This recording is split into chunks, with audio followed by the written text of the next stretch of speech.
This young man's name is Lee Cheol. He was originally an absolute genius, but simply because he was born as an illegitimate child of the clan leader, he didn't receive even the slightest bit of preferential treatment. However, there was one thing they didn't know. Lee Cheol was hiding a secret. He had completely learned every single martial arts secret technique within the family. This was possible thanks to a special ability of his, a power that allowed him to read the memories contained within weapons. It was those very weapons that became the best teachers for him. In the northern part of South Korea, in a largely unexplored region, a group of people wearing different outfits gathered together. The young man stood behind them awkwardly and nervously, watching. Suddenly, a middle-aged man walked over, holding 2 cups of warm water in his hands, and asked him, "Hey kid, is this your first time joining an expedition?" He politely accepted the cup of water and replied shyly, "I've been into dungeons and warp gates before, but this is my first time coming to an unexplored region. Maybe that's why I'm a bit nervous." "Thank you." The man laughed out loud, breaking the tension. "You'd better prepare yourself well mentally," the man advised. Unexplored regions are monster hell, places that haven't been reclaimed for hundreds of years. Ancient monsters are crawling all over the place. The young man turned to him curiously, "But the leader of this expedition is from the Sungmu clan, right? I heard he's the current patriarch's younger brother, so he must be really strong." The man glanced over and replied, "Ah, that guy? He's just the second son, very weak. He was even exiled from the clan." This person with dark blue hair and a gloomy face was actually the 9th son of the Sungmu clan, Lee Cheol. The man intentionally spoke loudly for Lee Cheol to hear. Not only does he have no talent, but he also lacks any persistence. At his age, he's only a level 7 martial artist. How can anyone trust a guy like that? Lee Cheol gripped his sword tightly, knowing that getting angry wouldn't do any good. Suddenly, the sound of footsteps approached him. The person spoke up, a look of contempt on his face. "Let's keep moving, expedition leader." He looked at him indifferently, then lowered his head and replied, "Understood." Finally, they began to enter the unexplored region. Having a bad feeling, he thought to himself, "The Shadow Sword Squad, the direct army of the Sungmu family, but they don't feel like a regular guard unit at all. There's definitely something wrong with this mission." From many years ago, there was a time when Lee Cheol placed expectations on his own life. When he first realized the weight of the name Sungmu clan, when he was chosen by a top-tier weapon during the sword selection ceremony, Lee Cheol thought back then that if he just kept trying and proved himself step by step, then maybe one day he would finally be recognized. But that never happened. The doctor examining Lee Cheol pointed his cane at the X-ray image and spoke up, "Look here, I've never seen a mana circuit like this before. It's not suitable for learning magic, nor can it steadily cultivate martial arts." This left him and his mother completely shocked. The doctor continued, "With a body like this, I'm afraid young master Lee Cheol won't even be able to reach level 9. The father overheard the situation through the crack of the door, quickly turned his face away, and let out a sigh. And so, ever since Lee Cheol's bizarre physique was discovered, the fact that he was chosen in the sword selection ceremony was deemed nothing more than a random fluke. Even so, he still tried his best with all his stubbornness. Though they said he would never reach level 9, Lee Cheol eventually proved them wrong by earning the title of a level 7 martial artist at just 25 years old. Even if that was an achievement other clan members reached when they were kids, he was still very happy with his own results. But that joy didn't last long. By the time he turned 30, Lee Cheol was exiled from the family. The only reason he was able to leave with his life intact was thanks to the help of his eldest brother. And then for the past 10 years, he lived like a dead man, running away from everything, until a chaotic era hit and homeless people gathered together, lying in the middle of a snowstorm. They used newspapers or anything that could burn to keep warm. The reason was that the unexplored regions were expanding day by day, and monsters were pouring out to attack even more fiercely. Lee Cheol was also one of those people wandering around there. He reached out his hand to catch a piece of newspaper that blew onto his head, then pulled it down. Lee Cheol stared intently, reading the information on the newspaper. Inside, it wrote about the prophet Een, who had become a star in the sky. It turned out to be his father, the man known as the pinnacle of South Korea's martial power, the patriarch of the Sungmu clan, who had passed away suddenly. Footsteps approached him, and a voice spoke up, "Ninth young master Li Chiol." He looked up in surprise. It turned out to be the Shadow Sword Squad of the Sungmu clan. Li Chiol was confused. "How did they find me?" They handed him a piece of paper and said, "This is an order for the young master." Li Chiol sighed in frustration. "What a joke. This cursed bloodline won't even let me go until I die." He muttered the words on the paper to himself. Li Gunsong has become the patriarch. So the third brother has taken power? Then what about the eldest brother?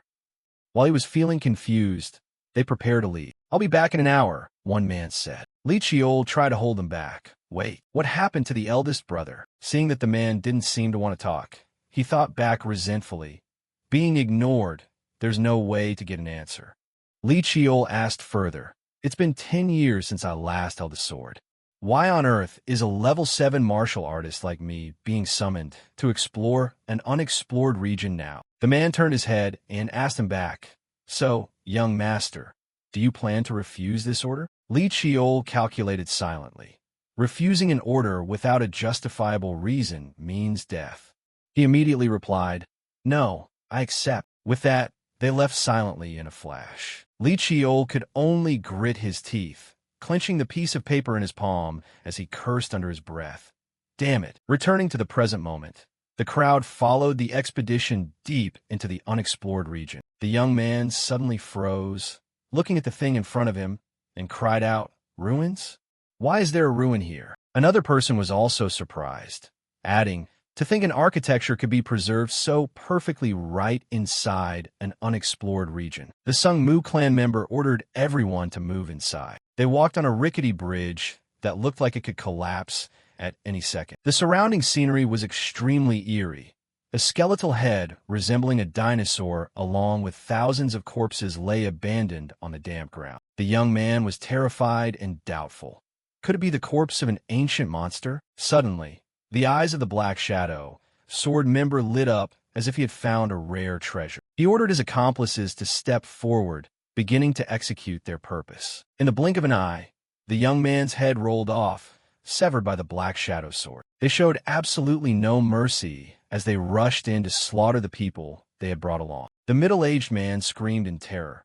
"What the hell are you guys doing?" One of them lightly wiped a smear of blood off his face with his hand and replied, "Didn't you all already know that your fate is death sooner or later? Consider sacrificing yourself for the clan a high honor." After that, he continued to target the middle-aged man next and lunged forward.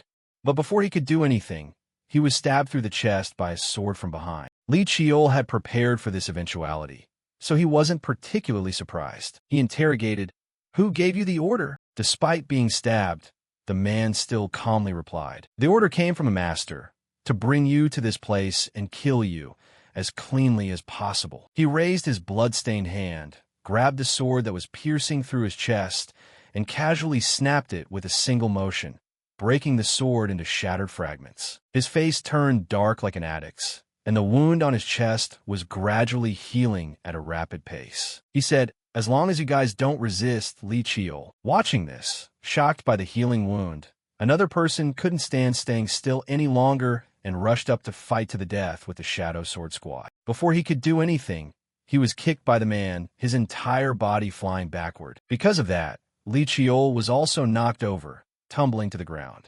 The man flashed a contemptuous smirk. "How pathetic.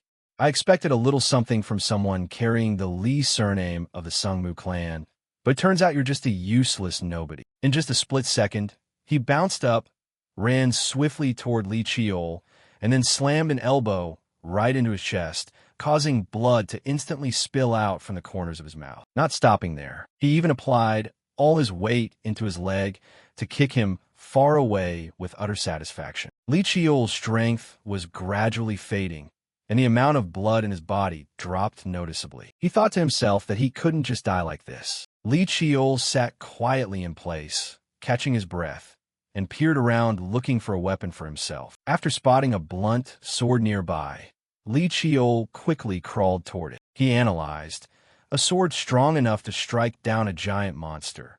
Even though it's been abandoned for many years, it should still be usable. Once he grabbed hold of the sword, Li Chiol suddenly gasped wide-mouthed because of the next bizarre thing. The sword he was aiming for unexpectedly vanished into a cloud of smoke the moment he touched it. Li Chiol stared blankly, questioning the heavens. Why? Only then did the shadow sword appear right behind his back. He spat out words of degradation. The blood of the Li family is actually this despicable. Since you are a descendant of Li after all, I will send you off in a fitting manner. His next action was to slash a blade cleanly across Li Chiol's back. Li Chiol collapsed in agony, his face completely devoid of expression. He lamented to himself, "Heavens, won't you even give me one last chance? Am I really going to die here? A whole life spent struggling and running away, a failed life." Suddenly, that worn sword appeared, black dust enveloping the area before wrapping itself around Li Chiol's body. He only wished that if he could be reborn again. The scene shifted, and a streak of light gradually revealed itself. He heard the voice of a person speaking next to him. "This child, is he Yu Dong's son?" After slowly opening his eyes, he saw his deceased father. He and the butler were standing nearby, conversing. The father asked, "What happened to Yu Dong?" The butler replied, "When we found her, she had already..." The butler stammered and then stopped. The father looked coldly toward him. Li Chiol was confused, thinking to himself, "But didn't father pass away?" But he looked so young. Not just father, but the butler too. Li Chiol raised his own hands, wanted to touch the two of them. But reality smacked him hard. Seeing his hands looking like a baby's, he panicked. What is this? A child's hands. In his heart, the confusion still lingered. It seemed that he had reincarnated back into the past. Is this me? What's going on? I clearly died. Could this be the world after death? Or just a flashback before dying? Tayson looked at him and gave him a name. This baby's childhood name will be Li Chiol. Just like the other children, hand him over to a wet nurse to be cared for, and assign some shadow sword members as bodyguards. In addition, let him participate in the selection ritual along with the 8th child. Hearing this, the butler responded, "Are you saying right now, sir? But the youngest young master isn't ready yet. Furthermore, there's a few months' age gap between the two of them." Tayson stared intently at Li Chiol, decisive. "It's fine." Hearing that, he was dazed. Afterward, they quickly left, leaving Li Chiol, a newborn baby, in the room. He let out a sigh of relief. They finally left. Classic father. It's been a while since I last saw him. The pressure is real. He moved his palms, reevaluating the situation. But what exactly is going on? This is way too vivid to just be a flashback. And that conversation just now, is that something that already happened? I don't want to believe it, but if so, does that mean? Holy crap, did I just return to the past? A few months after Li Chiol returned to the past, a special day for the Sung Mu clan finally arrived. That was the selection ritual. The children in the family would reveal their natural talent through the weapons that chose them. His father had been chosen by countless swords and became the greatest swordsman of the era. The eldest brother was chosen by a sword, a magic tome, and a staff all at once, making a name for himself with his superhuman swordsmanship and magic. And this time, the participant was none other than Li Chiol. He was dressed in a shimmering outfit befitting a young lord, which made Li Chiol feel quite uncomfortable wearing it. The maid smiled brightly, praising him to the high heavens. "Oh my goodness, the little master looks so dashing in his formal attire. Moreover, not crying at all in such an unfamiliar environment. He's so incredibly mature." This person was Li Chiol's wet nurse, Mun Jie-hwa. She held Li Chiol in her arms, advising him, "Everything will surely turn out well. The young master's path will always be wide open." Because of that, he also let out a chuckle. To him, she was no different from his biological mother. But in the past, due to the jealousy of his other siblings, she was kicked out of the clan. The only person who stayed by Li Chiol's side until the very end, crying for his future. But this time, things wouldn't turn out like that anymore. He promised himself in his heart that he would protect her at all costs. Another servant stepped forward and spoke up. "Young Master Li Chiol, everything is ready." Father looked at Li Chiol with a slight smile. "Shall we head out?" In another place, a man's voice rang out. "Patriarch, everything for the selection ritual is ready." All right, let's go. A moment later, he and the line of servants behind him advanced toward the selection ritual together, stepping through the gates of the selection venue. Inside here, thousands of weapons were neatly arranged around the spectator stands, along with thousands of people surrounding the area to watch. In the arms of each servant was a child of the Sung-mu clan. The people in the stands were buzzing with gossip about Lee Cheol. Is it that child? The bastard child brought back from the outside. On the presiding side of this election ceremony were, in order, the matriarch of the Sung-mu clan, Baek Hoa-yeon. Next was Chief Manager Lee Tae-hong. The next person was the eldest son, Lee Mi-jong. And finally, the third young master, Lee Gun-sung. The eldest son spoke up. He looks so tiny. No one has ever participated in the selection ritual at such a young age, right? Gun-sung, resting his chin on his hand, replied with an expressionless face. Yes, that's right. I really don't know where this thing crawled out from. In his heart right now, he was extremely curious. Tae-sin, presiding over the event, signaled to begin the selection ritual. The first person to be selected was Hoa, a cute short-haired girl who was placed onto a stone seat. Tae-sin pulled a small knife out from his robes. He took the little girl's hand, then made a small cut on her finger to draw blood. Hoa cried out loud in pain. The streak of blood dripped from her finger onto the stone altar, then manifested into a streak of light that raced along toward one of the weapons in the stands. People passed word to one another about the sword. Oh my goodness, it can't be. The relic grade, ancient famous sword, the Changna sword?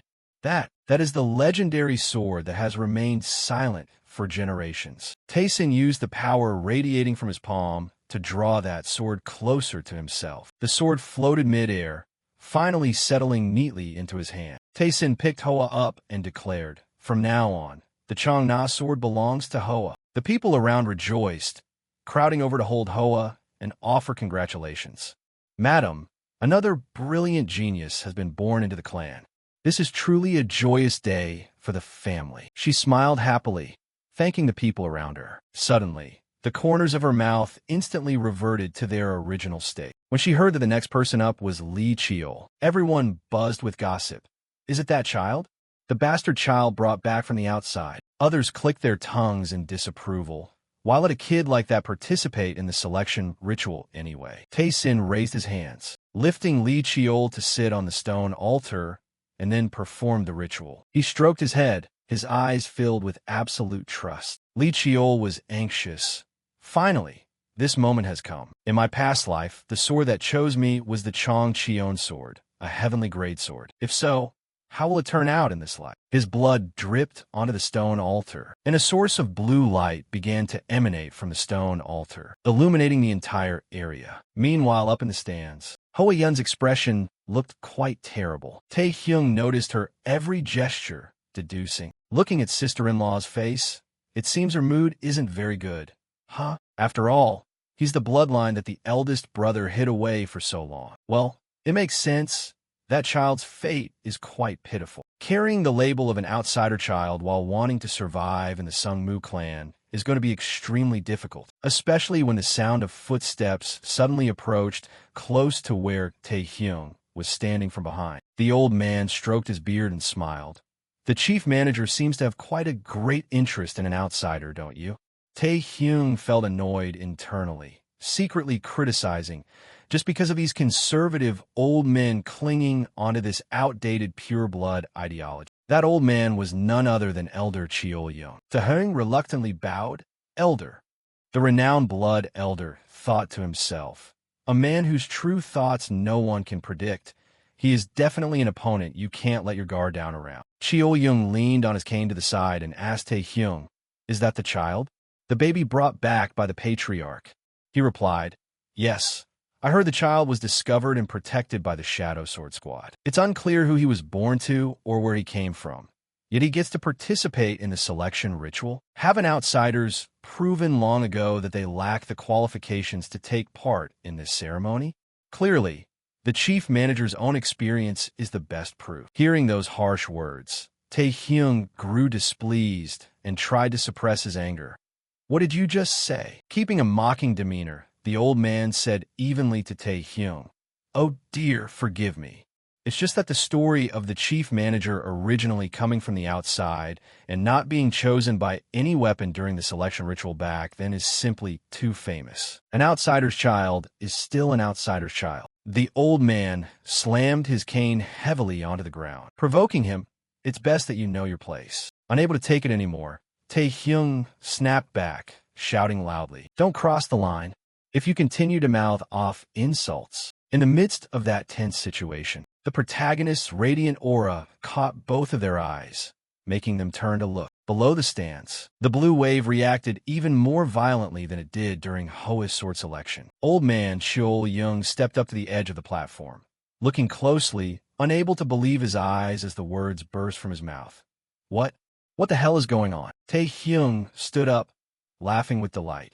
How can this be? I'm witnessing it with my own eyes. Yet still feels like a dream. A pure blue beam shot straight from the stone seat up to the blue sky, witnessed by the tens of thousands of people in the stands, illuminating the entire area. The weapons designated for Lee Cheol appeared one after another. First was the famous sword blood spirit spear and the iron cage blade, followed by the sacred relic's magic sword Ma-A and the sacred thundering law. The crowd cheered, marveling at the absurd event that logically shouldn't be happening but had actually appeared. Not only the weapons in the ritual, but even weapons that already had owners were reacting. The sword in the eldest son's hand was no exception, as it tried to break free from his grip to go to Lee Cheol. This left him utterly astonished.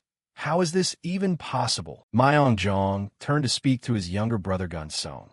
Can you believe this? Our youngest brother seems to be far more talented than I thought. He looked down toward Lee Cheol and nodded in agreement. That is indeed true. The surrounding audience was buzzing with intense chatter. Isn't there some mistake here? There's no way an outsider's child could get this result. But the selection ritual was an event where mistakes simply couldn't happen. Tae-sin quickly calmed them down. Everyone quiet, standing before the crowd. He asserted firmly, according to clan rules, the weapons chosen in this ritual will all belong to Lee Cheol. However, this situation isn't that simple to handle. Therefore, I will listen to everyone's opinions. Right after that, someone raised their hand to offer an opinion. Tae-sin asked that person, "All right, Chief Manager, what is your opinion?" Tae-hyung smiled as if he had found something interesting and spoke up. "I believe this is inappropriate. The selection ritual is an important tradition of the clan. Therefore, let the youngest choose a single weapon for himself." Tae-sin also agreed with the chief manager's opinion. He snapped his fingers, and each chosen sword floated up into the sky. Tae-sin finally accepted that proposal, then used magic to lift Lee Cheol from the stone seat and set him down on the floor. He wanted Lee Cheol to choose the weapon he wanted by himself. Surprised, he looked at the weapons and wondered in confusion. I don't understand why everything is different from my past life. But regardless, this is still a great opportunity for me. In that case, I will take full advantage of it. Wearing a serious expression, he crawled past the weapons, analyzing them. The sword carrying the bloodline of a true dragon. Praha, the sacred relic spear by Jing, forged from a part of Saint's body and used to strike down giant monsters. The staff Valheim, crafted from a branch of the world tree, the resting place of the spirits. The spirit moon sun star sword, forged at the exact moment when the moon, the sun, and the stars align. Countless great weapons were waiting for his choice. But without needing to deliberate for long, Lee Cheol spotted and chose a sword that left Tae-hyung utterly dumbfounded. That was the sword that the founding ancestor of the Sung-mu clan had found in a primal wilderness. For generations, not a single person had been able to unlock its hidden power. It was shrouded in mystery, only gathering more dust as the years went by. That was none other than the Dark Knight. Based on its known capabilities, it hadn't even reached the heavenly grade. But precisely because it was connected to the founding ancestor, it had always been preserved like a heavenly grade treasure. No predecessor had ever been chosen by the Dark Knight as its master. Could this just be the unconscious choice of a newborn baby? Tae-sin used magic to draw Lee Cheol along with the Dark Knight toward him. His face turned dark as he muttered under his breath. Or perhaps this is the arrangement of destiny. Tae-sin raised the Dark Knight high and announced in a loud voice, "Lee Cheol has chosen the Dark Knight. The ritual is officially concluded." Up in the stands, Hoa Yun was dissatisfied with the result. That outsider child Li Chiol is truly a nuisance that just popped up. If he's an obstacle, he can only be eliminated. In the blink of an eye, 9 years passed, and Li Chiol had now grown up. He ran to the door, calling out to his wet nurse. "I'm heading out for afternoon practice, Jie Hua." Jie Hua flusteredly ran out. "Oh dear, let me see you off." After that, they went together because the wet nurse was too worried to leave him alone. Jie Hua asked Li Chiol curiously, "Young master, there are plenty of other empty training grounds. Why do you always have to go to training ground 1? Training ground 1 is way too old and worn out." He happily explained, "Because there's someone waiting for me there." Suddenly, a loud shout came from behind. "That's not it!"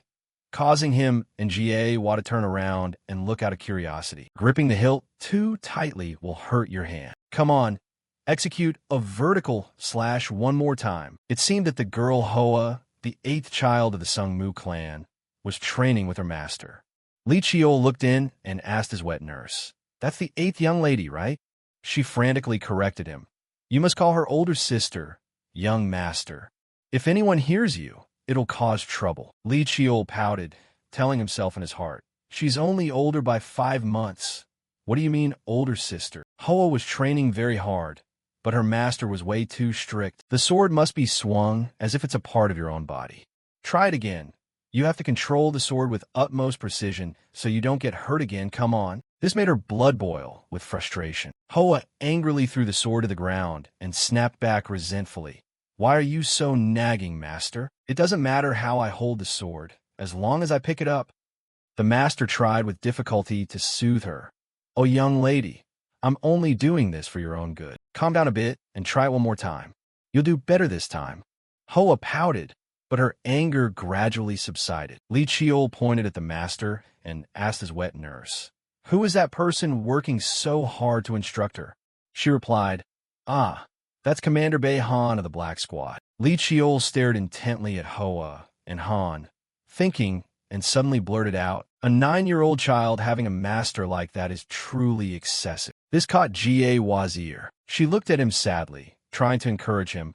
"Li Chiol will eventually have a worthy master who recognizes your true value." Li Chiol turned his head to look, confused.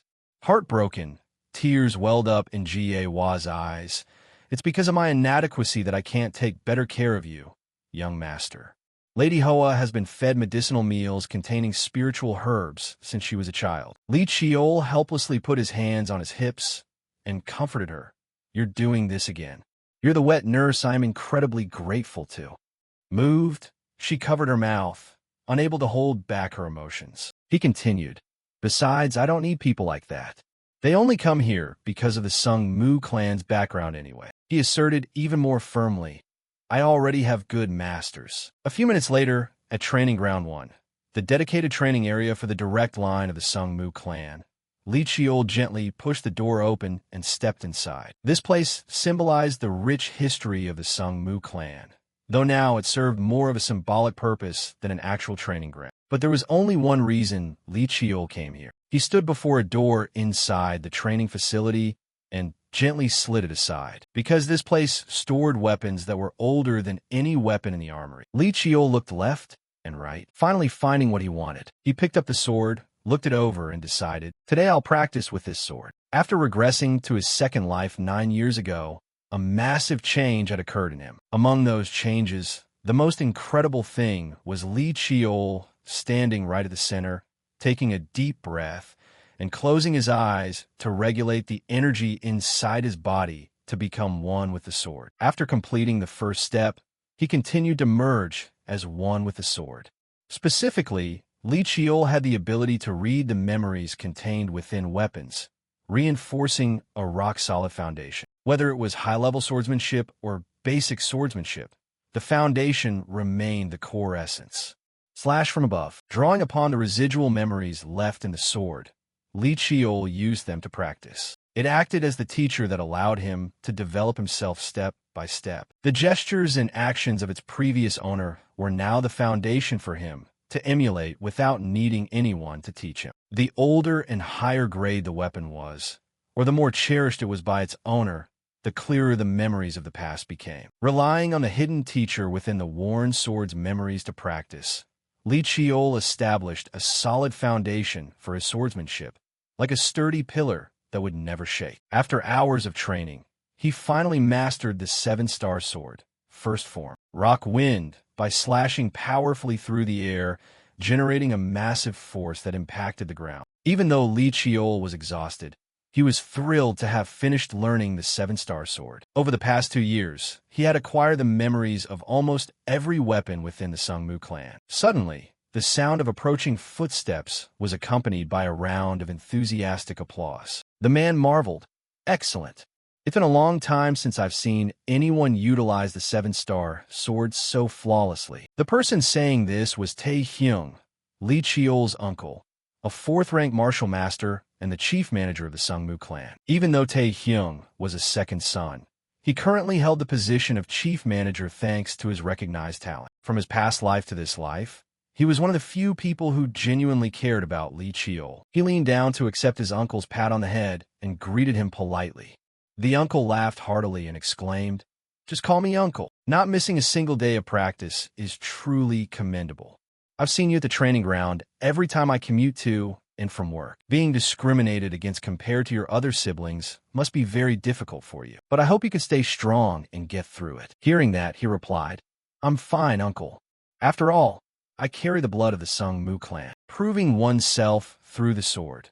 That is the meaning the family name carries. Therefore, I will prove my own strength. He placed his hand over his chest, vowing with shining eyes. Sensing Li Chiol's determination, Tae Hyung felt a wave of sorrow and pity for him. For a child like you to be born with the status of a second son's child, it's truly a shame. Tae Hyung then feigned a few coughs, changing the subject. By the way, you're almost at the age for your naming ceremony, aren't you? He made a proposal.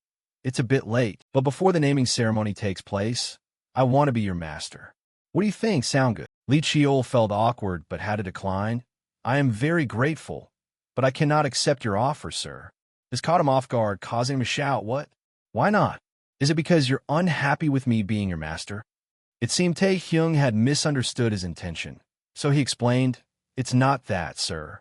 According to the rules, one cannot formally take a master before the naming ceremony. I don't want to put you in a difficult position, uncle." The uncle tried to persuade him, "But your other siblings are blatantly breaking the rules anyway. Every single one of them has already been given spiritual herbs and had excellent masters brought in to teach them." Seeing Tae Hyung place a hand on his shoulder, he gently brushed it off and replied with a bright smile, "Just because no one else follows the rules doesn't mean we should do the same. Besides, like I said, I want to prove my strength on my own." Tae Hyung saw the maturity in the boy and marveled. Is this child really only 9 years old? Those eyes look exactly like my eldest brother's. Li Chiol stared firmly at Tae Hyung, hoping he would understand. The man gave in and let out a chuckle. "It seems you have no intention of changing your mind. Huh? That stubborn streak is exactly like your father's." Tae Hyung gave Li Chiol's head a rough rub. He was out of options. What a hassle. "There's nothing I can do to help you. It feels quite unsettling in my heart not doing anything for you. Hey, if there's anything you need, just say it." Li Chiol's eyes instantly lit up. "Thank you, uncle. That's exactly what I was hoping for." He scratched his head, feigning bashfulness. "Actually, I do have one request." Tae Hyung rejoiced. "Oh, really? Let me hear it." Li Chiol grinned from ear to ear. "I want to visit the underground vault of the secret treasury."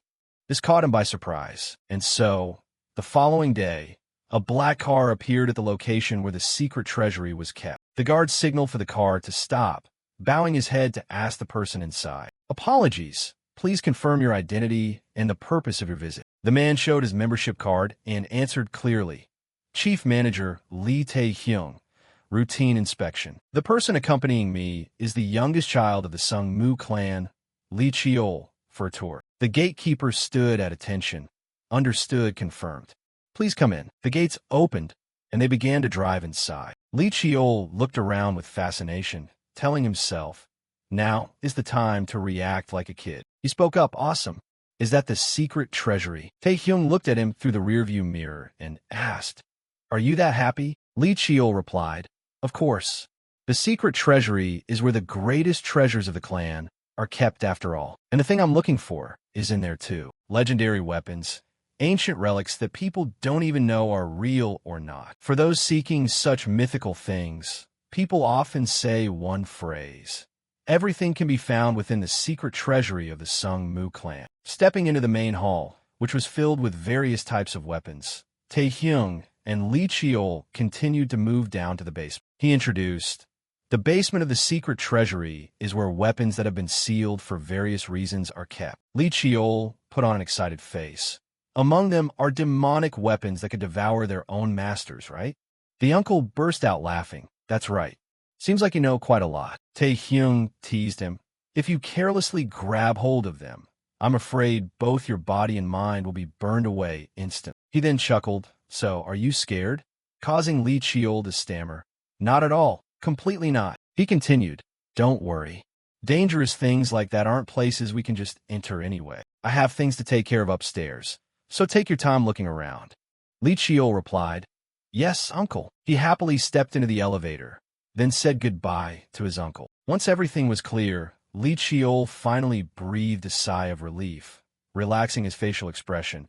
Playing the role of an innocent child isn't easy at all. Li Chiol began his exploration of the secret treasury's basement, also known as the weapon graveyard, a place sealing countless weapons and relics. The reason he came all the way here was to find a specific weapon, Boundless, originally a short sword, but when mana was channeled into it, it could alter its length, shape, weight, and properties at will. In his past life, Lee Gunsong had found Boundless in this secret treasury, and thanks to its overwhelming versatility, he earned the title Myriad Transformations. It was also thanks to that very title that the most promising heir, his eldest brother, was surpassed by a third son like him, who then became the patriarch. Afterward, he even tracked down and disposed of him who was in hiding. That was all he knew, and to prevent the tragedy of his past life from repeating, he had only one choice. No matter how much time it took, he had to check every single item. Li Chiol moved a pitch-black source of energy from his palm to appraise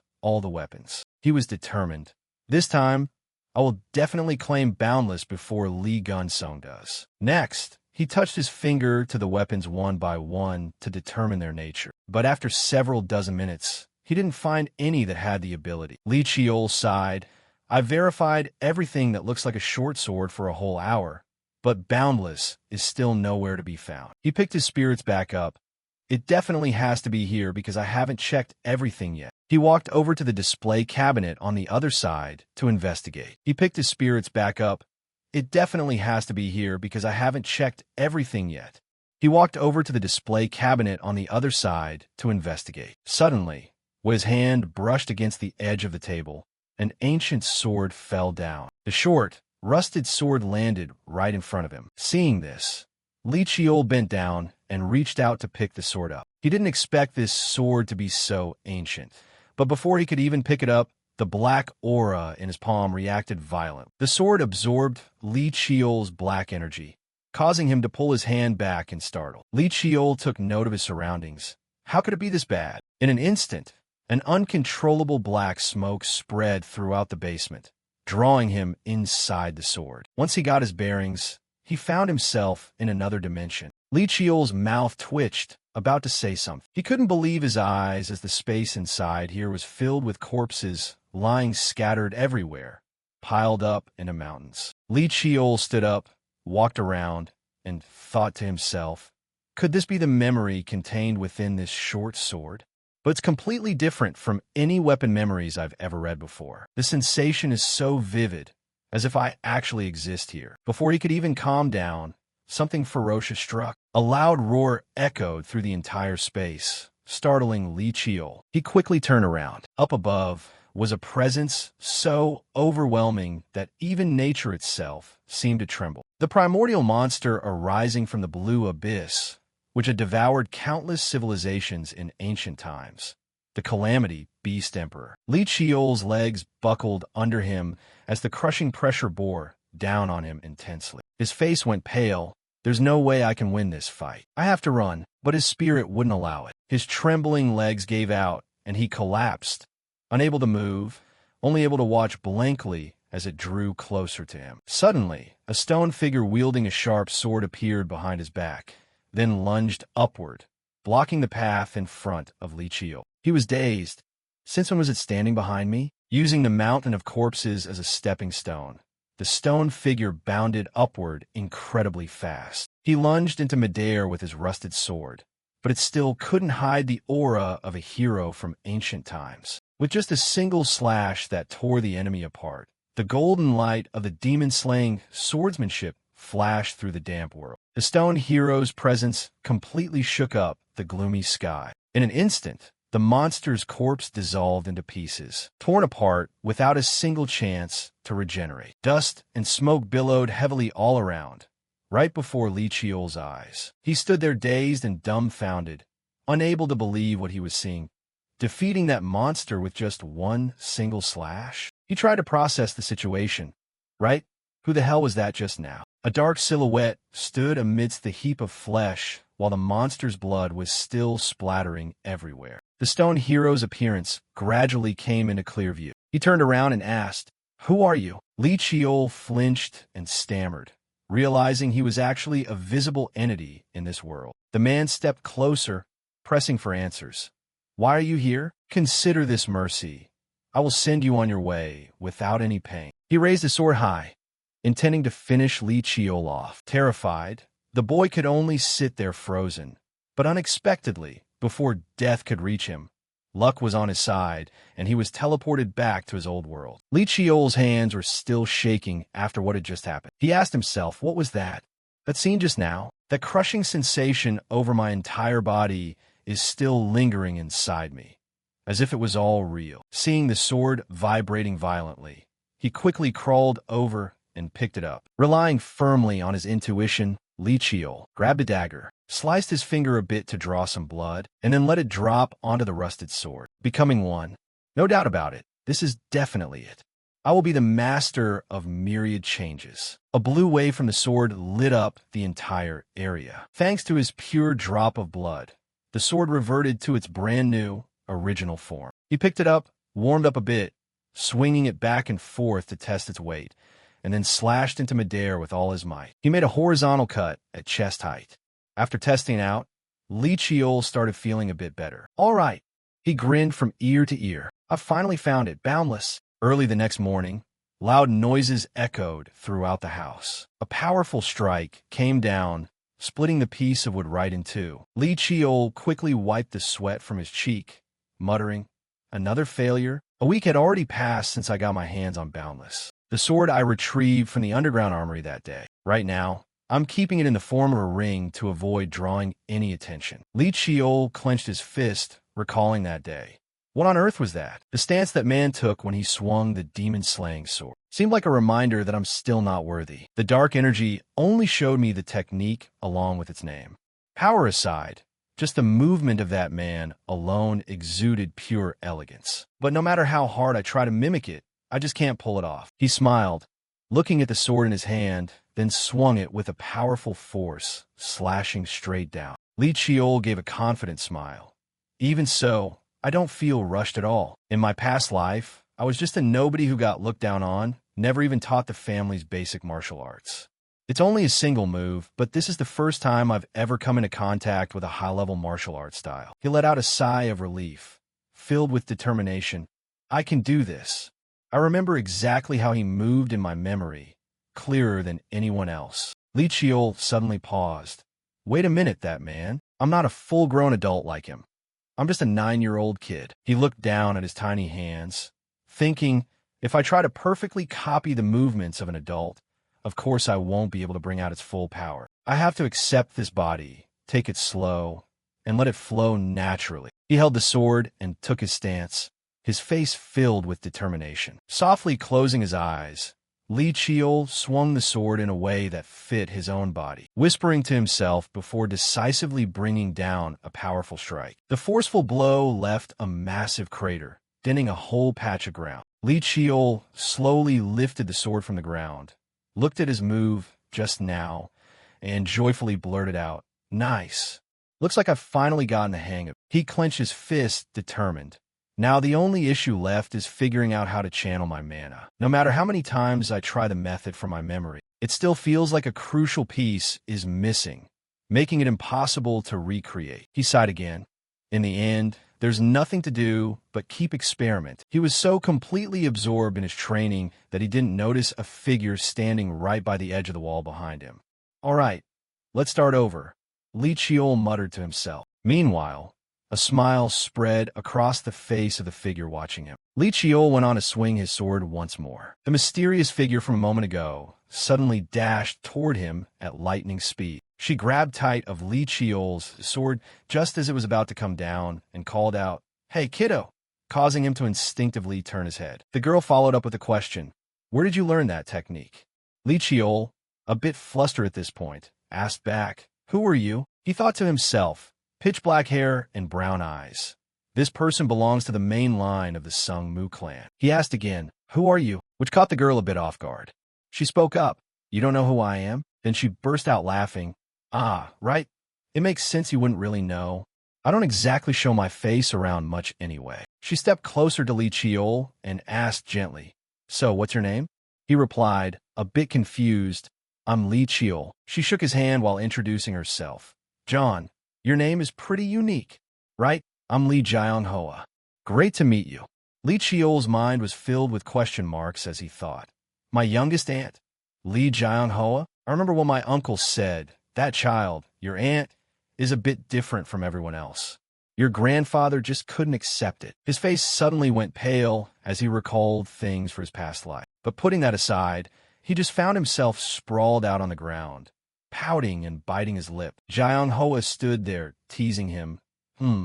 Your body's a bit on the weaker side, huh?" Li Chiol thought. "Don't you think I'm strong at all?" Jiang-hoa suddenly leaned in close to him and said, "So kid, where exactly did you learn that technique?" She leaned down, probing for answers. Li Chiol questioned, "Why do you ask, Annie?" Jiang-hoa said, her voice sounding a bit excited.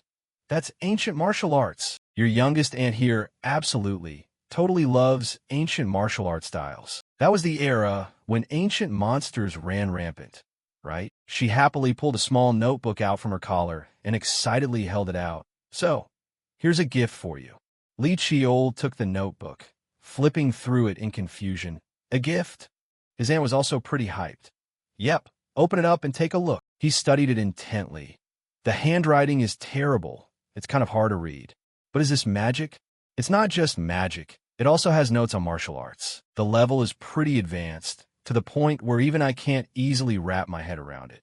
He thought, maybe the rumors about her aren't accurate. Then he suddenly froze when he flipped to a certain page. Standing beside him, Jiang-hoa excitedly pointed at the page. "Ah, that one? Those are ancient spells based on raw mana paths." She explained, "Back in the day, magic only utilized the raw mana flowing through the body without needing a mana core. Modern magic, on the other hand, relies on storing mana in the heart. But can we really just write ancient magic off as outdated?" Li Chiol looked at his youngest aunt in pure amazement, thinking, this is a perspective I've never even considered before. Jiang-hoa continued, "The mana manipulation techniques back then might have actually been superior to what we have now. That's why I've been researching amplification and conversion techniques myself. But the records left behind are just too scarce." Li Chiol listened to the explanation while staring at the notebook in his hands, completely shocked. The magic of Boundless. He suddenly handed the notebook back to Jiang-hoa and bolted, shouting back over his shoulder as he ran, "Auntie, please wait a minute." Jiang-hoa was a bit confused and called back, "What's up?" Li Chiol grabbed his sword and started following his aunt's instructions. Mana from his mana core surged throughout his entire body, but instead of drawing the mana back into the core, he only manipulated it through his raw mana paths, the exact method used by the man in his memories that he hadn't been able to figure out. All right, this can work. It was as if Li Chiol had suddenly cracked the underlying principle. He swung the sword in his hand down hard, carving a long gash into the earth and fracturing the surrounding ground. Both Li Chiol and Jiang-hoa stood there with their jaws dropped in absolute shock. He was so thrilled that he blurted his thoughts right out loud. It worked. Jiang Hoa was so stunned that she rushed over to him, demanding, "What was that?" "That was an amplification technique, wasn't it?" Li Chiol turned his face away, looking incredibly awkward as he spoke up. "Yes, it was indeed an amplification technique." Looking utterly desperate, Jiang Hoa grabbed onto him tightly and yelled, "What? How on earth did you pull that off?" He muttered, "I just did it." She got a bit annoyed. "What do you mean by that?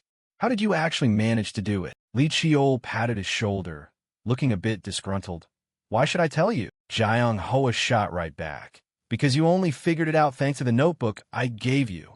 I've dedicated my whole life to this stuff. I've been searching for it for over 10 years, even after getting kicked out of the house. I'm begging you, if I do something for you, could you please teach me?" Li Chiol was a bit at a loss as to what to do with his aunt's plea. He let out a sigh and began to lay out his terms. "Fine. Then you have to promise me 3 things. Jiang Hoa questioned. "A promise?" Only then did he explain. "Yes. The first thing is that you can't tell anyone anything about me without my permission. Naturally, that includes my eldest brother and father. They can't know either." Jiang Hoa's mind was full of question marks as she asked back, "Why?" Li Chiol let out a heavy sigh. "Because I don't like people talking about me behind my back." At that, she finally had an epiphany. "Ah, I get it. I'm the same way." He blanked out for a second, catching the look on Jiang Hoa's face. "Why do you look so downcast?" Li Chiol continued with his conditions. "The second thing is that you can't lie to me. Since we need to trust each other, I'll also be honest with you to the best of my ability." Jiang Hoa's head spun a bit when she heard his condition, but then she clenched her fist with determination. "All right, fine. What's the last thing?" He continued once more. "The final thing is..." A year later, Jie Hoa came running in from outside holding a letter, shouting in a total panic, "Young master! Young master!" Li Chiol, who was in the middle of training, paused and asked, "Nanny, what's got you running all the way out to the training grounds?" Out of breath, she reported, "Here, look at this," and handed him a letter. Standing in the back, Jiang Hoa couldn't help but wonder, "What is it?" Li Chiol stared at the letter, thinking to himself, "It's finally here." Jie Hoa spoke up. "It's the summons for the naming ceremony." A piece of paper was unfolded, and Li Chiol held it in his hands, staring closely at one corner. Head of House Representative, Li Gunsong. He looked at the letter, thinking, "Father isn't home? I didn't hear anything about him heading out." Jiang Hoa, standing behind him, exploded in anger and screamed, "The naming ceremony?" Li Chiol looked at his slightly crazed aunt and asked, "Why are you suddenly getting so worked up?" Jiang Hoa stood there, running a hand through her hair and shouting. Everything was just starting to fall into place.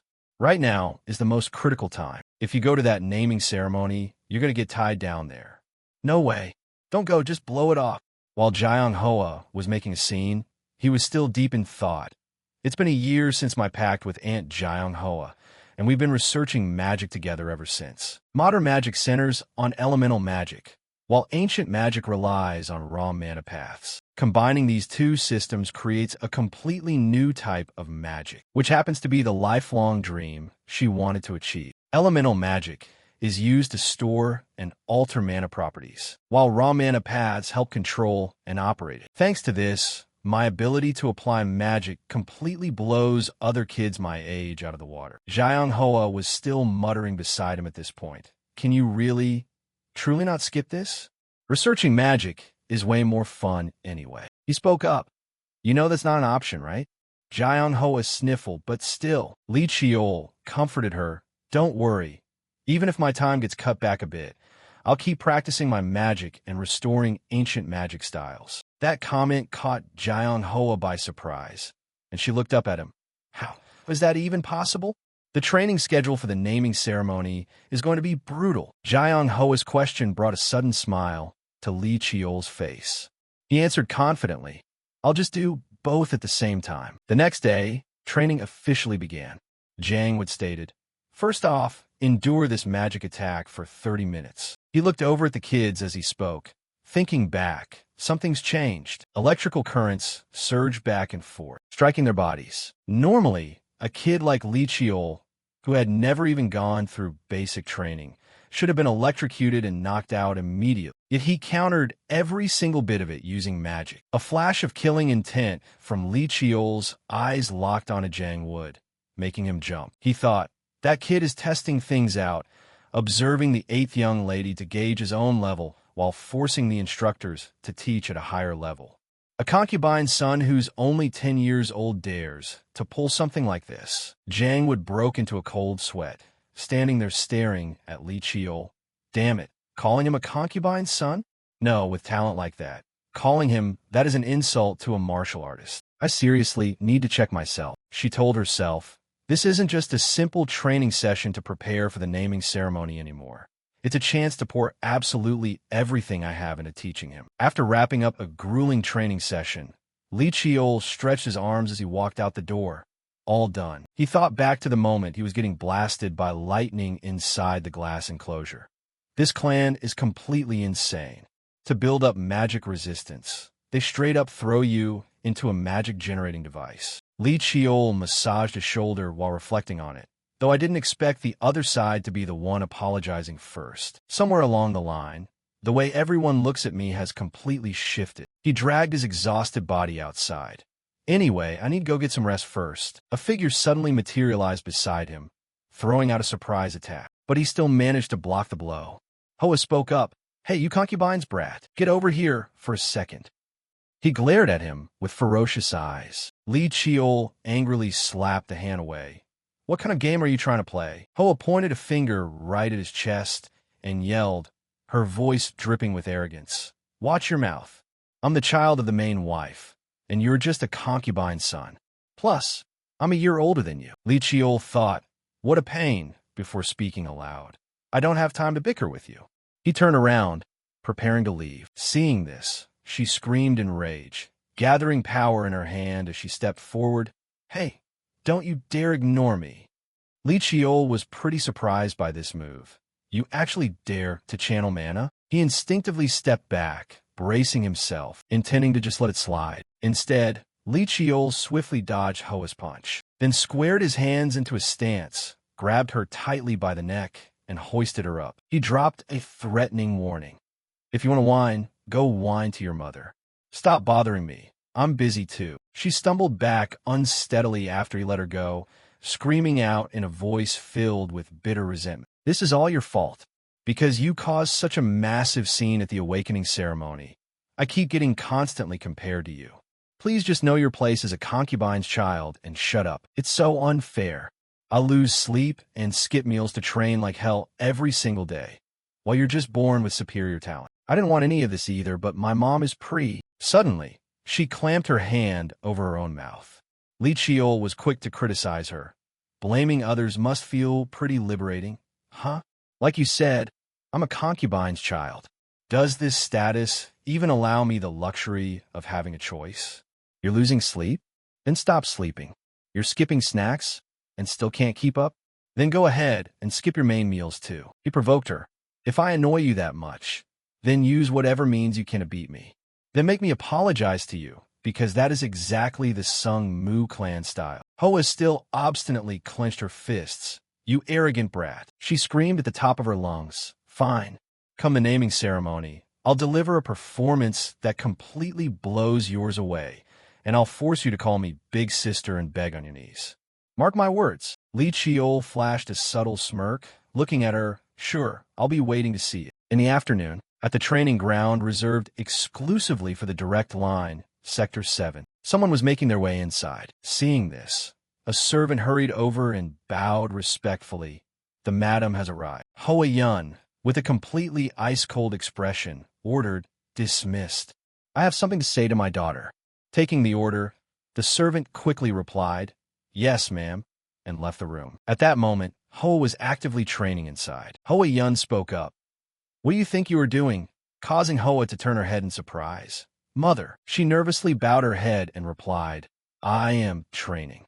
Standing opposite her, Hoa Yun said in a stern voice, I heard about what happened.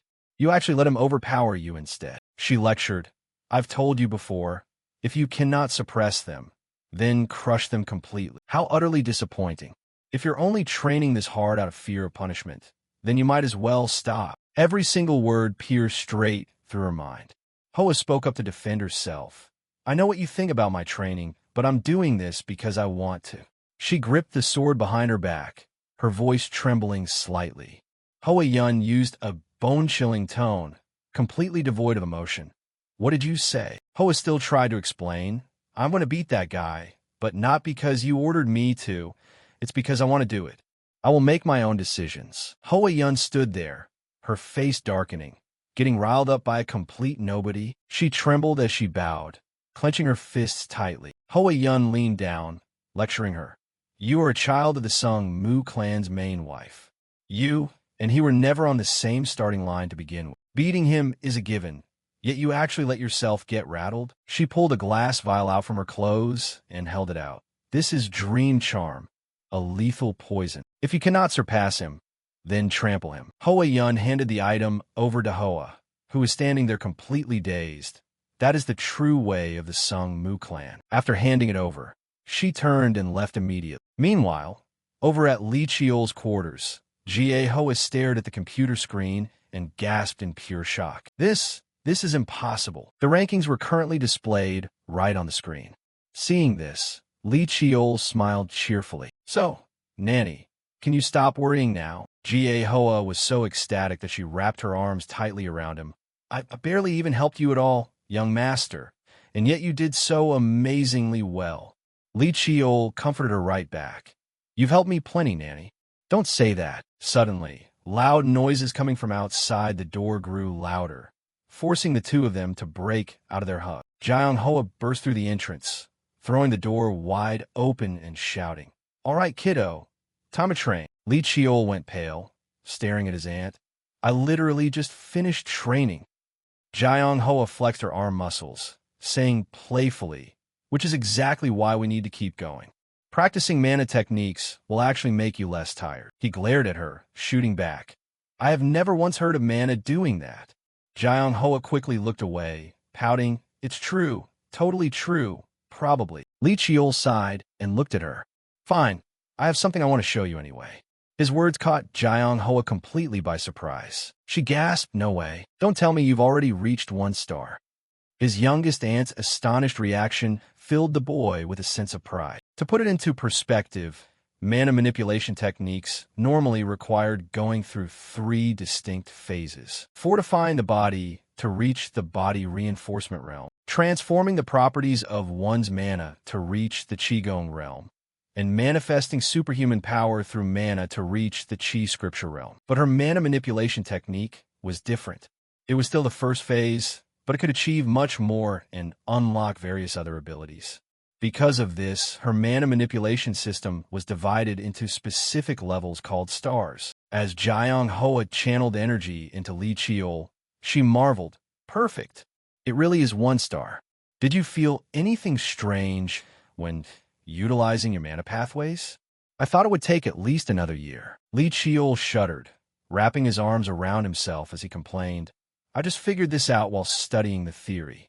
Thinking back, that training was pure madness.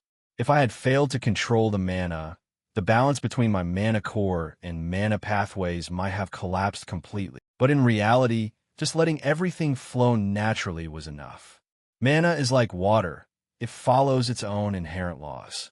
In the end, our bodies are nothing more than vessels to hold mana. Jiang Hoa looked at her own hand as she manipulated her mana, reflecting, the body is a vessel. She piped up excitedly. Kiddo, I think I can do it too. It'll probably take some time, but I can definitely pull it off. Standing right beside her, Li Chiol could only sigh, thinking, did she just gain some sort of enlightenment? Jiang Hoa suddenly hugged him tightly, showering him with praise. Thank you, my little lucky charm, which only made him uncomfortable as he choked out in sheer agony. Ack, cough. You're gonna break my ribs. Jiang Hoa let him go and stood there striking a determined pose. Now on to 2 star, while he collapsed onto the ground in exhaustion, wheezing, I almost died right there. Jiang Hoa spoke up again. You knew right from the start that your 1 star is different from the usual first phase, right? Li Chiol sat up, his face completely expressionless as he replied. Yeah, I know. She asked again, so, what do you think you're best at using? Li Qiol fell into thought for a moment before answering, "What I'm best at using.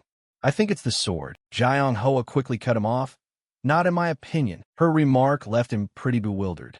Li Qiol leaned forward, questioning, "But you've never even seen me practice swordsmanship?" She stated firmly, "Oh, I have a few times when I was free." Jiang Hoa scratched her chin, explaining, "What I mean is that you have a talent that completely eclipses swordsmanship. It's kind of hard to explain with words, isn't it? Your greatest talent is actually mana manipulation techniques." Her words instantly piqued Li Qiol's curiosity, leaving him quite surprised by her answer. She continued to explain, "Your affinity for mana is so overwhelmingly superior that it makes everything else pale in comparison. I've tried teaching the mana manipulation technique I created to so many people, but not a single one could do it." Li Qiol stared at the glowing spots on his body, thinking, "Before returning to the past, I was mocked because I couldn't use mana at all." Jiang Hoa pointed straight at his face, declaring, "But for you, reaching 2-star right now won't be a challenge at all. And if you succeed with 2-star, then the naming ceremony will be nothing more than child's play," she asserted confidently. After wrapping up her explanation, Jiang Hoa happily went to drag Li Qiol off for more training. "Now, I'll teach you the techniques you really need to focus on."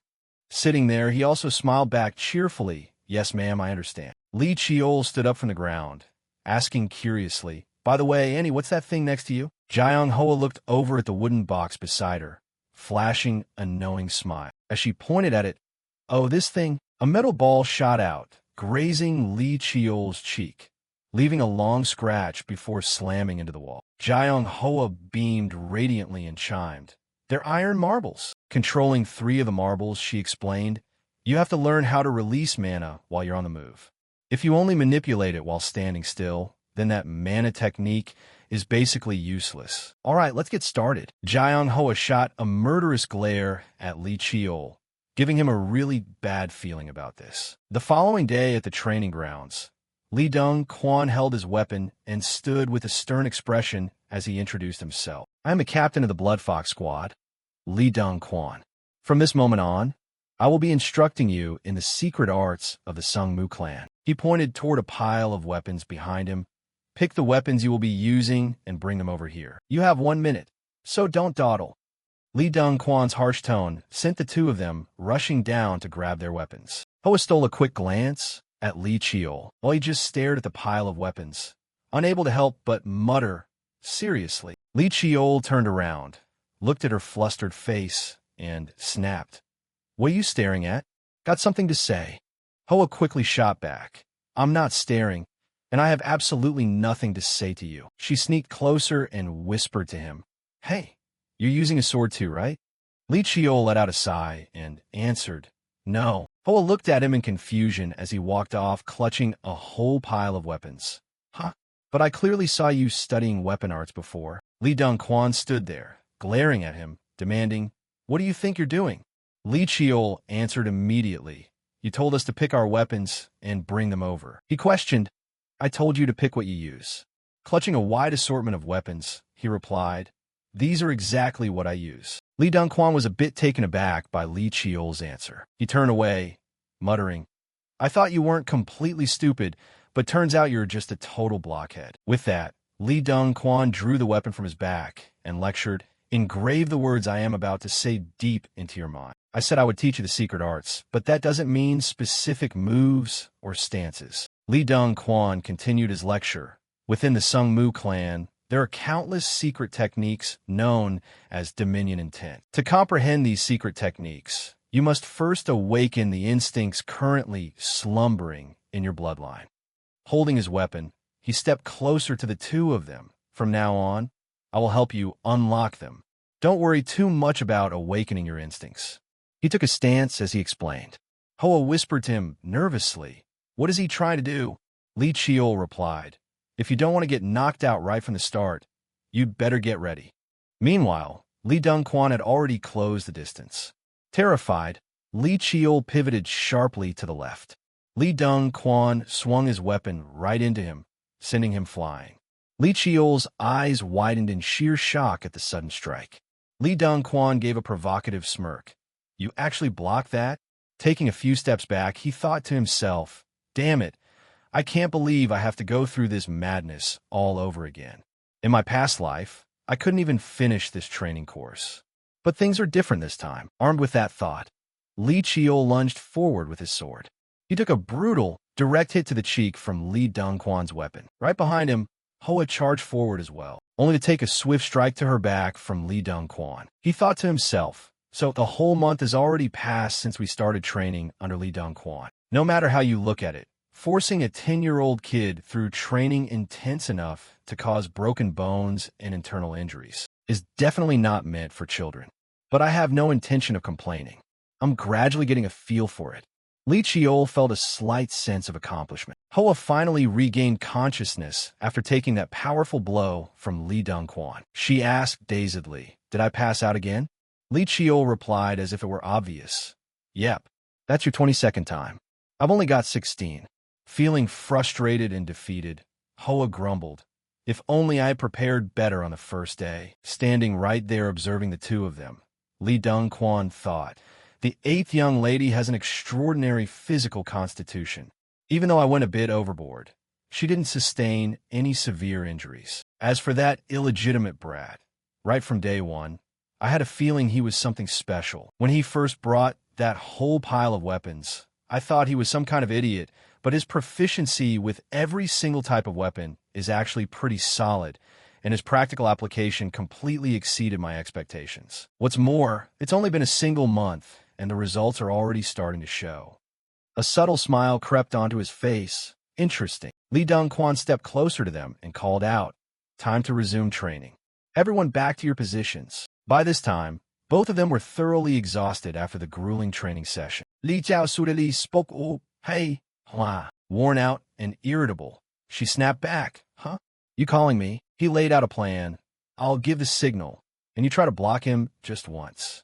She questioned, a bit confused. "Why on earth should I do that?" Li Qiu said nonchalantly, "If you don't want to, then forget it. I just thought we could land a solid hit on our uncle. That's all." His comment left Hoa completely speechless. Setting her determination, she asked back, "Are you sure about this?" He nodded, positive. Hoa yelled, "You owe me one," and charged straight at Li Dongquan. Li Qiu, standing right behind her, also bolted forward at full speed.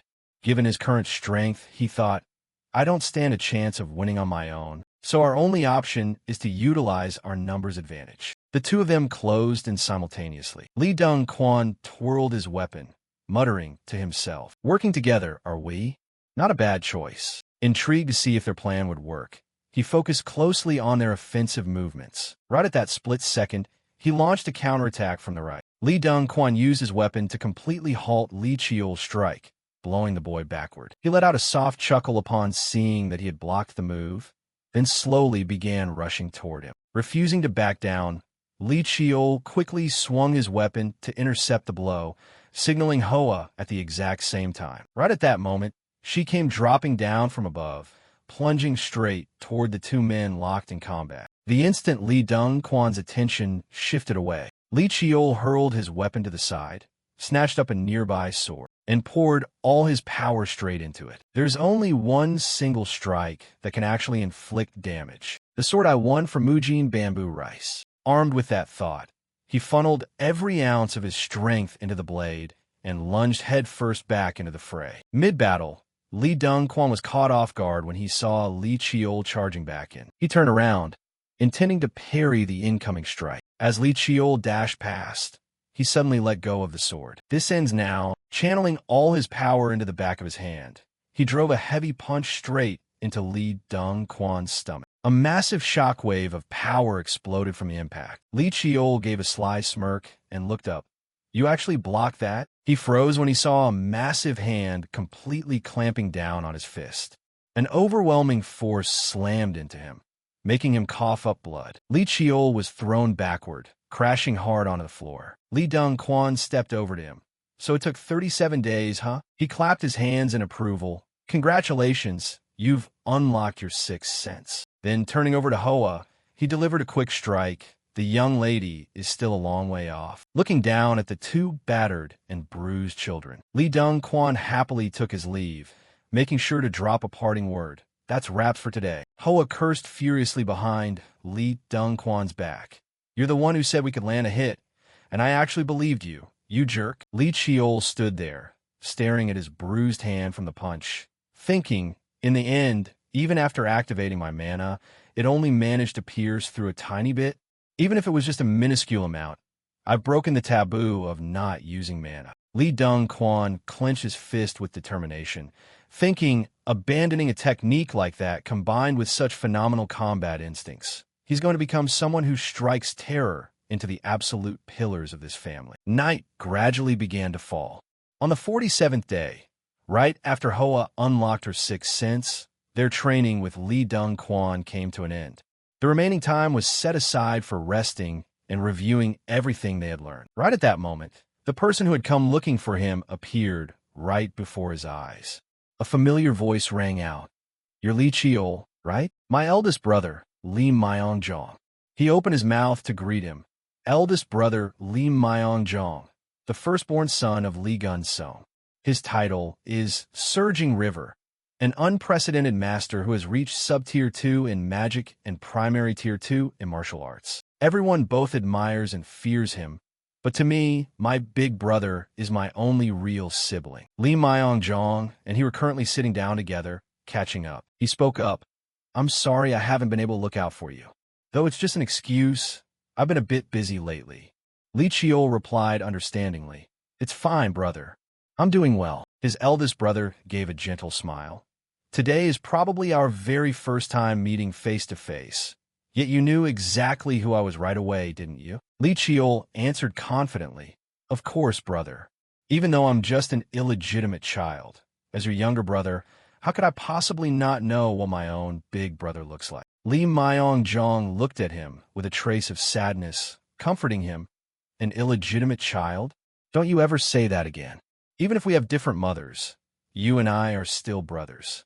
He thought to himself, a kid who hasn't even had his naming ceremony, yet is already calling himself illegitimate. Li Chiol looked a bit flustered. I'm sorry. His brother could only sigh, looking down at him. There's no need to apologize, as long as you understand. Li Myongjong spoke up again. Next time, there's no need for such formal greetings. We're brothers, so why be so polite? A bright smile lit up Li Chiol's face as he replied, Yes, brother, I got it. He thought to himself, Big brother was exactly the same even when he was young. Li Myongjong reached into his coat pocket. Here's a gift for our first meeting.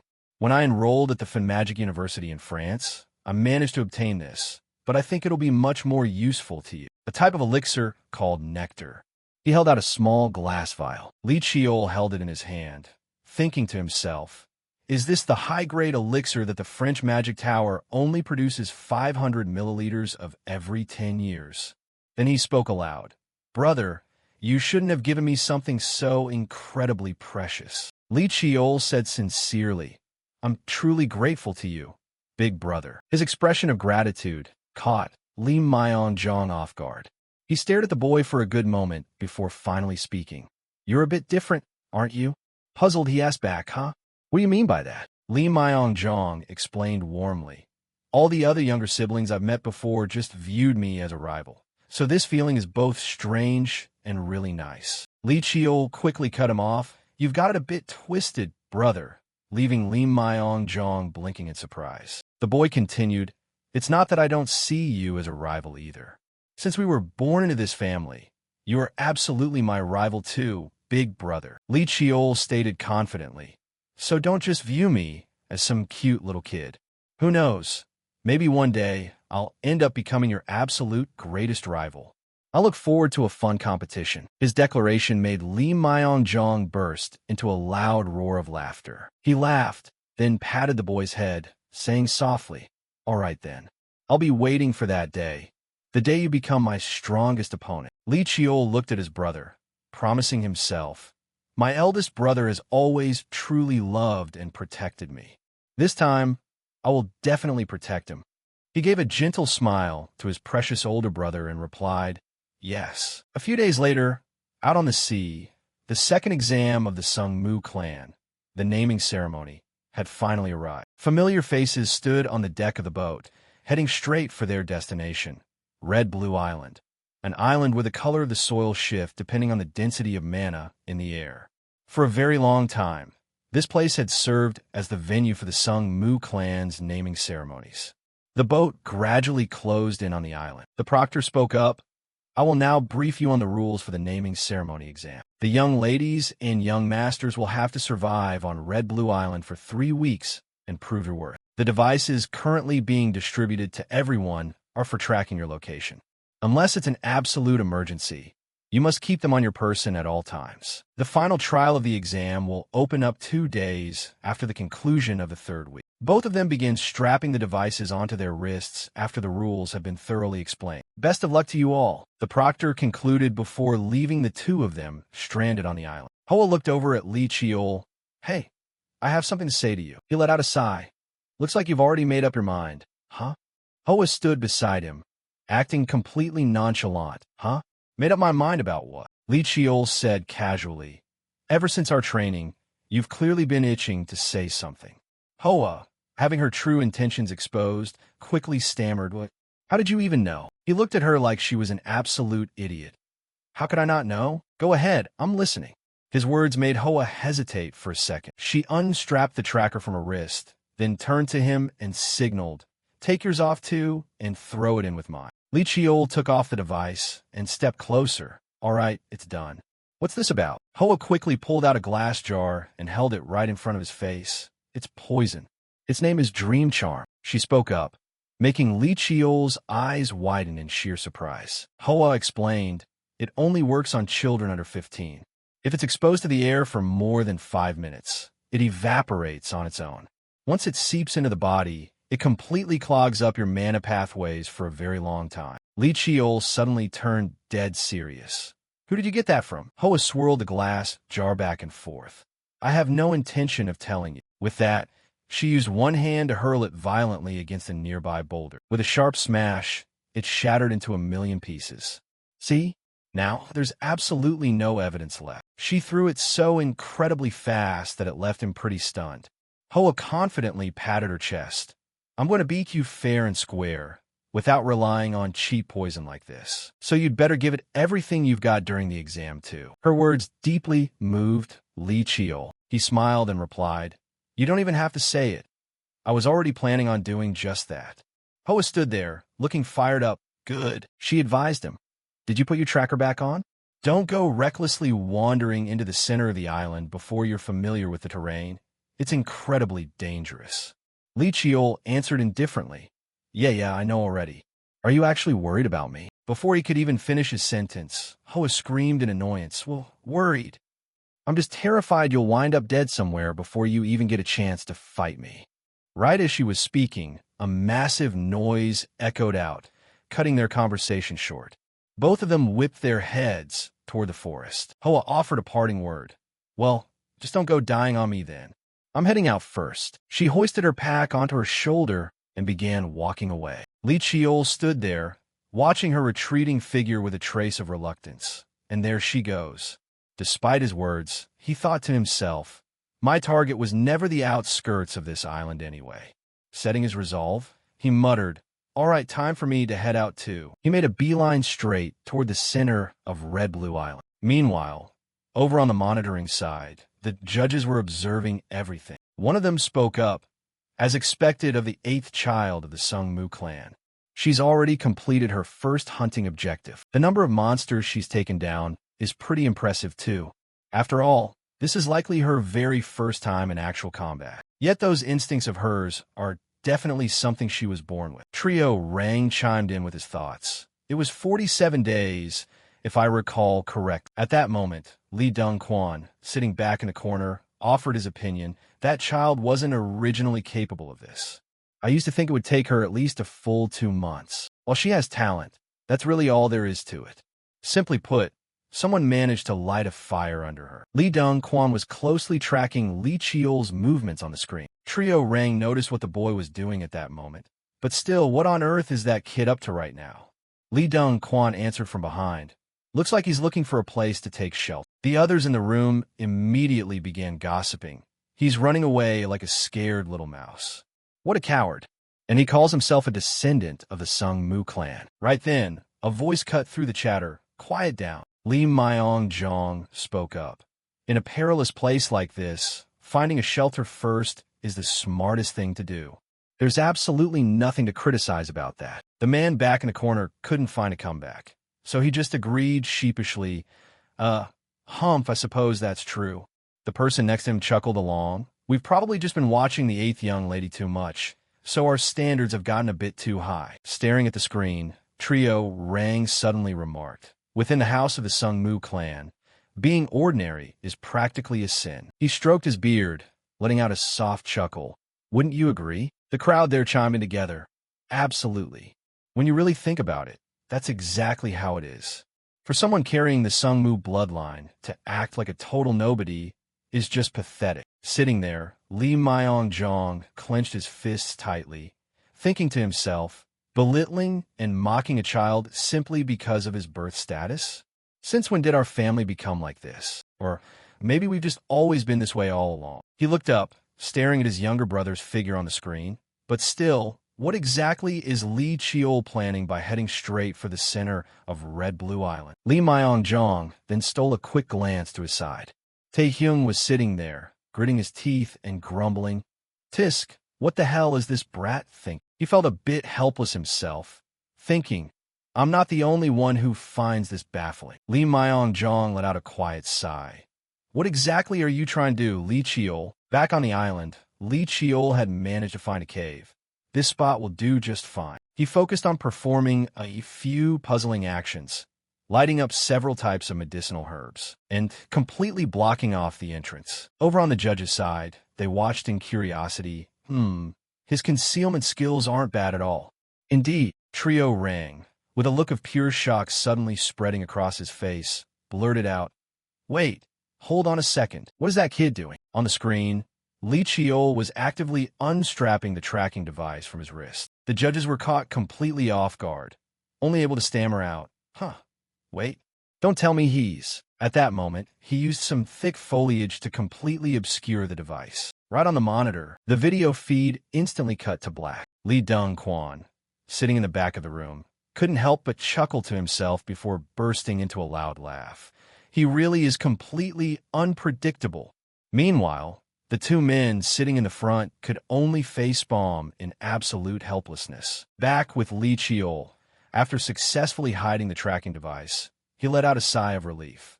There's no reason to let anyone else watch what I'm doing. He activated the mana inside the ring on his finger. Now, I can finally use Boundless. A sword materialized out of thin air. Since I've made it on a Red-Blue Island, I need to harvest as much as I possibly can. With a face full of absolute confidence, Li Cheol gripped the small sword in his hand. All right, let's move. Right now, his face was twisted into a scowl as he stared at the toxic-looking pot of water in front of him. He could only let out a deep sigh. I guess it's done. It looks horrific. Is this really mana tea? Anyone looking at this wouldn't think it's water brewed from mana herbs. Li Cheol grimaced while stirring the medicinal pot. In my past life, I couldn't even afford cheap elixirs, which is why I had to tag along with herb gatherers and apothecaries just to find mana herbs. He recalled his youngest aunt's advice. Red Green Island is overflowing with mana in the air. You must take advantage of it to strengthen your mana. Li Cheol felt helpless. Auntie said so herself. If I drink water brewed from mana herbs, the effects will definitely be much higher. Li Cheol looked at the pot of medicinal herbs, his face completely wrinkled up as he reassured himself. Phew, all right. Twilight descended upon the island, and the pot of medicinal herbs was completely empty, rolling around on the ground. He thought to himself, that tastes like it came straight from hell. The lonely battle of 3 weeks officially begins. Leaving the protagonist's story aside for a moment, the scene shifts to the 18th day of the naming ceremony at Li Myong's office. While Li Myong-jong was completely absorbed in handling paperwork, a familiar voice suddenly rang out from outside. Sir, may I come in? He felt surprised, but immediately replied politely. Come in. The owner of the voice stepped inside after receiving permission, not forgetting to maintain etiquette with a polite bow. Apologies for disturbing you while you were working. Li Myong-jong remained understanding and quickly brought the conversation to the point. Looking at your face, you must have bad news again. The person bringing the news was none other than Yukong Hyun, the vice captain of the Clear Sword Squad, directly under Lee Myong. He held a serious expression, placed his hand over his chest, and reported. A large-scale group of wanderers seems to have entered northern South Korea without a second thought. Lee Dong-kwon went straight to the point. At first, I thought they were just causing trouble in the wilderness of the danger zone, but now they're moving south. Just a 2-day journey away, there's a magic stone mine belonging to the clan. Lee Myong-jong was curious, placing his hand on his chin as he thought to himself, wanderers, criminals roaming all over the region. After a brief consideration, he immediately voiced his opinion to Lee Dong-kwon. Those hyenas wouldn't dare trespass into the clan's territory without a reason. But Lee Jung-kwan di saga. He expressed his thoughts frankly to Lee Myong-jong. They might look like wanderers on the surface, but it could just be a disguise. There is definitely some faction pulling the strings behind this. Lee Myong-jong thought about it and realized it wasn't necessarily wrong. Based on what he knew, he pointed out, there are also reports that the Nine Dragons Fortress has moved its forces to the northern border. The main subject Lee Myong-jong mentioned wasn't just a small neighborhood, but a massive faction of the Central Plains, the Nine Dragons Fortress. Up until now, they had continuously provoked the Sung-mu clan by trespassing into their unexplored lands. Lee Myong-jong wasn't worried at all. On the contrary, he calmly thought it through, connecting the ongoing issues. It seems the information about father leaving the clan has been leaked. This must be a golden opportunity for hostile forces. Catching the core of the matter, he asked Lee Dong-kwon, does the clan's intelligence department know about this information yet? Lee Dong-kwon quickly answered, thanks to your prior order to keep watch, we caught wind of this faster than clan intelligence. What Lee Myong-jong needed to know was now clear. Without a moment's delay, he stood up and laid out the next strategy. First, let's cooperate with the intelligence department to find out more. When Lee Dong-kwon left, Lee Myong-jong was left alone in the room. He instinctively looked out the window, and, based on his gut feeling, he still felt an eerie sense of unease. He thought to himself gloomily, I hope this is just a mistaken gut feeling. In a flash, the scene shifts to a dense, desolate forest beneath the bright light of a full moon illuminating the woods. A mysterious ancient necklace glows, emitting rapid, terrifying sounds that signal an ominous omen about to happen. Not long after, the light from the necklace bursts out violently. A spatial rift suddenly appears, shattering the silence of the forest. From within the rift, a Buddhist monk staff along with its distinct iron rings emerges, accompanied by a mysterious figure wearing a strange smile, stepping out under the brilliant moonlight. The silhouette of a sorcerer gradually comes into view. He talks to himself casually in front of the moonlight.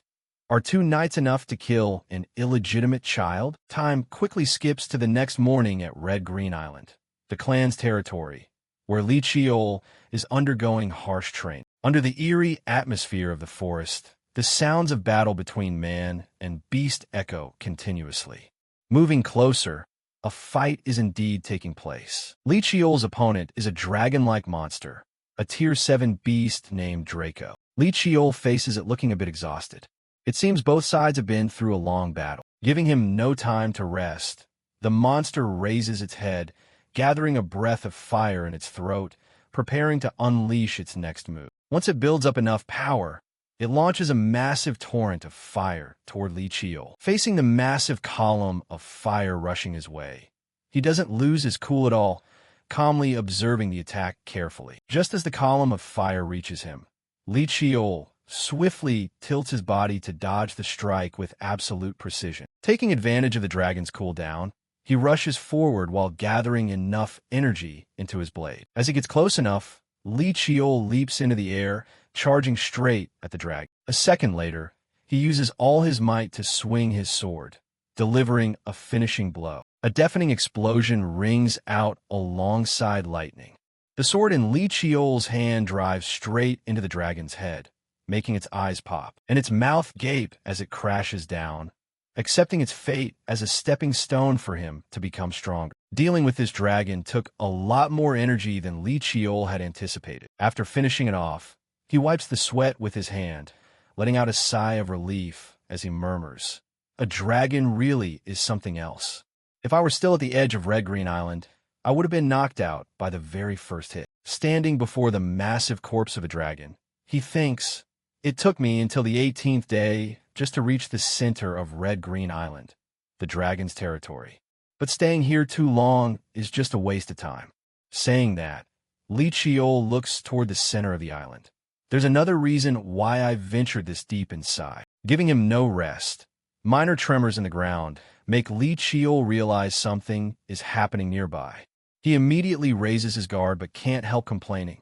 Again, his strength hasn't fully recovered from the battle with the dragon yet. So hiding to observe the enemy is the best option right now. It doesn't take too long for him to realize what is going on. From inside the bushes, Li Chiol witnesses a group of Tier 8 monsters, man lizard men, gathering together. Thinking back, he says to himself, "Indeed, I ran into lizard men before while exploring the island.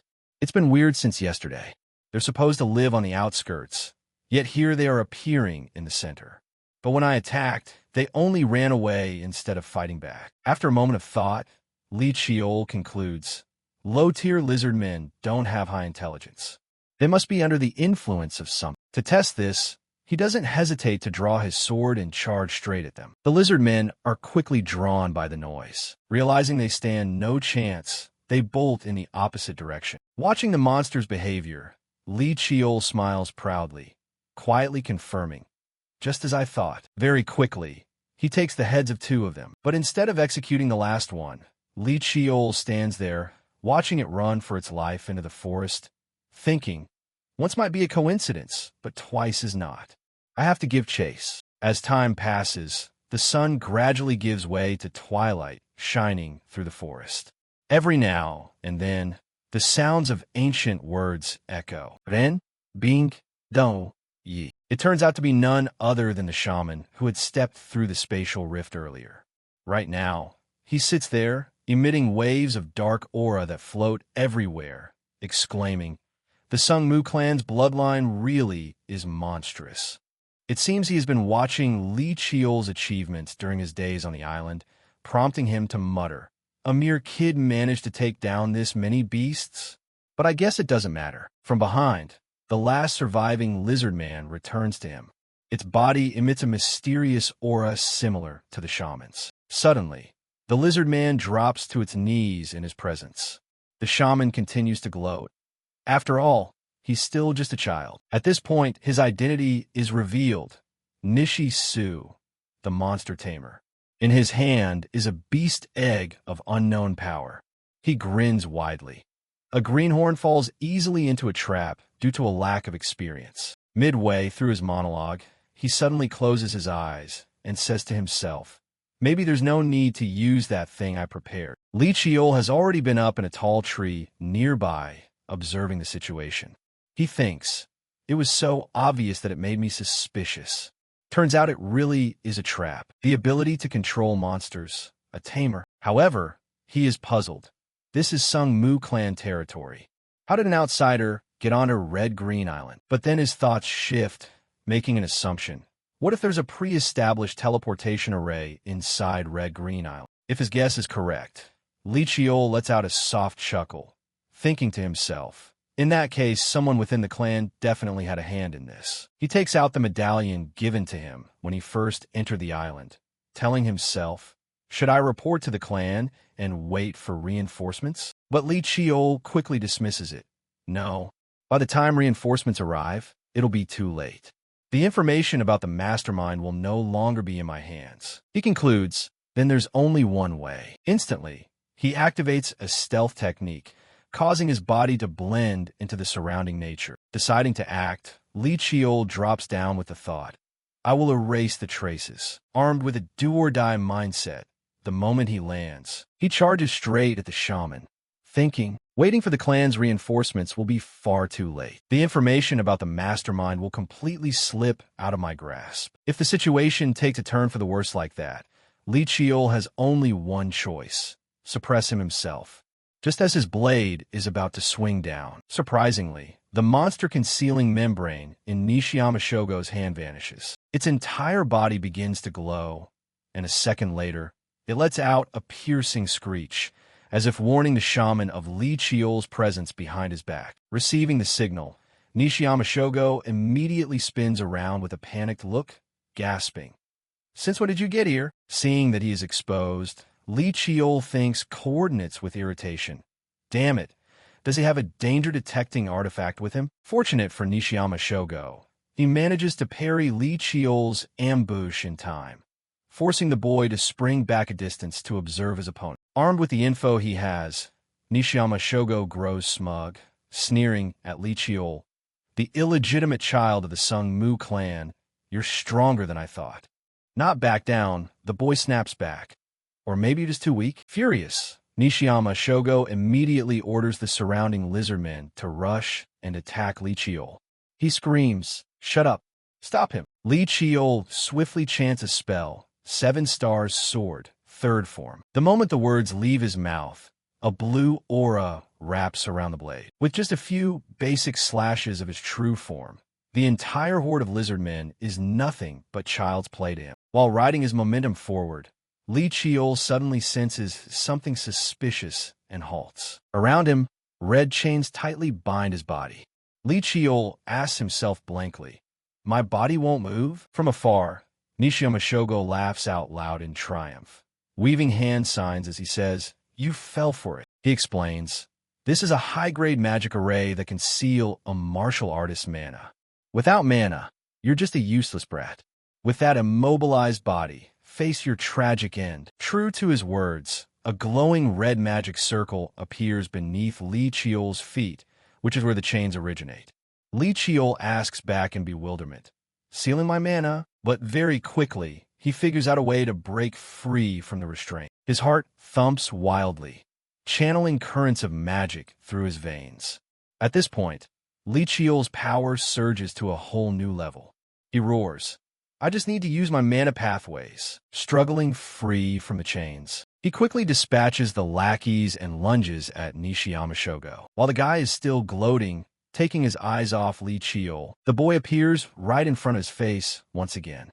Witnessing Li Chiol's extraordinary strength, Nishiyama Shogo begins to panic, his eyes wide with fear. Now, Li Chiol stands tall right before him, pointing his sword, asking, "Planning to run?" Nishiyama Shogo asks frantically, "How did you break a high-grade array?" Li Chiol doesn't waste words, backing him into a corner as he threatens, "I have no reason to tell you. Your image has already been sent back to the clan via the communication device. Surrender." Seeing that he is out of options, Nishiyama Shogo sneers, "Doesn't matter." A second later, to Li Chiol's astonishment, he screams, "I will kill you and win back my freedom."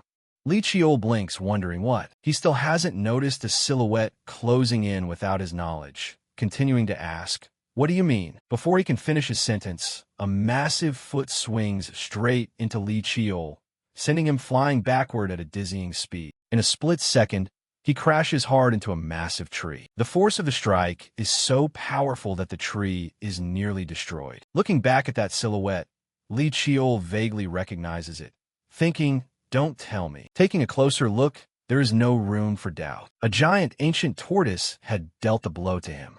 It's the Demon Hand Mountain, the ruler of this land. Calming himself down, Li Chiol analyzes the situation piece by piece. A Tier 3 nightmare-class monster. A mediocre tamer, like him, can actually control the Demon Hand Mountain. Nishiyama Shogo seemingly reads his mind, quickly replying, "Pretty sharp, aren't you?"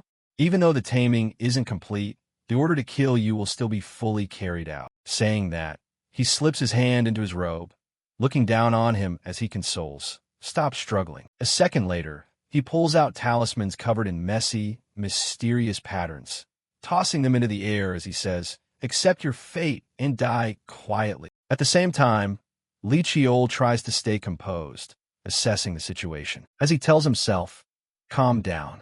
If he can't fully control the Demon Hand Mountain yet, I just need to take down the tamer." He pulls out a pill he has been hiding for a long time, thinking to create an opening against this monster. This is the only way. I never expected the day would come when I'd have to use this. It's the explosive Dan, a ban pill due to the severe backlash compared to the mana gained. Without hesitation, he pops the pill into his mouth. The moment it's absorbed, all of Li Qiol's mana pathways glow brighter than ever before. To boost the effect, he thinks to himself, there's one more thing. The ring on his hand shines brightly, enveloping the blade in a surge of magic. The secret technique Annie told me to use only when my life is in danger. Knowing this is the moment, he activates the heaven-defying alignment, a secret technique that skyrockets his strength. In the blink of an eye, Li Qiol seemingly teleports from his position, charging straight at the giant monster and unleashing a devastating strike. After landing, he evaluates. Even though its skin isn't scratched at all, it still had an effect. That makes him think, with this, I will break it down. Refusing to back down, the demon hand mountain charges a massive wave of energy in its mouth, intending to obliterate him. Drawing from his knowledge, Li Qiol recognizes it. The demon hand mountain's roar. Under the effect of the roar, he thinks to himself, I can't move because of the mana field. In this critical situation, a burst of dark energy erupts from his heart, creating a black shield that covers his body. Recognizing the turning point, Li Qiol seizes the chance to plunge forward.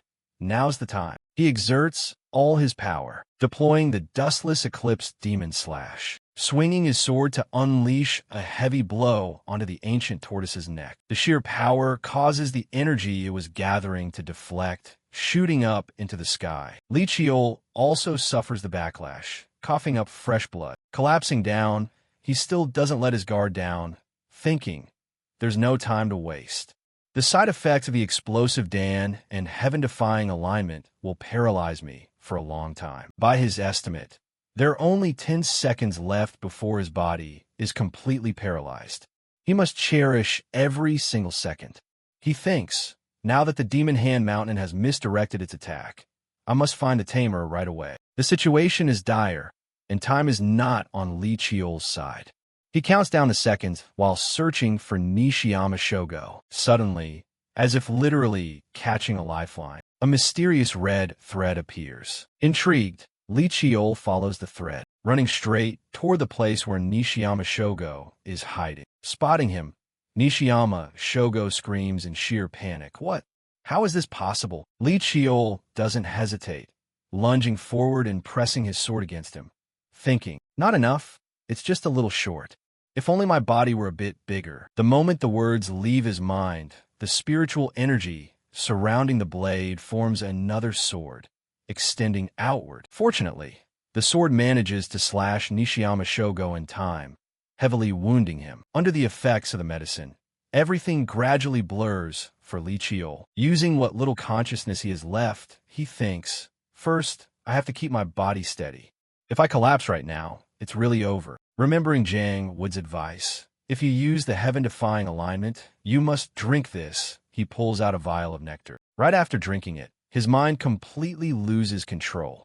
At the last minute, he only manages to utter, must completely suppress him. Before he knows it, Li Qiol finally opens his eyes groggily. A dark energy surrounds him, leaving him half awake and half dreaming. His surroundings are completely white, making him wonder, where is this? What happened to the tamer and the demon hand mount? Suddenly, his body feels as though it's being crushed by something, making him scream out in agony. Li Qiol clenches his fists, holding back the feeling that his body is about to shatter into pieces. A blue eye hovers in midair, crying out in disappointment. Did it really turn out like this in the end? Those things are far too dangerous for a human to absorb. How can both coexist within a single entity? I was hoping you wouldn't wake up. Might as well feed it now. Having said that, the eye drops a murky purple lump. Li Qiol forces himself to look up and realizes it's the purple sunset stone honey, a purple honeycomb. The eye speaks aimlessly. It's not you, but it that needs to eat this. The era has shifted. Get stronger, human child. Don't let yourself be swallowed by the times. In his daze, the silhouette of old tortoise flashes briefly before fading away. The scene changes, and Hoa pokes her head in to look at Li Qiol, asking, "Oh, you're awake?" He groggily calls her name, Hoa, which makes her blood boil. This brat dares call me by my name. Since you're in pain, I'll let it slide. How's your physical condition? Lee Cheol focuses on evaluating his physical strength. Although his musculoskeletal system is severely damaged, his mana level has skyrocketed to a terrifying degree. He thinks to himself, did I really absorb the purple sunset, stone honey? He tells her about his condition. A few mana pathways are ruptured, my internal organs are a bit jumbled, and my muscles and bones have a few tears, but it's nothing too serious. Hoa gasps, what? All of that, and it's not serious? Lee Cheol feels a bit guilty inside. The purple sunset stone honey was originally what Lee Hoa intended to get, a terrifying spiritual medicine that strengthens the physical body, boosts mana, and grants immunity to poisons and curses. It was exactly what she was determined to get on Red Green Island, so he feels a bit bad. He bolts upright, asking, wait a minute, why are you here? Suddenly, a voice calls out from afar. Little brother. It is Lim Myong Jong, running over with a panicked expression. He checks on him anxiously. Are you okay? First, let me heal you with my mana. I also brought some medicinal potions. Lee Cheol awkwardly declines. Thank you, brother. There's no need for mana healing, but I'll gladly take the potions. He frowns, watching worriedly as Lee Cheol chugs a mouthful, then turns to Hoa. Sister Hoa, can you step outside for a moment? She catches on quickly. Yes, I understand. Lee Myong Jong says gloomily. If you had died, I would have wiped every organization related to that tamer off the face of this earth, no matter how massive their faction is. Lee Cheol chuckles sheepishly. That sounds really reassuring. He speaks sternly. As a member of the Sung-Mu clan, what you displayed is truly the textbook definition of a martial artist. But as your older brother, I cannot look at it in a positive light. It was reckless. Lee Cheol scratches his head, embarrassed. I didn't anticipate the appearance of the Demon Hand Mountain. I'm sorry, brother. If I knew it was there, I definitely would have waited. Lee Myong Jong lets out a helpless sigh. It's good that you know how to tell the difference between being reckless and being confident. Lee Cheol makes a proposition. Big brother, since I dealt with the tamer, the information regarding him belongs to me as well. He holds his head in resignation. I knew you were going to say that. That tamer used to be a quasi-fifth-tier sorcerer from Japan's Onmidu. It seems he was exiled for trying to learn forbidden arts. The mastermind behind this provided him with high-grade talismans and magic artifacts, then activated them while the Demon Hand Mountain was fast asleep. They wanted to kill you and make it look like a monster attack. Lee Cheol asks curiously, you haven't tracked down the mastermind yet, brother? Lee Myong Jong replies, he's currently on the verge of death, so it's hard to squeeze information out of him right away. Hearing this, a realization hits him. So I wasn't the main target. They are aiming for you. He questions, what makes you think that? He explains, they wanted to damage your reputation, making everyone believe you failed to detect the intruder and reacted too slowly. He sighs in agreement. That is exactly the case. It looks like we can't just keep pretending not to know either. Lee Cheol asks, are you all right, brother? He pats his head, reassuring him, no, I'm fine. My reputation took a little hit, but it's nothing significant. I can't be away for too long, so I should head back. Lee Cheol quickly catches his hand and proposes, brother, do you want to make a deal with me? Let's say that you foresaw the tamer's intrusion and ordered me to handle it beforehand. I will go along with that narrative. He tells himself. That way, it won't look like you prepared for something even the clan's intelligence failed to detect. Lee Myong Jong asks, for you, isn't it best to testify the truth? Lee Cheol dusts himself off and stands up. If people believe I accomplished this all on my own, they will definitely be even more guarded and wary of me. That's why I'm calling this a deal. He agrees. Right? A deal is when both sides exchange something they both need. What do you want? Lee Cheol requested. Giving me access to the Pavilion of Scriptures for 3 days is more than enough. Lee Myong Jong respected his younger brother's audacity. Fine. Thank you. The two shook hands firmly. Lee Cheol smiled faintly. No need to thank me. This is just a transaction after all. He patted his shoulder.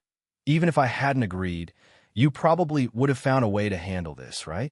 Lee Cheol played dumb. Well, about that. Suddenly, his phone rang. It looked like a call from the Clear Sword Squad.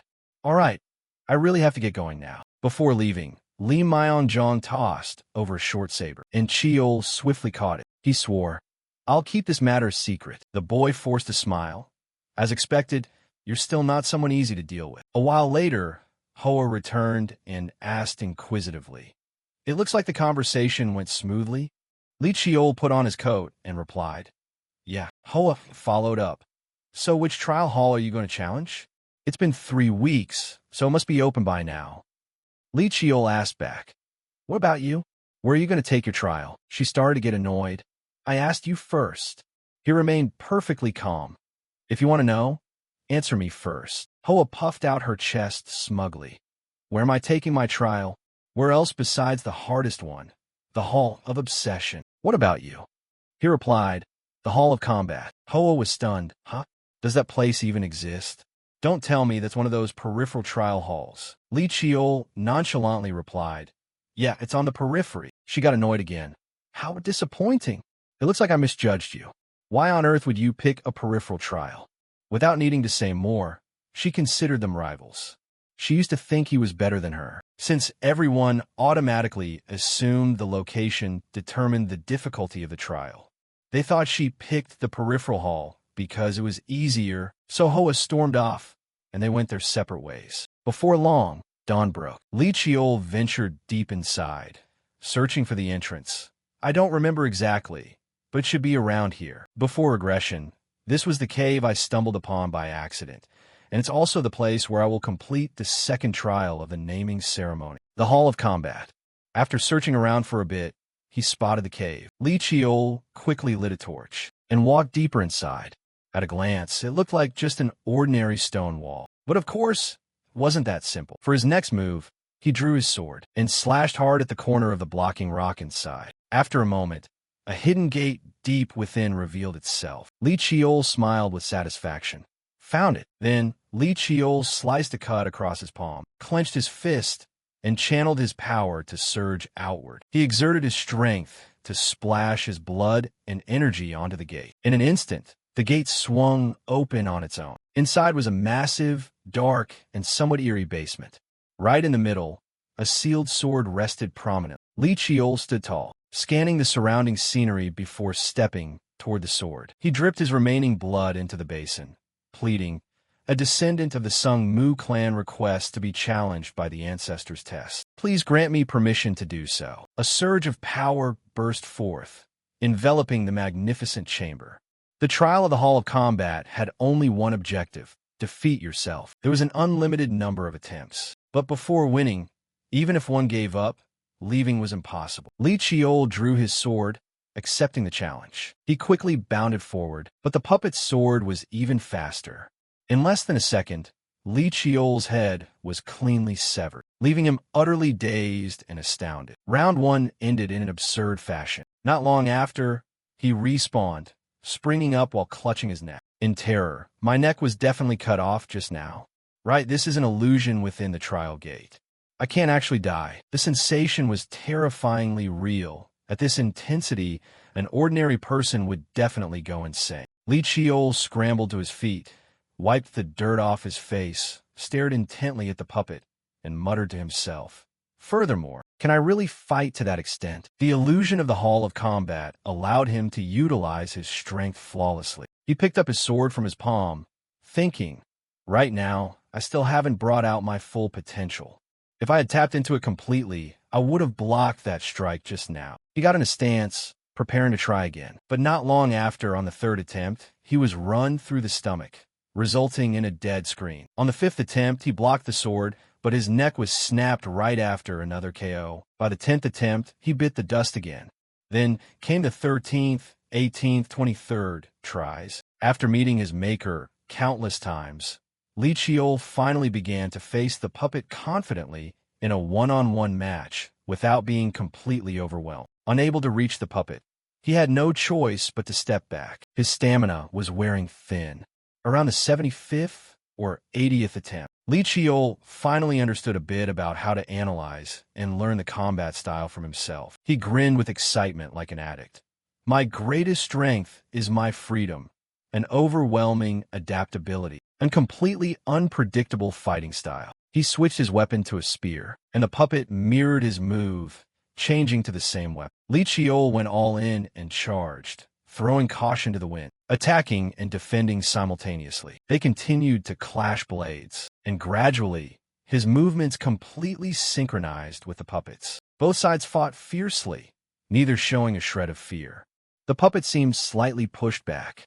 This was the first time Li Qiol saw it retreat. It swapped to another weapon and rushed in to engage him once again. The puppet thrust straight at his flank, but Li Qiol barked, brain dead. He raised his sword high, a villainous smirk plastered across his face. "I exposed that opening on purpose, you idiot." He unleashed the demon slash, ripping a gash right across his opponent, causing the puppet to dissolve into nothingness. But instead of showing frustration, it flashed an eerie smile before vanishing. Li Qiol thought to himself, if you pass the trial of the Sung Mu clan's bloodline, your hidden ability will be unlocked. In my past life, my ability was just the most common type, enhancement. But in this life, suddenly, a brilliant golden energy fluttered before his eyes. Li Qiol stared closely, seemingly recognizing where this source of power originated from. The situation outside was incredibly tense. Taehyung let out an anxious sigh. And here I thought he'd behave himself this time. That annoying nephew of mine. Everyone else has such a peaceful naming ceremony, but he just causes endless trouble. Suddenly, someone shouted, "The mana density is fluctuating," making his jaw drop. Li Qiol stepped out from the gate, looking majestic, but abruptly stumbled and collapsed. Taehyung ran over in a panic, calling out, "Li Qiol, are you okay? Wake up." His lips were parched as he mumbled, Give me some water, so hungry," before drifting into a deep sleep. Taehyung stared with a bewildered expression, completely speechless and trembling with rage. His roar echoed through the sky. "You little brat." The scene shifts back to the Sung Mu clan, where Ga Hoa was crying up a storm. "Young master, do you have any idea how worried I was? First the beast tamer, then the demon hand mountain, and now even a grand challenge set up by the ancestors." She hugged him tightly. Li Qiol said awkwardly, "Nanny, I'm too dirty. I've been living outdoors for nearly a month." Ga Hoa said, "I was planning to give you a massive scolding, but welcome home, young master." She pinched Li Qiol's cheeks. He happily accepted it and thanked her. She quickly wiped her tears and smiled warmly. "I've prepared a bath for you. After you're done bathing, I'll set the table for your meal." Li Qiol walked toward the bathtub, picked up a towel, and asked curiously, "Oh, Nanny, what about my aunt? I thought she'd be the first one running over." Ga Hoa stammered, well, about that," making Li Qiol turn his head to look, puzzled. The scene cuts to Jiang Hoa, who smiled radiantly upon seeing him. "My darling nephew is here." Li Qiol let out a helpless sigh. "What on earth did you do?" She laughed carelessly, rambling nonstop. "Sorry, but seeing you safe and sound is all that matters. But seriously, what did you do to make your mana level skyrocket like that? You haven't even fully digested the energy in your body yet. Sit down quickly. I'll help you right now." Before she could finish her sentence, Li Qiol cut her off. "Auntie." Jiang Hoa chuckled weakly. It's fine. Li Qiol never expected that his aunt would go to such lengths just for him. The reason Jiang Hoa was locked up here was because she had caused a massive uproar in the control room with the elders and the eldest brother. In a fit of rage, she had lunged forward blindly, screaming, "It was you guys, wasn't it? You did this, damn you," just like always. Returning to the present, Jiang Hoa felt a bit remorseful, unconsciously rubbing her fingers together with her head cast down. "I'm sorry, my dear. I just thought they had done something sketchy to you, so I couldn't keep my temper in check. I just felt absolutely furious." Jiang Hoa stumbled over her words, her actions speaking louder than her voice as the thought of never seeing her nephew again choked up her throat. Li Qiol thought to himself. To be honest, he had never fully trusted her before, but without realizing it, he had already come to view her as a part of his family. He let out a sigh, letting it go. "All right, I accept that now." Li Qiol prepared to leave, not forgetting to say, "I'll get you out of here soon. Please wait a little longer." His aunt waved her hands dismissively. "How could you possibly do that? It's fine. Don't overexert yourself." Li Qiol put on a confident face, I won't have to do anything. You'll be released soon anyway. See you next time, then. The scene shifts to the airport, where members of the Sungmu clan stood lined up in a row to welcome a high-profile figure, In Suk, finally making his appearance. He carried a stern expression as he looked over everyone. Hoa Yun bowed respectfully in greeting. Tae Shin replied, "Sorry to keep you waiting so long." She spoke up, "It's fine. The hot springs are fully prepared. Please take a relaxing bath and enjoy your meal." Hoa and Lee Cheol stood side by side. She was a bit timid, while he was curious, keeping his eyes locked onto the man. Lee Cheol thought to himself, "After everything that happened at this naming ceremony, I thought I had grown quite a bit. But just how vast is the gap between me and my father? I still can't measure it." Lost in thought for a split second, their eyes met. Tae Shin swiftly turned his head away and spoke up. "I have always said that those who do not know how to fight are unnecessary to the clan." He turned back to look at Lee Cheol once more. "But among them, there is only one child who possesses the raw hunger for victory in my eyes." Lee Cheol was startled, his heart panicking slightly. Everyone around began whispering about the person he had just mentioned. Lee Cheol let out a helpless sigh. I tried so hard to suppress my emotions to this extent, yet he could still read me. A few hours later, at the grand banquet hall of the Sungmu clan, Lee Cheol stood in a corner, taking in his surroundings. He thought, since this is a rare event, the scale of this party is significantly grander than any other naming ceremony. He glanced at the man to his left. That guy is the youngest Tower Master Sorcerer ever known. On the other side, the director of Amuda? No, it's the deputy director now. Suddenly, someone approached Lee Cheol, greeting him. "Excuse me, young master." Butler Choi bowed carefully. "The clan leader requests your presence." Lee Cheol stepped away from his spot. "Father," he replied. "Yes, please follow me this way." He walked along while wondering to himself, what could father possibly want to talk to me alone about? I hope it's nothing severe. A few minutes later, he arrived at the location. Lee Cheol greeted politely. "What did you call me for, father?" Seeing him remain silent, he lifted his head, and it turned out Tae Shin was with Lee Myong-jong. The two towering figures stared intently at him, putting him under heavy pressure. Lee Cheol quickly cast his eyes to the floor. Tae Shin spoke up. "I believe you already know the reason I summoned you, don't you? I want to hear about the events during this naming ceremony. According to Lee Myong-jong, you detected an outsider and ordered his capture. This whole thing was your plan, wasn't it?" Hearing this, Lee Cheol instantly broke out in a cold sweat. Just as he thought, his father already knew everything. With no way out, he answered clearly, "Yes, that is correct. I was the one who proposed the deal to Big Brother. The condition was that I gain access to the Pavilion of Scriptures for 3 days while helping Big Brother avoid the brunt of the public backlash." Tae Shin looked somewhat satisfied. "Considering your contributions to this matter, I will overlook your false report." Then he warned, "But there will not be a next time." Lee Cheol learned his lesson and replied, "Yes, I understand." He turned to address Lee Myong-jong. "On the other hand, you will receive an appropriate punishment. From now on, organizing this event will be your responsibility. Return to your duties." He saluted, pinning his hand to his chest. "Yes, I will do so," and left, not forgetting to flash a reassuring smile at Lee Cheol. The boy thought gloomily, "I wonder if Big Brother's going to be okay." Now that it was just the father and son left, Tae Shin continued his instructions. "Aside from the false report, the merit this time belongs to you. You will receive the reward that Lee Myong-jong promised. Finally, because you conquered the trial of the Hall of Combat, I will grant you a reward." Hearing this, Lee Cheol's eyes lit up instantly as he stammered, "If that's the case, then..." The scene shifts to the banquet hall, where Tae Shin stood on the podium, addressing the crowd. "Thank you to all the guests who made the journey here.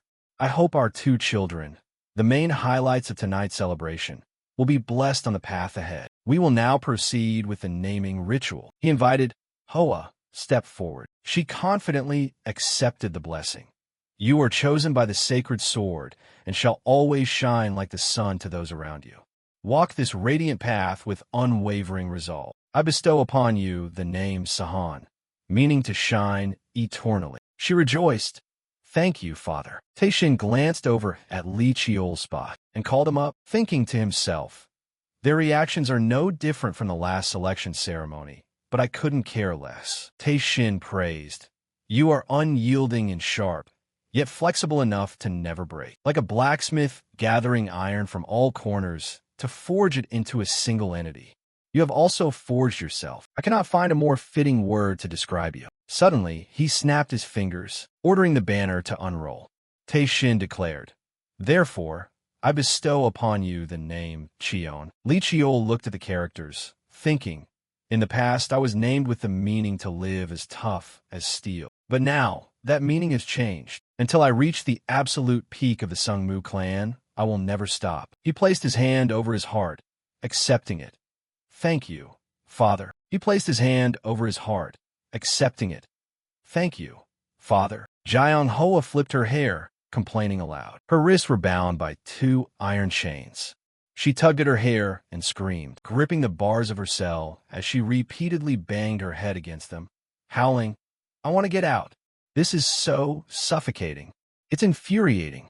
I didn't even get to witness the kids' naming ceremony. Her loud shrieks echoed outside. He said he let me out. What's taking so long?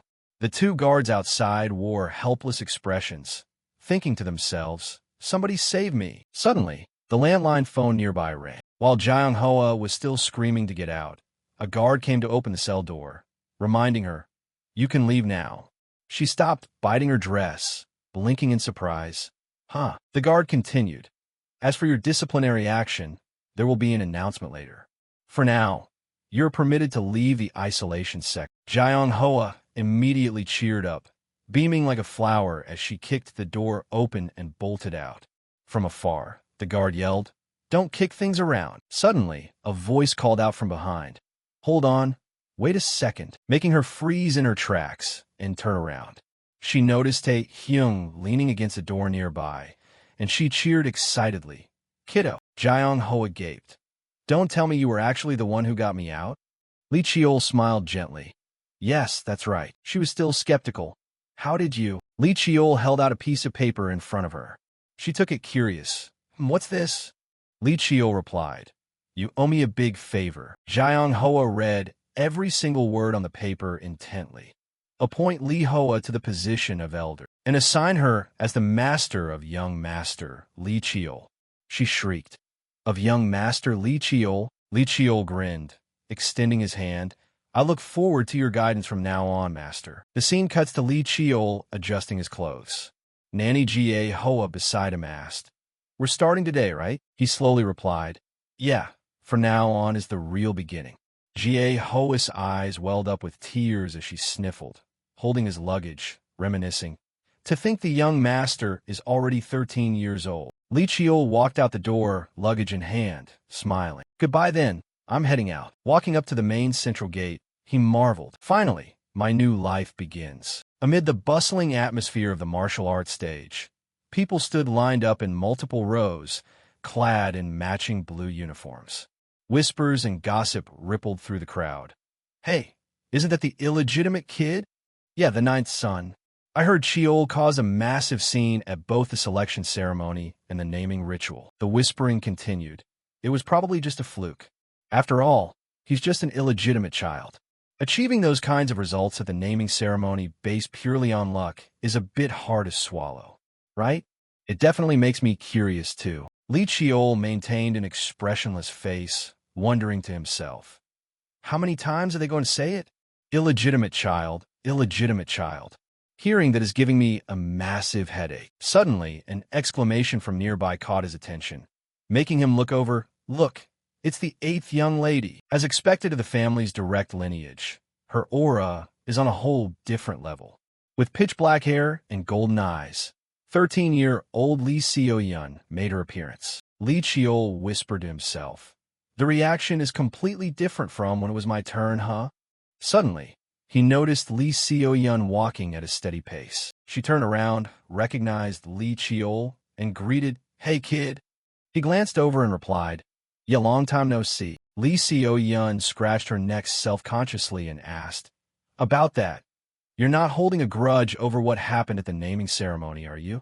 Confused, he asked back, "What about the naming ceremony?" Remembering the scene at the naming ceremony, she timidly replied, "No, it's about me saying I was disappointed." Li Chiol vaguely recalled those words. "Growing up, you're no different from a cold-blooded person." He sighed, letting it go. "All right, I don't care at all." Overjoyed, Li Xiaoyun smiled brightly. "Really? Are you serious?" She continued. "Thank goodness. You can be a bit petty, after all." His face darkened, and he turned to clarify. "Where exactly did that pettiness come from?" Li Xiaoyun changed the subject. "I heard you're studying under our youngest aunt, and you even entered the library pavilion." As he hesitated to answer, a loud shout rang out. "Attention, everyone!" The instructors dressed in yellow robes lined up on the stage. The one in the middle, with his hands behind his back, announced, "We will now proceed with class assignments. Freshmen whose names are called, please gather in an orderly fashion in front of your respective instructors." A commotion broke out below. "What should we do?" "It's starting to get tense. If I get put into a bad class, I'm doomed." Li Chiol sighed, silently agreeing. That reaction is understandable. The academy's training period is 3 years, so class assignment is crucial.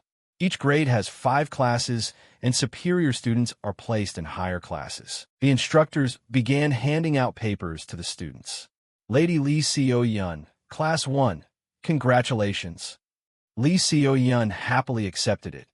"Thank you." Seeing this, Li Chiol thought to himself, Li Xiaoyun got into Class 1 as expected. Suddenly, it was his turn. "Young Master Li Chiol." The instructor handed him the class assignment paper. "Present." He picked up the paper nonchalantly, reading it while silently noting their annoyed expressions are incredibly blatant. After reading it, he only gave a scoffing smile.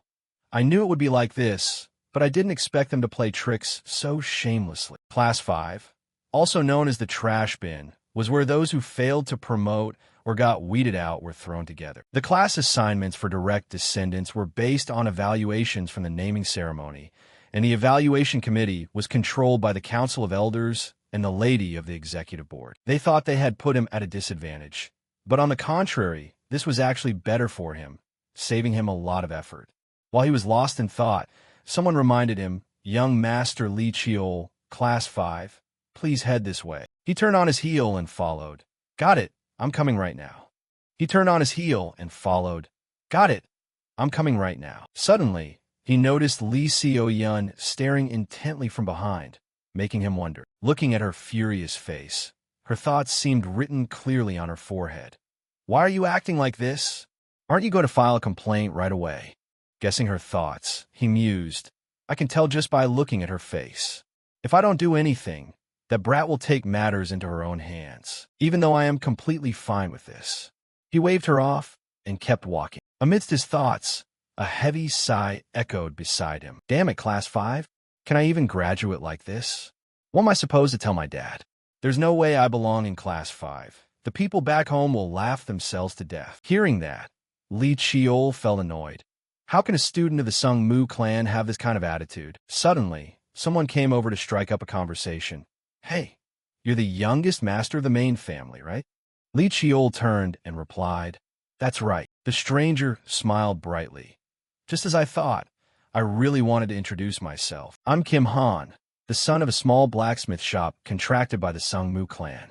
It's an honor to study alongside the young master." Hearing the introduction, Li Chiol thought to himself, "Kim Han? I don't have a single memory of him from my past life." Yet he still replied, "Why me, though?" Kim Han chuckled nervously and scratched his head. "You're a prominent figure, young master. I've always looked up to you as an idol." Li Chiol found it convincing. "He's not lying, is he?" Then let out a breath and asked, "Kim Han, right? How do you feel about being placed in Class 5? Kim Han was slightly taken aback, but replied with a smile, "My current strength is probably just at that level." But, clenching his fist, he thumped his chest with determination. Who knows what the future holds? Li Chiol didn't expect that, flashing a bright smile. "You've got guts."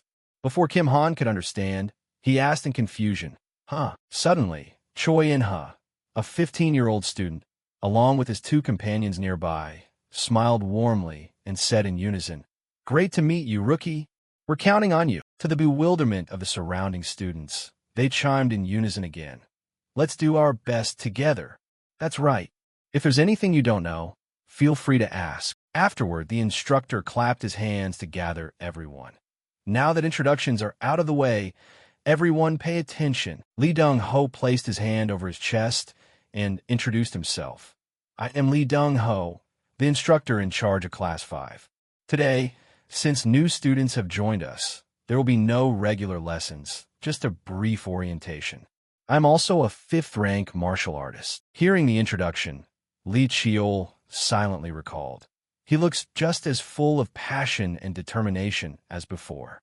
In my past life, he used to give me private tutoring because I couldn't keep up. Lee Dong-ho announced with a smile. All right, that concludes the introductions. Inha, guide the new students through the rest of the routine. Hearing his name, Inha happily agreed. Yes, instructor. Scratching his head a bit sheepishly, he waved and said, Hey, rookies. Though it's kind of embarrassing, since I've failed to promote 2 years in a row, I'm still serving as the second-year class president. You guys have been standing for a while. You must be tired, right? Feel free to sit if you want. Now, we're going to choose a class president. The surrounding students continued to laugh and joke. Lee Cheol and Kim Han listened intently as Inha rambled on. Even though we're just students, there are times we get deployed into real combat. So a class president is almost like a captain of a martial artist squad. Unlike the instructor who is only responsible for training and teaching according to the curriculum, the class president can be seen as the one holding authority over everything else in the class. A student with a bowl cut raised his hand in confusion. Then how is the class president chosen? Inha explained, I forgot. I don't know how other classes do it, but here we'll hold a light sparring match and then vote. Clapping his hands, he declared, All right, let's get started then. Since this is a competitive match, mana usage is prohibited. There will be a rest period after each round. Lee Cheol's face darkened as he asked back, Are you actually serious? Hearing this, Inha was a bit flustered. Young Master Lee Cheol, do you have some sort of complaint? He replied coldly, About everything. Both what you guys are doing and what you've been saying. Drawing a wooden sword, he continued, Wake up. This is the Sung Mu clan. If you want to play school, don't come to this academy. Go to a regular school in the safe zone instead. Inha frowned. Your words are a bit too harsh. We just want to settle this peacefully. Ignoring him, Lee Cheol stepped onto the sparring stage, drove his sword into the ground, and said bluntly, Talking like this, you guys just won't get it, will you? His face darkening, he rested both hands on the sword pommel and threw down a challenge. Come at me, one by one. From now on, I will fight all of you. After the sparring matches, Lee Cheol was breathing heavily, drenched in sweat. Around him, 3 or 4 students lay collapsed on the ground, whimpering, Please have mercy. He still stood there, leaning on his sword. Inha looked up from below, utterly bewildered.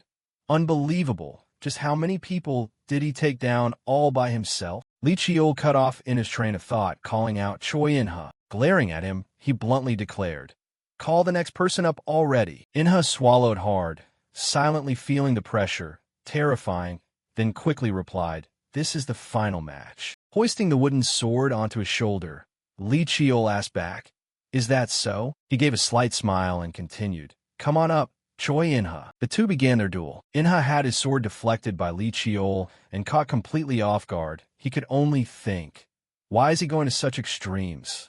This is a match with no rewards, no value. Just a sparring match among students. You aren't even capable of delivering a serious blow. At that moment, Lee Cheol held his sword tightly, breathing hard and trembling slightly. Inha clenched his teeth and thought resolutely, No. Actually, I know very well. He launched a counterattack, but Lee Cheol evaded it, making him realize, I used to be like that too. Wanted to win no matter what. I used to think compromising was just another way of living, and that accepting reality and growing up was the right thing to do. Lee Cheol's face was filled with determination, thoughts burning in his mind. But I want to win. I want to win so badly, it's driving me crazy. Right then, Lee Cheol swung his sword with full force, declaring, I win. Inha's sword was knocked clean out of his hand. Inha's face was filled with utter astonishment. unable to believe it as he cried out. Clutching his wrist, a piercing scream escaped him as he fell to his knees. Lee Cheol, panting from exhaustion, sighed and looked down, telling the others, "Take him to the infirmary." Unwilling to accept defeat, Inha shouted loudly, "It's not over yet. It's still not over." He reached for his sword and launched a surprise attack at Lee Cheol, but it was blocked nonetheless. Surprised, Lee Cheol thought to himself, left-handed swordsmanship? Using his left hand because his right is injured. Looking at Inha's face, he realized the look in his eyes right now is completely different from before. Not wanting to drag out the match, Lee Cheol countered, blowing Inha back to his utter shock. Channeling power into his wooden sword, he lunged forward, striking heavily against Inha's lower abdomen. Inha cried out in agony, collapsing heavily to the ground while clutching his stomach. Lee Cheol still stood firm with his sword, calling out to two nearby students, "Take him away." As he walked, he declared clearly, "I have lived every second like an hour, and every hour like a year." Standing under the blazing sun, he firmly drove his sword into the ground, taking an uneven stance as he continued. Who doesn't know that living a leisurely life is easier? But if I don't fight with my life on the line every single second, I will lose everything in the end. That's why, even when I breathe, I am fighting against myself and everything around me. He looked down at the miserably defeated students and asked, "Have any of you ever lived like that?" Clenching his fist with a determined face, he shouted loudly, "That is what you call a struggle." A moment later, Instructor Lee Dong-ho walked up to the panting boy and reminded him, "You went a bit too far. For people have broken bones and 3 have internal injuries." Drenched in sweat, Lee Cheol turned away. "If you want to survive in the Sungmu clan, you must at least know how to laugh in the face of such wounds." Lee Dong-ho frowned. "Right, those brats all have their reasons." Lee Cheol deepened his voice. "Instructor Lee Dong-ho, even the students have understood by now. Do I really need to explain it to an instructor as well?" His words struck fear into the man, whose face darkened, not daring to reply. Lee Cheol walked past him and added, "People like you are rare in the Sungmu clan. You are a good person." He paused, giving a reminder, "But they are students of the Sungmu clan. If they go astray, even if you have to play the villain, you should pull them back. Do your duty properly." Hearing this, Lee Dong-ho didn't reply, only clenching his fists tightly. The next day, Lee Cheol rolled his shoulders gently as he walked, silently complaining, "My whole body is really sore. I overexerted myself a bit yesterday." Lost in thought, he suddenly noticed the students he had beaten yesterday, all of them covered in bandages across their faces, glaring at him with burning intensity. Lee Cheol silently noted, "Though some harbor hostility or feel uncomfortable, none of them are avoiding me or turning away. If they were still terrified like yesterday, there would truly be no hope. But this doesn't seem too bad." Whispers echoed as he walked past. "Here he comes, that piece of trash." Suddenly, a voice called out from behind, "Young master, you're here." Lee Cheol turned around and saw Kim Han, who was also covered in injuries, and asked, "You're here pretty early, aren't you?" Kim Han scratched his head and smiled sheepishly.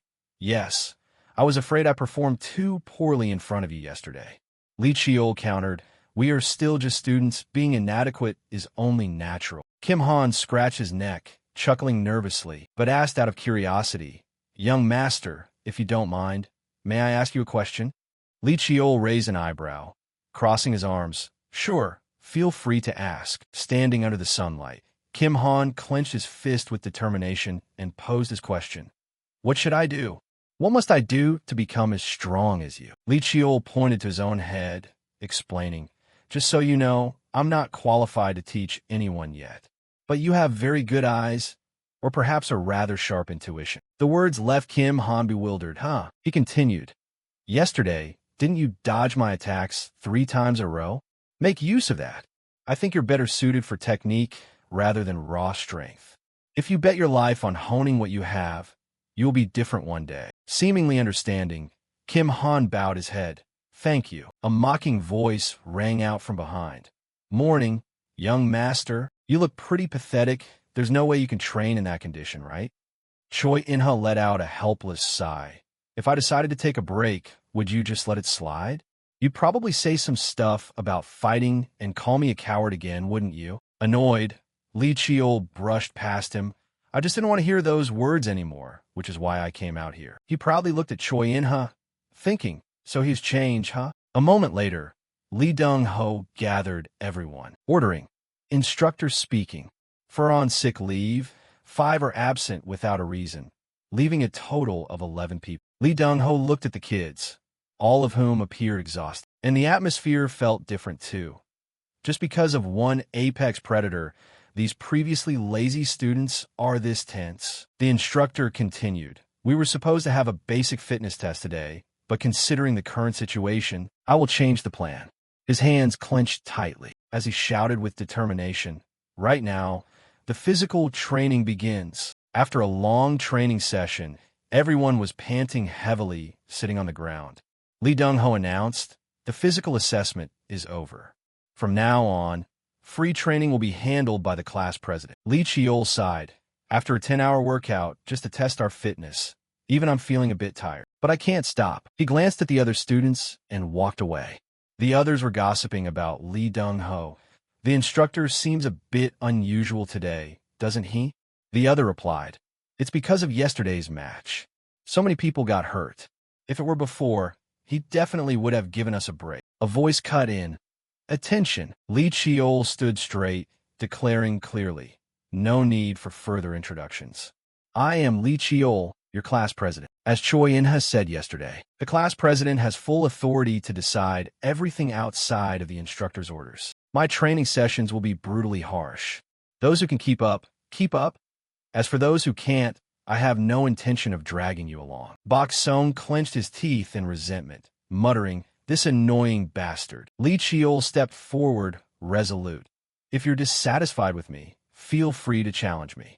Just defeat me once, and I will hand over the class president title. He commanded, all right, enough talk. Start right now. Fight the person next to you. After observing the students through a long combat session, Lee Cheol calculated. In the end, only 6 people managed to stay standing. The rest all gave up halfway. Seeing the situation, he spoke up. Stop. That's enough for today. Dismissed. Good job. The group of students began whispering complaints. This damn half-blood bastard. Because of him, we're suffering like this. I really can't stand that perfect son. What's the point of this anyway? I have no intention of following this kind of routine. Panting heavily, Kim Han chimed in. Cut it out. He spoke up. Honestly, I feel incredibly frustrated. Even when he was totally exhausted, we couldn't land a single hit on him. They asked each other, by the way, In-ha, what do you think? We had so much fun last year. Choi In-ha, still catching his breath, said gloomily, so much fun that we failed to promote. Everyone clamored, what? Choi In-ha stood up. If I don't change this time, I will truly live like a failure. Even if my arms and legs get broken, I want to give it a shot. I really, really want to. He poured his heart out. You guys know it too. That youngest half-blood. I mean, you understand what he's trying to do, right? Everyone fell silent, left speechless.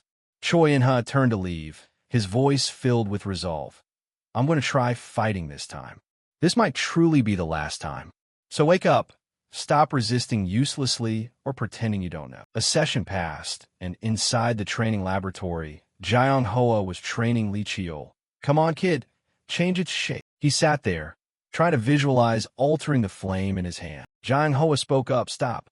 That's enough. The flame in his hand abruptly went out. Looking at the result, she held her head and lamented. Another failure. Every time you try to shape the aura, its form collapses. Jiang Hoa scribbled furiously on a piece of paper, frustrated. I didn't expect this problem to manifest after reaching 3 stars. Lee Cheol just sat there, looking at her with a helpless expression. Jiang Hoa continued to grumble. If only there were records on how the ancients utilized mana, that would be great. Looking at the ring on his hand, Lee Cheol couldn't help but think, if it's the memories of Boundless. But I still haven't been able to read the next memory. Regardless, the trip to the library pavilion yielded unexpected gains. Specifically, the moment that thing was shrouded in black aura, striking terror into the monster horde. Even the valiant generals of the kingdom were defeated. A number of heroes sealed it at the northern mountain of 10,000 demons. The king granted land to honor that exploit. Grateful for the royal grace, the heroes forged a sword, naming it Boundless. He clenched his fist. Finding information about Boundless is a massive harvest. Jiang Hoa looked at him with excitement. Anyway, you've touched upon Aura and stepped into the 3-star realm entirely on your own. It's truly impressive. She beamed. The current bottleneck will be resolved soon enough. In fact, you've nearly perfected both the amplification and transformation techniques. Adjusting his buttons, Li Qiu replied, "Yes, thank you, Aunt. You teach me every time." He quickly shifted the subject. "Speaking of which, Aunt, what do I learn next after reaching 3 stars? Jiang Hoa explained thoroughly. "You will learn how to use sword chi and aura skills. But mastering them will still take a long time." Suddenly, she looked at Li Qiu curiously. "By the way, how is the academy training going? You always look so exhausted." He sighed, his face expressionless. "It's just normal, Aunt." Jiang Hoa smiled, so brightly her eyes squinted. "Is that so? If it gets tough, let your aunt lend a hand." Li Qiu wondered, "Huh? How do you plan on helping?" Pounding her chest with confidence, Jiang Hoa declared, "Haha, you'll find out soon enough. Just trust your aunt." The very next day, Li Qiu looked up with a thoroughly helpless expression, thinking, the moment she told me to trust her, I already felt worried. A woman walked in from outside. The instructor introduced her. "Today we will have a special lecture on magic. Everyone adjust your uniforms and maintain your posture while waiting." This is Elder Li Jiang Hoa, a researcher of the Sung Mu clan. A familiar face appeared. Li Deng Ho quickly chimed in. Everyone applaud. Jiang Hoa stood there, grinning broadly. "Oh, this is so embarrassing." Adjusting her glasses, she said playfully, "I don't like dragging things out. Let's start the lecture right away." Sitting below and looking up, Li Qiu remarked, "It seems she's enjoying teaching more and more." A while later, the dull lecture came to an end. Applause rang out. Jiang Hoa smiled cheerfully. "From now on, no more dry stuff?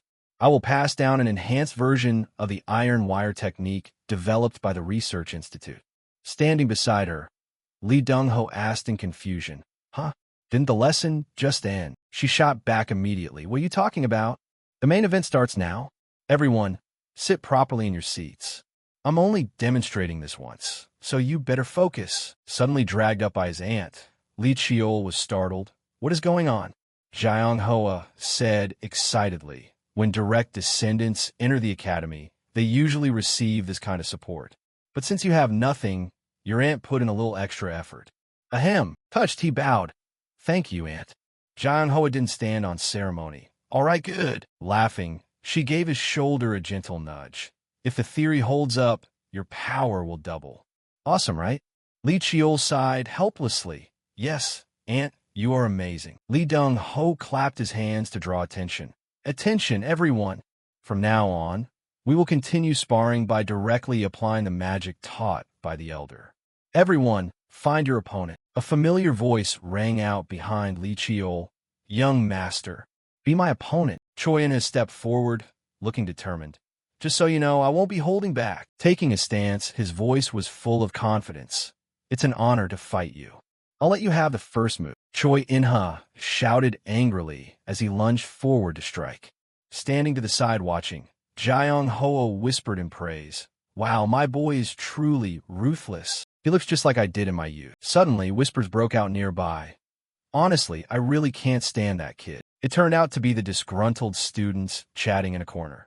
"Even if he's a concubine's son and faces discrimination, he's completely different from us. His physique is on another level, and he's even awakened in ability. He started from a completely different finish line." Another student chimed in, "Exactly. We've worked our butts off too, but what does he know about it?" Hearing this, Jiang Hoa stepped over and called out, "Hey, you kids." The whispering students turned around in shock. "Huh? Elder?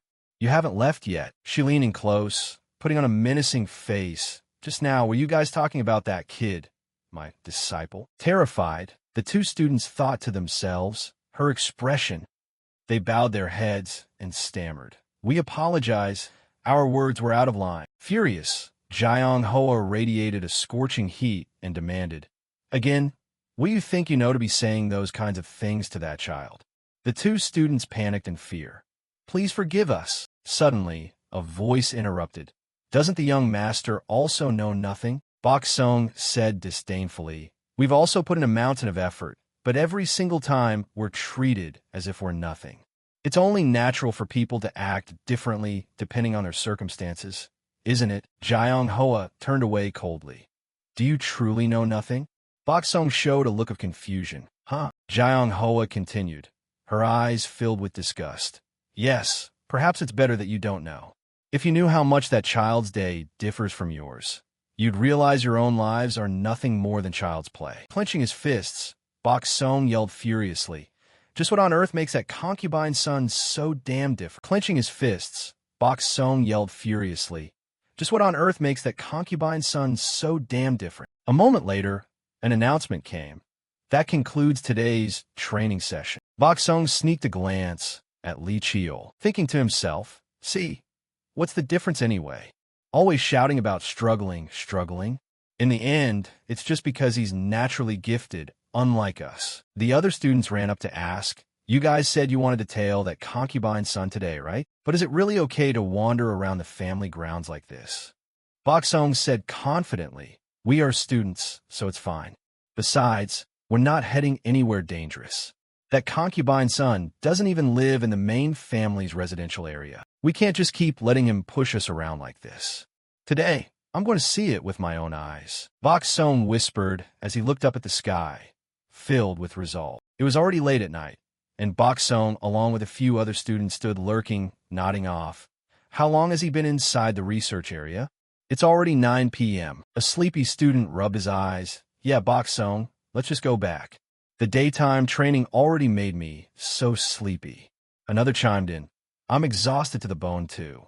One added helplessly, "All right, whatever that concubine's son is doing in there, we can't find out anyway." Bok Song let them leave, but still muttered under his breath, "Weaklings." At that moment, Li Chiol walked out, making him jump. "He's out." He let out a sigh of relief and encouraged himself. "Phew, let's do this." Seeing Li Chiol walk away, Bok Song rejoiced inwardly. "Finally, I can go home." But contrary to his expectations, he was shocked to see Li Chiol enter the training grounds, the area reserved exclusively for the main lineage. He's not even supposed to be allowed in there. Suddenly, loud shouts rang out, catching him and the accompanying students off guard. They asked one another, "What's that sound?" "The sound of training." Catching him and the accompanying students off guard. They asked one another, "What's that sound?" "The sound of training." One terrified student said, "Bok Song, it looks like the youngest young master is truly formidable. Let's just stop." The young master wasn't wrong either. "We should try our best just like Inha." Bok Song cut him off. "I never skip my personal training either.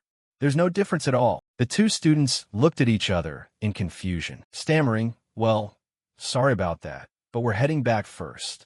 Bok Song fumed. "What's the difference between me and that concubine's son anyway? I will absolutely prove that I'm not wrong." Cutting through his thoughts, Li Chiol, looking exhausted from his workout, walked out. Afterward, he made his way home. Bok Song kept tailing him, lurking in the shadows. Seeing Li Chiol step through his front door, he rejoiced inwardly, finally back home. Suddenly, a blinding light flashed from behind, accompanied by a loud shout. "Who's there?" "Freeze!" A patrolling guard appeared, adjusting his cap, and exclaimed, "What do we have here?" "A student." "Even though young master Li Chiol roams around at this hour every night, I didn't expect him to bring a student along with him." Hearing this, Bok Song couldn't believe his ears. "Every night?" He gave a forced smile. I had some business." The patrol guard warned. "According to regulations, this is not permitted. Head back immediately." Song nodded. "Yes, sir." He stole a glance at Li Chiol's house and panicked. "The lights still aren't out?"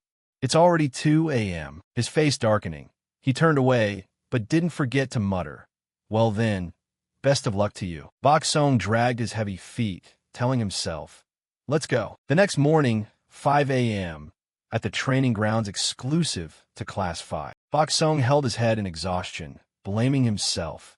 As expected, I got back way too late yesterday. He looked up in surprise toward a corner. Li Chiol was leaning sluggardly against a stone pedestal.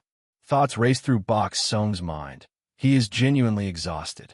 Even with the blessed physique and abundant mana of the main lineage, can a 13-year-old child really endure a life with only 3 to 4 hours of sleep a day? And what about me?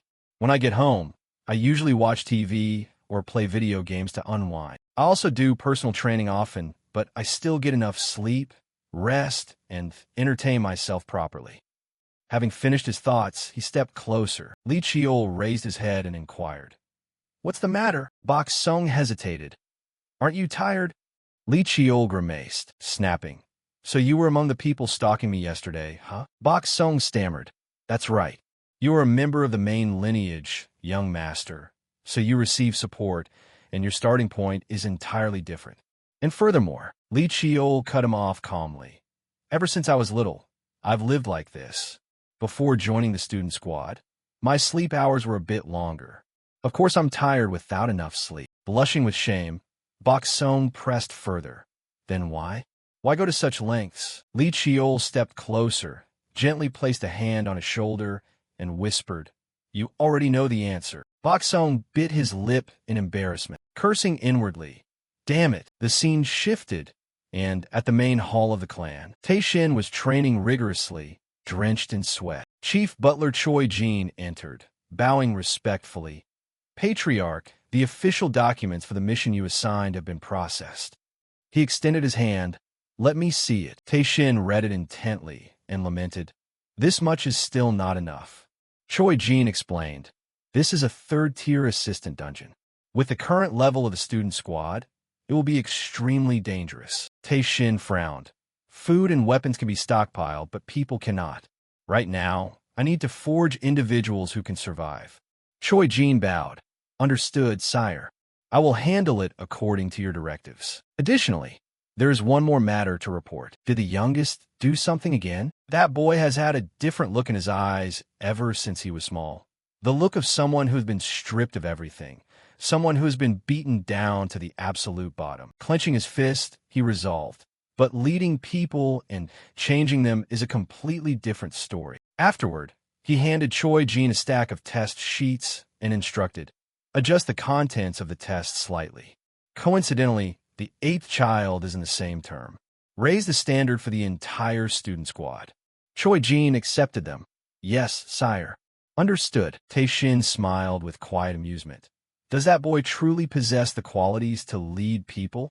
This time, I shall observe closely." At the training hall for Class 5, instructor Lee Dong-ho arrived to check on the situation as usual. The kids in the hall were pushing themselves hard, training together. He was utterly astounded. "My students are actually working this hard. It's the weekend, and they've already come out here early in the morning. At this rate, there's no need to force them to gather anymore." A student spotted the instructor and greeted him. "Instructor, you're here." Lee Dong-ho replied, "Yeah, working hard even on the weekend, I see. If anyone isn't here yet, go call them back. There's an announcement to deliver." He answered instantly, "Yes, sir." The instructor gave his briefing.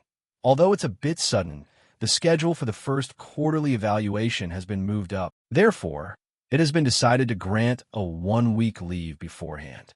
Treat this as your final break and rest up well. Lee Dong-ho looked at the kids, musing, "I suppose I don't need to remind you to maintain a minimum amount of training even during the break, right?" Afterward, he declared, "I trust you can manage yourselves.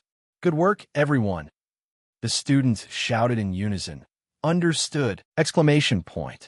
Li Chiol rubbed his chin, wondering, a sudden leave out of nowhere?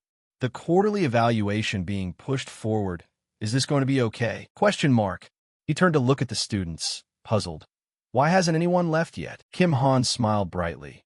"They're looking at you, young master." Choi Inha has something to ask. "What do you plan on doing during this break, young master?" Li Chiol reasoned. "Leave is personal time for everyone. Why ask me? Just rest when you need to. I have no intention of forcing anything during the break." His words left the students stunned, staring at each other in disbelief, whispering among themselves, "I never expected to hear those words from the young master. Honestly, We thought the young master would force us into some kind of hellish training.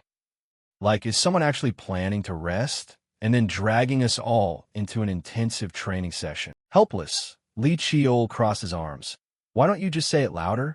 What do you guys take me for? Should I test you all again like on the first day during this break? The entire group turned pale with fear. He sighed and gave a soft smile. Rest when you need to. Taking a break is important too. I know that even if I tell you to rest, you won't just sit around doing nothing anyway. Manage it yourselves, get some good rest, and I'll see you after the break. Hearing this, the entire crowd erupted into joyous cheers, chanting, "Long live the young master of the Sung Mu clan." The scene shifted to Li Jiang Hoa's research lab. His aunt grumbled in annoyance. I heard you were granted leave, yet you still come here to bother your aunt? I have a mountain of research to do myself, Li Chiol complained. Clearly, you're just playing on your phone, looking at random things. Jiang Hoa jumped up. What do you mean random? I'm reading news that Han Min has been recognized by the family head, and his leukemia is completely cured. Li Chiol put on a judgmental face. Wait, what on earth are you even watching? Afterward, he changed the subject. Putting that aside, the quarterly evaluation got moved up. Is that really by my father's order? His aunt replied, That's right. The direct order was sent straight down. Li Chiol fell into deep thought. Then this examination will be even more brutal than imagined. Right now, I'm blocked by a wall of mana. To break through, I probably need to unlock the next memory of Boundless. He ruffled his hair. If the memory can't be read yet, it proves something is still missing. I've tried modifying things to unlock the next memory, but that failed too. I can only keep looking for a way. Suddenly, his hand accidentally knocked into a stack of documents nearby, sending papers flying all over the floor. Jiang Hoa snapped. What was that?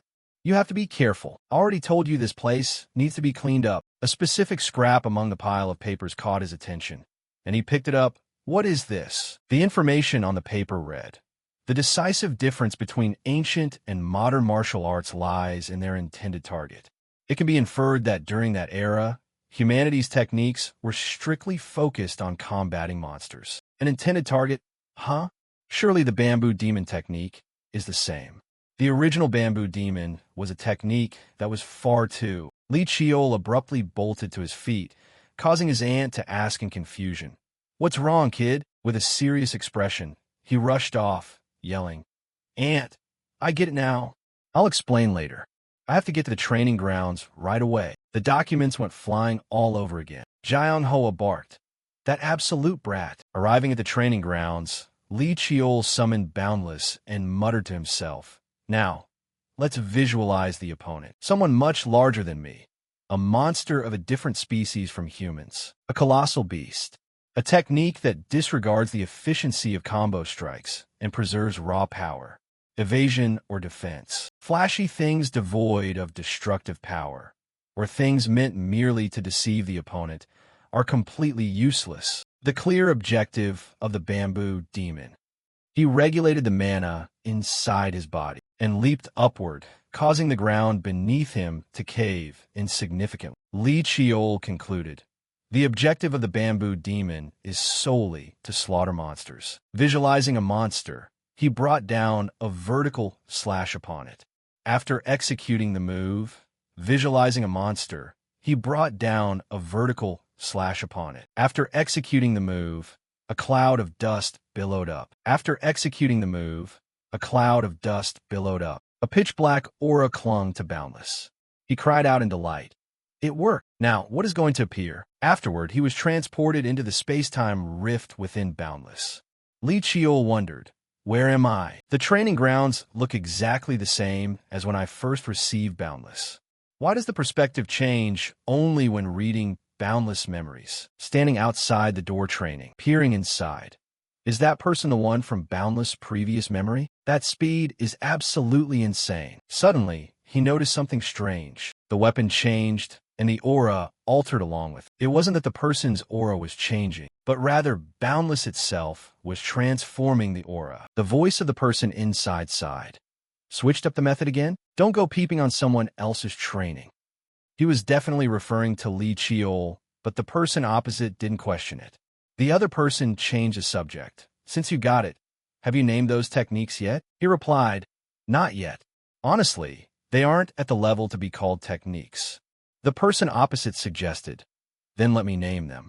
How do you feel about the name Myriad Transformations? He replied, not bad. Suddenly he paused, saying to the person opposite, hey, did you happen to bring someone along here? The person opposite was baffled. Me? No way. Li Chiol stood outside, breaking into a cold sweat. The swords clashed together once more. The person opposite initiated combat first. Thought I'd try a quick spar. There's no reason to bring anyone along anyway. Chiol poked his head in, watching the two exchange blows. He stared curiously at the person opposite. Those eyes and that hair color, those are exactly the traits of the main lineage of the Sung Mu. Time passed quickly, and the 1-week break came to an end. Today, Li Chiol's group was herded onto a transport to be taken to the site of the quarterly assessment test. Inside the vehicle, Li Chiol gazed outside, lost in thought.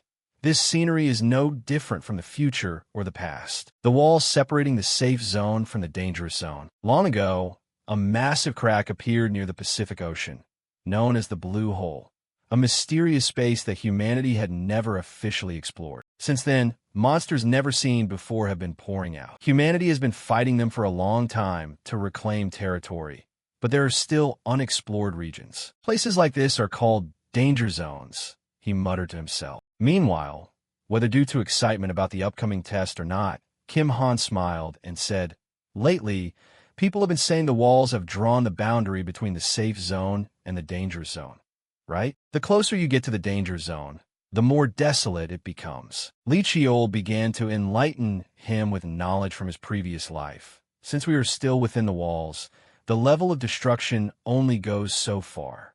The reclaimed villages near the danger zone have a very primitive level of civilization. At this point, painful memories from his previous life surfaced in Li Chiol's mind.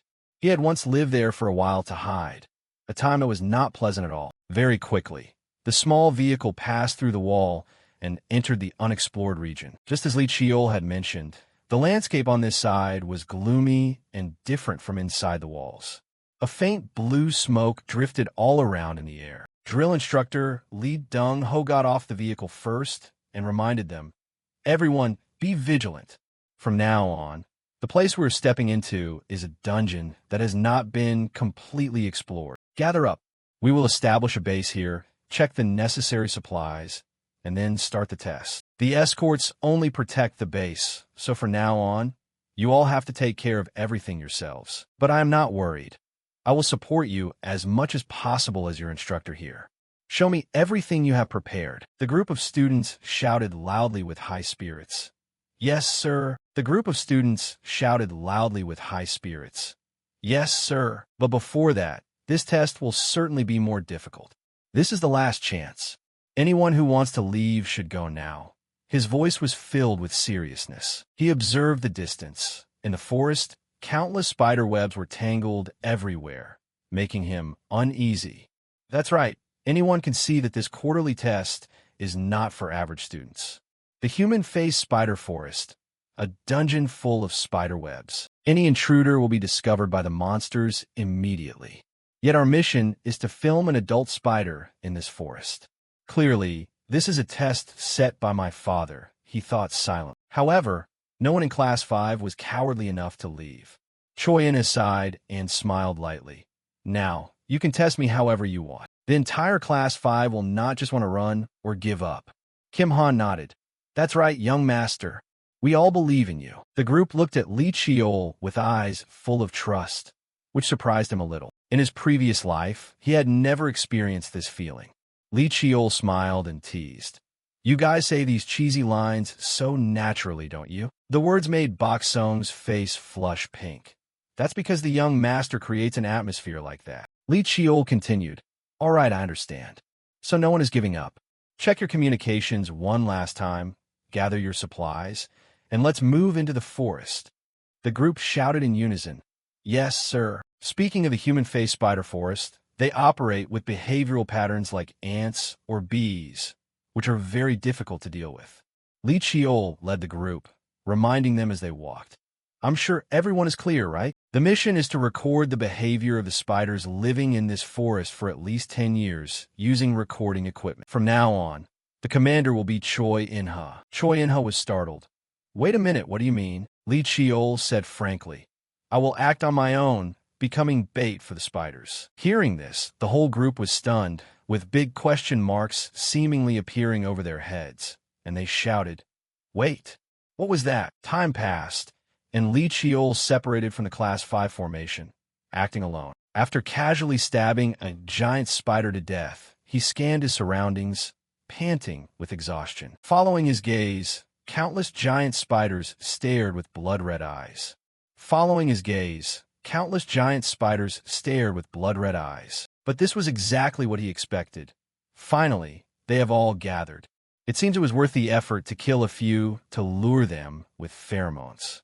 Human-faced spiders will bring prey with high nutritional value back to the nest as food for the larvae. The simplest way to make them see me as nutritious prey is to demonstrate overwhelming strength. As he thought, he changed his sword into a long sword and performed the bamboo demon technique, slicing the spider, rushing toward him in half. As he thought, he changed his sword into a long sword and performed the bamboo demon technique, slicing the spider, rushing toward him in half. Lee Cheol smiled faintly, dropped his weapon, and stopped resisting. When he opened his eyes again, he found himself lying on a pile of soft silk.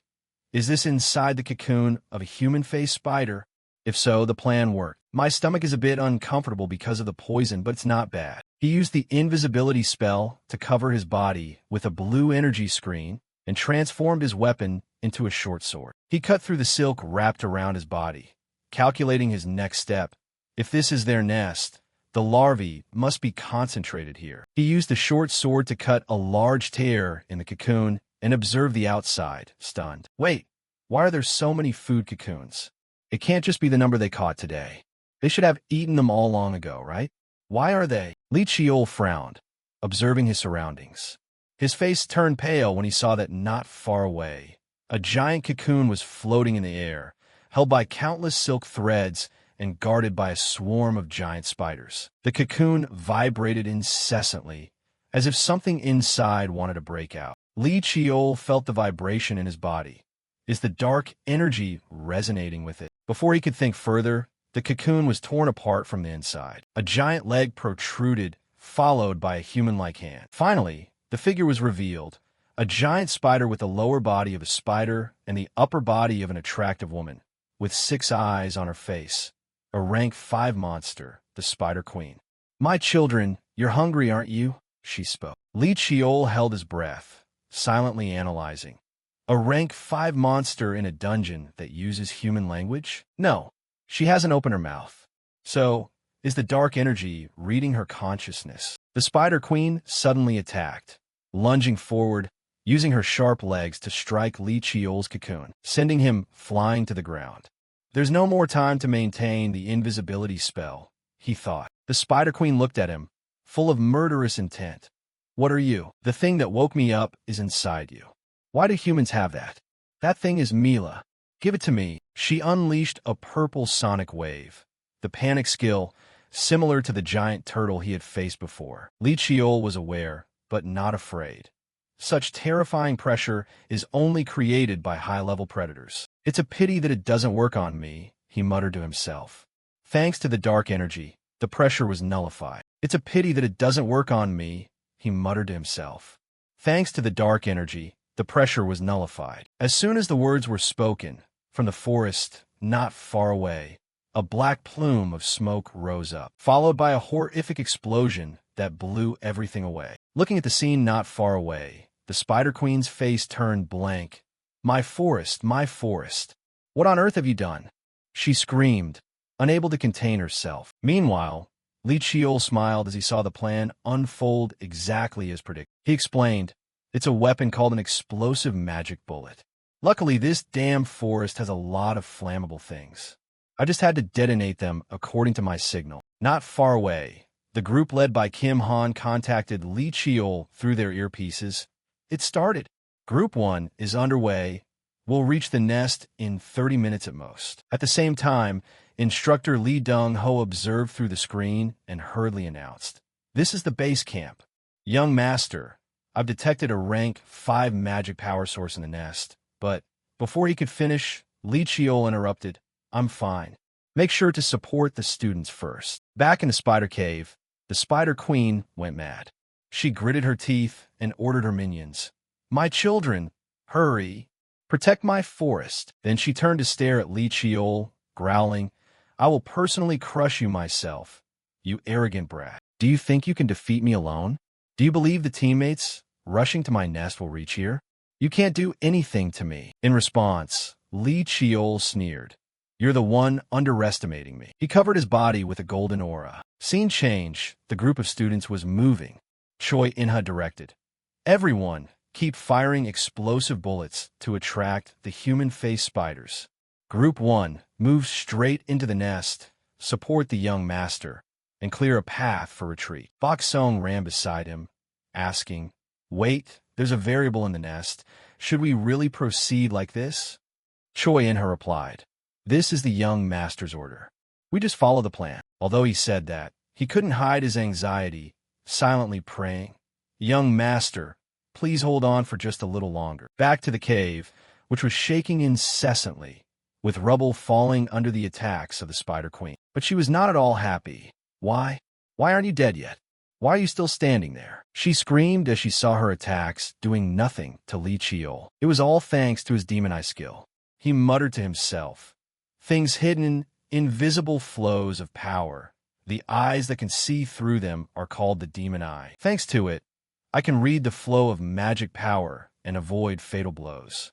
But the gap in strength is too great. I can't dodge completely. Luckily, this queen spider has just hatched and hasn't mastered her body perfectly. I have only one chance. As he thought, Li Chiol used a recovery potion on his wounds and shifted his sword into longsword form. He used the Thunder Force martial arts, covering his sword in a flow of black light. Without hesitation, he lunged forward, swung his sword, and released a crescent-shaped blade directly at the Spider Queen. A heaven-shaking explosion echoed through the cave. The Spider Queen couldn't dodge in time, suffering a major wound with one of her front legs severed. But Li Chiol was still not satisfied. Damn it, the wound is still too shallow. As expected, cutting through that thick skin with just one blow is too difficult. He watched the spider scream in pain. Pain so painful. I will turn you into my subordinate, pull out what's inside you, restore myself, and you will suffer endless pain. She raised both hands and launched rays of light. Although he didn't know this skill, Li Chiol tried to dodge, but the number of silk threads was too high, and one caught him. A sound rang in his head. Submit. A terrible headache struck, making him scream in agony. The Spider Queen laughed triumphantly. Ha, that arrogant face. But before she could finish, she coughed up blood, stammering, What the hell is this? She lunged to attack. Instead of running, Li Chiol stood still, muttering, You have to be careful. Insects are naturally weak to fire. As soon as the words were spoken, a large explosion occurred next to the Spider Queen, officially sending her to the underworld. The group of students arrived, breathing a sigh of relief when they saw Li Chiol was safe. Kim Han said, Sorry, we were slow because we had to clear the path. Li Chiol sighed, reprimanding. When we get back, I'm going to give you all special training.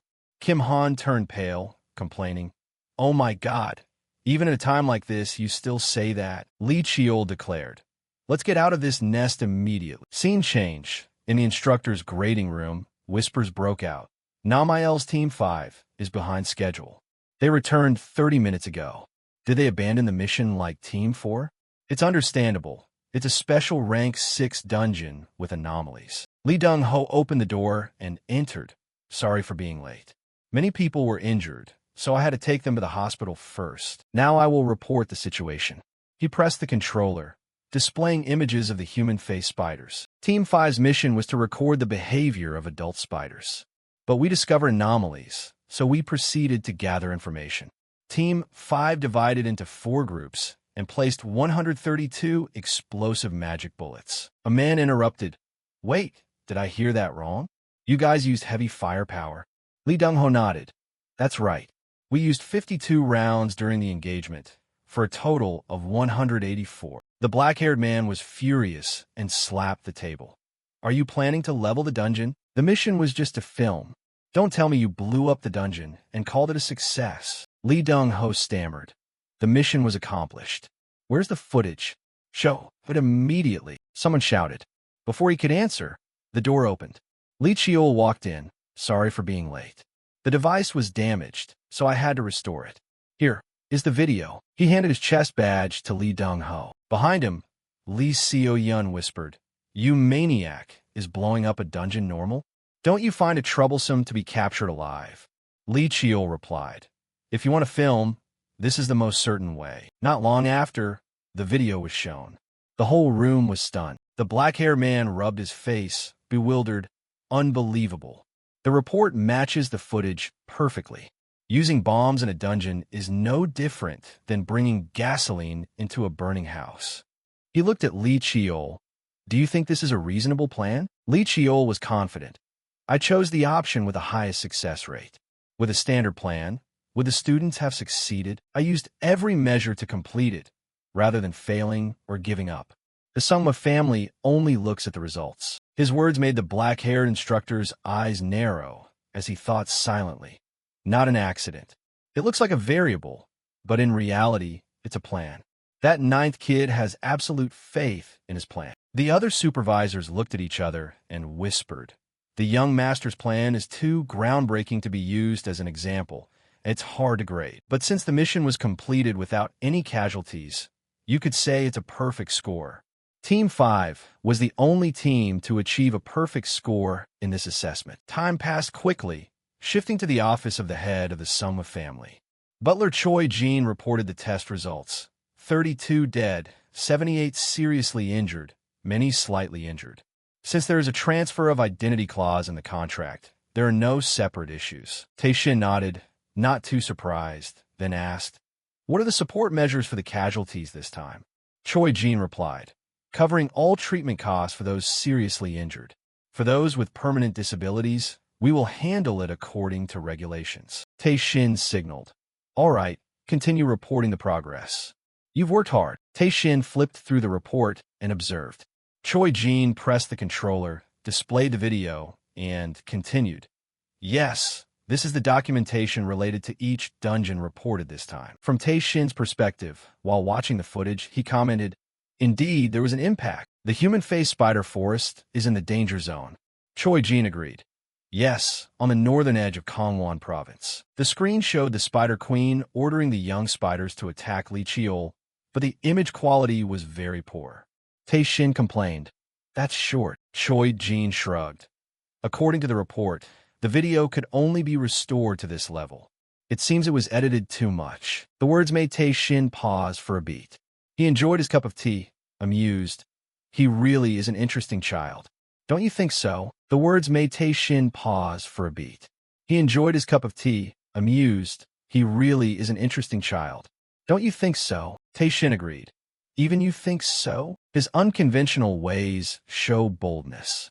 Precisely because he understands the rules, he knows how to utilize special techniques. The fact that the students and instructors followed the plan without objection is proof of the youngest leadership ability. No campaign information was leaked, and the plan was a perfect success. Not just this time, increased the frequency and difficulty level of the overall assessments. Choi Jin bowed his head. Yes, I will handle it, Tae-shin whispered, his eyes filled with expectation. It seems that soon, the others will pay more attention to the youngest. A few months later, at the specialized training ground for Class 5, Kim Han cried, Young master, you know we just finished the final assessment yesterday, right? Lee Cheol was bewildered, huh? That's why I gave everyone a break. Kim Han sighed. What I mean is sigh, never mind. Drill instructor Lee Dong-ho gathered everyone and announced, Although this is the end-of-year assessment, and I'm sure you want to rest, don't forget there's still the promotion exam. I don't want anyone in the class to be held back. Understand? The group shouted in unison. Yes, we understand. Lee Cheol, as if remembering something, teased Kim Han. During the last assessment, you fell into a state of magic depletion, didn't you? Study some incantations today. Let's start with physical training first. The group dove into training. Looking at their spirits, Lee Cheol thought happily. They're tougher now, not just physically, but mentally. No longer collapsing because of shortcomings. They've learned how to compensate. Almost a year since the start of student life, excluding those who were forced to withdraw, no one has been expelled or killed. Suddenly, Lee Dong-ho found him. So that's where you are? Lee Cheol was surprised. What's the matter? Lee Dong-ho reminded. The instructors have an announcement regarding the promotion exam. Lee Cheol nodded. All right, I'll go right away. At the gathering room, Lee Seo-yun waved her hand. Over here, sit down. I have something to say. She patted the chair next to her. When Lee Cheol sat down, she glanced at him. You did quite well on this assessment, but I heard Class 1 was also excellent. At the gathering room, Lee Seo-yun waved her hand. Over here, sit down. I have something to say. She patted the chair next to her. Oh no, that's not important. She shook her head, dispelling the thought, then whispered, Hey, in this promotion exam, you're going to be in trouble. The sixth sister and the seventh brother were called into the room by the mother. Recently, there have been rumors they've been going everywhere meeting students. Lee Cheol guessed Lady Bong's purpose, but was not worried and smiled faintly. What? Are they planning to pull tricks during the promotion exam? Lee Seo-yun was frustrated. Being eliminated is common, but what's scary is not knowing what tricks they'll pull. You're not afraid because you're weird. The sixth sister and seventh brother are extremely scary. Lee Cheol crossed his arms and criticized. If you were trying to warn me, it's too late. Those kinds of troublesome things started back in a midterm assessment, right? He stroked his chin, calculating. Every assessment has had problems. Poor equipment, omission of training content to discriminate. Recently, I even heard someone approach Boxon. Lee Seo-yun clenched her fists. I've already told my class. This time, I'm going to compete fairly and win. I want first place, so I can make you call me sister, she said with a fiery spirit. Lee Seo-yun clenched her fists. I've already told my class. This time, I'm going to compete fairly and win. I want first place, so I can make you call me sister, she said with a fiery spirit. The instructor walked in and announced, Is everyone gathered? This year's quarterly assessment has officially ended. Now I will announce the content and schedule for the promotion exam. Promotion results are based on the full year's performance in this exam. The exam will be held at Gate I-7, 3 kilometers north of Kian City. Hearing the location, Lee Cheol flashed with surprise. A gate. I guess the exam would be unusual, but I didn't expect it to be inside an otherworld gate. The instructor continued, taking out the command badge. Inside the gate, there will be nameplates engraved with Sung Mu clan. Each student will have a nameplate. If it's stolen, you'll be handled as if defeated and forced to leave. There are no other rules. Collect as many nameplates as possible. This isn't a combat ability test, but a competition for plunder. Lee Cheol quickly read the nature of it. So that's how it's played. This isn't a combat ability test, but a competition for plunder. Lee Cheol quickly read the nature of it. So that's how it's played. Handling the casualties is a trap. No one knows what happens. As long as you plunder or find the hidden nameplates, there's no problem. This is an individual match, with second-year students involved too. Clearly, some force is meddling. The otherworld gate separates us from the outside world. For a despised, illegitimate son, no matter what happens, no evidence will be left behind. This is an opportunity that cannot be missed, but that's also true for the other side. He wore a dangerous smile, making Lee Seo-yun uneasy. Scene change. In an office, a girl whistled happily. A voice interrupted. What are you doing? It was Lee Jae-hak, the seventh young master of the Sungmu family. The girl, the sixth young lady, Lee Seo-a, replied, watching the cute little brother working his fingers to the bone. Lee Jae-hak cursed. Crazy, Lee Seo-a complained. This kid, every time you open your mouth, you speak so rudely to your sister. Anyway, the eighth sister is cuter. Her personality is like a rabbit. I just want to throttle her once. She drew a dagger, licked her lips terrifyingly, and asked, By the way, what do you think? Lee Jae-hak, eyes never leaving the computer, asked, About what? Lee Seo-a reminded. The mother's order, obviously. Lee Jae-hak sighed in boredom. I just think it's time to grasp the situation once and for all. Lee Seo-a juggled her knife and said, I'm really annoyed. An illegitimate son dares to wear the main lineage's nameplate and struts around everywhere. As his superior, I'm going to teach him a lesson. And he's bringing that soft, doe-like older brother along behind him. Must show him his place. Lee Seoa gripped the knife tightly and plunged it deep into the desk. Time passed quickly, and the final promotion exam began. This was an opportunity for students to move to the next year, a competition for badges within a stabilized Otherworld gate. Kim Han looked at the two men with cold faces in front, whispering to Lee Cheol, "Is a stabilized realm really guarded this heavily?" Lee Cheol replied calmly, "Probably to reassure the public or for prevention. This is a research and experiment site." His eyes narrowed slightly, wondering, "But the number of personnel is smaller than I thought. Do they think I don't notice, so they act so brazenly? Or is the students' level just that low? Either way, it doesn't matter." Lee Cheol turned and reminded the students behind him, "Is everyone ready?" The group shouted in unison, "Of course." He nodded, "All right, let's go." Lee Cheol led the way, stepping quickly into the gate. Speaking of the siblings Lee Seoa and Lee Jae-hak, Lee Seoa was happily enjoying some cake, praising, "Jae-hak, this office has so many delicious snacks." Lee Jae-hak concentrating on his work side, "That's for guests. Just eat a little." Lee Seoa shrugged, not caring, "No way. But anyway, still no contact? I'm busy as it is, and I still had to come here myself." Lee Jae-hak looked up.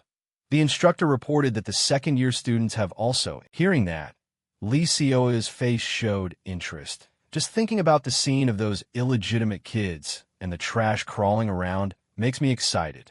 Mom said if I do well, I'll be rewarded. Must write down what I want beforehand." Unlike his confident sister, Lee Jae-hak was uneasy.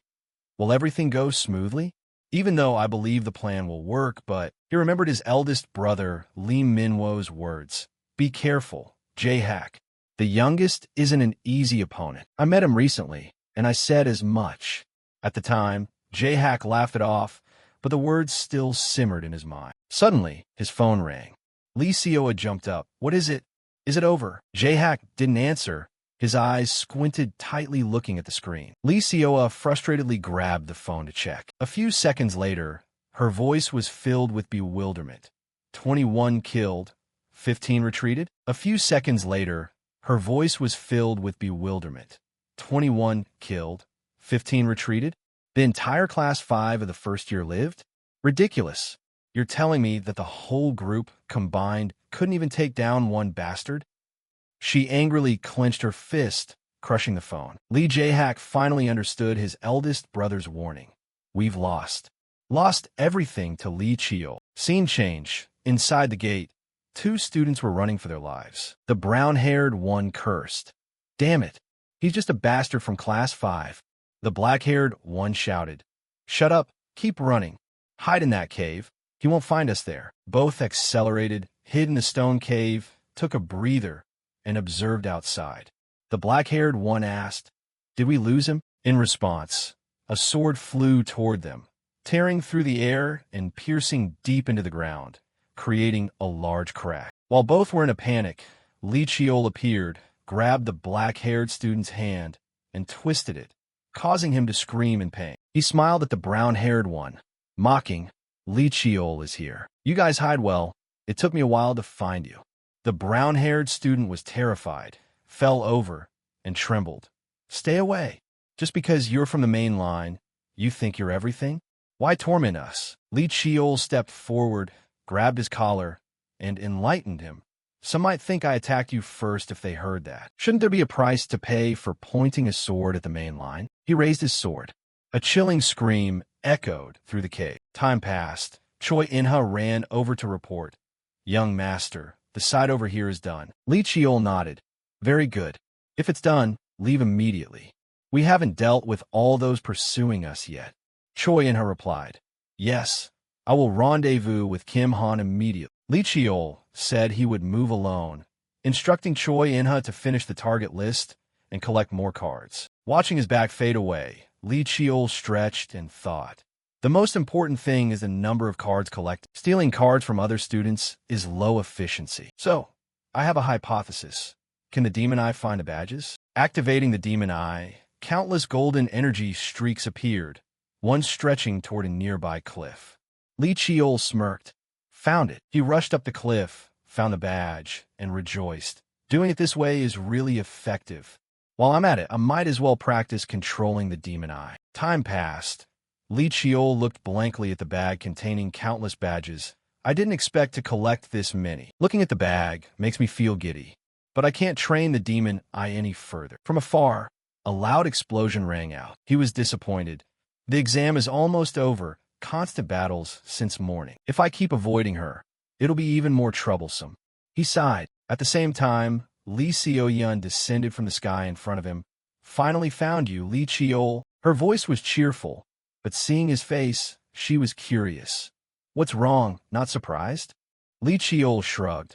I knew you would follow. Li Xiaoyun asked. Then why didn't you stop? He smiled. I've stopped now, haven't I? Li Xiaoyun didn't waste time, getting straight to the point. You think you're good? Huh? Let's duel. See who comes out on top. She tied up her hair, provoking. Want to try? If I win, you have to call me sister. Understand. Li Qiol was interested. What if I win? Li Xiaoyun said sweetly. If you win, I'll call you brother. Her tone gave Li Qiol goosebumps. He hugged himself tightly. Wary. If you're attacking me mentally, it's working. Li Xiaoyun was embarrassed, shouted, Shut up, talkative. Come on. Both gripped their swords and lunged toward each other. The battle officially began. The promotion exam ended with an increasingly strict evaluation system, including not just one, but two mainline members participating at the same time, becoming a hot topic. In a corner of the arena, some unknown students whispered, The 8th young lady won first place, right? With a second-year fighter participating, can a first-year cadet stand a chance? One worried. In another corner, some whispered, covering their mouths. You mean them? Yeah, the youngest illegitimate child, a first-year class 5 cadet. In another corner, some whispered, covering their mouths. You mean them?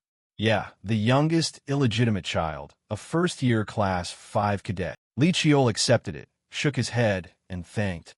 Honestly, I didn't think I'd win first place. He smiled, thinking about the duel with Li Xiaoyun. They couldn't be too obviously biased. Maybe Xiaoyun did better, but I took all her nameplates. Unaware of this thought, Li Dongho continued to praise. You're really calm. You're the highest-scoring cadet overall, an achievement to be proud of. Li Qiol nodded. My nanny will surely be happy. Thank you for the wishes. He stepped down, and students rushed to congratulate. Congratulations, young master, Li Dongho called next. Cadet Choi In-ha stepped forward. Choi In-ha, who had been held back for 2 years, stepped forward. Congratulations on your promotion. Li Dongho smiled, handing over the certificate. Choi In-ha ranked 13th. Looking at the certificate, he trembled. Thank you. His voice emotional. Li Qiol behind him teased. Don't let it make you complacent, Choi In-ha. You can be proud, but resting on your laurels won't change anything. Choi In-ha sighed. Yes, young master. Li Dongho called next. Cadet Bok Song. Bok Song ranked 24th. Kim Han, promoted in your very first year. Great effort. Congratulations. Li Zhongho smiled. But Kim Han looked at the ranking, thinking to himself, the ranking isn't impressive. Honestly, I am disappointed. This is just the beginning. I will be as strong as the young master, trying harder so I won't be a burden or live a half-hearted life. From now on, I won't lose again. The whole group looked at Li Qiol's back, their eyes determined. Li Qiol smiled contentedly. No one in the class was held back. That's enough to be satisfied. It's over. No more worries. He turned to the group. You all worked hard. Everyone passed. I was planning to retrain whoever failed. What a pity. The second year will be tougher. Many want to tear you apart. But I believe you can all manage, right? The whole group shouted in unison. Yes. Li Qiol clenched his fist and shouted. You all can do it. Time passed. Li Qiol and Li Xiaoyun were dressed neatly to meet their father when summoned. Li Xiaohyun's face was sour, thinking about her failure against Li Qiol. Hey, I don't accept this. Li Qiol sighed. What are you not accepting this time? Li Xiaoyun bristled. If it weren't for the promotion exam, I should have been first.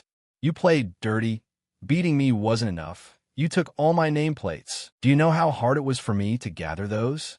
Ugh. If only I had brought the Chang'e sword, she pouted regretfully. Li Qiol silently admitted. I thought I'd win easily, but it took over an hour. Xiao Yun is stronger than I thought. She hasn't even released sword energy or mastered her skills. If she could, I wouldn't want to imagine it. Unaware of this assessment, Li Xiaoyun finished venting and coughed a few times. But a promise is a promise. Li Qiol was curious. What are you talking about all of a sudden? Li Xiaoyun shrugged. The way we address each other. We made a bet, remember? Are you going to say it now? Li Qiol covered her mouth, glaring. One more word, and it's a duel to the death. Li Xiaoyun was bewildered. Got it. Is it that annoying? Anyway, stop fooling around. Let's go, we're almost late. Li Qiol urged. She was startled. Yeah, right, let's go. Both accelerated to the family head's office. Upon entering, they paid their respects. Greetings, father. Taishin turned around and nodded.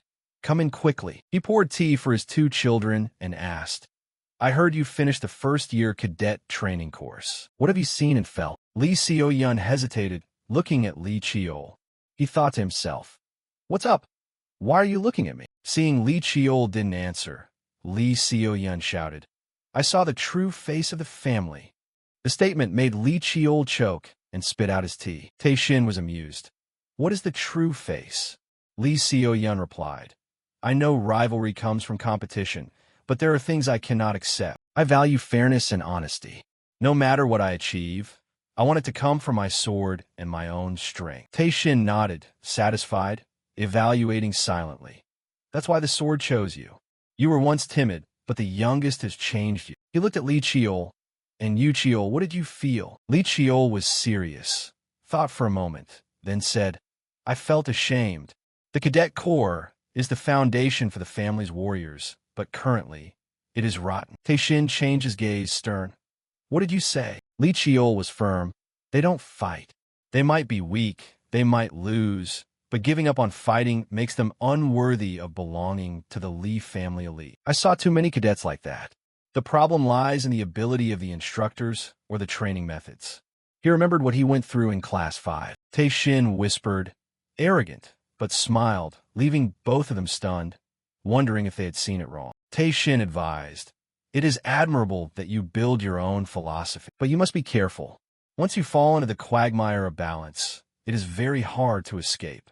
The words made Li Xiaoyun brighten, and Li Qiol was surprised.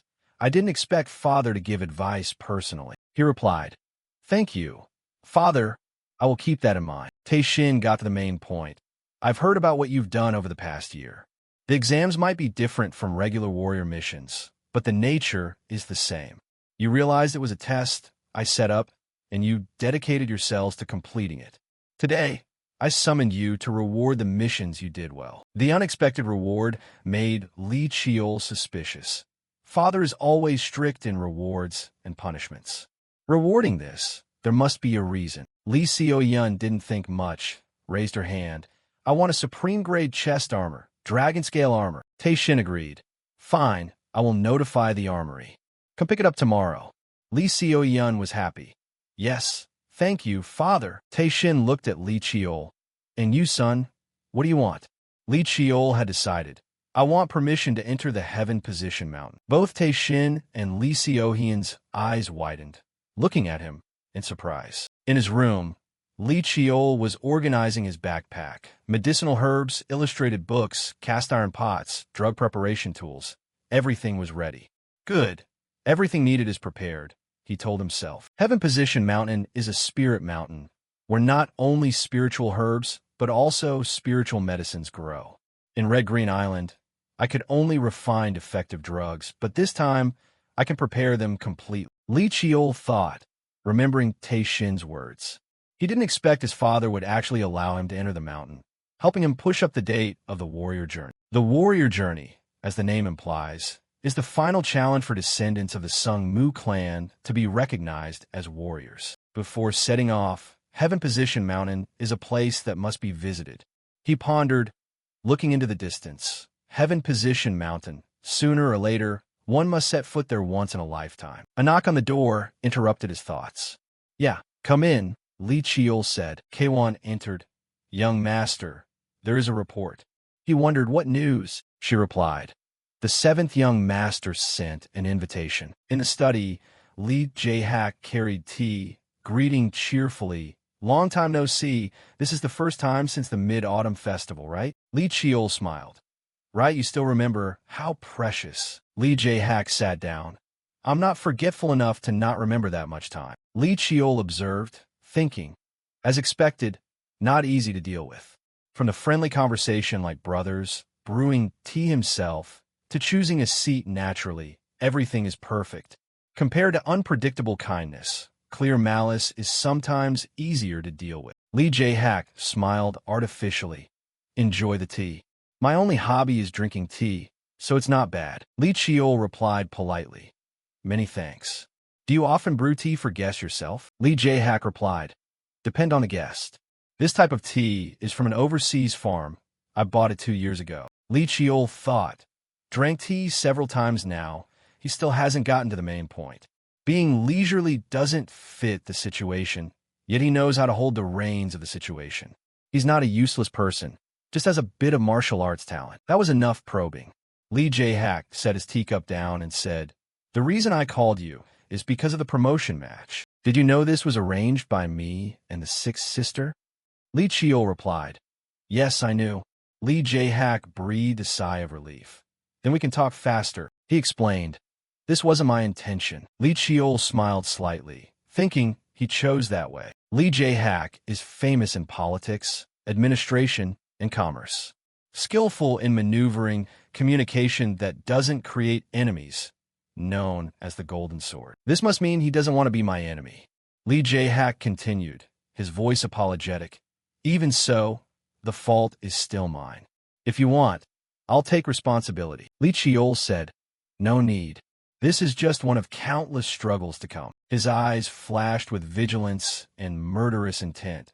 Could it be that you want to say it was all Lady Beck's idea, so you were forced to act? Li Jae-hak probed. Saying that, do you consider me an enemy? Li Chiol replied softly, as if warning, Those who touch my people, openly pulling tricks in front of me, are they not enemies? Li Jae-hak secretly considered. How to handle this? Act first to avoid trouble, or... He sighed. What do you want me to do? Li Chiol unexpectedly proposed. Please show some sincerity. You suffer a loss this time, not just me alone. Li Jae-hak smiled lightly, thinking, arrogant brat, not accepting an apology, but demanding compensation? But I like it. He reached out his hand. Fine. I'll send appropriate spiritual medicine to the class 5 students. You will also receive a worthy reward. Li Chiol shook hands happily. You're so accommodating, I won't bring this up again. Both shook hands, teasing each other. Li Jae-hak. Among the brothers, you and I are the most compatible. Li Chiol. Really? I'm not so sure. He stood up. Excuse me, Li Jae-hak advised. Be careful with the sixth sister. Unlike me, she has no affection for you. Li Chiol was indifferent. That's fine. For the next year, I won't be in the family. He wore a confident smile. In a room, Li Sioa knelt before Lady Beck, her voice begging. Mother, please let me explain. I didn't use the mission as an excuse to run away. Lady Beck shouted, merciless, shut up. The 2 words made Li Sioa panic and back away. She despised. You ran away. Something absolutely forbidden for the Sung Mu clan bloodline. If you were my flesh and blood, that behavior would be unforgivable. Li Sioa trembled, muttering, but if I take responsibility right now, isn't it still in time? What's so hard about crushing that bastard? Lady Beck mocked. You really don't understand anything. If it could be done, I wouldn't have pushed you to this point. The word stabbed deep into Li Sioa's heart. She continued, that illegitimate kid will go to Heaven Position Mountain in a year. If you fail to recover from a loss, one could still speak. But you let the opportunity slip away, smearing the reputation of the entire main line. If I see that lowly appearance again, things won't just stop at a slap. If I see that lowly appearance again, things won't just stop at a slap. Li Jae-hak looked at her with pity and closed the door. Li Sioa still screamed, You bastard, I'll kill you. Li Jae-hak stood outside, thinking, Mother is truly cruel. This makes Seoa even more stubborn to recover from the failure. Between Seoa and Lee Cheol, who is more valuable? A future worth looking forward to. A year later, in a car, Lee Cheol was confused, clenched his fists, and looked up. Butler Choi Jin called out, coinciding on the same path, truly fortunate. Lee Cheol was surprised to see an acquaintance. Butler Choi is here? Lee Cheol was surprised to see an acquaintance. Butler Choi is here? Butler Choi Jin comforted, don't take it as a burden, young master. Lee Cheol was slightly bewildered. Yes. He continued, before Tet, I have to arrange the ancestors' graves. I also have work to relay to the Heaven Position Mountain Master. I'm only following because the family head ordered it. He continued, before Tet, I have to arrange the ancestors' graves. I also have work to relay to the Heaven Position Mountain Master. I'm only following because the family head ordered it. Even though his aura or presence was no different from a mortal, Butler Choi was absolutely not ordinary. Being a central family official, holding a position more important than the elders, the distance between him and Choi Jin, he guessed, was hard to measure. Choi Jin suddenly asked, heard that before entering Heaven Position Mountain, you visited Sung Vu Mountain. May I ask why? Lee Cheol scratched his head. I intended to visit the family head's grave. Leaving the family for the first time, burning incense to pay respects is a duty that must be done. He secretly calculated. This reasoning is legitimate, but it also lets the world see an illegitimate son willing to travel far to pay respects. It certainly has its purpose. Choi Jin was satisfied, enthusiastic, not a young master for nothing, truly wise. Many elders will sympathize with that sincere appearance. Lee Cheol smiled sincerely. Thank you for thinking so, but was secretly panicked. That remark seems to have seen through my intentions. Choi Jin said, young master, may I say a word? Lee Cheol softened his voice. Yes, I am listening. He asked, young master, do you often climb mountains? Lee Cheol replied, no. Perhaps I've never climbed a mountain properly before. Choi Jin smiled satisfied. Haha, is that so? I really enjoy that hobby. Once, I climbed a rugged mountain. There were no trails, had to forge my own path. If it were you, young master, how would you climb the mountain? Lee Cheol replied. I would lift my head, look only at the peak, and advance. That is the quickest and most accurate way to reach the top. Choi Jin nodded, satisfied. As expected, you will quickly reach the top. He continued. But in reality, it's not that simple. Sometimes you have to look behind you, glance to the side, to determine if you're still going in the right direction. Only lowering your head to advance. You're likely to get lost, winding around quite a bit more. The higher the peak, the more cautious you must be. Lee Cheol realized, thinking to himself, could he be discussing the martial way? After returning, I rushed to receive new power, haven't digested it thoroughly. I didn't think that was a problem.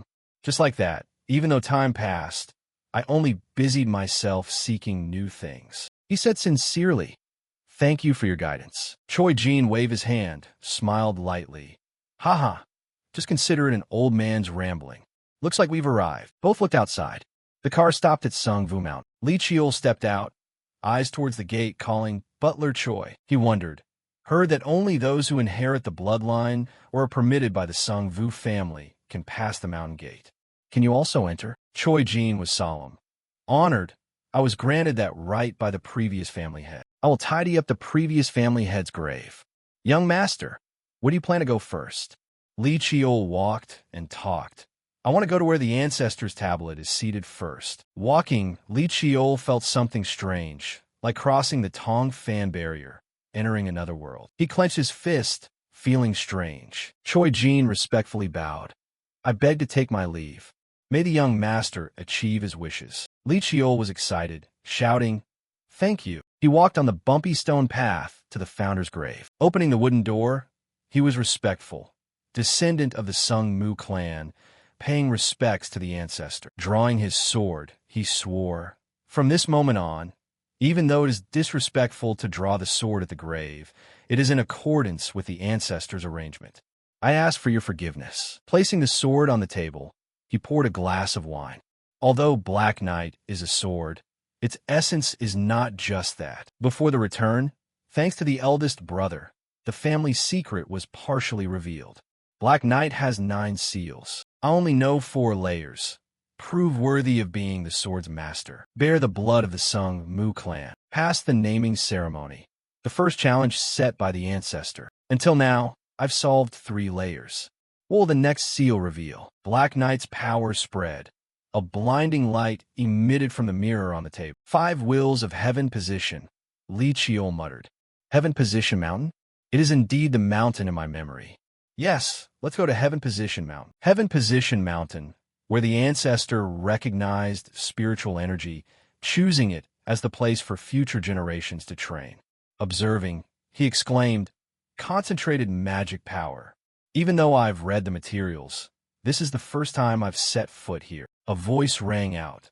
"Truly an excellent mountain, isn't it?" Li Chiol turned back, welcomingly toward Choi Jin. "Yes, it feels different from Sungvu Mountain or Red Green Island."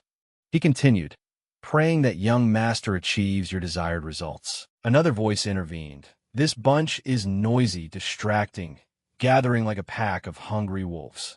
A figure approached. Li Chiol was cautious, unable to sense any aura.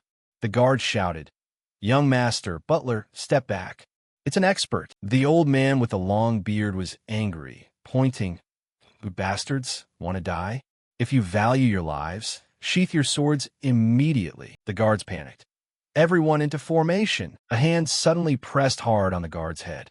"You idiots, just holding a piece of iron and not listening to anyone." Li Chiol stood rooted to the spot, mouth agape. The old man took a sip of wine, wiped his mouth, mocking after taking down the group of guards. Didn't accomplish anything, yet dared to rush in. Turning to Li Chiol and Choi Jin, he scowled. "You have no manners, at least report a month in advance. I already told you, yet you arrive empty-handed again, not bringing a jar of wine. Want to die?" Choi Jin smiled brightly. "About that, I apologize. But you are exaggerating a bit." The old man grumbled. "Kid, bold, dare to argue?" Li Chiol spoke up. "Butler Choi." Choi Jin pretended to cough. "Almost forgot. Let me introduce. This person is the Heaven Position Mountain Master." The old man took off his glasses, looked at Li Chiol, impatient. "Him?" The brat the family had brought from outside. Butler Choi Jin replied, "Yes, this is the 9th young master, Li Chiol, the one who will climb the mountain this time." The mountain master rubbed his chin, laughed secretly, then jumped close to him. "You saw a part of my techniques, didn't you?" Li Chiol was startled, not expecting him to notice, and hurriedly replied, "Yes, I saw it." The mountain lord clicked his tongue. "You have a similar aura to Tei Shin, but the scent on you is a bit strange." Suddenly, Li Chiol's left eye throbbed with intense pain. He covered his eye, wincing in agony. The mountain lord looked suspicious. Does this kid have some weird kind of eye? He hadn't expected the old man to notice his abnormality. An energy flow from the mountain lord swirled around him, soothing his eye. Scene change. The mountain lord was enjoying a bottle of liquor in his room, his face flushed with a tipsy glow. Western liquor is certainly different. The woody scent is strange, but it's incredibly delicious. Choi Jin smiled warmly. "I'm glad it suits your taste." Li Chiol watched, thinking, "I'm no expert on alcohol, but this clearly isn't the cheap stuff." The mountain lord set the bottle down hard. "All right, tell me your story. Sending a scrawny kid like you for training. They must really hate you, huh?" Li Chiol replied clearly, "I came of my own free will." The mountain lord gave a sly smile, as if sympathetic. "Oh, is that so?" Relying on the energy radiating from him, the old man guessed, typical of a child entangled in a death trap and fate. Li Chiol sat up straight, thinking about the mountain lord's identity, the illusions from his demonic eye, and the rumors about the mountain guardian before the regression. He's definitely a Dakibi. Dakibi predict the future with eyes full of stars, seeing things that are destined and cannot be changed. The mountain lord asked casually, "So you've got a whole year. What are you planning to do?" Choi Jin used telepathy to remind him. "Just so you know, the clan leader Tei Shin can hear everything you're saying." Li Chiol stammered, "I." The conversation ended, and the mountain lord frowned. "Damn it, I've met some weirdos, but this kid rushed straight here the moment I mentioned the training grounds. You too? Wait until I finish healing those weaklings, then head out with them." Choi Jin happily replied, "Thank you for allowing the use of the spirit water." The Mountain Lord said seriously, "So, why are you really here? Not just for a casual visit, right?" Choi Jin nodded. "I don't like beating around the bush, so I'll get straight to the point. Have you read The Heavenly Omens, Mountain Lord?" The clan leader asked me to inquire. The cup in the Mountain Lord's hand froze. He nodded and set the cup down. "I've read them, but there isn't much to say." Choi Jin prompted him gently. "A Dakibi who's been treated to good liquor wouldn't refuse to help, right?" The Mountain Lord got annoyed and slammed the table. "Hey, kid, is that supposed to be an apology?" Choi Jin smiled. "I brought over 10 bottles of liquor." The Mountain Lord drank the bottle dry with a sigh. "Damn it, I knew this would happen." He sighed, crushed the empty bottle, and said seriously, "There's still a long road ahead. The Heavenly Gate opened long ago. Human strength is reaching its peak, and chaos will follow. Tell him not to be impatient. Just let things take their natural course." Choi Jin smiled. "Understood. I will relay the message to the clan leader." The Mountain Lord pointed angrily. "If I'd won that damn wrestling match, I wouldn't be caught up in this mess." He shifted the topic to Lee Cheol. "You seem to like that illegitimate kid. Aren't you worried?" Choi Jin mused, looking at his cup. "As a servant, I only serve the bloodline of the Sung Mu clan." The Mountain Lord said, "You heard he wants to go there, right?" "He's just a rookie," Choi Jin replied. "Just keep an eye on him once, and you'll find it interesting." Scene change. At the underground training ground, Lee Cheol stepped out of the portal, clicking his tongue. The Mountain Lord's power. Every time I see it, I'm amazed. A tree root, I led to the training ground. There was an entrance to the cave, right where he was yesterday.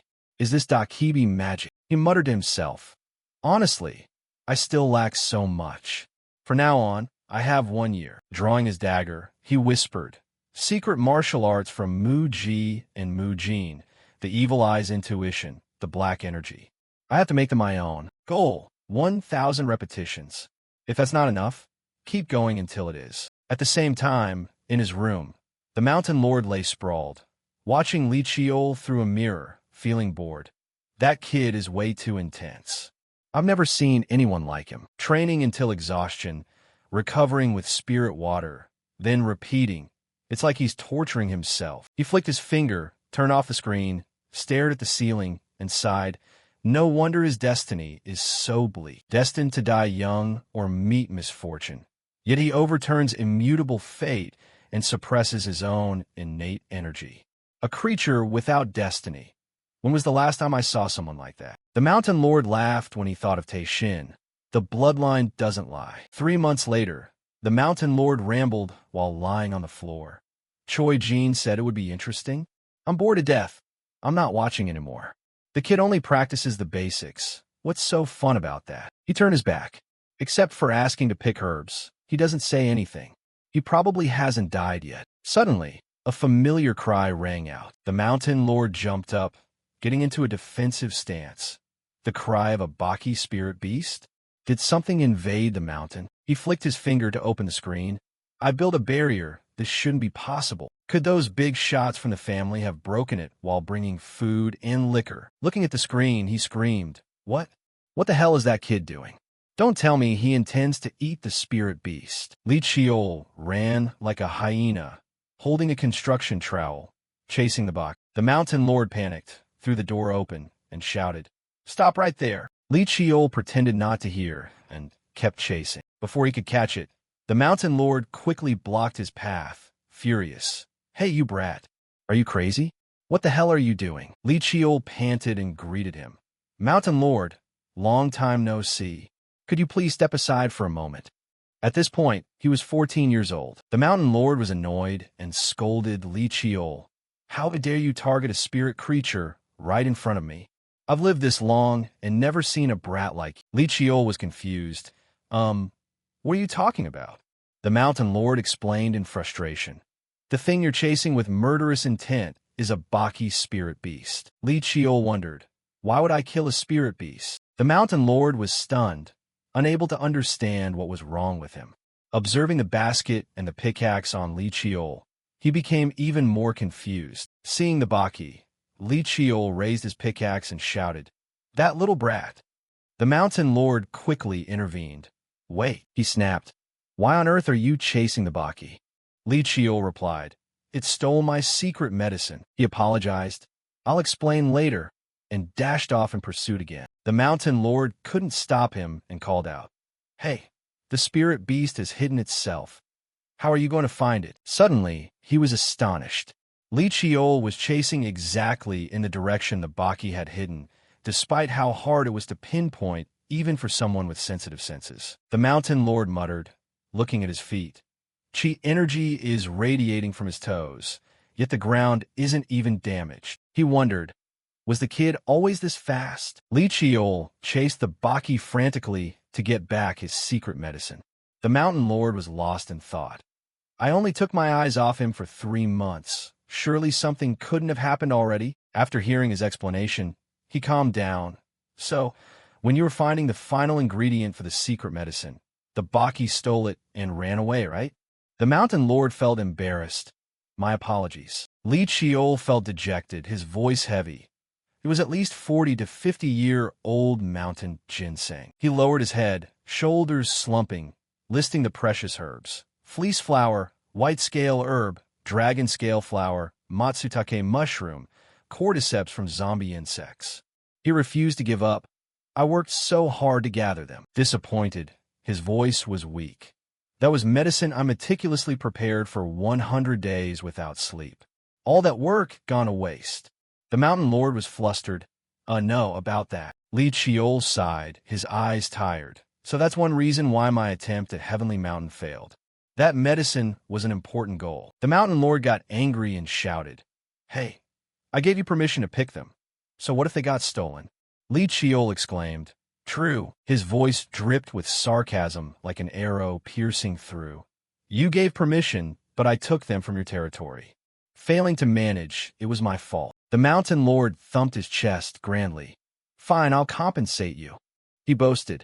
Anything you want, I accept. Li Chiol flashed a sinister smile and asked, You just said anything, right? The Mountain Lord sobered up, smiling warmly. Li Chiol seized the opportunity. As it happens, Mountain Lord, there are 2 things I need help. Scene change. In a dark, gloomy cave, murderous intent spread, and strange cries echo. Sharp, spiked legs appeared. The spider demon stood regally, its massive body looking at Li Chiol as if he were a tiny snack. He gripped his sword tight, channeling his energy, and reminded himself, Remember this. Li Chiol focused his strength into the sword, muttering, The power of the Ori skill, when used consecutively, activating the Yama's strong chi technique, is no different from the first time. Red threads shot out, binding the spider demon's limbs. It screamed and struggled. Li Chiol used his feet as a pivot, grabbed his sword, activated the earth wind strong chi technique, and swung hard from below. Blood splattered everywhere. He cursed, Damn it. Observing the slash, he muttered, Not enough power to kill it. The spider demon began to counterattack. Suddenly, the spider demon transformed into a talisman in front of him. The Mountain Lord stooped to pick it up, grumbling, Damn it. Why do I have to serve this kid? He held the talisman and sighed. Don't know why I promised to do these things. Seeing Li Chiol panting, he asked, Hey kid, want to take a break? Li Chiol breathed a sigh of relief. Please, right now. He closed his eyes. The Mountain Lord reminded him, Up to you. Focus. Visualize the target in your memory. He tossed the talisman, summoning the swordsman for the next training session. Watching, the Mountain Lord muttered, Demon energy is flowing outward. I didn't expect him to know how to train using illusions. He was indignant, clenching his fists. How does he know to request illusion training? And for 4 hours straight. Calming down, he thought, It's done now, just let it slide. The second task, gathering demon energy herbs, isn't that hard either. Observing, he realized, over the past 3 months, his body has become healthier, taller, more refined, and more stable. With a serious gaze, he muttered, Never mind that. Looking at the sword Li Chiol was holding, he thought, I have to ask about that weapon sometime. Li Chiol soaked in the spring, blissful. Feels like I'm coming back to life. If it weren't for the healing spring, I wouldn't have survived. If only there were springs like this outside Heavenly Mountain, like at the main house. A hairy foot stepped down. Li Chiol was startled, jumped up, and thought, "Who's that?" I couldn't sense any aura, even though he got this close. The Mountain Lord spoke up. "Seeing you so tired, you must be a real person after all." Li Chiol asked, "Mountain Lord, what brings you here?" He soaked in the hot spring. "I've worked hard too. Can I take a break?" He asked. "You've been here a long time. Are you resting properly?" Li Chiol scratched his head, embarrassed. "I've been resting properly, sir." The Mountain Lord barked. "I mean, other than coming here after every training session, you brat." He popped a boiled egg into his mouth and scolded. "I've lived a long time, but this is the first time I've seen someone train as stupidly as you." Li Chiol saw this and muttered, holding an egg again. He gave a wry smile. "Is that so?" He stood up, grabbed his towel, and forced himself. "I've fully recovered. Please excuse me." But in his head, he lamented, still a bit uncomfortable. The Mountain Lord slammed the egg onto a rock and barked. "Wait."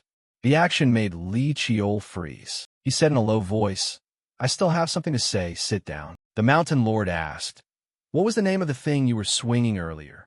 Li Chiol raised his hand, looking at the ring. "You mean this?" The Mountain Lord nodded. "Yes. Where did you get it?" He said seriously. "Promise me, don't tell anyone about anything related to it."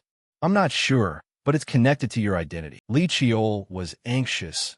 "It's called meaning.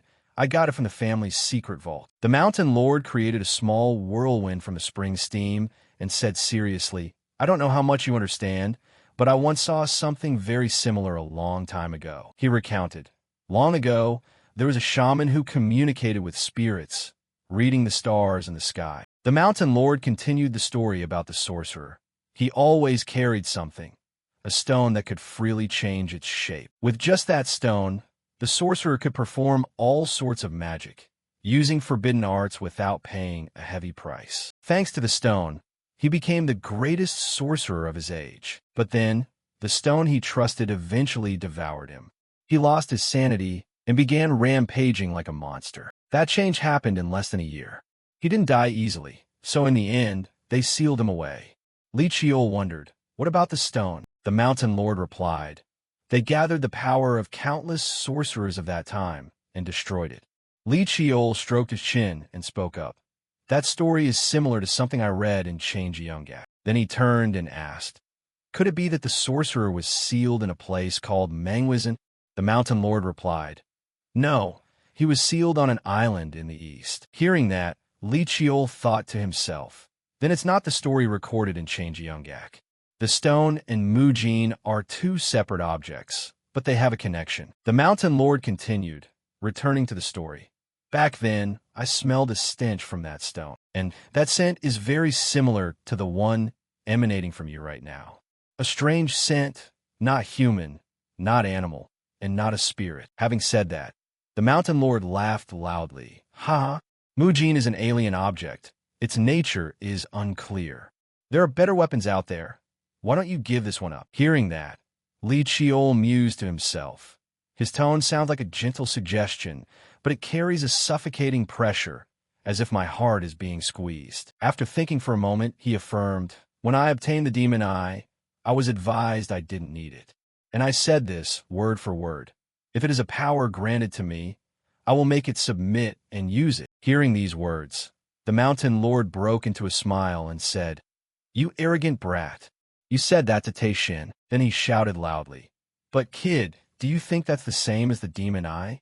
Li Chiol replied calmly, "To me, there's no difference." Suddenly, the Mountain Lord stood up and said, "Then there's no other way." Immediately, his arm tensed up, creating a small vortex of energy on his palm. He continued, "The only way left is to use force to take it."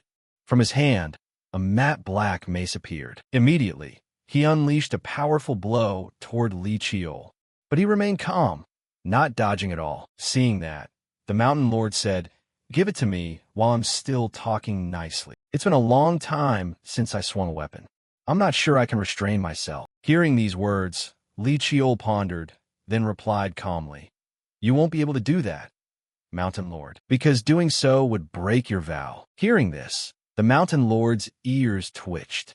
He covered his face with one hand and sighed deeply. Right after that, a smile bloomed on his lips. He said, "You knew all along?" Li Qiol nodded. "Of course. To protect the mountain and those training here. That is the oath you made to the founder. You were just testing my willpower, right?" Hearing this, the Mountain Lord burst into laughter. "Ha ha. If you knew, you should have just said so. Wouldn't that have been better? You really are a crafty brat." Then Li Qiol turned to ask, "You really don't intend to take it, right?" The Mountain Lord pondered, then said, "As I see it, you should live by your tongue and your brains instead." Hearing that, Li Qiol laughed out loud. "Haha, thank you for the compliment." Seeing that, the Mountain Lord shouted angrily, "That was an insult, you brat." Then Li Qiol turned and asked, "Why don't you try using force to take it? You could take it under the excuse of helping me." Thinking that, the Mountain Lord pointed at him and said, "It doesn't radiate the strange aura of the sorcerer's object. Perhaps it's not the type of monster that devours its user." Seeing that, Li Qiol looked at the ring on his hand and said, "I understand. Thank you for letting me know." Then he immediately changed the subject. "Leave that matter aside, Mountain Lord." The Mountain Lord wondered, is there something else? Li Qiol smiled brightly and said, "Just now, you threatened a student with a weapon, didn't you? You're quite meticulous in your calculations. You know that." Seeing this brat try and pick a fight again, the Mountain Lord shouted angrily, "Hey, you rotten brat. About that picking, what else do you want to do?" Returning to Li Qiol's temporary quarters. In his room, he took out a sword covered in black energy. Looking at it, he said, "Finally, I didn't expect it to take 3 full months to read Judo's memories." Before leaving Chanwizen, he had received 2 famous swords from his 7th brother, Li Jaehak. One was the masterpiece saber Judo, and the other was the sophisticated high-grade sword Effenberg. Effenberg possesses an innate Yin power, allowing it to emit cold energy. Its memories weren't many, so he had already absorbed them at the main house. Looking at the Judo sword in front of him, he whispered, "Let's test Judo's power." The second memory about Mujin that he had seen before the Academy's quarterly evaluation, along with the new power from Mujin, urged him to act. He immediately used the power of the copied weapon. The ring on his hand emitted a blue ray of light, aimed at the sword leaning in the corner. The stream of light wrapped around the sword's hilt, pulling it toward Li Qiol's hand. He caught it gently and said, "Judo's power is the ability to transfer attributes from one item to another." Holding the sword, he muttered, "Just copying the shape doesn't demonstrate the power. Perhaps I can use the power from the weapons absorbed through black energy." Since he had broken the seal at Sungmu Mountain, he thought, then I should also check Hukya's memories. Immediately after, he closed his eyes and infiltrated Hukya's memories. Before breaking the seal at Sungmu Mountain, he could only see this much.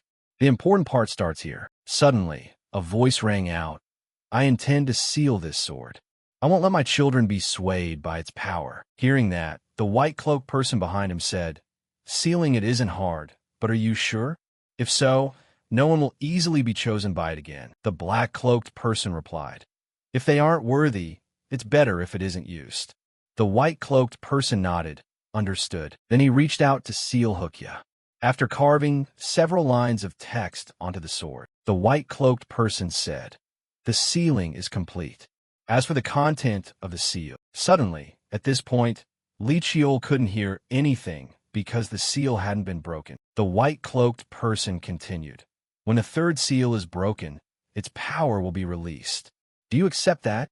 The black-cloaked person replied, "That won't make much of a difference, so it's fine." Then he held the sword in his hand and said, "Even so, I still have to test it." Looking at the energy surrounding Hukya, Li Qiol thought to himself, could that be the mana circuit running inside Hukya?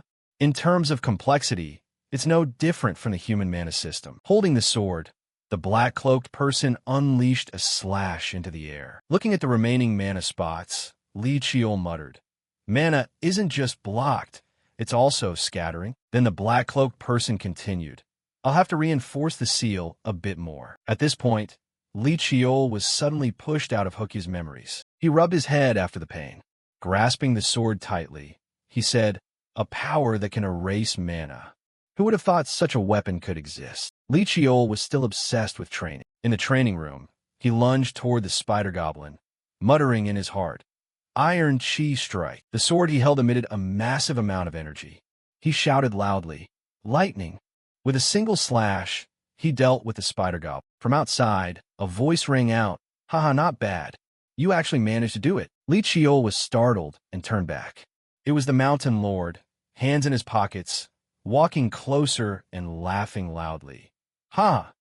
Do you realize this is your first victory after a series of defeats? It took 7 whole months." Hearing that, Li Chiol just smiled and replied, "I know. Now I can beat you any time, right?" The Mountain Lord got angry, turned away, and muttered, "This brat, he's poking fun at me." Then he asked, "So what do you intend to do this time?"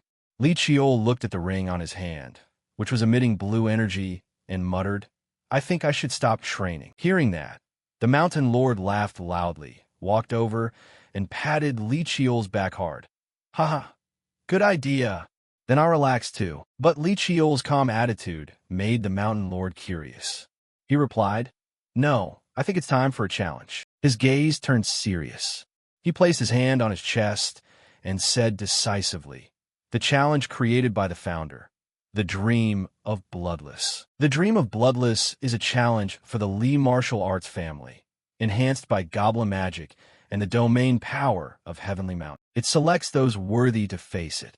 It's one of the oaths linked to the Mountain Lord. The Mountain Lord silently observed and asked, "Do you really want that challenge?"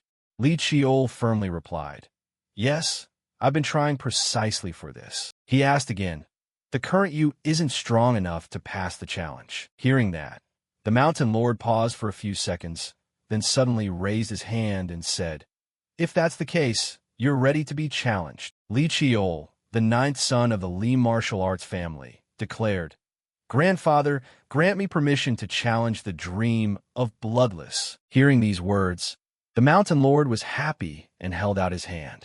Li Chiol took it and said, "Thank you." Immediately after, the two went deep into Heavenly Mountain.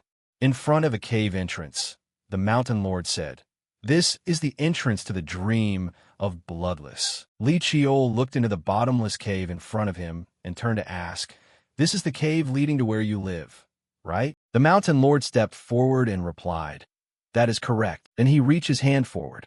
A stream of mana surged from his hand, touching the stone slab in front of them, transmitting mana into it. Then he reached his hand forward. A stream of mana surged from his hand, touching the stone slab in front of them, transmitting mana into it. He turned to Li Chiol happily and said, "You probably know that once you enter the Dream of Bloodless, you cannot leave until the challenge is over. Now, open the gate and step inside." Li Chiol quickly pushed the giant stone door and stepped inside. From within, a blinding golden light shot straight into his eyes, forcing him to cover them with his hand. He muttered, "To some people, he is a war god. To others, he is a dragon slayer, or even a legendary icon in stories." Looking at the man before him, Li Chiol spoke respectfully. "The descendant greets the founder of the Lee martial arts family." Before him was a youth of about 20, Li Hyolian, the founder of the Li clan. Seeing his appearance, Li Chiol tightened his grip on his sword, muttering, "His presence is so overwhelming, as if he were still alive." Throughout history, over the generations, only a few have challenged the Dream of Bloodless. There is only one condition for victory: defeat the founder at the age of 15. Li Chiol closed his eyes, muttering, "For now, I need to probe the opponent's strength." Suddenly, his eyes opened wide.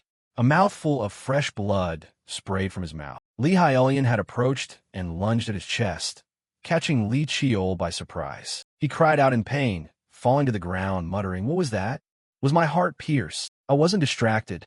I've been decapitated in simulations, but at least I knew how it happened. But this time, other than my heart being pierced, I don't know what just happened." He propped himself up to sit, looking toward Hyolian, and muttered, "He didn't use secret techniques or ultimate moves.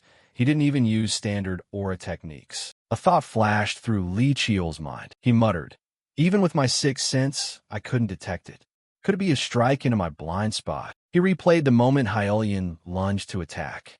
But how is that possible? He must have read every one of my movements to do that. Does that mean he's truly that strong? After a moment of reflection, he tightened his grip on his sword and stepped forward. At this moment, Hylian held a sword that erupted with a massive aura, directed toward Li Chiol. Seeing this, he smiled bitterly. Honestly, I don't know if I can even beat this person. But he still took a defensive stance, preparing to parry the incoming attack. At the Li family residence, someone spoke up. Clan leader, we have received word from Heavenly Mountain. Taishin remained calm, using a small cloth to wipe his sword before speaking. So, he has entered the cave? The other replied. Yes, the young master has been inside for 10 months. Taishin continued. But he shouldn't have been able to reach that level of skill. That child has never truly failed.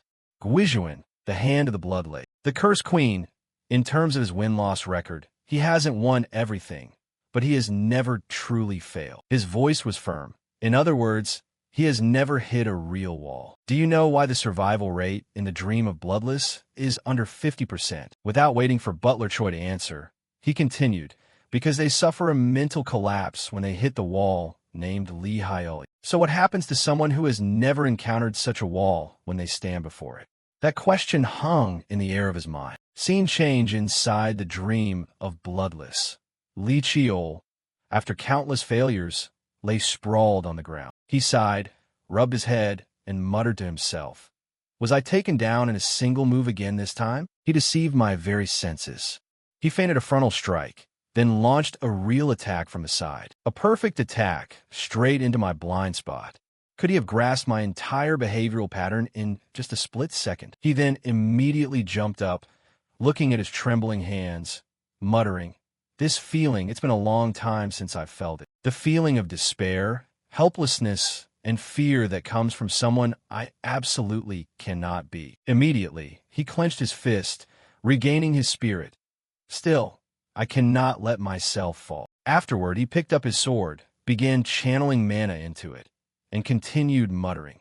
Because in this world, no one understands this feeling better than I do. For someone who has hit rock bottom, the only thing left to do is rise. With that thought, he launched himself toward Hylian to attack. Every strike I make is not in vain, he told himself. Hylian remained calm, as if nothing had happened. He just swung his sword gently and easily took Li Chiol's head. Meanwhile, Li Chiol was still lost in his thoughts. Gradually, I've come to understand. The ancestor is not someone who possesses some mysterious, unpredictable power. The source of his strength is the innate talent to find the correct answer. In every moment, he instinctively grasps the optimal action. The essence of martial arts is exactly that. Every trivial basic, every elementary principle is a foundation as solid as Mount Tai. I must see the ancestor's sword path clearly. Suddenly, a thought sparked in Li Chiol's mind. He muttered, a horizontal slash from left to right. Right after that, a smile flashed across the corner of his mouth. He continued to mutter, next time, for sure. With that thought, he was immediately sent back to the resurrection altar by Hylian once again. Time flew by. On the vast prairie, the wind whistled through the leaves. The sound of weapons clashing occurred day and night. Gradually, Li Chiol was able to parry Hylian's attacks with great ease. After 49 tries, he was fighting on par with Hylian. Seeing this, Hylian stepped back slightly, hand gripping the sword, channeling a massive amount of mana into it. He unleashed a slash, but this time, Li Chiol calmly parried. He smiled. Finally, I can execute the Chi technique. This fighting style belongs to me, transformative and free. He took a few steps back, propping himself up, and told himself, what I have lacked all this time is the ability to control a myriad of weapons, making every technique easy on a foundation as solid as a mountain. Now I understand the true meaning of the Dream of Bloodless.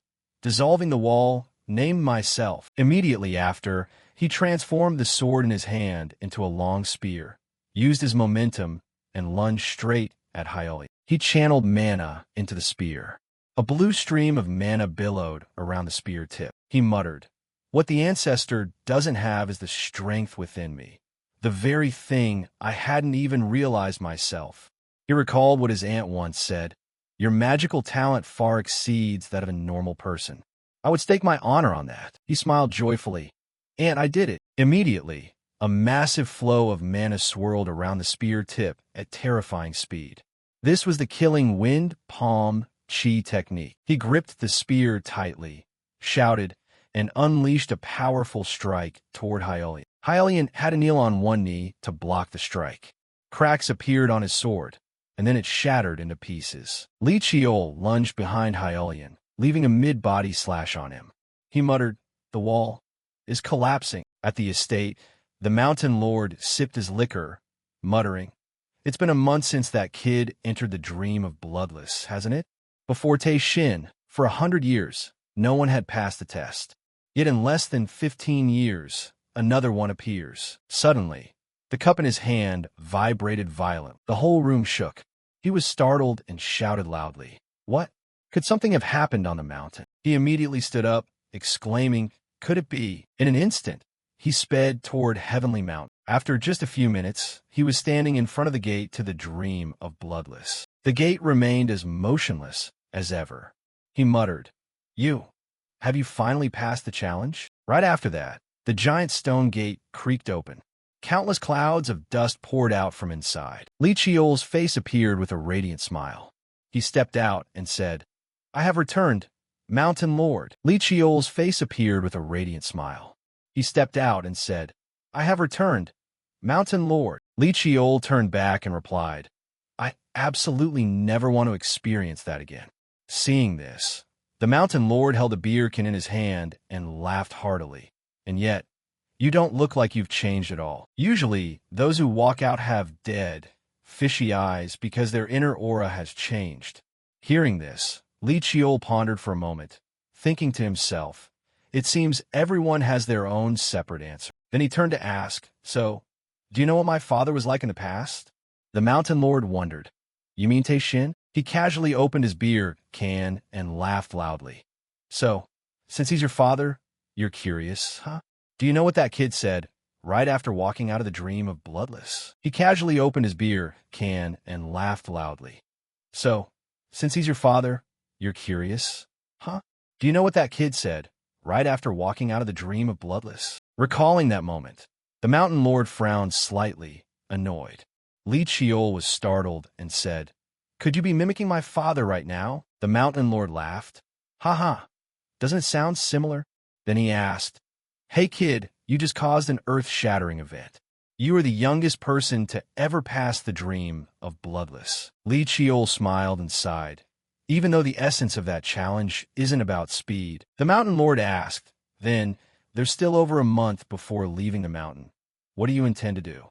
Are you going to keep training?" Suddenly, Li Chiol jumped up and replied, "No, I intend to rest, both to recover and to organize what I've learned." The Mountain Lord was surprised, stepped closer, and said, "This guy, I thought nothing would change, but he actually knows how to change.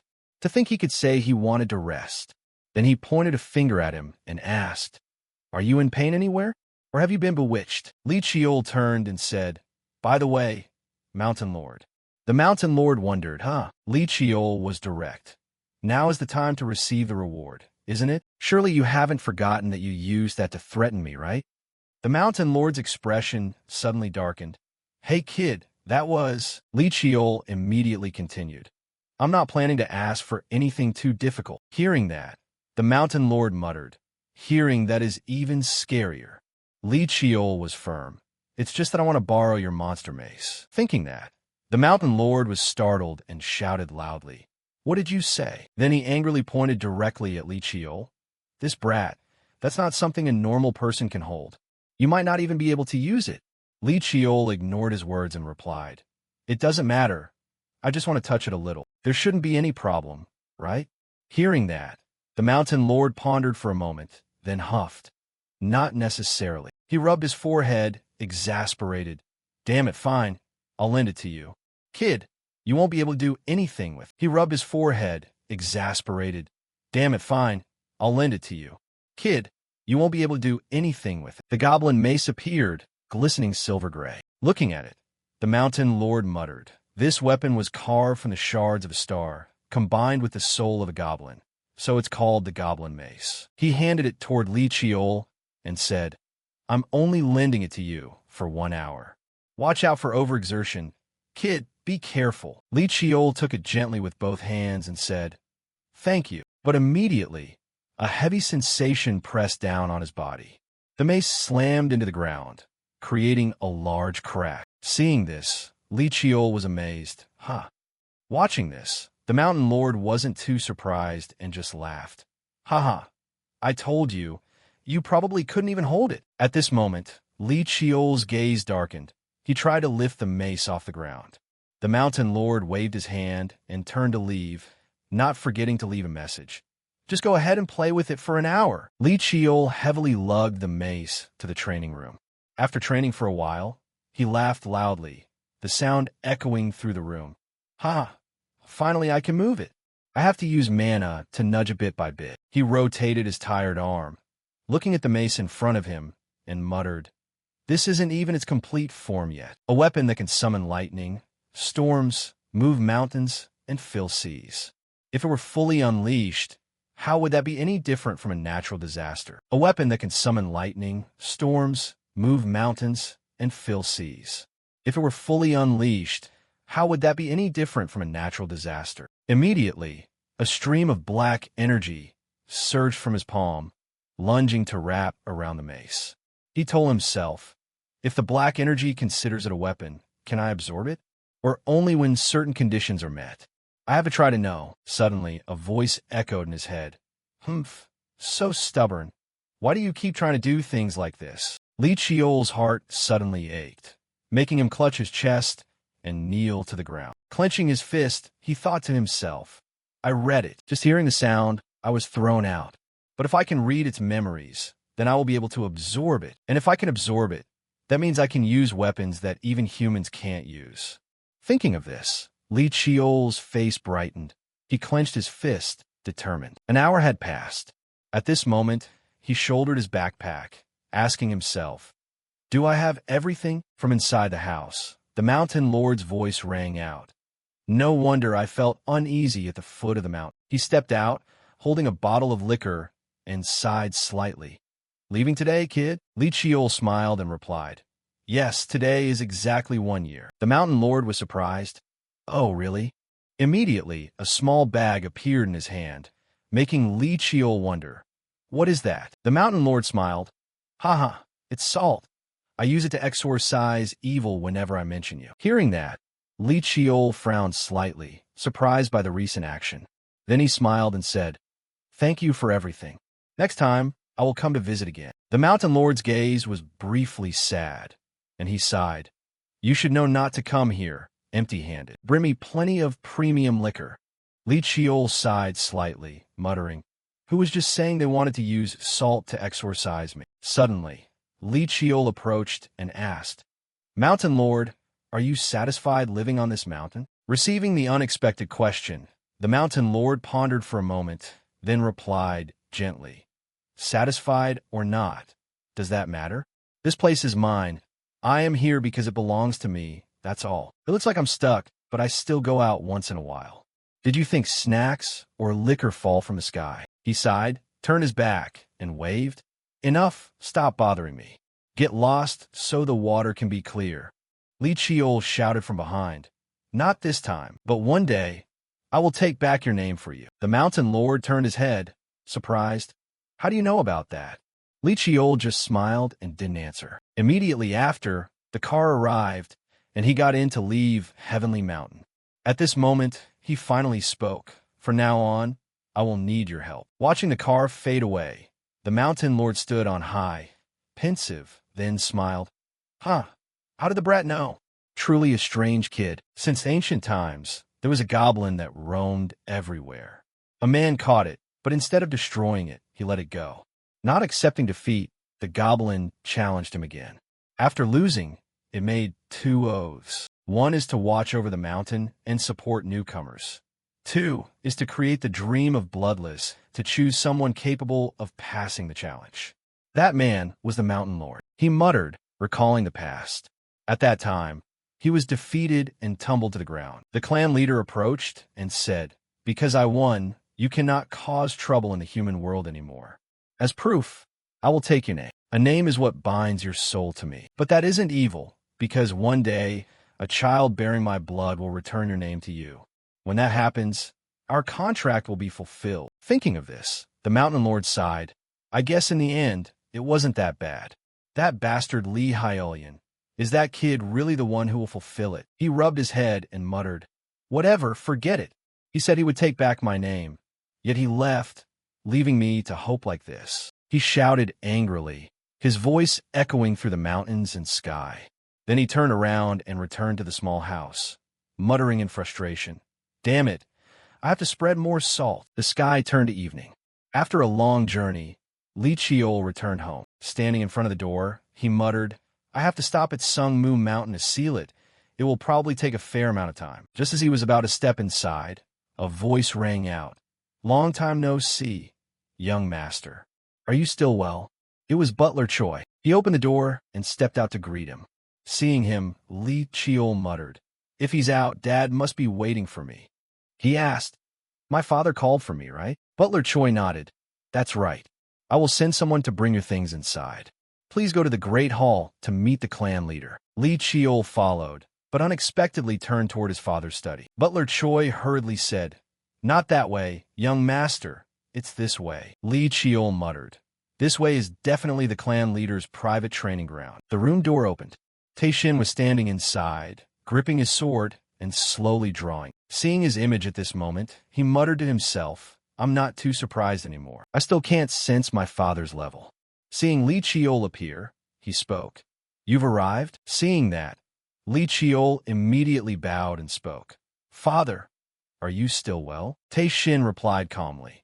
It seems you've achieved some accomplishments there, huh? Lee Cheol smiled and said, Yes, but when seeing father, I know I still have many shortcomings. Tae-shin smiled slightly. Did you learn how to flatter out there? If so, I'd be very disappointed. Lee Cheol was stunned, muttering to himself, Wait, it was just a joke. Is father laughing? At this moment, Butler Choi standing nearby spoke up. The tea is ready, clan leader. Tae-shin turned and nodded. Thank you, Butler. Then he looked toward Lee Cheol and called, Follow me. At a tea table, Butler Choi poured tea for the two of them. Tae-shin spoke. How have you been lately? I don't want to just hear reports about achievements. I want to know your thoughts. That's why I called you privately like this. Lee Cheol pondered for a while, clenched his hands, and muttered, If father wants to hear my true thoughts, he said calmly. Then, suddenly, Tae-shin seemed to sense something. He thought to himself, this strange feeling. Talking to him isn't to hear achievement reports, but to understand his thoughts on this training. This is also the first time. After hearing Lee Cheol open up, he spoke. Is that so? You didn't waste the time I gave you. Lee Cheol replied warmly. I don't want to waste the time father has granted me. Tae-shin asked in a cold voice. Is that why you're late today? Lee Cheol stiffened slightly and replied. Yes, because I stopped at the foot of Sung Moo Mountain to greet the ancestors. Tae-shin said calmly. Is that all? Seeing his father seemed displeased, Lee Cheol muttered to himself. If it has to be said sooner or later, better to say it now. He took a deep breath and spoke. I wanted the elders to witness that moment. Tae-shin shouted angrily. You've achieved a little something and now you're that arrogant? Are you saying that in front of me? Did you go to the mountain to greet the ancestors just to boost your own reputation? An invisible, massive pressure surged from Tae-shin, spreading outward. That pressure weighed heavily on Lee Cheol, making him struggle to breathe. He muttered, What is this terrible pressure? But he hurriedly said, It's not just talk. I wanted them to see the traditions and actions that show my respect. They can despise me as a bastard, but I still carry the Lee bloodline, the illustrious martial arts family. I dare to stand up and set an example for others. Hearing his answer, Tae-shin nodded slightly. Very well. He held his teacup, took a sip, and continued, I'll spare you this time, but don't rely on that to become complacent. Seeing his father calm down, Lee Cheol bowed his head in obeisance. Yes, I apologize, father. Tae-shin continued. There is one more thing. There is something you haven't told me. Lee Cheol was startled and wondered. Is there anything else? He replied coldly. I allowed you to go to Heavenly Mountain, but I didn't allow you to challenge the dream of Bloodless. You only asked to train there. Having said that, he stood up abruptly, took his sword, and turned to leave, saying, "Deceiving your father, this is worth punishing. Now, follow me." Li Chiol also stood up, slightly startled. Tei Shin drew his sword from its scabbard, looked at him, and said, "Now, take out your weapon. I want to see what you have achieved there." Butler Choi brought the sword to Li Chiol. Seeing this, he thought to himself, "So father intended this from the start, taking me to the training ground to test me." Tei Shin continued, "Show me what you have achieved." Tei Shin continued, "Show me what you have achieved." Then he took the sword and channeled mana into it. With a steady gaze, he looked straight at his father, making Tei Shin briefly surprised. He said gently, "Come at me." Immediately, Li Chiol activated the Demon Eye skill to probe his father's strength. But what happened made his eyes widen in amazement. "Impossible! I can't sense anything at all, neither mana nor aura flow. Is my demon eye not yet capable?" He immediately dismissed the thought. "No need to use the demon eye, it just distracts me." Facing father, no need to probe anything. With that determination, he stomped his feet into the ground, causing the ground beneath him to shatter. He muttered, "Just put everything I've learned into this strike." He executed the Mujin first form skill. Streams of mana containing the elements of wind, water, and lightning surrounded the sword. Gripping his famous sword tightly, his gaze became steady. A spark flashed in his eyes. Then he launched a powerful attack at a terrifying speed, aimed straight at Tei Shin. He muttered, "I even channeled fire and ice into this strike, and yet I still can't touch father? At least create some shockwave." But Tei Shin remained completely calm. He unleashed a slash, easily cutting Li Chiol's attack in two. That slash didn't leave any injury on Tei Shin. As for Li Chiol, the shockwave from the attack caused the surrounding rocks to shatter and fly everywhere. Tei Shin looked at him and spoke. "Enough. Is that the answer you found after meeting him?" Choking in the smoke, Li Chiol coughed and replied, "Yes." He continued firmly, "A power that no one possesses but me." Constantly breaking and honing that power to create a solid foundation. "That is the answer I found." Li Chiol's firm answer made Tei Shin extremely surprised. His eyes narrowed slightly, as if wanting to probe deeper into the heart of the sun in front of him. Countless thoughts flashed through his head, chaotic as a storm. He thought to himself, a low internal voice, "It seems you have chosen a path full of hardship, haven't you?" Li Chiol, with a gaze as firm as an unquenchable flame, looked straight at his father. In his heart, a silent vow echoed, grinding his teeth. "But I will not fall, and I will never bow my head." Tei Shin suddenly turned, raised his hand, his voice echoing, full of authority. "Very good. So how did the challenge in the dream of Bloodless go?" The sudden change in his father's attitude made Li Chiol briefly stunned.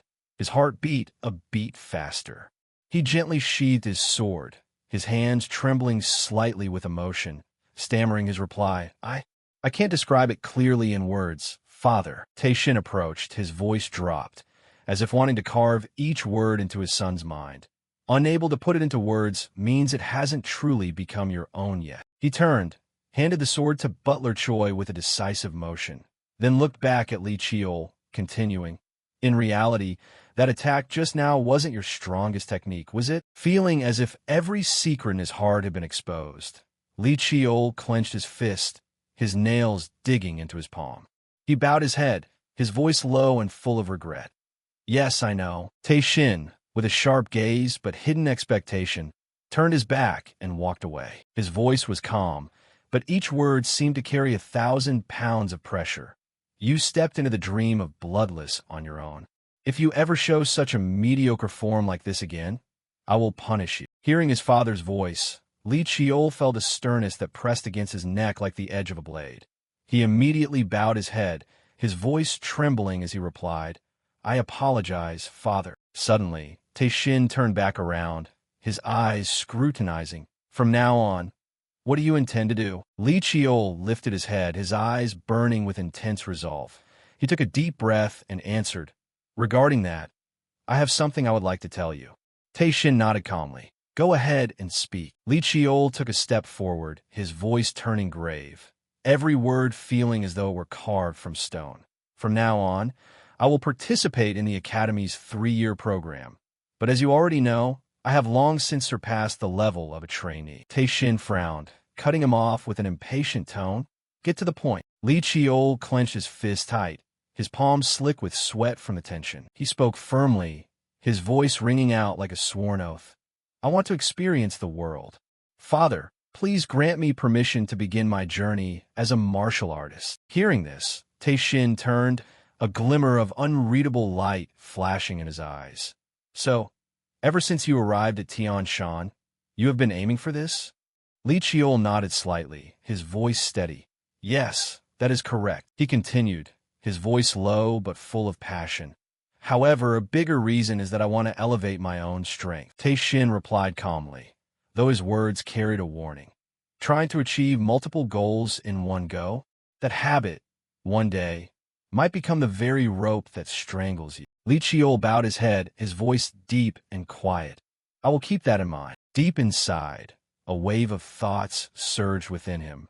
Is this advice, or is it also a warning for me? As he walked away, Tae-shin suddenly stopped, his voice echoing as if telling an ancient legend. Right. The martial artist journey is the final trial that direct descendants of the Chung Mu Lee clan must overcome, receiving no help from the family, only training one's martial arts until coming of age, then returning with achievements that anyone would have to acknowledge. He sighed softly, his gaze distant. However, 15 is still too young.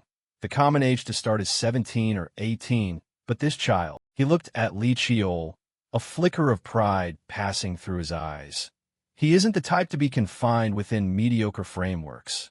He has proven with his own hands that he possesses strength equivalent to a grade 5 martial artist. Seeing him, the other children will surely be more vigilant. After a moment of contemplation, Tae-shin looked straight at Lee Cheol, his voice ringing out with authority. Very well, I will grant you permission to begin your martial artist journey. Hearing his father's consent, Lee Cheol's heart felt like it would burst with joy. He clenched his hands behind his back, thinking to himself, success. But just then, Tae-shin continued, his voice deepening. However, there are 2 conditions you must meet. The scene shifts to the administrative office of the Chung Mu Lee clan. Seeing his grandson walk in, Lee Tae-hyung broke into a radiant smile, his eyes sparkling with delight. He approached and didn't hesitate to pinch Lee Cheol's cheeks, his voice overflowing with affection. Grandson, you've worked hard. Lee Cheol, caught off guard by the intimate gesture, spoke with difficulty, his cheeks flushed. I greet you, uncle. Are you still doing well? Lee Tae-hyung laughed loudly, his voice booming. I'm always doing well. Looking at Lee Cheol's mature appearance, he couldn't hide his pride and patted his shoulder. Ha!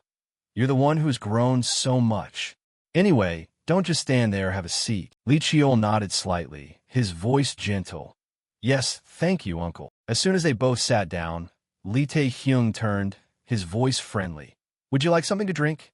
Lee Cheol shook his head and sighed softly, his face showing a hint of fatigue. No, that's not necessary. Actually, I just ate with my wet nurse. Recalling the scene of being forced by his nurse to eat an entire table of food meant for 5 or 6 people, he frowned slightly, grumbling to himself. Oh my God, I'm so full I'm about to explode. The nurse stood nearby, still urging him, eat a little more, young master. Oh my, there doesn't seem to be enough food. Lee Cheol could only raise his hands in a helpless smile, his voice pleading. No, it's fine. Please stop, I'm really full. Hearing the story, Lee Tae-hyung laughed heartily, his eyes twinkling. Ha! That sounds just like your nurse. But when his gaze accidentally met Lee Cheol's, he realized he was being watched. Lee Cheol frowned slightly, his voice worried. But uncle, you look quite exhausted, don't you think? Lee Tae-hyung was startled, rubbing his neck and forcing a smile to hide it. Ha! Just been a lot of work lately. But deep down, he thought, I hit it so well, yet he still noticed. But deep down, he thought, I hit it so well, yet he still noticed. Hearing this, Lee Tae-hyung's eyes widened, shimmering with curiosity. A gift? For me? Lee Cheol smiled, placing a hexagonal wooden box on the table. A rich fragrance wafted out, making the air seem to soften. He spoke in a gentle but proud voice. It's nothing special, but this is an elixir I refine myself. It will help significantly increase your vitality and mana control over the next few weeks. Lee Tae-hyung was delighted, reaching out to take it, his eyes brightening. My grandson is the only one who thinks of me. Let's see. He opened the box to reveal a silver-colored elixir that emitted a scent like a pine forest after the rain. He muttered, his voice thoughtful. This smell, it's truly miraculous. Lee Cheol smiled, his voice confident. The mountain guardian also admitted that this is a high-quality medicine. Lee Cheol nodded, his voice encouraging. Please, give it a try, uncle. Without hesitation, Lee Tae-hyung took the pill and inspected it for a moment, thinking to himself, if even the spirit beast praised it, it must be effective. He popped the elixir into his mouth, his eyes filled with anticipation. Immediately, the medicinal power spread, and a refreshing sensation like a cool stream flooded his body. His complexion brightened significantly, and he exclaimed in astonishment, this really is the real deal. He opened his eyes, looking at Lee Cheol with admiration. Beyond its quick effect, it's no different from a divine herb. How did you do this? Lee Cheol nodded slightly and smiled. Yes, that's right. I still remember how to craft medicine, and rare ingredients can also be substituted. Lee Tae-hyung closed the wooden box, his voice serious. If that's the case, don't tell anyone. Keep this secret to yourself. Later, when you come of age, it will be useful in many ways. Lee Cheol smiled, his heart warmed by his uncle's concern. You always think of me first, as always. He replied, his voice full of respect. Yes, I look forward to your help then. Lee Tae-hyung laughed, ruffling his hair, his voice booming. Ha! Is this kid planning to take advantage of his uncle? Fine, when the time comes, I'll be happy to help. Suddenly, he turned serious, looking at Lee Cheol. Oh, by the way, I heard you plan to embark on the martial artist journey. Is that right? Lee Cheol was caught off guard, his eyes wide. Yes, you know about it already? He nodded, his voice low. This journey will be very competitive. You won't be able to avoid the gossip that you are being favored. Because they cannot touch the clan head, all the nasty eyes will be turned toward you. He placed the wooden box on the table, his voice worried. To participate, you not only need the clan head's permission, but also the approval of the elders. And they don't like you. What if you give up this time, okay? Recognizing his uncle's good intentions, Lee Cheol smiled, his eyes firm. The things you worry about, I have already anticipated. That is why my father set a condition. Lee Tae-hyung was surprised. A condition? What is it? Lee Cheol nodded, his voice steady. Yes, and because of that, I need your help. After finishing the conversation with his uncle, Lee Cheol immediately returned to the clan, his heart carrying a mixture of melancholy and determination. He pushed open the training room door, a sigh escaping his chest as his eyes scanned the familiar space. It's been a long time since I came back here, he murmured, his voice low and nostalgic. The scenery hasn't changed at all. He stretched slightly, stepped inside, and a thought flashed through his mind. Should I warm up a little? Suddenly, a familiar voice called out from outside. You've arrived? The voice made Lee Cheol frown slightly, his heart beating a little faster. The training room door swung wide open, and Lee Kyung-hoa stepped in, a radiant smile on her face. My dear nephew, she exclaimed, her voice full of love, but the next moment, her eyes flashed like a flame, and anger burned brightly. She pointed at Lee Cheol and shouted, You brat, you should have come to see me first. Without giving him a chance to react, she grabbed his collar, her voice angry but tinged with a playful pout. You ungrateful thing. Faced with his aunt's intense attitude, Lee Cheol panicked and stammered an explanation. I was busy with work. How could I have come right away? But Lee Kyung-hoa, as if she already knew everything, cut him off with a sharp tone. I know it all. You want to see Uncle Hai first, didn't you? After a struggle to escape his aunt's loving embrace, Lee Cheol panted and rubbed his neck, muttering with a miserable expression. Oh my God, I thought I was dead. He tried to calm down and explained in a gentle tone.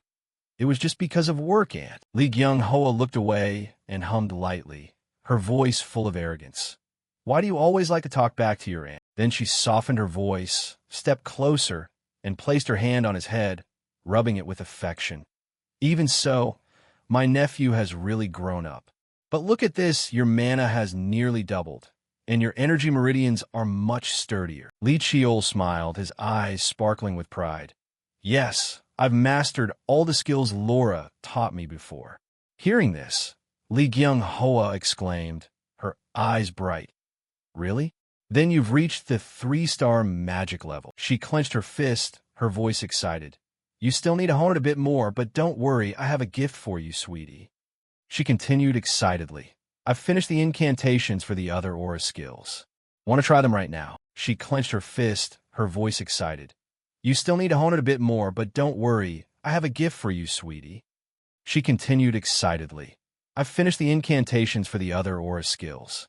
Want to try them right now? But Li Chiol quickly raised his hand, his voice hesitant.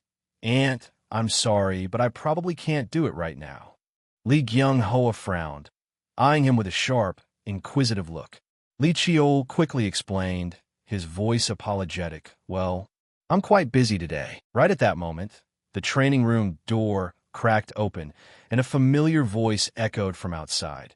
Still as close with your aunt as ever. Huh? A tall figure stepped in. Li Chiol immediately exclaimed, his eyes lighting up. Big brother! The appearance of Li Myong-young caused Li Gyung Hoa to explode. She pointed at him and shouted, You said you were very busy? How come you're here to train your younger brother now? You're such a liar. Knowing the power of his aunt's tongue-lashing, Li Myong-young just smiled helplessly and raised his hand to soothe her. Aunt, I really was busy. But I also try to help you arrange those incantations, right? He turned to Li Chiol, his eyes playful. Anyway, your notes are excellent.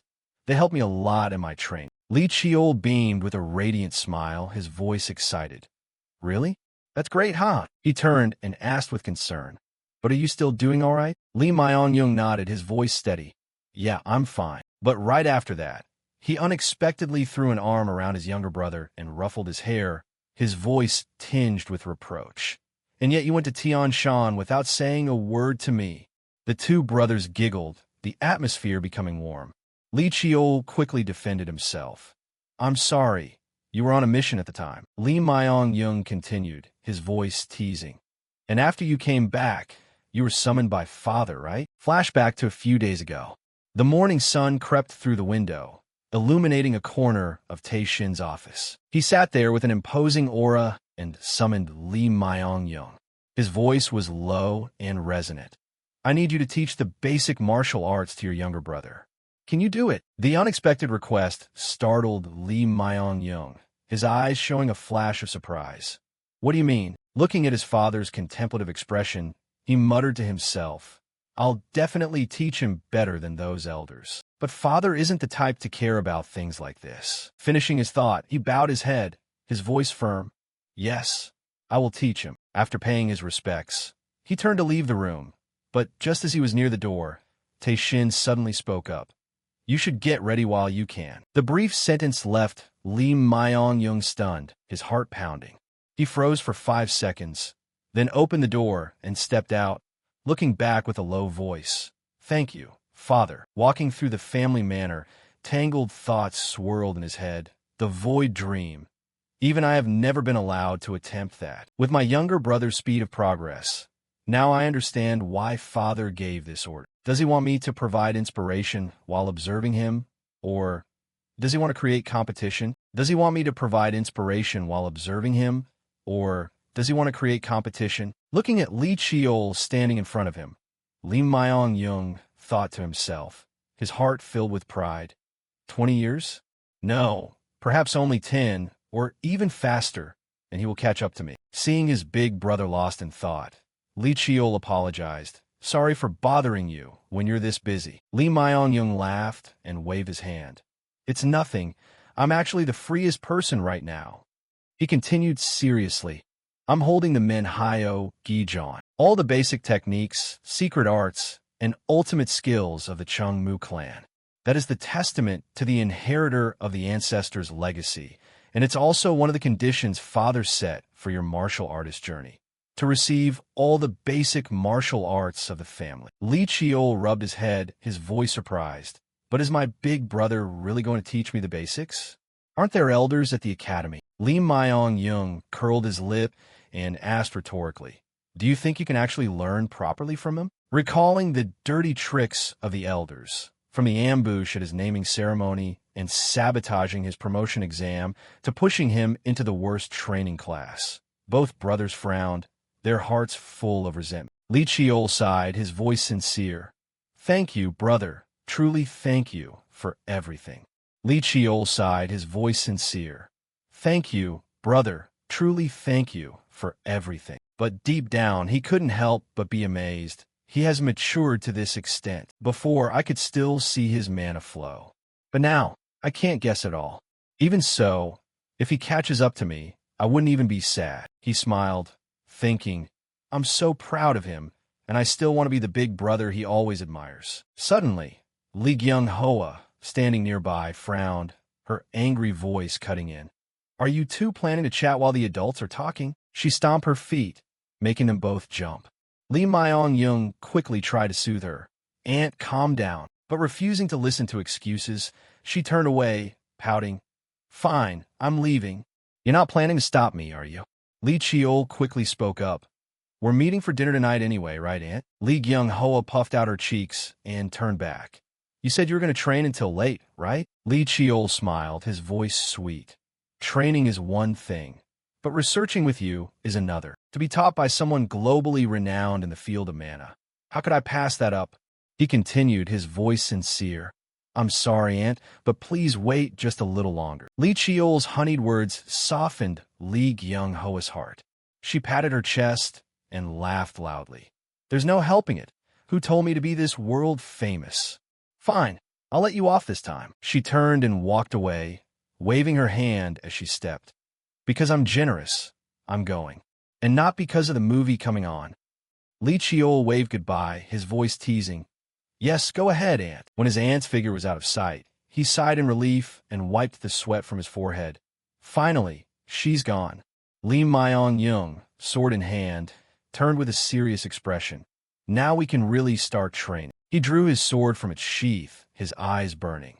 To fully meet the condition Father set, I'm going to train you strictly. A week later, at the family's training grounds, the practice room was illuminated by sparks of mana constantly bursting forth with no sign of stop. Practicing the basic techniques with big brother Li Myong-young seemed simple, but every movement and theory taught passed by in the blink of an eye, full of tension. Short rest periods were like nothing more than a single breath before the two brothers dove into a sparring match that was nearly identical to real combat. After a fierce exchange of blows, Li Chiol propped himself up on the ground, panting, with sweat streaming down his forehead. He could feel every muscle crying out in exhaustion, but his eyes still glinted with resilience. Li Myong-young stepped closer with an encouraging smile, his voice warm yet stern.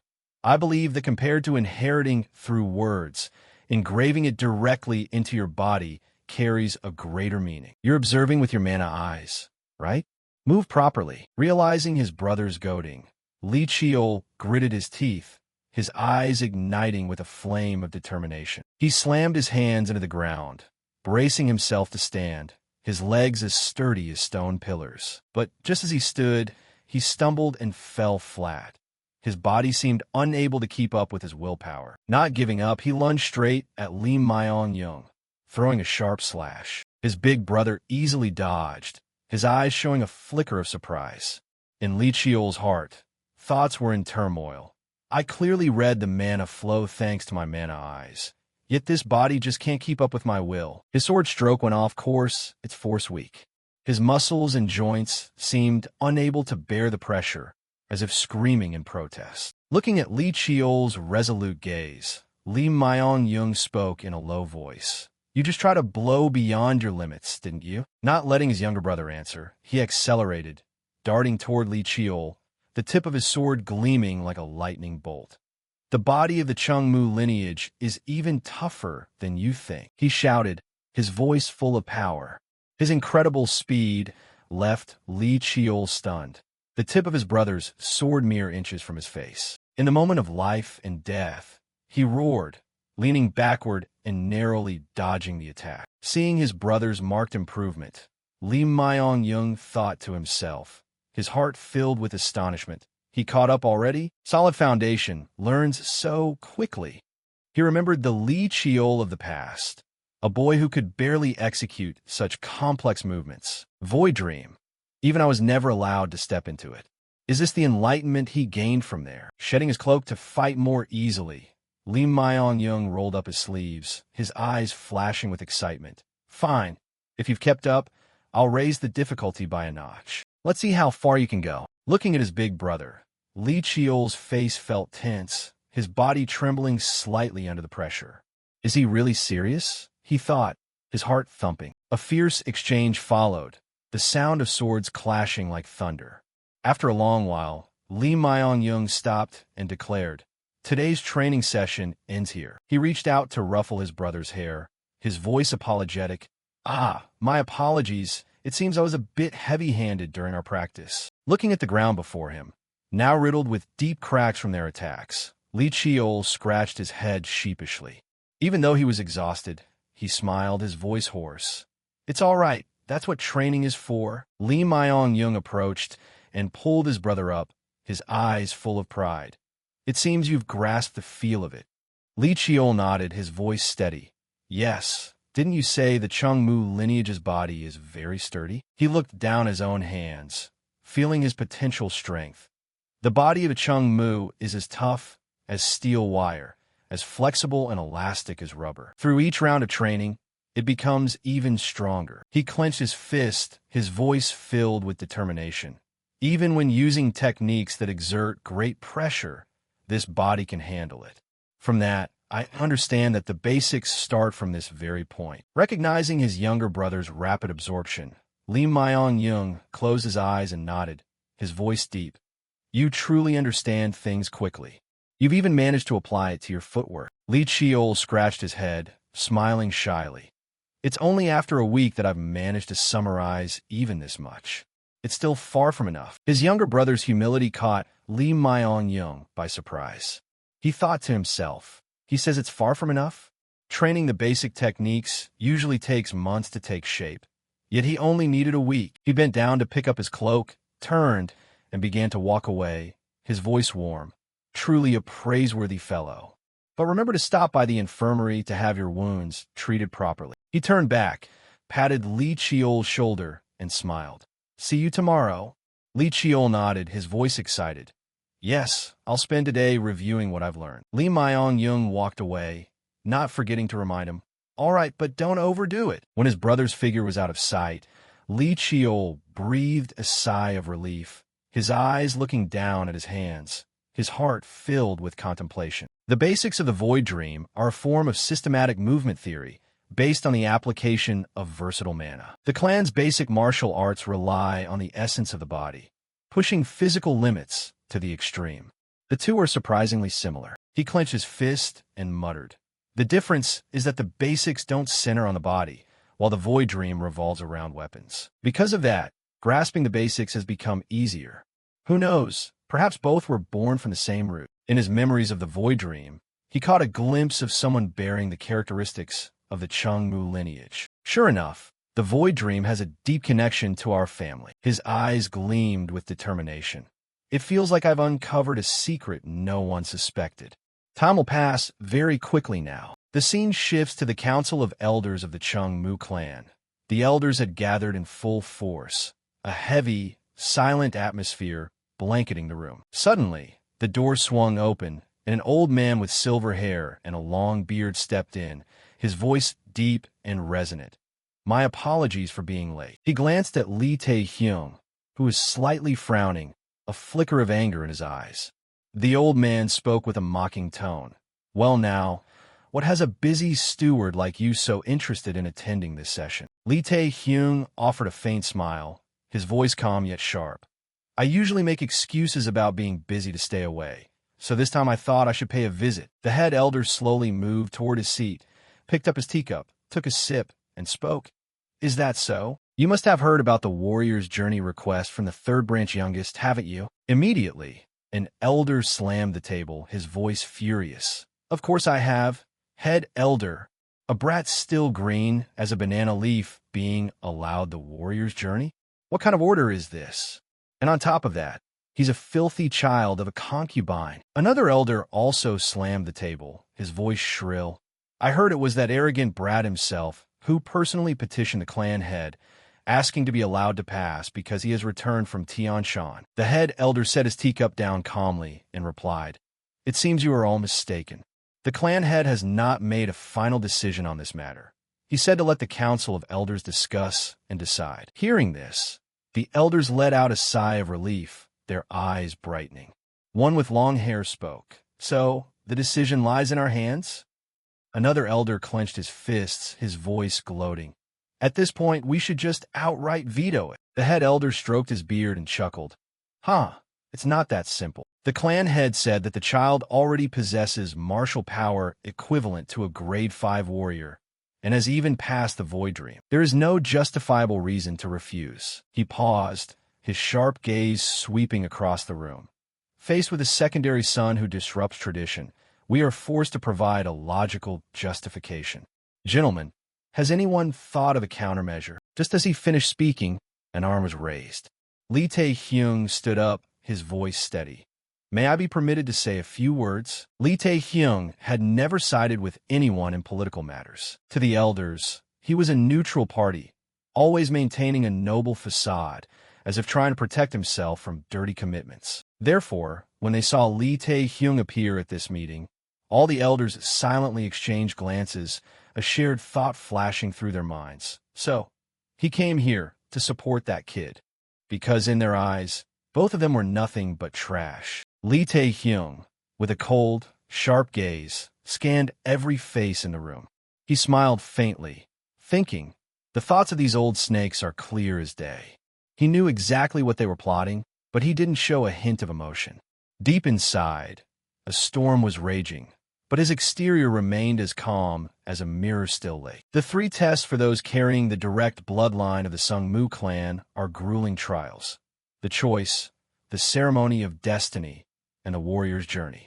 Only those who pass all 3 are recognized as high-ranking members of the clan. They receive countless privileges, the right to attend and speak in major councils, and they are even treated no differently than an elder in wait. Lee Tae-hyung sat deep in thought, his hands tightly clasped. Suddenly, he moved slightly and pulled a small, sparkling object from his sleeve. His eyes narrowed, a thought flashing through. Don't tell me that kid brought this divine medicine just to ask for this? He sighed softly, muttering to himself. Sigh, Lee Cheol, I truly don't know if this is the right thing to do. But then, as if urged by a sudden resolve, he decisively raised his hand, his voice echoing in the dead silent room. May I express my opinion? Lee Tae-hyung's sudden action stunned the entire hall. Head elder Lee Cheol-jung, sitting in the presiding seat, raised an eyebrow, his gaze revealing surprise. He leaned forward, his voice gentle but unable to hide his curiosity. Does the steward wish to say something? Then, with a mocking smile, he continued, I heard that the steward had a rather close relationship with that brat. Lee Cheol-jung's words were like a sharp blade, piercing Lee Tae-hyung's pride. He cursed internally. This old man is truly bitter. But on the surface, he maintained a calm smile and replied with a composed voice. With such effort, how could I not like the boy? However, he paused, his sharp gaze circling the room. I think this time, things are going too far. Lee Cheol-jung arched a brow, a flicker of amusement in his eyes. You say it's going too far? That's right, Lee Tae-hyung replied, his voice deep and certain. The boy has enough proof, but we cannot ignore tradition and protocol. The youngest needs to understand that there are things he cannot do as he pleases. Hearing this, Lee Cheol-jung let out a scoff, as if he had just found a loophole to attack. Haha, I thought the steward didn't care for things like tradition or protocol. Lee Tae-hyung felt a wave of anger surge in his chest, but he suppressed it, offering only a faint smile. It's not that I don't understand their importance. I just want to avoid unnecessary trouble.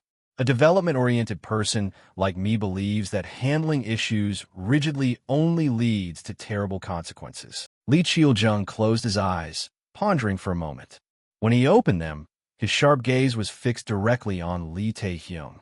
Then what is your proposal? Li Taehyung replied immediately, his voice full of confidence. If the council has no reason to refuse, then we just need to create one. To be honest, this issue is not too complex. The youngest hasn't proven himself yet. Li Qiujung frowned slightly, his voice skeptical. Hasn't the clan head already recognized that he has the strength of a grade 5 warrior? Li Taehyung smiled, his eyes sparkling with craftiness. But can the head of the clan publicly acknowledge that? His question made Li Qiujung freeze. His hands clenched, his gaze hardening as he stared straight at Li Taehyung. A moment of heavy silence blanketed the room. Then he spoke, his voice low as if suppressing his anger. And then, in Taehyung's mind, a whirlwind of thoughts spun. This evil brat, just do as you please. After a moment of consideration, he loudly declared, I think we just need to create an opportunity for the boy to prove himself. Li Qiujung was momentarily startled by this idea. He turned, his voice full of doubt. You mean create an opportunity? You don't mean a duel, do you? Li Taehyung nodded, his eyes never leaving Li Qiujung. That's right. With what he has done, he wouldn't refuse. The statement caused the other elders to buzz with discussion. Li Qiujung looked toward him and continued asking, Then who should he fight? Li Taehyung replied immediately, his voice calm, yet filled with implication. Isn't the person most recently completing the warrior's journey the most suitable? But 7th young master Li Myong-young would never agree. He isn't fit for this matter. He paused, his gaze flashing with cunning. Then what about 6th young master Sila? Li Qiujung stroked his beard, pondering. Sila? If there's a problem, we can set limits for him. Li Taehyung nodded, continuing, Exactly. Lady Beck once said the 6th young master has a grudge against that brat. A duel will resolve everything. After a moment of thought, Li Qiujung laughed, his eyes brightening. I don't find this approach bad. What do the elders think? The crowd around them nodded in agreement. One spoke, I think this is a fairly good plan. Another followed, acceptable to me. Upon hearing this, Li Qiujung loudly announced, If the main elder has agreed, I have no objections. Then we end the meeting here. As Li Taehyung turned to leave, a deep voice rang out behind him. You did well today, steward. He turned back, meeting the gaze of great elder Li Qiujung. He approached, a half-smile full of implication on his face. It seems I misjudged you. What made you change so quickly? Li Taehyung smiled, his voice gentle. As I said, I just wanted to avoid trouble. Li Qiujung nodded, but his eyes remained sharp and cold. He slammed his staff onto the floor, making a resounding thud. Listen, steward. In acting, even the smallest detail is very important. He stepped forward, his voice dropping. The eyes, the voice, every single word. You call him the youngest, while everyone else calls him the bastard. His words made Li Taehyung frown slightly, but he quickly regained his composure and smiled faintly. Acting? I don't understand what you're talking about. Li Qiujung merely brushed past him, leaving behind one cryptic remark.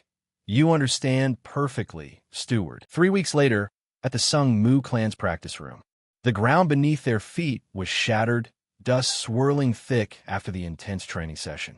Li Qiol, drenched in sweat, drew his sword from its scabbard, the steel flashing under the dim light. He let out a breath, his voice filled with determination. Today, we should be able to finish this practice. Li Myong-young, standing opposite, smirked. Really? You were beaten to a pulp yesterday. Li Qiol gripped the hilt, his eyes burning. You feel it too, don't you, older brother? Li Myong-young took a defensive stance, his sword glistening in his hand. Let's see, then. As soon as the words left his mouth, he darted toward Li Qiol, his sword swinging like a lightning bolt. Boom! A powerful slash descended, but Li Qiol was quick as a whip, raising his sword to block. The two blades collided, sparks flying everywhere. The brothers began a fierce duel. Techniques unleashed one after another. No quarter given. Li Myong-young, with his seasoned experience, continuously pressed the attack, but Li Qiol didn't falter. Every strike he made became sharper, his movements smoother than ever before. Lee Myong-young suddenly spoke, his voice full of admiration. "Very good. Your stance should be like that." Lee Cheol smiled, but deep inside, a stream of thoughts was swirling. The sixth sense and the mystic eye, these skills, through constant training, helped him predict the path of the sword, blocking every attack. Suddenly, he sprang high, swinging his sword straight down at Lee Myong-young. Boom! The ground shook, dust and smoke filled the air. Lee Myong-young retreated several meters, still maintaining a solid stance. But Lee Cheol, after his powerful attack, was sent flying, rolling several times on the ground before stopping. He panted, but his eyes remained bright, not a hint of wavering. Lee Myong-young smiled softly, scratching his head shyly. "You've mastered the basic skills. It took me 3 months to master them, yet it took you only 1 week to grasp them, 2 weeks to internalize them, and 33 days to perfect them with mana. It's unbelievable." He reached out to Lee Cheol, his voice full of pride.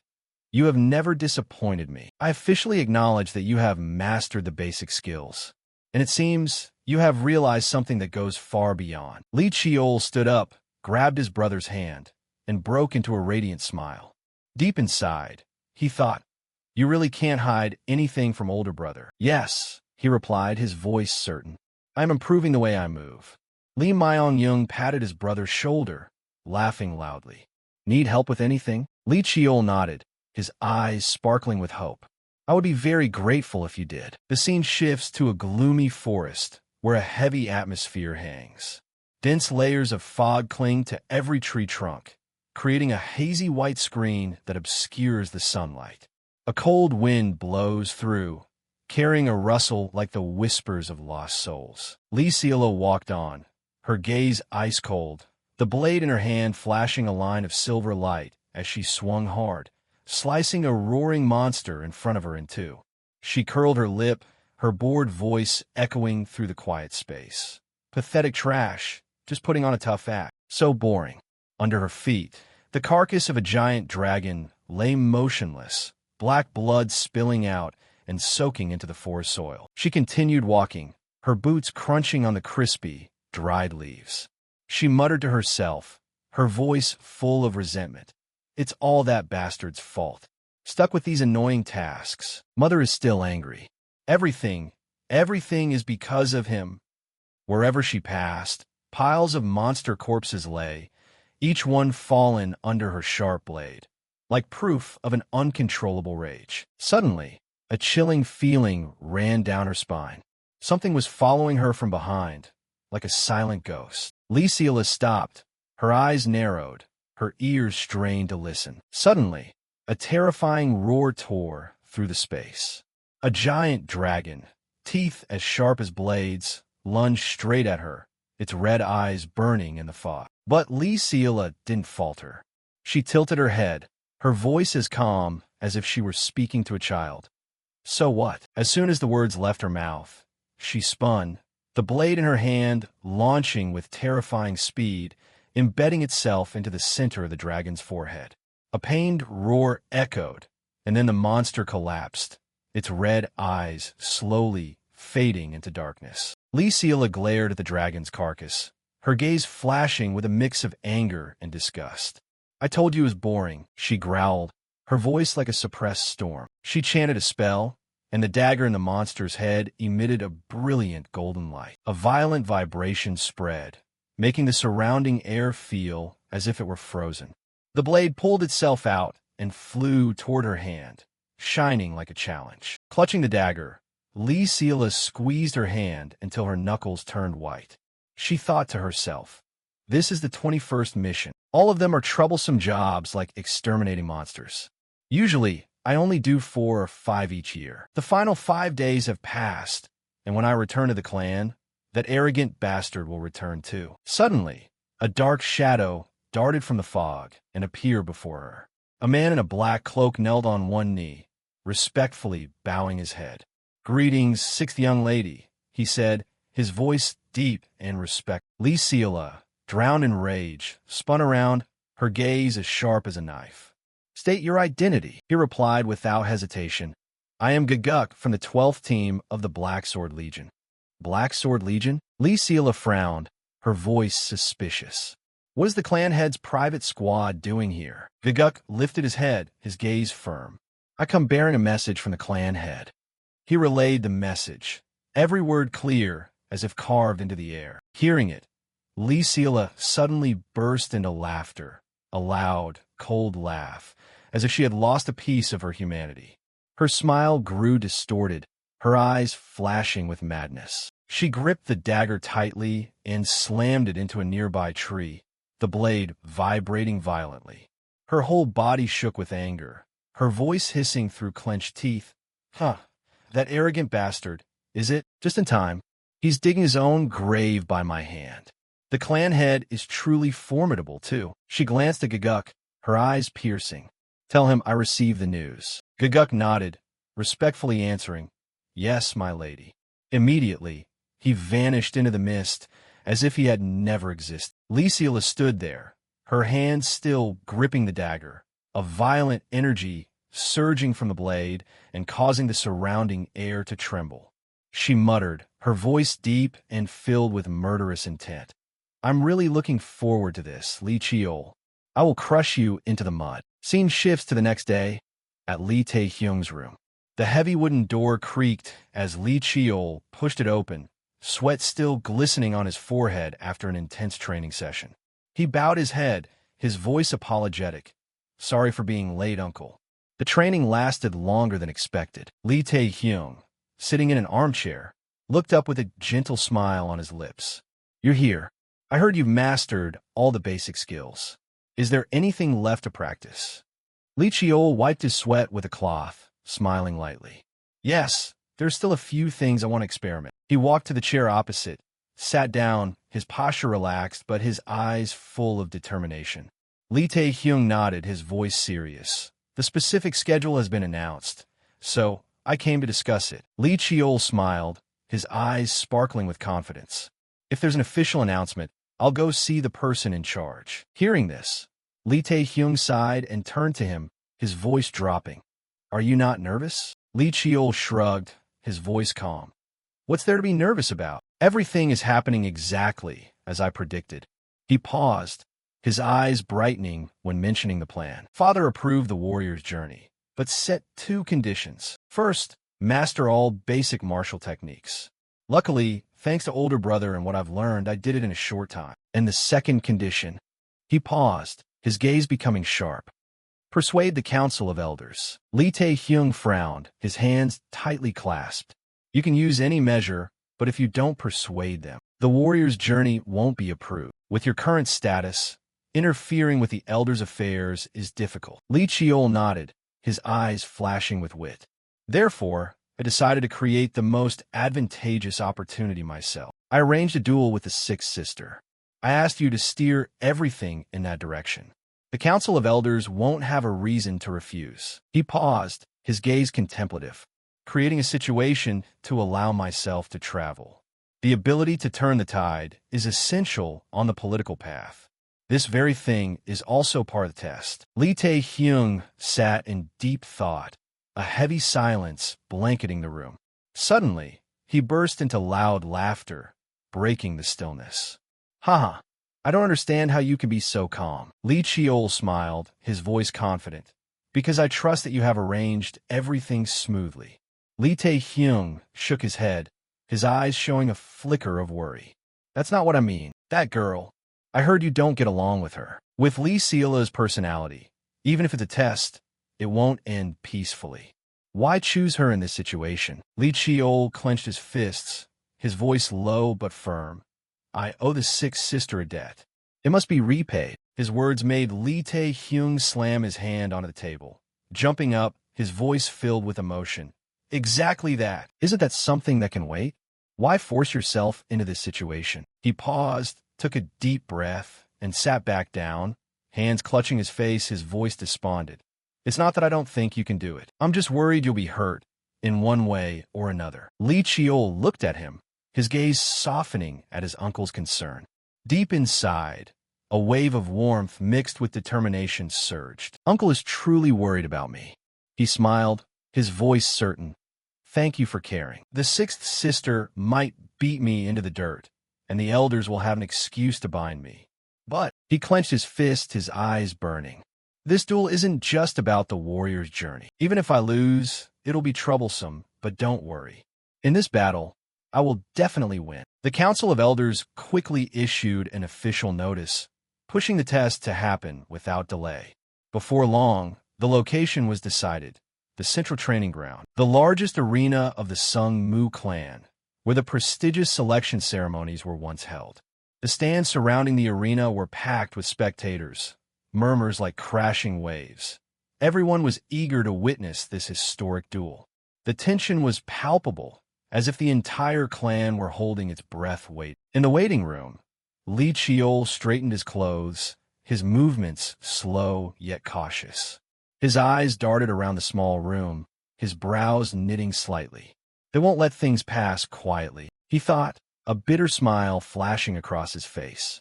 He sighed and muttered, There's no doubt this is a plot by the Great Elder. The stands surrounding the arena, all arranged to publicly ridicule me and crush my morale. But then he clenched his fist, his eyes flashing with determination. That isn't the problem. More importantly, but then he clenched his fist, his eyes flashing with determination. That isn't the problem. More importantly, her face wore a look of sorrow, as if she were hiding deep, hidden pain. Li Chiol looked at her, his heart aching. All day today, Aunt has worn that look, he thought. He stepped closer, his voice gentle, yet unable to hide his frustration. Why are you looking at me like that? It's really making me uncomfortable. Li Gyung-hoa rubbed her hands, sighed, her eyes drooping. It's nothing, really, she replied, her voice small as a whisper. Li Chiol frowned and took another step. You've been like this all day? How can you say it's nothing? She was lost in thought, her hands trembling slightly. After a moment, she looked up, her eyes filled with pain. Everything this clan arbitrarily decides. I hate the whispering behind the scenes.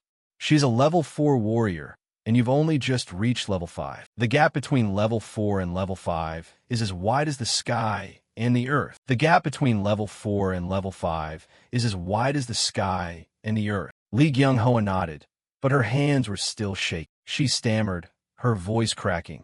But what if you really lose? She held her head, her face radiating fear. If I had taught you harder, if I had revealed Mujin to the clan earlier. Her voice broke like a desperate cry. She bowed her head, tears threatening to spill, a feeling of helplessness overwhelming her. Suddenly, a gentle voice rang out. Please stop, Elder Li Gyung-hoa. She was startled and turned around. Li Chiol's maid walked up, placed a hand on her shoulder, and broke into a warm smile. Young master will win, just as he always does. As his teacher, shouldn't you be offering words of encouragement? But Li Gyung-hoa only sighed, her face still filled with sorrow. Li Chiol looked at her, his heart aching. Anna's like a young animal trembling in fear, he thought. Perhaps she has lost something in this Sung Mu clan. I don't know your past, although I could easily investigate. But I won't, because I believe that one day you will tell your own story. He stepped closer, placed his hand on her shoulder, his voice firm. This is not the time to be sorrowful. You should cheer up. Li Gyung-hoa looked up, surprised. Cheer up. Li Chiol broke into a confident smile. That's right, Aunt. And furthermore, there's an unexpected turn of events waiting. From outside, the servant's voice echoed. Young master, it's time to go to the field. Li Chiol was startled and turned to Li Gyung-hoa, his eyes burning. Aunt, watch carefully. I won't lose. He gripped his sword, his voice full of determination. Cheer as loud as you can in the stands. If you cheer too quietly, I'll be sad. Finishing his words, he turned and stepped through the gate. As he walked, he thought to himself, it's been a long time since I walked down this hallway. Since the moment I was born, I haven't stopped proving myself.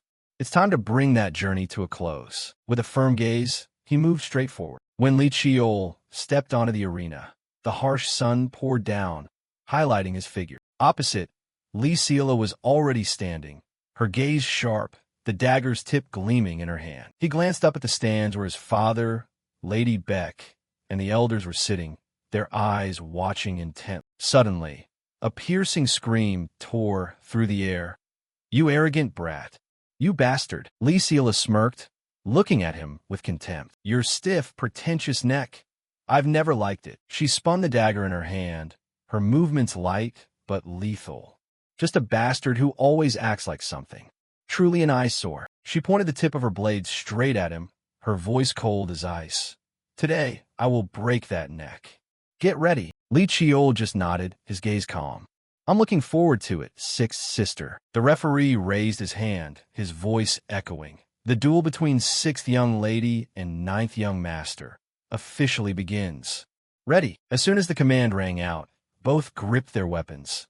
The air felt as if it had frozen. Lee Cheol closed his eyes, taking a deep breath.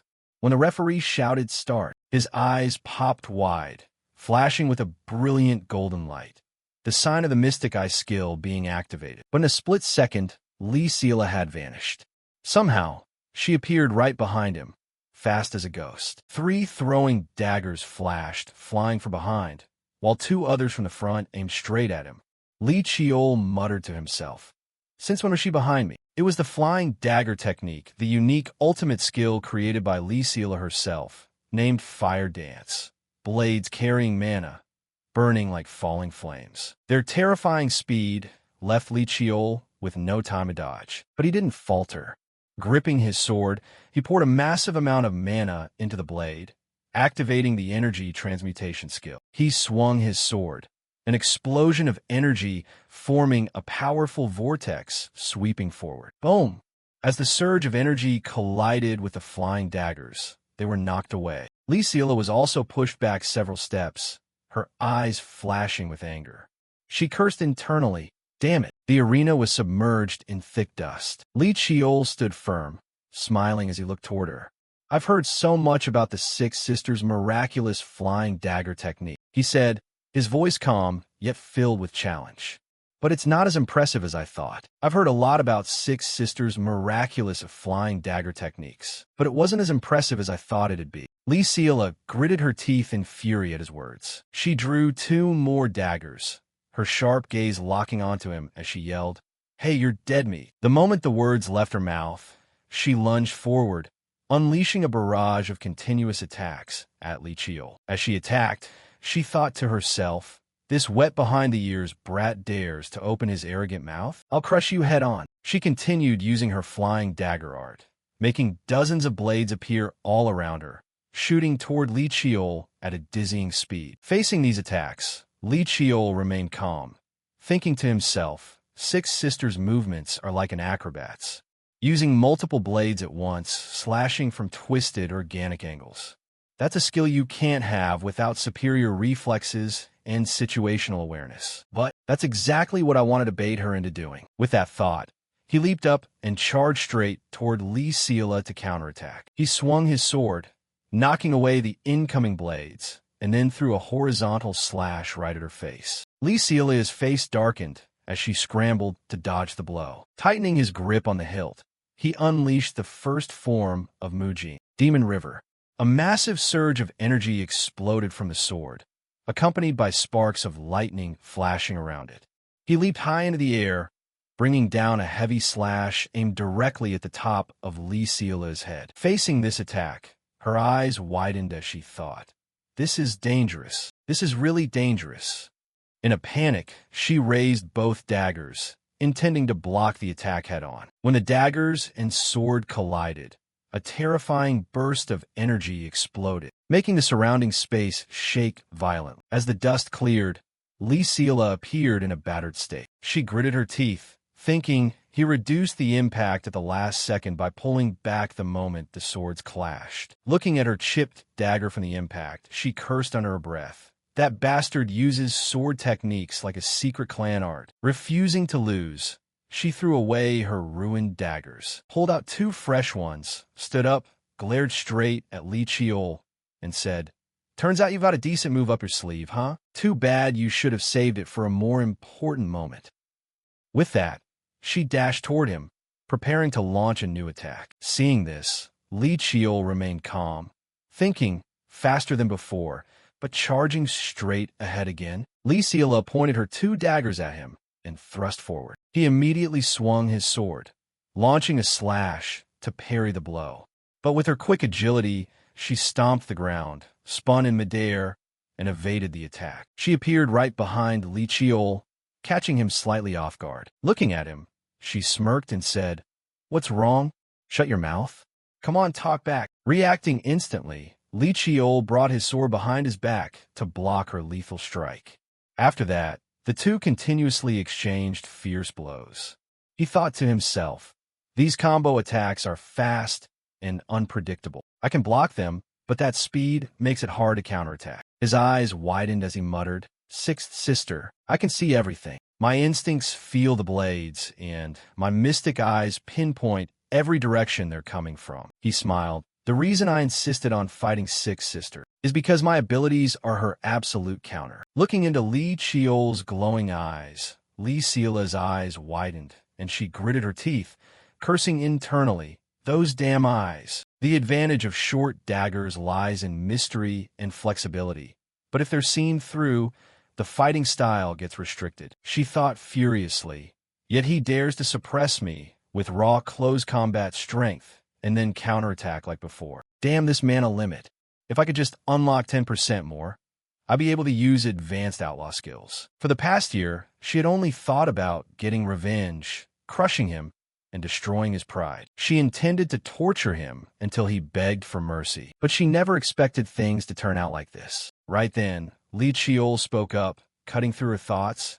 "Looks like you still have plenty of energy to spare for thinking." He lunged forward, coming face to face with her, and said calmly, "You'd better focus, you know." With that, he swung his sword straight at her face, forcing her to struggle to block. Her entire body trembled slightly. Her teeth clenched as she cursed under her breath. Suddenly, Li Sila's entire body erupted with a crimson energy.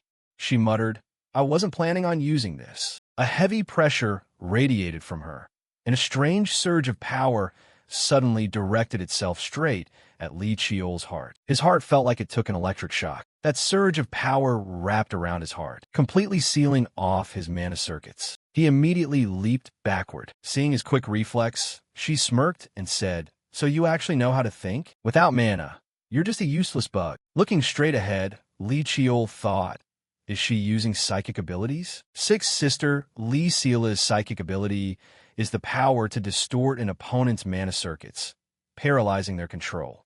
If their mana is stronger, they can resist it, but if not, they'll be bound even if they know it's coming. She looked at him and shouted, "Your time is up." But inside his body, a blue mana suddenly surged through his system. He thought to himself, but there's one thing Sixth sister doesn't know. Feeling the presence of this blue mana, Li Sila's eyes widened. She screamed, "No way. How can he still use mana?" At this moment, his entire body radiated a blue mana, enveloping him completely. He thought to himself, my mana technique is unlike anyone else's. Sitting in the stands, Li Gyung Hoa's hands shook violently as she muttered, "Everything will be fine, everything will be fine, because my nephew is very talented." Her gaze turned vacant as she thought, this time won't be like the previous times. But what if he falls into that same situation again? Then what should I do? Suddenly, a voice rang out, cutting through her thoughts. "He's still completely fine." 2 men nearby were gossiping. "I didn't expect him to grow this much. His foundation is terrifyingly solid." Another one chimed in, "What kind of skill is that?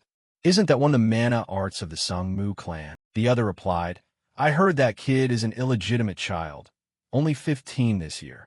Hearing these words, Li Gyung Hoa immediately snapped her gaze back down to the arena. At this moment, Li Chiol's expression turned serious. He rushed forward, unleashing the lightning resistance art, slashing straight at Li Sila. But with her quick agility, she easily stepped back, dodging the attack. Without giving her time to react, he instantly used the Yama skill, releasing countless streaks of light energy toward the retreating Li Sila. The streaks of light instantly wrapped tightly around her body, leaving her stunned. She struggled to break free. Without stopping, he poured in the Gale skill, charging forward, slashing through the light energy wrapping around Li Sila. Seeing this, Li Gyung-hoa's eyes widened as she thought. He used Gale to slash right through Yama? Lightning, Yama, and Gale are all aura skills that my nephew and I created together. All the tangled emotions inside her seemed to be washed completely clean. She clenched her fists, looked forward, and said, "That's right, you must win, because you are a genius." Li Chiol's continuous attacks caused the surrounding ground to shatter, sending dust flying everywhere. Li Sila stood dazed, thinking no way, his mana source should have been sealed by my skill. So how can he still use mana? The two stood a fair distance apart. Li Chiol looked straight at her and muttered, "There's one thing Six's sister doesn't know. My mana cultivation method is different from ordinary people. It can operate using only the mana circuits." Ending his thought, he unleashed a massive surge of mana and spoke up, "Now, come at me." He charged forward, closing the distance on Li Sila, causing her eyes to widen as she gasped internally. So fast. He swung his sword, aiming a strike straight at her face. With her quick reflexes, she anticipated the strike and raised her daggers to block. But under the sheer force of the blow, her entire body slid backward for dozens of meters. After stabilizing her stance, Li Silia's whole body trembled. She cursed internally, "Damn it!" But before she could even think, Li Chiol lunged from above, bringing down a heavy vertical strike like a lightning bolt right at her head. Once again, she managed to block the attack just in time. Looking ahead, she gritted her teeth and thought, "No way. I can't keep getting pushed back like this." Suddenly, her eyes froze, and she broke out into a cold sweat. She glanced up at the spectator stands, where her mother, Lady Beck, was watching the match with an extremely tense expression, although she maintained a calm composure. That look made Li Sila tremble with fear. Snapping back to reality, her entire body erupted with a crimson aura. Glaring straight at Li Chiol, she screamed, "This is all because of that damn illegitimate brat." Looking at the power in front of him, Li Chiol muttered, "A terrifying amount of mana. She's forcing her mana out, completely ignoring her injuries." Li Sila used her flying dagger art once again. The daggers seemed to come alive, swirling around her body fluidly as if they had a mind of their own. They hovered in midair. She raised her hand and shouted, "Secret art, meteor strike." Directing her palm toward Li Chiol, she screamed, "I'll kill you." Seeing this from the stands, Li Gyung-hoa instantly stood up, clenching her fists, and yelled, "That's a violation of the rules. Stop right now." But it was already too late. The daggers shot straight at Li Chiol at a terrifying speed. He remained calm in the face of the attack. His eyes shone brightly, his hand gripping the blade, midnight tightly. A massive surge of mana swirled around the sword. He let out a soft sigh, taking a stance to brace for the impact. As the daggers flew in, he swung his sword, blocking each and every attack. Watching this, Li Sila screamed, "What exactly are you slashing at?" But right after, her expression froze, flipping 180 degrees. On Li Chiol's side, her daggers plunged heavily into the ground one by one after being deflected by him. He thought to himself, "There is an absolute truth. When mana disperses into the air, it returns to nature. Mana is infinite and never truly disappears. But my ancestor's sword, Midnight, is a blade that can slash and erase mana." After a few slashes, all of Li Sila's daggers were safely embedded in the ground around him. He looked straight ahead, flashing a confident smile. Looking at his arm, trembling violently after blocking that last attack, Li Chiol thought, "I didn't expect her to use Meteor Strike. But even so, I succeeded. With my current strength, I couldn't completely block Meteor Strike, so I used Midnight to sever the mana threads connecting to the flying daggers. Thanks to my mystic eyes, I could see the connecting mana flow, but doing both required absolute concentration." Ending his thought, he looked straight at Li Sila, took a step forward, and said, "Now it's my turn." At this moment, Li Sila stood dazed, thinking, is he planning to use that move again? She immediately leaped backward to maintain her distance, thinking further, if I widen the gap, he won't be able to pull off. But Li Chiol didn't care about the distance at all. He took his stance, preparing to unleash his ultimate attack. Seeing this, Li Sila cursed internally. Huh? He still plans to attack, even from this distance. He smiled and said, Chiakma was originally a sword technique born to deal with monsters. Distance was never an issue from the very start. Once he was ready, he charged forward, swinging his sword down, and shouted, "Chiakma, Eclipse!" The slash carried a massive amount of power, tearing up the ground beneath and heading straight for Lee Seela. Facing this attack, she froze. Her eyes widened as she swore, "Damn it!" Immediately after, a massive explosion rocked the arena, sending rocks and dirt flying everywhere in a thick cloud of dust. As the dust gradually cleared, a massive fissure was revealed in the arena, looking as though it wanted to split the entire stadium in half. After the attack, Lee Cheol covered one eye with his hand, muttering, "Is this pain in my eye because I used the mystic eyes to their limit?" But he thought further, "It's still not over. Chiakma hit head-on, but I need to finish this match." From inside the explosion, a dagger suddenly shot out, heading straight for Lee Cheol. Fortunately, it only grazed his thigh, catching him slightly by surprise. His entire body lost balance, nearly collapsing, but he managed to regain his composure, stomping his foot hard onto the ground to stabilize himself. Suddenly, Lee Seela rushed out from the smoke, the tip of her dagger aimed right at Lee Cheol. He thought to himself, "Sixth Sister is too fast. This move is highly dangerous." He reacted just in time, stomping his foot and leaping backward to dodge the strike. But Lee Seela kept pressing forward. The two locked in a fierce struggle. Both of them suddenly came to a halt. The tip of her dagger had pierced straight into Lee Cheol's chest, with fresh blood trickling out. Conversely, his sword was pointed directly at her chest, but he hadn't thrust it through. Lee Seela pulled her dagger out of Lee Cheol's chest, and then immediately collapsed to the ground. Clutching his bleeding chest, he thought, "If I had been even a second slower in using Midnight to block, my heart would have been pierced through." Looking at Lee Seela lying unconscious on the ground, he muttered, "Sixth Sister must have passed out the moment Chiakma struck. My body reacted purely on instinct before the killing intent hit." He turned his face away, sighed, and said, "The bloodline Sixth Sister possesses is truly terrifying." Then he looked toward the two assistants running toward the arena, yelling, "What are you guys just standing there for? Aren't you going to take Sixth Sister away? If you leave her lying there, she'll die from internal injuries." Hearing this, the two nodded and replied, "Yes, sir." But seeing them still hesitate, he pointed his finger behind him.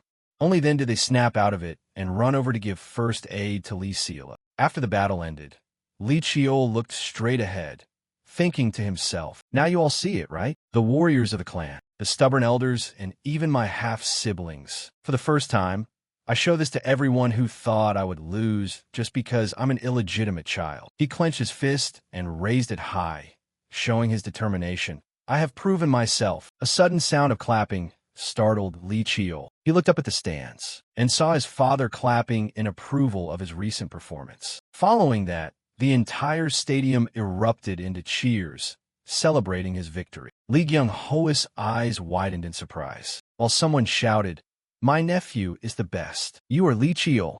Damn it, I knew it. The boy would make it. Ha ha ha." Seeing her over-the-top attitude, Gawa, who was beside her, pulled her back and said, "Elder, please calm down." But she didn't care, still shouting at the top of her lungs, "My nephew is the best. My nephew is Lee Cheol."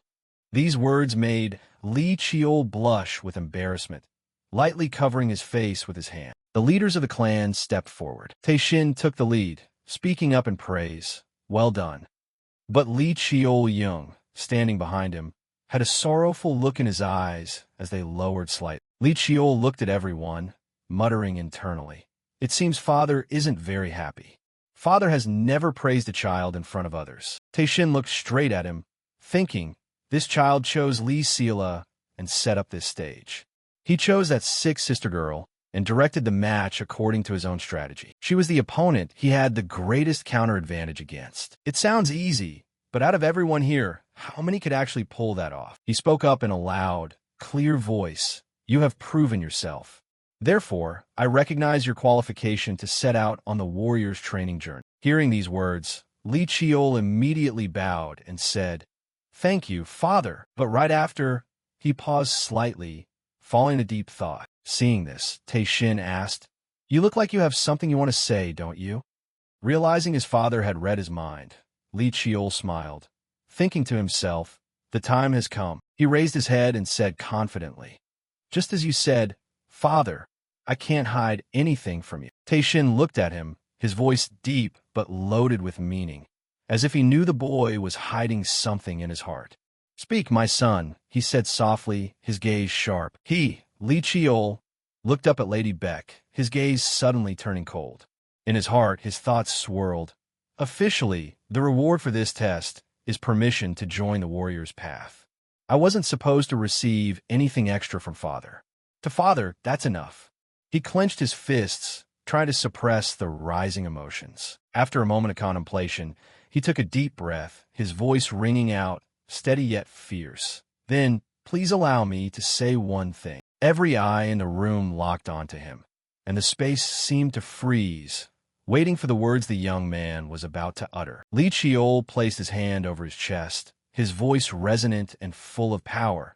I have reached a level sufficient for early graduation from military training. You saw it with your own eyes, Father. He paused, his gaze sweeping across the crowd, before continuing with even greater resolve.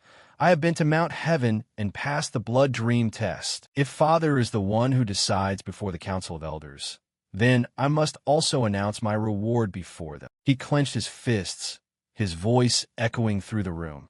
I have proven everything and met every condition. Don't tell me the Council of Elders doesn't believe me and insists on testing me for no reason. His words were as sharp as a blade, aiming straight at the Grand Elder. The old man's eyes widened, caught slightly off guard by the young man's boldness. Without pausing, Li Chiol continued, his voice dropping but heavy with pressure. Sixth Sister was severely injured in this match. The fact that she's even standing right now is nothing short of a miracle. He looked straight at the Grand Elder, his expression dead serious, thinking to himself, I can't help but feel like I'm being suppressed by the elders. Since I'm only 15, I'm allowed to be a little bratty, maybe even a bit rebellious. If I don't speak up now, when will I ever get another chance? Noticing the tension rising, Taishin immediately turned to Li Chiol, his voice deep but authoritative. Chief Elder, can you answer the question of this youngest child? Li Chiol lightly clasped his hands together, falling silent for a moment. Then, a warm smile spread across his face, his voice gentle yet sharp. It seems there's a misunderstanding here. The matter of participating in the warrior's path has always been decided by the Council of Elders. The clan rules are clear. There is no distinction between legitimate and illegitimate children. Would the Council of Elders ever deny the clan's own laws? Hearing this, Li Chiol muttered internally, his voice dripping with disappointment. And yet you purposefully brought up the phrase illegitimate child right here? I never even mentioned my status. He took a deep breath, his voice ringing out with indignation. Is the Council of Elders making a mockery of the clan rules themselves? Li Chiol stroked his beard, replying with a smile. That's right. Setting out on the warrior's path at such a young age can lead to unpredictable dangers. Before he could finish, Li Chiol cut him off instantly, his voice sharp. Then why did it have to be Sixth Sister? Anyone can see she is much stronger than me, and older too. Without waiting for an answer, he continued, his tone growing firmer. I read the official announcement. It clearly stated that my examiner had to be someone who just returned from the warrior's path. So shouldn't seventh brother have been the one to appear? Even if it wasn't him, there are still plenty of other warriors to choose from. Standing on the sidelines, Li Tae-hyung let out a soft sigh, a discreet smile playing on his lips as he thought, what an insolent brat. You set up a whole stage just to back the Grand Elder into a corner. I seriously can't help but laugh. Good job, kid. That's incredibly clever. He shifted his eyes toward Li Chiol, wondering, did you choose Sixth Sister from the very beginning just to lead up to this exact moment? Faced with the pressure, Li Chiol calmly replied, we simply thought Sixth Sister was more suited for this test. Li Chiol clenched his fists, his voice resolute. If that's the case, why did it need to be public like this? It should have been a discreet, private match instead. He paused, his gaze turning ice cold. Therefore, I want to hear clearly the reason why the Council of Elders conducted such a test. These words were like a checkmate, turning the Grand Elder's expression incredibly tense as the room fell dead silent. Sensing that things were about to cross the line, Tae-shin stepped forward, his voice stern. Enough. He glanced at Lee Cheol-jung before continuing. The chief elder is a senior member of this clan. I understand you're emotional after the match, but this is disrespectful. Lee Cheol immediately placed his hand over his chest, bowing in apology, his voice deep. Yes, I apologize. But, he quickly added, his voice completely unyielding. If it just ends like this, it isn't right. Tae-shin looked back at Lee Cheol-jung, his voice low but filled with hidden meaning. Grand Elder, what do you think? Lee Cheol-jung's expression darkened as he thought to himself. An illegitimate child has completely defeated me. After a moment of thought, he walked toward Lee Cheol, his voice resonant. I must admit, this test is somewhat hard to justify. The Council of Elders should grant him a reward as well. Lee Cheol bowed his head, his voice sincere but firm. I apologize for my disrespect, but I only did what needed to be done. I don't expect an outrageous reward. I only want to receive what I deserve. These words left the entire room stunned into silence, especially the Grand Elder. Scene cut to a few days after the match. Lee Cheol lay in his room, his arm resting across his forehead, looking up at the ceiling with a somber gaze. He thought to himself, I never thought I'd miss Mount Heaven this much. He had been grounded by everyone, and Lee Tae-hyung, with a furious voice, yelled, Where do you think you're going, kid? Lee Myong-young smiled gently and said, Do you think you're fully healed? While Gawa, with tears welling up in her eyes, chimed in, You're not going anywhere until you've completely recovered. Looking up at the ceiling, he thought, Thanks to the recovery elixir, I've definitely healed much faster. Suddenly, a knock sounded at the door. He sat up immediately, his voice echoing, Come in. A familiar voice from outside caught him slightly by surprise. Long time no see, young master. Have you been doing well lately? It turned out to be his followers. The long-haired young man continued. We planned to visit the moment you returned to the clan, but we heard you were busy with many matters, so we came late. The short-haired young man asked, his voice laced with worry. Is your back okay? Lee Cheol nodded and smiled. It's fine. Did you guys think I wouldn't make time to see you? He pointed toward some nearby chairs, his tone friendly. Go ahead and grab a seat properly. He turned to ask them, How about everyone else? Is everyone doing well? They replied in unison. Of course. The long-haired young man continued. Though there were a few pointless scuffles, we just saw it as a sign of being watched, so it wasn't too bad. The short-haired young man, his face beaming with excitement, said, More importantly, how on earth did you train to become this strong in just 1 year? He excitedly added, I watched that match. It was absolutely unbelievable. He went on to ask, We're about to enter our 3rd year, so you probably have a lot of free time, right, young master? Lee Cheol, looking completely fired up, replied coldly, No way. Nobody would want to miss an important moment with a young master, right? He turned to the group, his voice teasing. I bet the others watched the whole match too, didn't they? His 2 teammates just smiled without answering. The blue-haired young man spoke up. Sorry, young master. I planned to come over after training, but I ended up late. The long-haired young man added. Since Bozong was also taking the exam, he was busy. Lee Cheol smiled, his voice gentle. It's fine. No need to apologize. Then he asked seriously, Kim Han, you didn't slack off just because I wasn't here, did you? Kim Han immediately waved his hands. No way. Seeing that his followers had grown more mature than before, Lee Cheol let out a soft sigh of relief, thinking they've really grown a lot. Bozong and Inha had been recruited as interns for the Blood Guard and the Sky Bow Squad, the 2 strongest units of the Sungmu Academy. The 4 elite units like them were collectively known as the Death Squad. Kim Han decided to join Yukmun, the Swordsmanship Academy, in the Sword and Hidden Weapons Division within the Reflex Department. Learning both at the same time was no easy feat. He heard that half of the 5th grade students had also been recruited. Truly impressive. Thinking of this, a proud smile played on the corner of Lee Cheol's lips. He turned to them, his voice encouraging. Everyone, keep up the hard work. In the future, I'm going to need your help a lot. They placed their hands over their chests and replied in unison. Leave it to us. We'll become strong enough to never bring shame to the young master. Then they moved the chairs back to their original places and said, Well, we'll take our leave now. Lee Cheol stood up to see them off, his voice warm. Yeah, it was great seeing you guys. Oh, right. Kim Han turned around and asked, I almost forgot. You're going to collect your reward today, aren't you, young master? Han turned back to ask, I almost forgot. You're going to collect your reward today, aren't you, young master? Li Chiol took a deep breath and replied, I'm the one going to collect the reward. Why are you guys the ones getting so excited? Kim Han grinned brightly. Because it's a great thing happening to you, young master. He asked further, so, have you decided what you're going to take yet?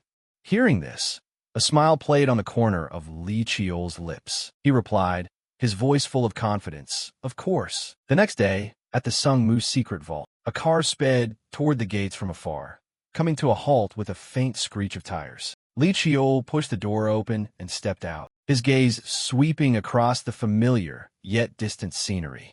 Feeling a slight wave of emotion, he thought, it's been 6 years since I was last here. Seeing his arrival, a guard called out, his voice filled with surprise. Oh, isn't that the youngest master? Li Chiol walked over and handed him the confirmation paperwork. The guard looked it over, then spoke respectfully. May I ask the purpose of your visit, young master? He replied, his voice deep but clear. I received permission to withdraw equipment from the secret vault. The guard checked the official document and nodded in confirmation. Yes, I've verified the document. You may pass. They opened the gates and pointed inside, signaling for him to enter. Just as Li Chiol stepped through the gates, a voice rang out, catching him slightly by surprise. Young master, the guard continued, his voice filled with emotion. I was truly deeply moved by your trial this time. The person next to him happily chimed in. I will work hard just like you, young master. Both of them bowed to him with clasped hands, leaving him surprised and momentarily dazed. A satisfied smile played on the corner of his lips as he thought to himself, this is the first time in my life I've received a salute like this. Before this, most people only gave me looks of contempt, despising my status as an illegitimate child. He turned back to look at the two guards, his voice sincere. Thank you for thinking that way. I'll keep working harder and harder so as not to disappoint you. He kept walking inside, his heart swelling with a mix of pride and determination. The secret vault was jointly maintained by the Administration Bureau and the Council of Elders. The Administration Bureau handled maintenance and preservation, while the intake and withdrawal of equipment fell under the jurisdiction of the Council of Elders. Therefore, he had demanded compensation from the president of the Council of Elders. Recalling the arena from the other day, Li Chiol had stated loudly and clearly, I only did what I had to do, so I wouldn't dare expect an unreasonable reward. I only wished to claim the items that were selected during the grand weapon selection ceremony that day. Hearing this, Li Chiol had immediately spoken up, his voice challenging. Didn't you already choose a weapon back then and wear it at your hip? You received a single weapon at that time. Do you now want ownership of them all? Li Chiol didn't flinch at all, his voice ringing out sharp and clear. According to the regulations, I heard that any weapons chosen during the grand weapon selection ceremony can be fully claimed later on. I wonder if my understanding is wrong. Chief Manager. His gaze immediately locked onto Lee Tae-hyung, who was standing behind, as if looking for support. Lee Tae-hyung smiled faintly, thinking, what a clever child. He replied, his voice steady. All right, that is indeed correct. According to ancient custom, people have indeed claimed the remaining weapons later on. The clan leader also said we would follow precedent. Hearing that, Li Chiol coughed dryly, his voice reluctant. Now that I think about it, that is indeed how it goes. In his heart, Li Chiol thought, they probably think it's fine as long as they grant me a few items suited to my status.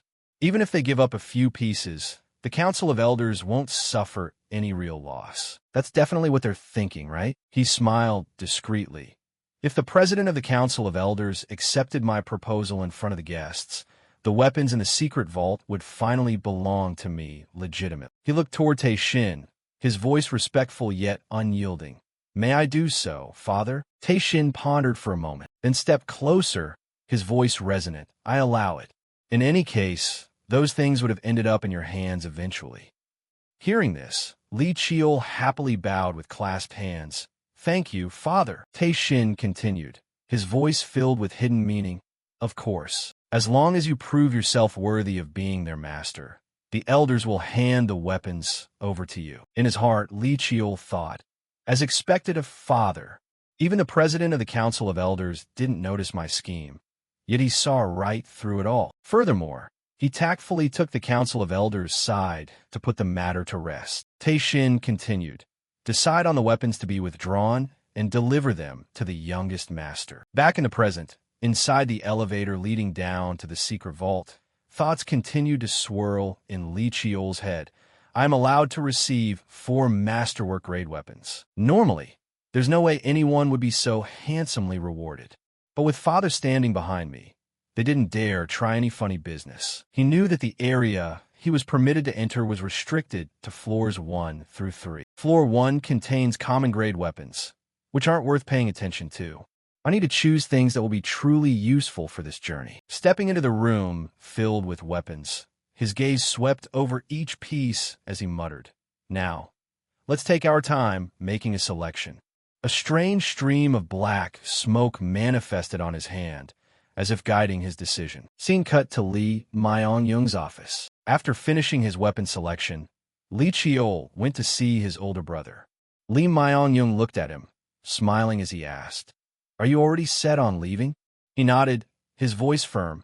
Yes, everything is completely prepared. Li Myong-young chuckled softly and said, spring is honestly not a bad time for weather. To start a long journey, there's rarely a more suitable season. Then he asked further, have you gone to say goodbye to everyone?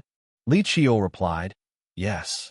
As for uncle, since he's away on business, I couldn't see him. It also took quite an effort to appease aunt. Hearing this, Li Myong-young burst out laughing. Haha, I can pretty much picture it. Then he asked seriously, so, have you gone to say goodbye to father yet? Li Qiol smiled, his voice slightly playful. Yes, he was intimidating, as usual. Li Myong-young wondered. Intimidating? He replied, his voice dropping. He said that since I caused such a huge scene, if I don't achieve results that satisfy him, I'll face punishment. Hearing that, Li Myong-young laughed out loud. Huh. Hearing that does sound a bit scary. Then he let out a soft sigh, asking further, have you heard any news about Sixth Sister? Li Qiol's expression darkened, his voice laced with sorrow. Yes, I heard she has entered the secluded cultivation chamber. Sixth Sister, even while she was recovering, caused a massive scene when she woke up. After recovering, she was sent into martial arts seclusion by Lady Beck. Li Myong-young nodded, his voice calm. Originally, no one could interfere with your warrior's journey. But at least for now, Sixth Sister can't come out to seek immediate revenge. Li Qiol fell silent, his hands clenching slightly, showing his anxiety. He looked up, his voice full of sincerity. Brother, can I ask you a favor? While I'm away traveling, please take care of those close to me. They might not dare target me directly, but targeting the people close to me wouldn't be hard at all. In my past life, that's how I lost my wet nurse. Li Myong-young immediately nodded. All right, I understand. Your mother will stay here where I live. No one will dare lay a finger on her. Hearing this, Li Qiol stood up, his voice resolute. This debt, I will absolutely repay it. Li Myong-young smiled and replied, as your older brother, how could I not handle something like that? I'll be waiting for the day you return after finishing this journey. Li Qiol clenched his fist, replying with a smile. Yes, brother. 15 years since the day he returned. The places he needed to visit, the things he needed to acquire, the people he needed to meet, all of it was packed tight inside his heart. For the first time, he was leaving the clan, free to act, possessing time that belonged entirely to him. Slinging his pack over his shoulder, Li Qiol looked up at the clear spring sky, a faint smile gracing his lips. A quiet promise echoed in his mind. Everything begins from here. At the Sung Mu clan estate, Lady Beck was relaxing, sipping a cup of tea in the gentle weekend sunlight. She softly set her teacup down on the table, her gaze suddenly turning ice-cold, her voice as sharp as a blade. Report. Out from the shadows of the nearby woods, a figure cloaked in black stepped forward. The man bowed with clasped hands, his voice deeply respectful. Forgive me, my lady, but my subordinates have lost track of him. Lady Beck's face darkened completely, her eyes flashing with anger. Give me the details, she ordered coldly. The cloaked man bowed his head, his voice trembling. My subordinates lost track of him when he entered a crowded street. It appears he knew he was being followed right from the start. Hearing this, Lady Beck slammed her hand down on the table, her voice laced with anger. What absolute nonsense. Even if his appearance changed, he should still carry his distinct mana signature. The cloaked man quickly replied, his voice full of anxiety. Among the equipment he received from the match, there seems to be an item that can alter both physical appearance and mana signature. At this point, tracking him is nearly impossible. Lady Beck caught her breath, her eyes narrowing as her voice dropped low. He's just an illegitimate brat, barely 15 years old. Yet he managed to shake off the shadow blades that I trained myself. She looked at the teacup on the table, letting out a cold, contemptuous snort. If you guys can't even handle this, then he clearly knew all along. She paused, her sharp gaze sweeping over the cloaked man. I wanted to anticipate his plans, yet you managed to lose track of him in less than a day. She leaned forward, her gaze freezing cold. Monitor all news. If anything suspicious pops up, tail him immediately. The cloaked man instantly clasped his hands, his voice decisive. Understood. Right after, he quickly departed, his figure melting into the night. Scene cut to a tavern.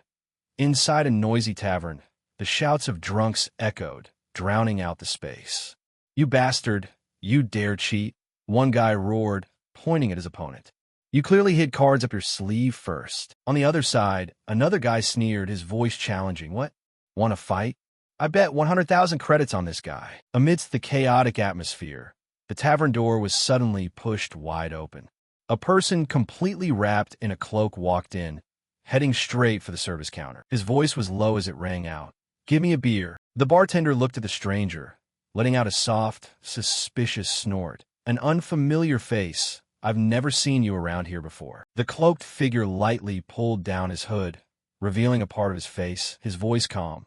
"I just came down from the north. Lately, Kowloon City over in China has been a complete mess." The bartender slammed a beer mug down on the counter, his eyes still scrutinizing.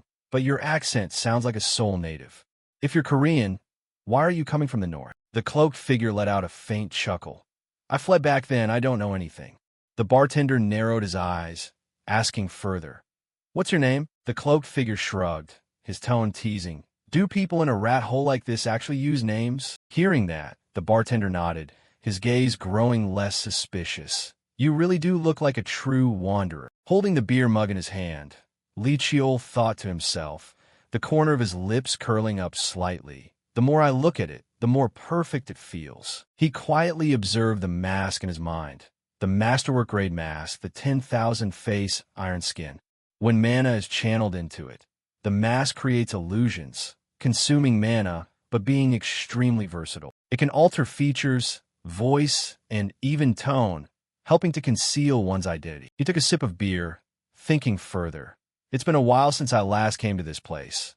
I was almost worried I wouldn't remember the way." This place belongs to Jagong Province, one of the most dangerous areas in the north. Monsters have been cleared out, but nobody develops the land. Places like this always attract the dark side. A village formed by criminals utilizing martial arts and magic, known as the Wanderer's Nest. Someone once tried to wipe this nest out, but that triggered the Red Drop Rain, a massive riot started by the Wanderers. Because of that, governments and major factions intentionally ignore this place. This is the largest Wanderer Nest in Korea, where criminals gather, and wherever there are criminals, there are secrets. Li Chiol thought to himself, "In my past life, I often hid here to avoid the clan's eyes, even though I was eventually discovered anyway. The reason I chose this place as my first stop on the path of a martial artist is..." He turned to the bartender, his voice calm. "Let me ask you a question. I used to stay in Kowloon City, so which organization controls this place now?" The bartender narrowed his eyes, his voice questioning. "Why do you want to know this?" Li Chiol replied, his voice firm. "I don't want to die just because I'm clueless while staying here. I need to get a read on the atmosphere to behave properly." The bartender sneered. "That's easy for you to say, but a single glass of beer isn't going to cut it." Li Chiol immediately pulled out a stack of cash, slamming it onto the counter, his voice decisive. "Here, 100,000 won. Bring me some snacks, and more beer. The bartender laughed out loud, thoroughly satisfied. Huh, you sure know how things work. He brought out the food, talking as he set it down. This place has been run by the boss Baek Cheol-soo for the past 10 years. Even if you're coming from China, you've probably heard his name, right? Lee Cheol nodded, his voice calm. Of course, who doesn't know it? In his heart, he thought, just as I thought. The butcher Baek Cheol-soo, who used to be an official martial arts disciple, became a wanderer after killing his own master. Before my regression, he was the boss ruling the Korean underworld. In his early 30s, he seized leadership of the Baekgol gang and started operating a black market. And now, the time when the most valuable merchandise starts appearing. He quietly took another sip of beer, his gaze turning razor sharp. But the person I want to meet isn't Baek Cheol-soo, an item that was once recovered by the Lee Marshall clan in my past life. This time, I'll be the one to get my hands on it first. Scene cut to Baek Cheol-soo's mansion. In his office, Baek Cheol-soo was checking the ledgers, his sharp eyes scanning through each number. He nodded slightly, his voice satisfied. As expected, the black market brings in way more profit than dealing meds. He looked up at the person across from him, his voice full of hidden meaning. Director Jong, you've worked hard too. I knew dragging you back here was the right call. The corner of his lips curled into a scheming smile. Director Jong, or should I call you Jong Jin-soo? He stood up, his voice dropping low, carrying a hint of a threat. Watch that expression on your face. I told you, I'm not forcing you to stay. If you can't take it, you can leave at any time. Hearing this, Jong Jin-soo's entire body trembled slightly with fear, forcing a strained smile onto his lips. I'll be careful, sir. Baek Cheol-soo laughed out loud, turning around, his voice filled with a fake sense of care. Good. You look much better when you smile, Director Jong. You went to a good school and made a ton of money, all thanks to me, right? Jong bowed his head, his voice shaky. Yes, sir. Baek Cheol-soo nodded, returning to the main business, his voice dropping low. Anyway, I'm a little worried. This time, we issued way too few tickets for the black market event. The upper class happens to like it that way, though. Why don't we try increasing the ticket count just a little bit? Jong replied, his voice cautious. Maintaining a limited ticket release each quarter will help us retain loyal customers much more effectively. Baek Cheol-soo shrugged, offering a faint smile. Yeah, I trust you'll handle this just fine, right, Director Jong? He paused, his voice turning ice cold. But remember one thing, our target isn't this cramped, filthy underground spot. It's up there. He pointed at the ceiling, his eyes burning with ambition. Like you said, you want out of this shady business. What we get from the black market is cash and connections. Using that as a springboard, we'll step into the light. The next day, at Baek Cheol-soo's office, Jong walked in and began his report. The black market is currently open only to a select few, turning into a discreet community that works most efficiently for entertainment and money laundering. Thanks to the anonymity, it's easy to get things that are hard to find in the legal world. It's quite appealing. Baek Cheol-soo leaned back in his chair, holding the report file, flipping through it for a bit before speaking. From drugs, elixirs, docs, high-value artwork, even people. If anyone wants it, I can provide it. The taste of the high society has never changed. With that, he slammed the folder down on the table and continued. The money-making is going very smoothly. The only issue left is time before our Baekgol gang steps out of the shadows and into the light. So, during a sensitive time like this, if we get exposed, just as he said this, an underling suddenly burst through the door, shouting, "It's a big problem, boss." This action enraged Baek Cheol-soo, who glared at him, clenching his fist and barking. "What do you think you're doing?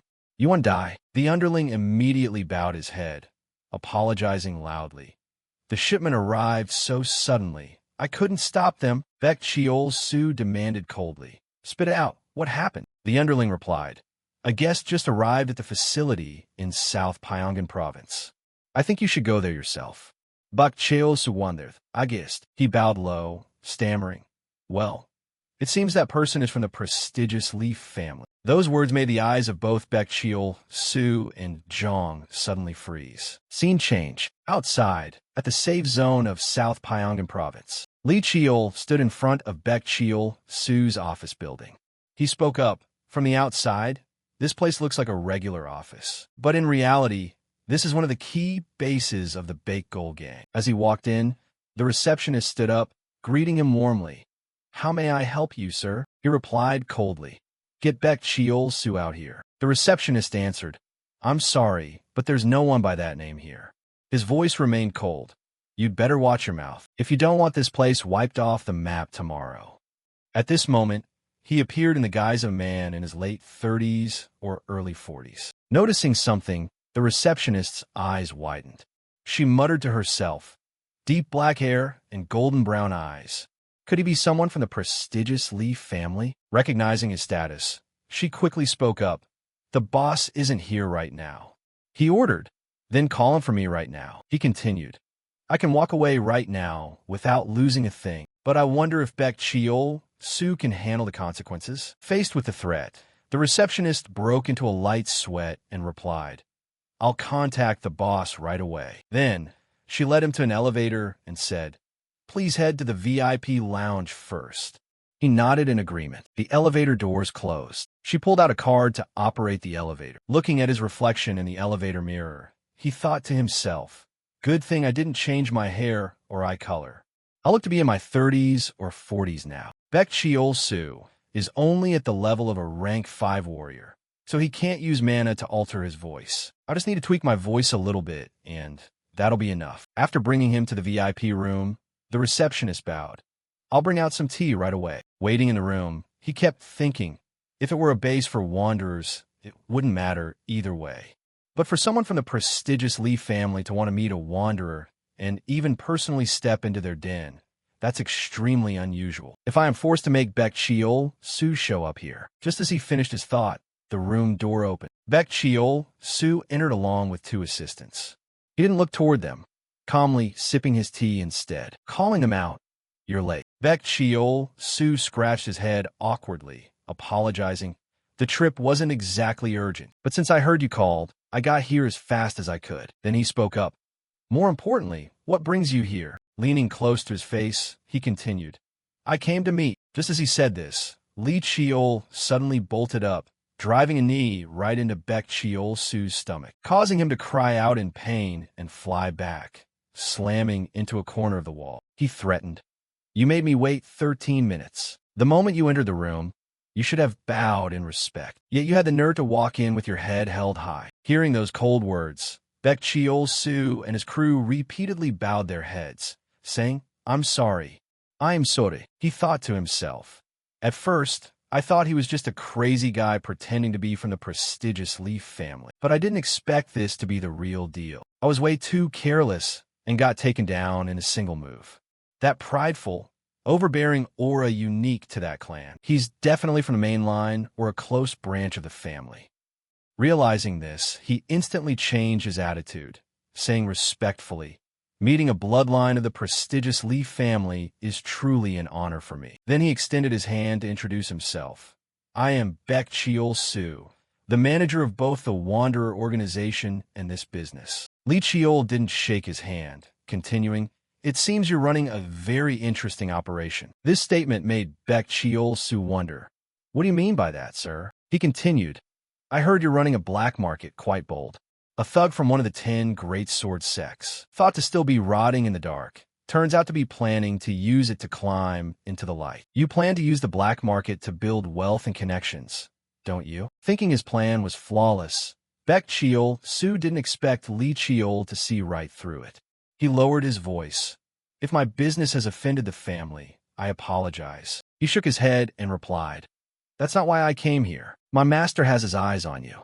He wants to start something through you." Baek Cheol-soo was curious. "Who is your master? If it's not too disrespectful, may I ask?" He replied, "He is the one carrying the purest bloodline of the prestigious Lee family, and the one most deserving of the throne among them. That is the 7th son of the Lee clan, Lee Jae-hak, the 7th son of the prestigious martial clan Lee Jae-hak, a direct descendant known as a business genius. He might fail, but he never gives up.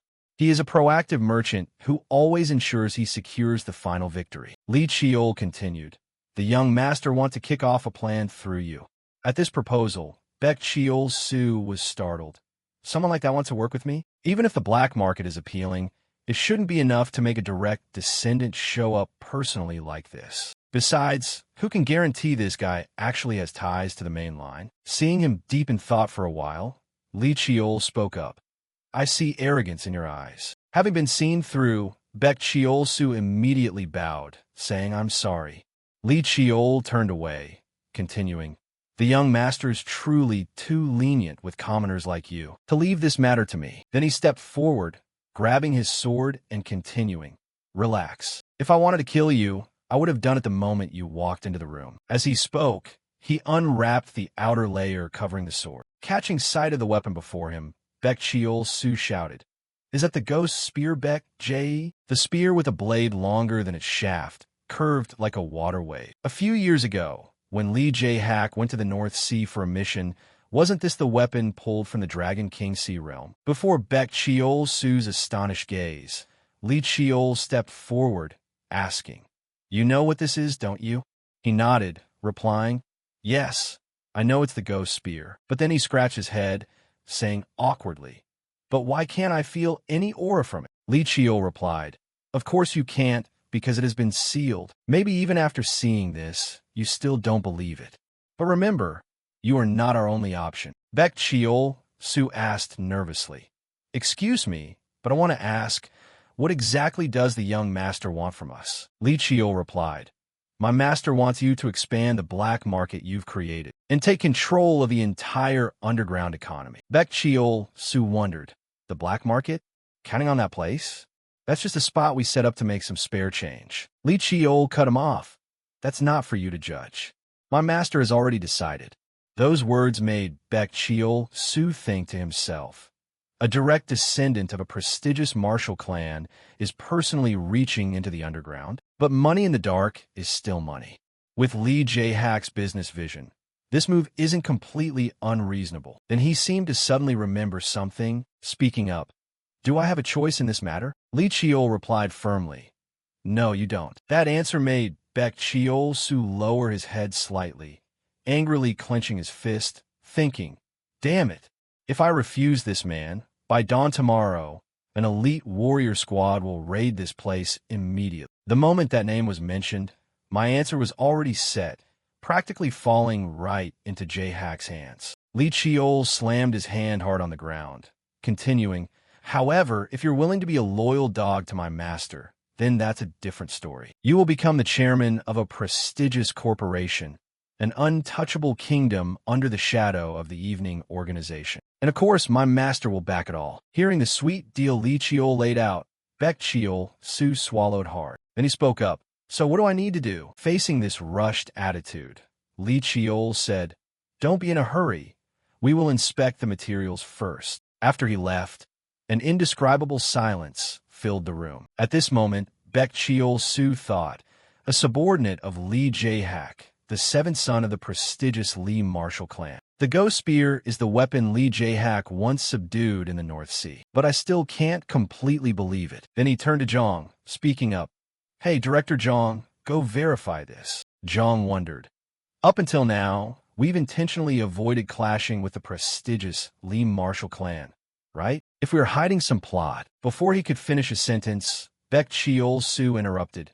If it's truly Lee Jae-hak's guy, then there's no problem. And if he's an imposter, we'll just consider it doing them a favor. If it amounts to nothing, just think about what to do with the ghost spear at the upcoming black market event. In contrast to Baek Chiol-su's confidence, Jong fell silent as if he wanted to say something, but then nodded slightly, replying, understood. Scene change at another luxurious room. Li Chiol widened his eyes slightly, looking at the room before him. A luxury suite? They know their place. At this moment, he had been arranged a luxury suite within the organization. Sitting down on the sofa, he let out a sigh, saying, they must be having a massive headache right about now. I set 3 conditions.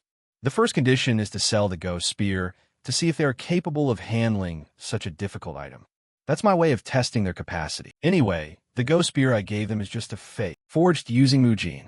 The real ghost spear, a devouring spear, was sealed by the 7th brother a long time ago. No matter how thoroughly Baek Chiol-su inspects it, he won't find a thing. Even the clan's techniques can't decode it. Furthermore, That weapon can only be used by me, since I drew blood on it myself. Even if it loses Mujin, I can still call it back using my Sword Master ability. Even if it's very far away, I can summon it back to my hand because I have deeply infused my mana into it and can summon it at any time. He continued, the second condition is to check the books. Baek Cheol-su hesitated, but he will have to bring them out eventually. The final condition is the client list.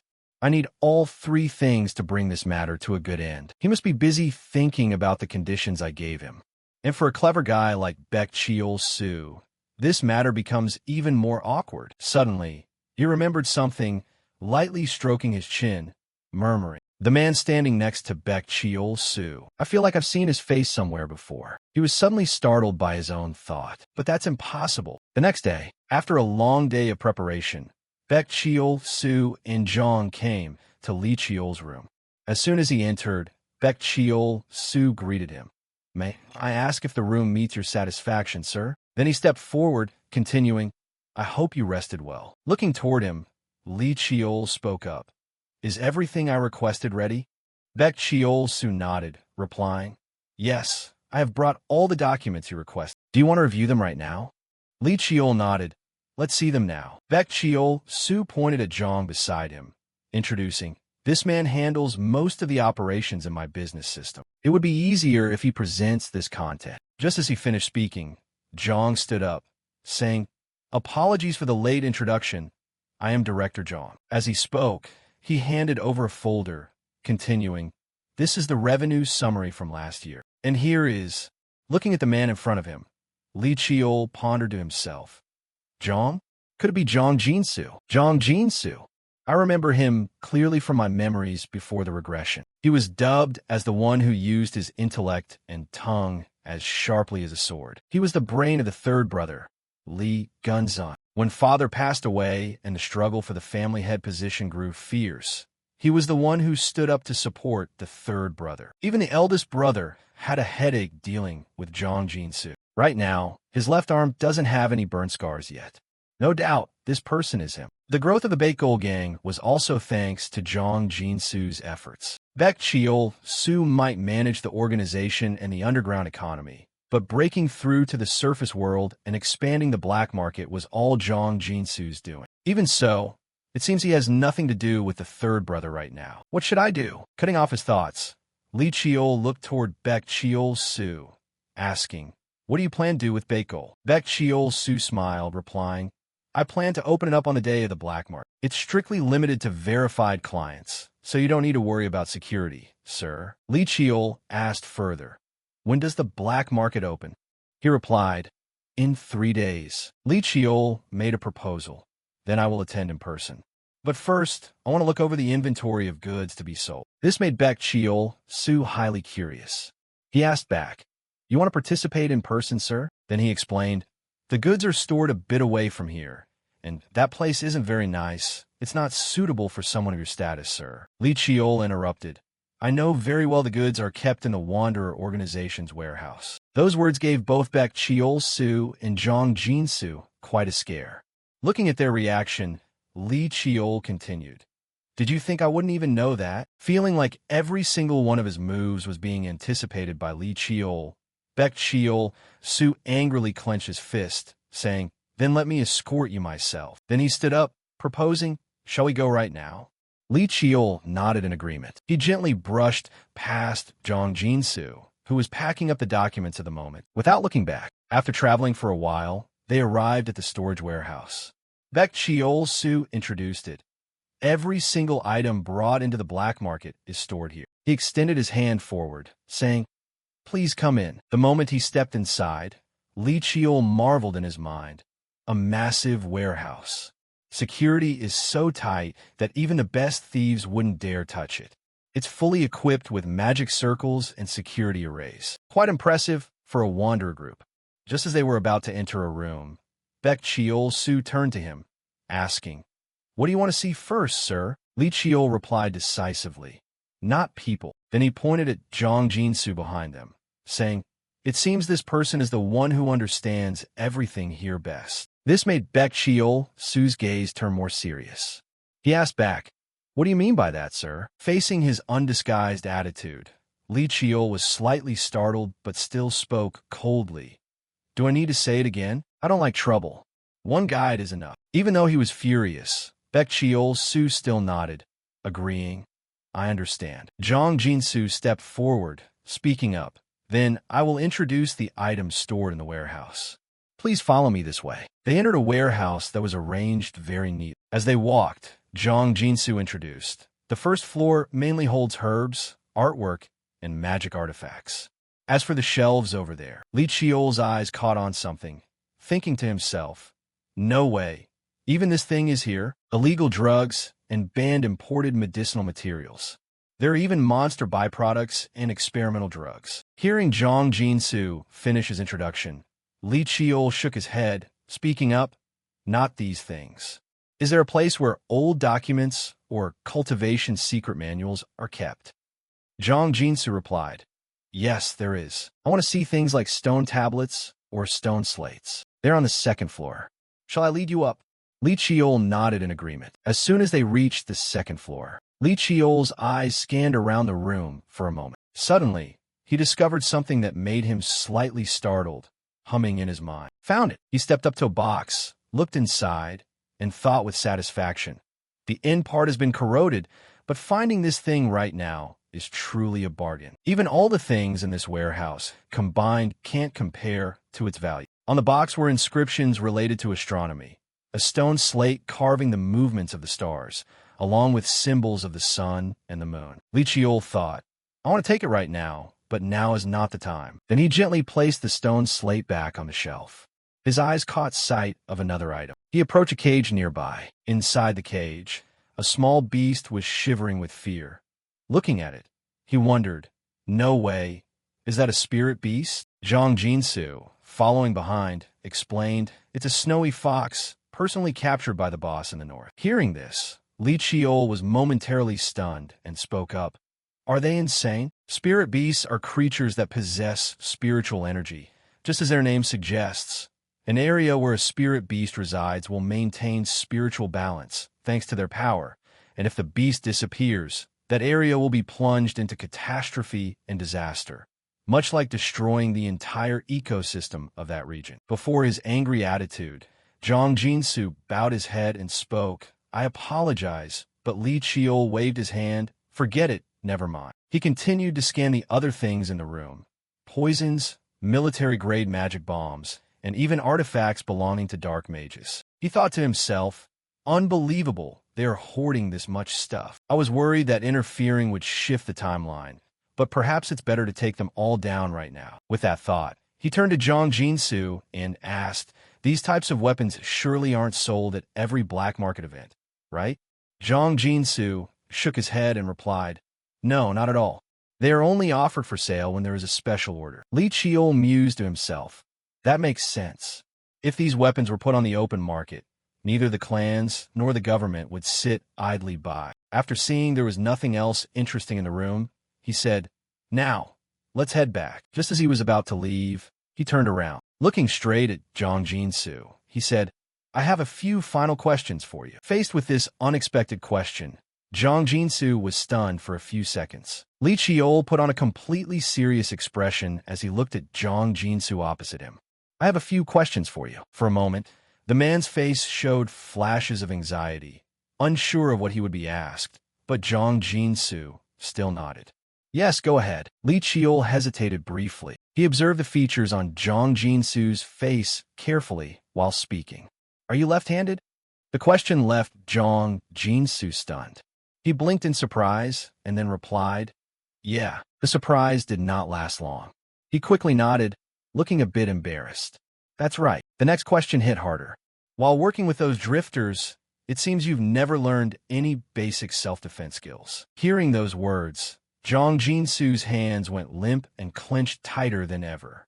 Satisfied that he was on the right track, he continued, is there a reason for that? Realizing he could no longer hide it, Zhang Jinsu replied that it was a congenital condition of his. He looked down at his hands and continued, so, I cannot cultivate magical power. Seeing the face before him, the same person even through years and small changes, he quietly confirmed his suspicions. The expressions matched. It was indeed the Zhang Jinsu, he remembered. Hearing everything, he observed the man timidly bowing his head and asked, "Out of curiosity, why are you under Baek Kyolsu? You don't seem to fit in here. Is there a special reason you follow that man?" The question made Zhang Jinsu even more uncomfortable. He remained silent. He spoke up. "You don't have to say it if you don't want to, but this might be your first and last chance." And at that moment, the veins on the temples of the man in front of him were visibly bulging. Zhang Jinsu bowed his head, stuttering as if the words were hard to get out. I have a daughter." Those words hit like a punch. The answer was far beyond anything he could have expected. Zhang Jinsu continued, his face full of sorrow. "But my illness was passed down to her in a more severe form. It's a rare condition, so treatment is extremely difficult. The only medicine that helps a little is banned in this country. I can't get it." Every word he heard from the man made him stand even stiller. He just stood and listened. "That's how I found out about him." The man continued, "Through the chairman of the company I used to work for. He poured out secrets he had kept locked in his heart. I made a deal with Chairman Beck, working for him, doing odd jobs in exchange for medicine and money. He had traded everything for his child, a little girl with a short fate. He thought about what began as money laundering and speculation had turned into a shackle around Zhang Jinsu's neck, bound by the lie that it was all for his daughter and his career. Even though he felt pity for them, his suspicions only grew deeper. How could Zhang Jinsu be so careless? He asked one more question. "So you intend to betray him?" The question stunned Zhang Jinsu for the second time. He stammered, "Why, yes. You are prepared to betray Baek Kyolsu, right?" The question was repeated. Realizing he heard correctly, Zhang Jinsu was startled. His expression became even more tense. Zhang Jinsu raised his voice slightly. What do you mean?" Zhang Jinsu blurted out. Facing the man's intense calmness, he replied, "The ledgers and lists. They are far more detailed than necessary." The man's words carried weight. No matter how cunning Baek Kyolsu was, he would never order anything like this. Zhang Jinsu bowed his head as if begging for forgiveness, stuttering a reason. "I just want to be thorough in what you asked me to do. Don't make excuses." 3 short, decisive words. Zhang Jinsu's face could no longer hide his anxiety and fear. Reading the man's expression, he continued, "You couldn't have had records like that unless you had prepared them in advance." He remembered the moment Zhang Jinsu placed the file in front of him. "Then why, if you were already finished, did you insist on writing it all down and keeping the documents with you?" He remembered his father taught him to be careful. That was why he became sharp with numbers. Before the reset, he handled administrative work and could read regular ledgers in a blink. The documents Zhang Jinsu brought weren't normal. They went far beyond that. Bold, blatant, and painfully detailed. Before the reset, a conflict erupted between the Whitebone faction and Sungmu. Overnight, the Whitebone group collapsed. Perhaps that was exactly when Zhang Jinsu betrayed them. 2 hands clasped together symbolized cooperation. Yet Sungmu did not completely wipe out the Whitebone group. They still needed an organization to control the territory. And of course, Zhang Jinsu must have been punished. It wasn't hard to see how he had been tortured. A worm under pressure will squirm, perhaps driven by hatred or a secret agreement. He had taken the hand of the third trio. Realizing he could no longer hide it, Zhang Jinsu fell to his knees. "I'm sorry," he pleaded, bowing his head and banging his forehead on the floor, begging, Please don't tell Chairman Beck. My daughter." Looking at the man kneeling, he thought to himself, this was once the person called the brains of the third trio. If history continued unchanged, this was the person who would have to be dealt with. The punishment he imagined for Zhang Jinsu was not just letting him continue to kneel there with both hands intact. He imagined chopping off a hand. He thought for a moment, then said quietly, "Fine, in that case, I will make you an offer."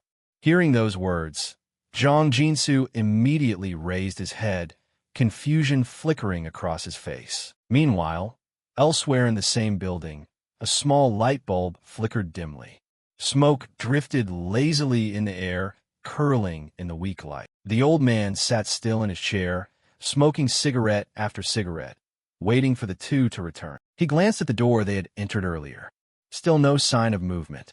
His expression hardened, suspicion creeping in. So he only brought Director Zhang. Clenching the cigarette between his fingers, he gritted his teeth. He dares to step into my warehouse. Even if he is a Sunmu warrior, that is a bit too much. The longer he sat there, the further his imagination wandered. Could it be? He only came for Zhang Jinsu and intends to leave me behind. But immediately, he brushed the thought aside. No, the black market wouldn't thrive so much if Zhang Jinsu didn't follow my every command to the letter. The quiet was broken when a young man with a high fade entered the room. Rubbing his hands together and smiling, he happily asked, "Boss, you don't look so good. Shall I get you something to drink?" Hearing the voice, the old man slowly stood up from his chair. The young man with the high fade grinned wider, unaware he had just stepped into a storm. Suddenly, the young man was thrown across the room, smashing into the door behind. He lay motionless on the floor, trembling with pain. The old man calmly took out a handkerchief to wipe his hands, muttering, "How many times have I told you to change how you address me?" He glanced at him with such contempt as if just looking at him made him uncomfortable. "Get that trash out my sight," he ordered. "Yes, sir." He threw the bloody handkerchief aside and coldly added, "When Director Zhang and our guest come out, report to me immediately." Then he turned away, his thoughts boiling in the darkness. I don't like this at all. Standing before the glass window, he looked into the distance. First, Sung Mu suddenly appeared. Then there was that lifeline named Lee Jae-hak. His eyebrows knitted together as he silently calculated. Why do I have to bother with someone like Zhang Jinsu? The evil knights slowly descended. In a grand and towering castle, the heavy door creaked open. A man entered and said quietly, "You called me, Chairman." From behind the high-backed chair, a deep voice rang out. "The task I told you to investigate. Are you finished?" Zhang Jinsu did not hesitate to reply, because of the sealed demonic spear. The appraisal process hasn't gone smoothly. However, according to the appraiser, if the seal is that strong, then it's definitely the real deal. The man behind the chair was silent, motionless. After a while, he asked in a calm voice, "So it belongs to one of Lee Jae-hak's subordinates, doesn't it?" Zhang Jinsu hesitated, unable to find the right words. And then, after a final silence, he finally said, "Through some customers I've inquired with, I only heard that young Master Lee Jae-hak is expanding his business. He is always ambitious in developing his enterprise." So the man tightened his grip on the chair armrest and slowly stood up. The movement seemed to lack the sharpness it once had. Turning around, he smoothed back his hair with calm authority. "What do you really think?" he said coldly. "That you're the only one who can dig up information like that?" Zhang Jinsu, Bet Kiolsu frowned and turned back, smoothing his hair. His face darkened. Director Zhang looked far less sharp than before. He growled an accusation. "So in the end, you didn't find anything at all, did you?" Zhang Jinsu turned pale at that. Hands in his pockets, Bet Kiolsu walked forward with a slow, powerful gait. "I don't like keeping useless people around me," he said. He stopped right in front of Jinsu and sneered. "Now tell me, do you really think the things you dug up only you could have found?" Suddenly, Beck's voice changed. It became gentler, but as sharp as a knife. "How is your daughter?" he asked. Zhang Jinsu's fingers tightened behind his back. Bet Kiolsu laughed mockingly. "The medicine is running out, isn't it?" His voice was calm as he added, "I have an offer for you." The moment those words were uttered, Jinsu's face contorted. Tension etched every line. A few hours ago, the man across from him had outlined a plan.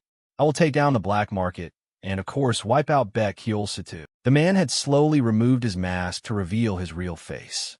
To carry out that plan, he said, he intends to use his own patron. No, finally, Li Chiol's face had appeared. The man's voice was steady. "I intend to use my brother." Back in the present, Zhang Jinsu sat half in the darkness, swallowing hard as if struggling with himself. A heavy silence followed. Finally, Jinsu raised his head. His voice trembled, but was firm in the cold room. I have something to report." Early the next morning, the city woke up under a pale dawn. From a high-rise building, through a transparent window, a man silently observed two figures approaching below. Li Chiol, now disguised, looked down. From behind him, a voice spoke for security and secrecy. The black market location changes every time. Baek Kyol-soo and Jong Jin-soo continued to walk and explained, the market location is sent only to those holding tickets at midnight beforehand. If lost, it won't be reissued. Baek rubbed his hands together, fawning as he spoke. We've set up barriers and guards. Everything has been carefully prepared. Lee Cheol glanced at the man behind him, observing him. Indeed, even if they were just a wandering gang, they were tightly organized. It was certainly all Jong Jin-soo's hard work. His gaze turned back to the window. Lee Cheol's eyebrows tightened for a moment, but then he saw the whole scene as truly ironic. Even I can spot the flaws from up here, he thought. He could confidently say that because of Baek Kyol-soo's incompetence, Jong Jin-soo had never been able to show his true potential. If that man trusted Jin-soo more, the black market would be much bigger by now. When Lee Cheol was silent, Baek Kyol-soo continued, that is entirely possible after all. The entire northern slum is under my control. He even declared with grandiose pride, I can guarantee my ultimate loyalty to your cause. Lee Cheol spoke up suddenly, his words making the other man freeze mid-sentence. You're loyal? Baek Kyol-soo glanced sideways at Jong Jin-soo behind him. Unlike others, I don't distinguish between clean or dirty work, he said coldly. Whatever needs to be done, I will do. Observing from the side, Lee Cheol quietly evaluated the exchange. He was wary of Jong Jin-soo, he thought. So he is still annoyed because he was excluded from the warehouse operation. The corners of his mouth curled slightly. Even better. I actually prefer it that way. At that moment, Baek Kyol-soo gestured in a certain direction. The auction is about to begin. Let me lead the way, he offered. Lee Cheol nodded. Fine. As he walked past the man, he added in a quiet voice, I don't intend to attract attention. When we go in, don't stick too close. Baek Kyol-soo bowed his head slightly. Understood. A moment later, they arrived at the auction hall. The vast space was neatly divided into sections. VIP guests sat in private rooms, looking down at the floor below. Lee Cheol removed his disguise, but wore another mask covering half his face, then leaned back, observing the crowd. Downstairs, the host was preparing to present the first item. Scanning the audience, Lee Cheol's gaze stopped on a balcony where two men sat arrogantly, legs crossed, and he sneered to himself. An illegal auction, yet they still act like nobles. Looking toward another area, he analyzed the guards. All martial artists, level 5 or 6. The White Bone faction's inner strength is stronger than I thought. He concluded that their purpose was probably monitoring, not protection. Just then, steady footsteps echoed through the hall. Before the speaker appeared, a voice rang out. Distinguished guests. The stage lights flared, focusing on the auctioneer below. Today we have gathered only the rarest treasures, he announced with practiced enthusiasm. I'm sure many of you have been looking forward to this day. Once you see what we have prepared, I guarantee you'll be satisfied. So let's not waste time. Let's start the auction. In the private room, Lee Cheol sat comfortably in his chair, his expression indifferent as he listened. Below, the host signaled to the side. Our first item, an ancient spellbook. A beam of light shone onto the podium. Lying on a silk cushion was a stone slab resembling a turtle shell carved with dense ancient characters. This slab reproduces an ancient magical text, the host explained. Starting bid, 10 million, he announced with excitement. A gentle start, isn't it, ladies and gentlemen? Lee Cheol observed calmly, eyes narrowed slightly. Just in case there is something strange, he thought. I will use my magic eyes to look closer. Below, the host's voice echoed continuously. But with just one look, Lee Cheol saw right through it. The so-called ancient spell slab was nothing more than an old relic decorated to look mysterious. Well, he thought lazily, I wasn't planning on bidding on anything anyway. And so, this item followed another displayed on stage. After a long period of bidding, the final item was finally announced. With a knowing smile and a deliberately mysterious tone, the host declared, the item that many of you have been waiting for, the final treasure of tonight's event. He drew out his words to create an effect as backstage staff carefully brought out a large wooden chest covered in cloth. Step by step, they brought it to the center of the stage. Raising his voice, the host announced, Even though we have seen many rare items tonight, nothing compares to the value of this one. Ladies and gentlemen, this is a relic recovered by Lee Jae-hak himself, the seventh son of the Sun Mu family from the far northern sea. With a sharp motion, he grabbed the edge of the cloth and jerked it away in a smooth pull, revealing the item inside, the 100-ring demonic spear. The crowd below erupted immediately. No way. That's really the 100-ring. It looks exactly like the one in the news. Shock and skepticism spread through the audience as whispers filled the room. In the private room, Lee Cheol's attention shifted to the sudden noise. The corners of his lips curled up as a pale blue aura flashed around his fingertips. It has begun, he thought. Then I should get ready too. Scene changes to the monitoring room. Every moment of the live auction was broadcast onto large surveillance screens. Baek Kyeol-soo leaned back in his chair, arms crossed, remarking with a smirk, "I've been here many times before, but this is the first time I've seen it on such a large scale." Jong Jin-soo stepped forward to report. "I sent private messages to the guests informing them that tonight's auction would be a little more special." Baek Kyeol-soo laughed coldly. "Well done, Director Jong." Then, leaning forward, he added with a hint of guidance, "Once this is over, joining the Sunmu organization will be the next natural step for you. Won't it?" He raised his head, his voice full of mockery. It seems Director Jong has regained his composure and enthusiasm. "Once you get a grip on Sunmu's leash, you'll finally get to do all the noble things you've always dreamed of." Hearing this, Jong Jin-soo was silent, clenching his hands in quiet restraint. Seeing the man's reaction, Baek Kyeol-soo became even more smug. "Jong Jin-soo, no matter how much you struggle, you will always be under my thumb. The things you despise, you are now doing with such enthusiasm. I guess you were hoping to cling to Sun Mu to escape." He leaned back, his voice dripping with contempt. "But do you really think it will be that easy? Once your hands are dirty, the stain only spreads. No matter how hard you try, you can't wash it clean." Baek Kyeol-soo considered carefully.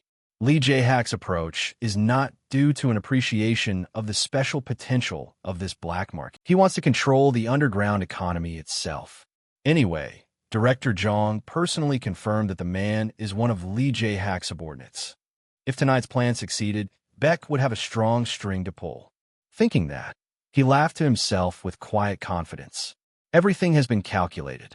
Suddenly, a surveillance staff member blurted out in confusion and urgency. Baek immediately frowned and demanded, "What is it?" Unable to sit still, he jumped up.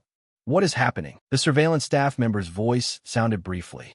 "There is an intrusion at the northern wall in trance. Some strange figures just appeared." Just seconds later, the whole room began to shake violently as if something was striking the building. When everything stabilized a little, Baek grabbed the supervisor by the collar and shouted, "What the hell is going on?" The man stammered, "I don't know. They aren't police or any government special forces that I recognize." Baek, furious, pushed the supervisor away and ordered, "Whether it's police or not, don't argue. Take them down immediately." Then he turned abruptly and yelled, "Director Jong, get the lists and ledgers. Bring them along." But when he turned back, the space in front of him was empty. The people he was looking for had vanished. Baek froze, muttering, "Sanmu. Jong Jin-soo, that bastard." Realizing he had been punched, he was tricked. He exploded. That son of a bitch brought Jong Jin-soo and the others here immediately. Outside, chaos descended. Dust and smoke billowed in every direction. Amidst the debris, a figure approached at a slow, deliberate pace. It was the man wearing glasses, with a scholarly appearance, hands calmly in his pockets, observing the whole scene with quiet composure. A slow footstep approached closer. Two assistants bowed respectfully and reported the situation. "The exterior entrances have been completely controlled. Sir, the surveillance equipment has been cut." Jae-hak turned and ordered Team 1 and Team 2, drill through the outer wall and wipe them out. He scanned the area and decided, everything at the scene will be kept as evidence.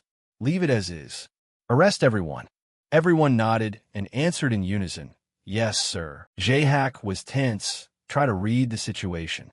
"I thought the Julong camp was involved, but it turned out to be just a bunch of rabble." A man behind him chimed in with a critical voice, They're just drifters pretending to act in the name of Sung Mu. Because the young master's movements are restricted, this type of scheme has emerged. Jae-hak felt a flash of doubt. Even so, something still doesn't match. The man continued, asking, "What do you mean, sir?" Jae-hak felt uneasy. The issue relates to the Bakil blade, and the report came from 2 independent channels. He would dig deeper. The trading company director and the Steel Sword Guild independently gathered bits of information. Jae-hak nodded, "Certainly. The trading company has ties to the White Bone faction, so of course, that information would reach them." He guessed the scam behind it. Someone deliberately used the Steel Sword Guild's name to lead information to you. A subordinate asked, "So someone deliberately lured the young master here?" Jae-hak confirmed. "Exactly." The subordinate pieced the bits together and guessed aloud. "So you think it's a trap set by the Julong camp, that they would break the Bakil seal and steal it to lure you in?" The subordinate reported more details.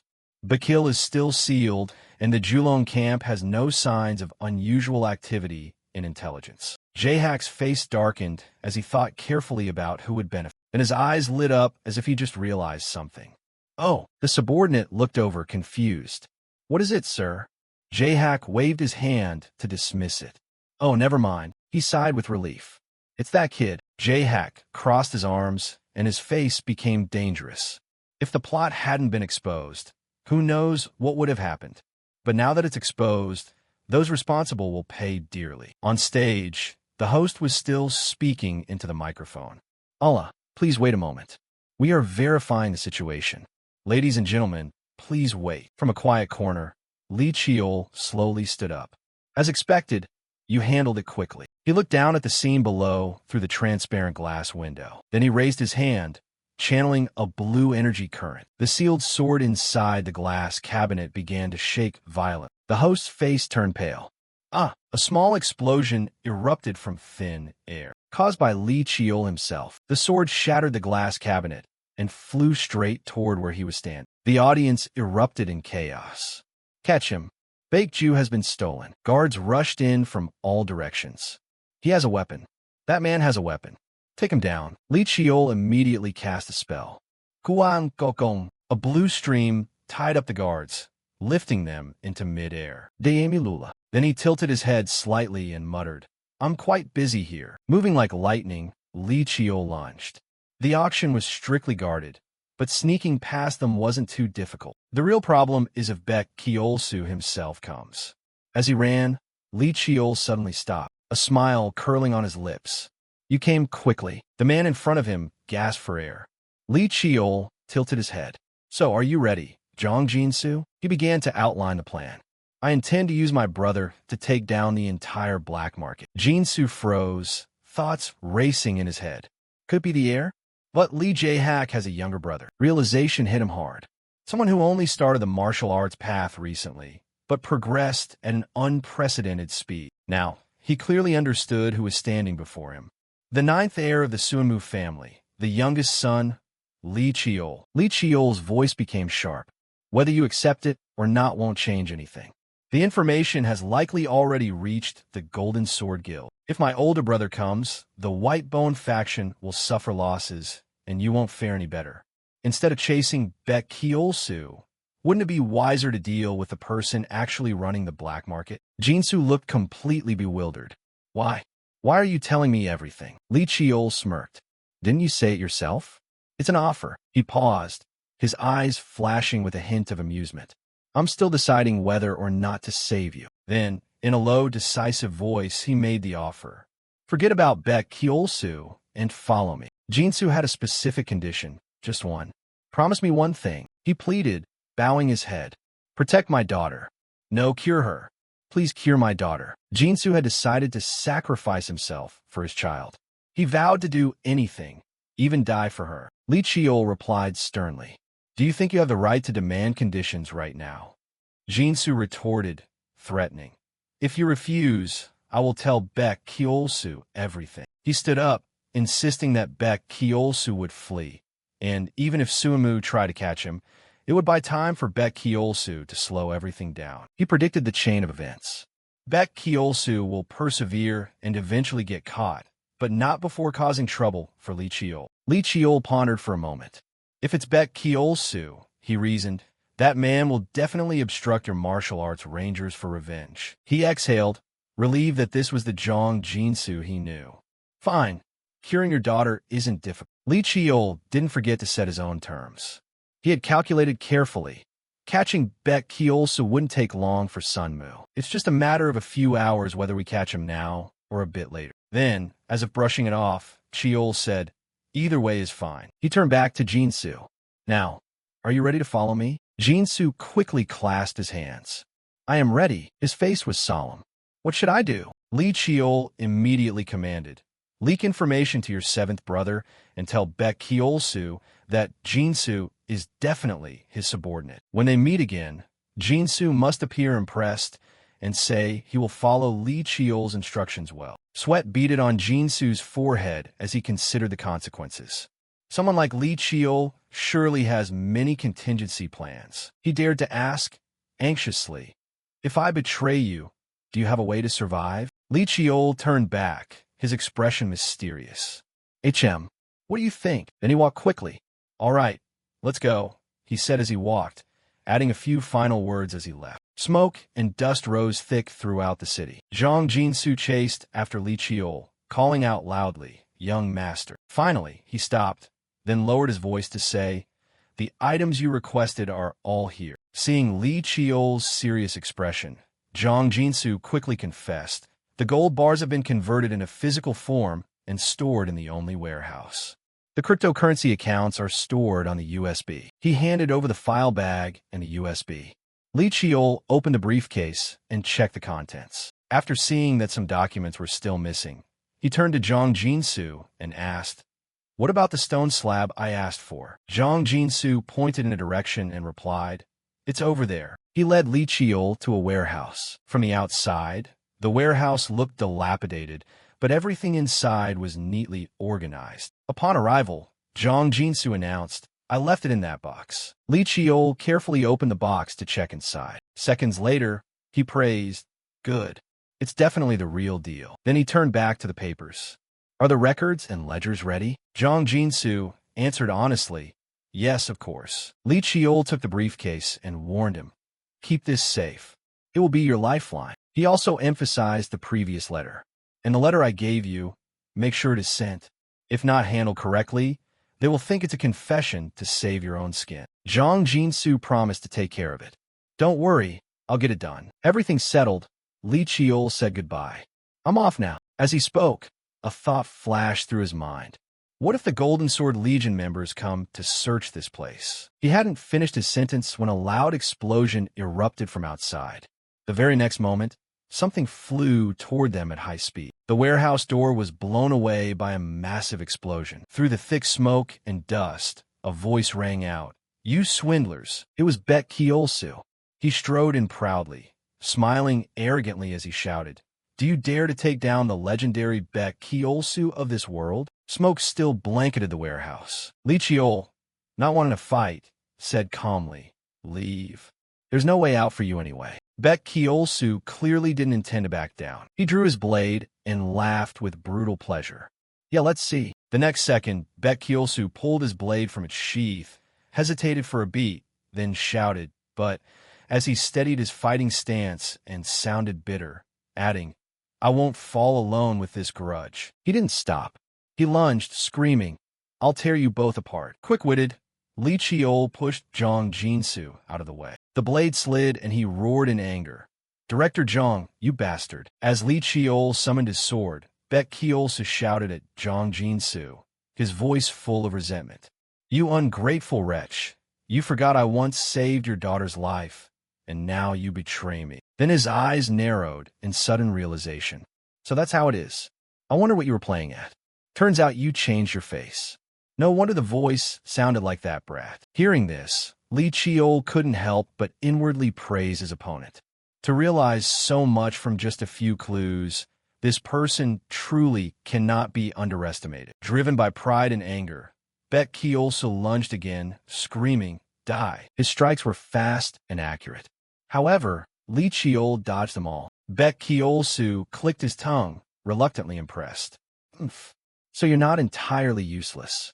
Who are you, and what do you think you're doing?" Without a hint of fear, Li Chiol raised his voice to declare, "I am Li Chiol of Sungmu." Hearing that name, Baek Kyeolsu immediately understood. He burst into loud laughter, his voice dripping with mockery. "Haha, don't tell me I'm being toyed with by some brat." He grinned maliciously. "A greenhouse brat like you, just because you inherited noble blood. You think you're the terror of the world." Being insulted like that made Li Chiol gnash his teeth in frustration. Greenhouse brat from Sungmu. If Sungmu were a greenhouse, then the world would have burned down a long time ago. Finally, he decided to teach this person a lesson. Waving his hand with a provocative smile, he called out, "Are you planning to fight with your mouth? Come here." Baek Kyeolsu growled, lunging forward. "You insolent brat." They clashed violently. As the blades met, Baek Kyeolsu grinned with bloodthirsty pleasure. "Looks like I have to play butcher today." After exchanging a few moves, Li Chiol quickly realized his opponent was no amateur. "I thought I could deal with him easily, but this pressure is terrifying." Baek Kyeolsu was giving it his all, forcing Li Chiol to analyze carefully if he wanted to win. "The gap between me and Baek Kyeolsu is 5 levels. Even at the same level, there's a difference in skill. Moreover, Li Chiol knew Baek Kyeolsu had trained in both magic and martial arts under an orthodox sect, honed through countless real battles. Physically, this person also far surpassed him. Repetition removed for flow. The next moment, when changing techniques, Baek Kyeolsu's expression distorted in shock and anger. A lone sword now? Damn it. A weapon that could freely change shape, so it was definitely not fake. Failing to gain the upper hand, Baek Kyeolsu cursed under his breath. "Jong Jinsu, you dead dog." Sensing his opponent was distracted, Li Chiol shouted sharply, "You're still thinking about other things while fighting me?" Immediately after, Li Chiol slashed Baek Kyeolsu's stomach. Blood sprayed, and Baek Kyeolsu screamed, "You arrogant brat." Li Chiol paused for a few seconds, gasping for air, thinking to himself this fight was really hard, but he continued. He decided to activate his supernatural magic eyes to read his opponent's movements, an intuition that allowed him to predict the next step. On top of that, Li Chiol relied on Sung Mu's iron hard body to take hits. Once he found the optimal fighting method, he dived into the battle with a thought flashing.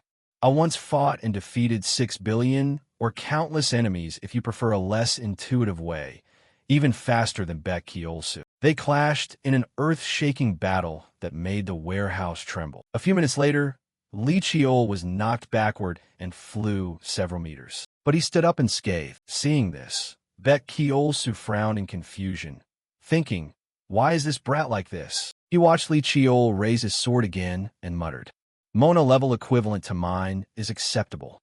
He comes from a decent family, but the depth of his martial arts skills, too deep for a brat. He secretly measured Li Chiol's strength against his own and felt like he was facing an immovable rock. First time facing someone this strong, Baek Kyeolsu felt uncomfortable, gritting his teeth thinking, "I didn't expect to feel this way just because of a brat." Finally, he still wanted to win.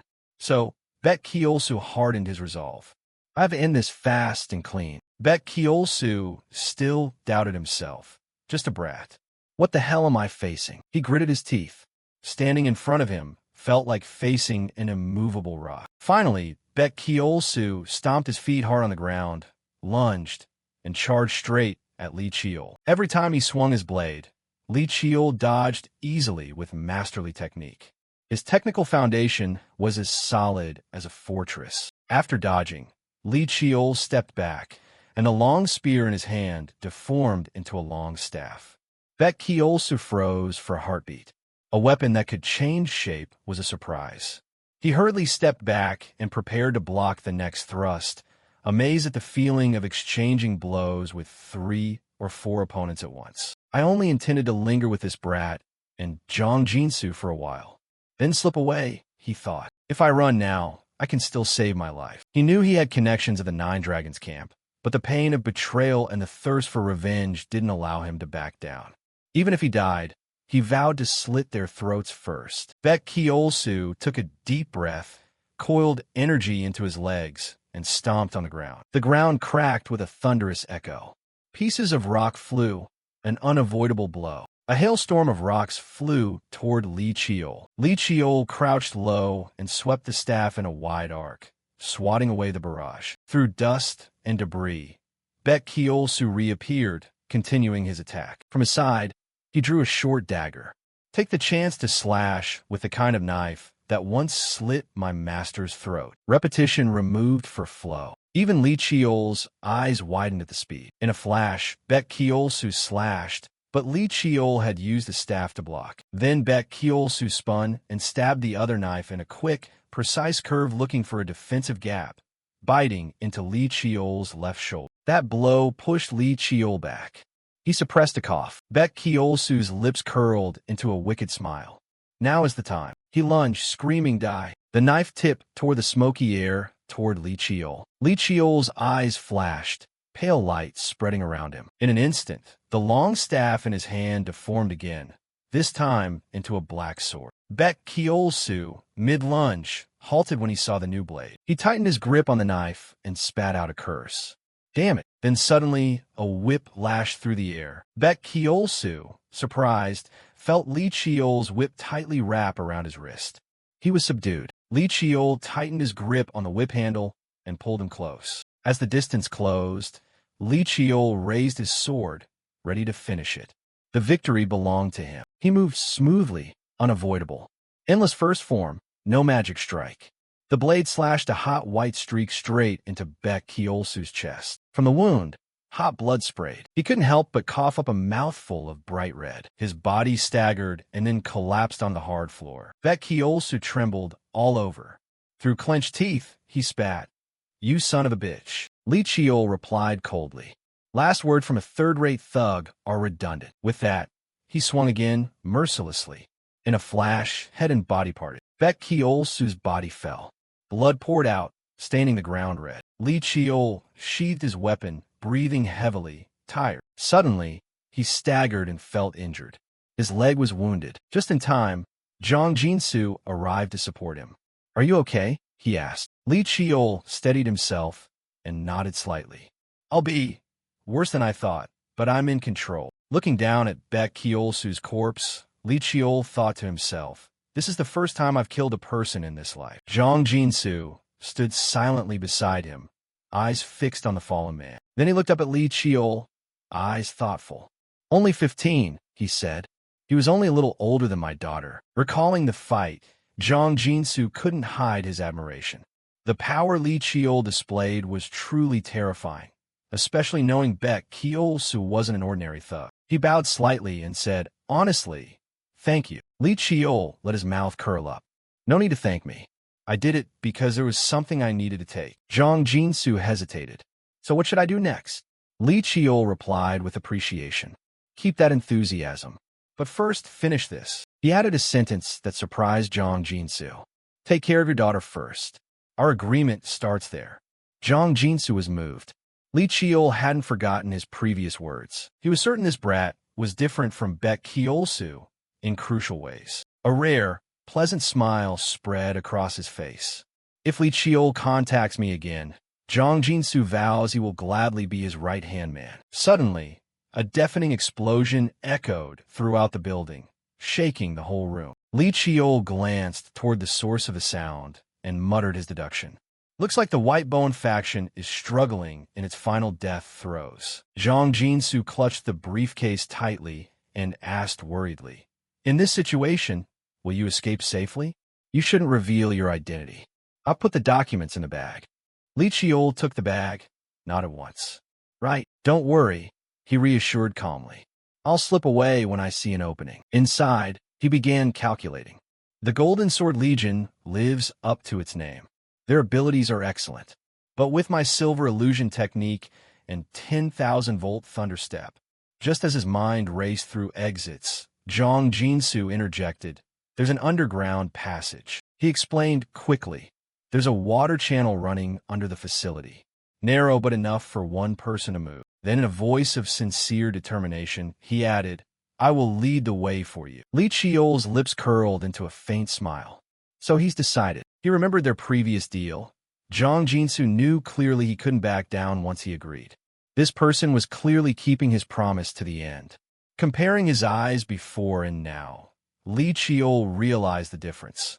What was once fear and helplessness had turned into sincere determination. A feeling of satisfaction surged within him. Before the regression, people called me a once-in-a-thousand-years genius. Now I have Zhang Jinsu. Finally, Li Chiol said. Then I'll leave it to you. Zhang Jinsu nodded firmly.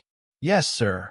The two sprinted down the corridor, heading straight for the passage at the end. That moment, the man reported in a steady voice, "We have controlled all remaining members of the Whitebone faction in the building." "Most of the Whitebone faction are just drifters," he said bluntly. "No need to worry about how to handle them. If they resist, break a few limbs. If they struggle too much, kill them." The subordinate bowed and answered obediently. Understood. Then with a faint smile that was almost mocking, he asked, "What about those participating in the black market? They're screaming for lawyers and making a fuss." Still smirking, he continued, hearing the name Lee Jae-hak and still daring to act like that. "They clearly don't know what situation they are in." "Sir," his voice dripped with mockery, "we are authorized by the government to handle them as we please, although the technique only applies to the armed group." Lee Jae-hak's eyes darkened as he spoke in a low, somber voice. "Looks like they don't realize leaving this building only makes their necks more vulnerable." The subordinate chuckled, Sung-moo's defense team. He paused midway when Lee Jae-hak whipped his head toward him. Three men tied on the ground trembled, listening to every word with growing fear. The subordinate smiled again at his personal defense team. "Sir, the verdict is already decided." At that moment, another man ran in to report, "All fleeing Whitebone members have been captured." Lee Jae-hak's gaze shifted to him. "What about evidence?" The man handed over a stack of papers.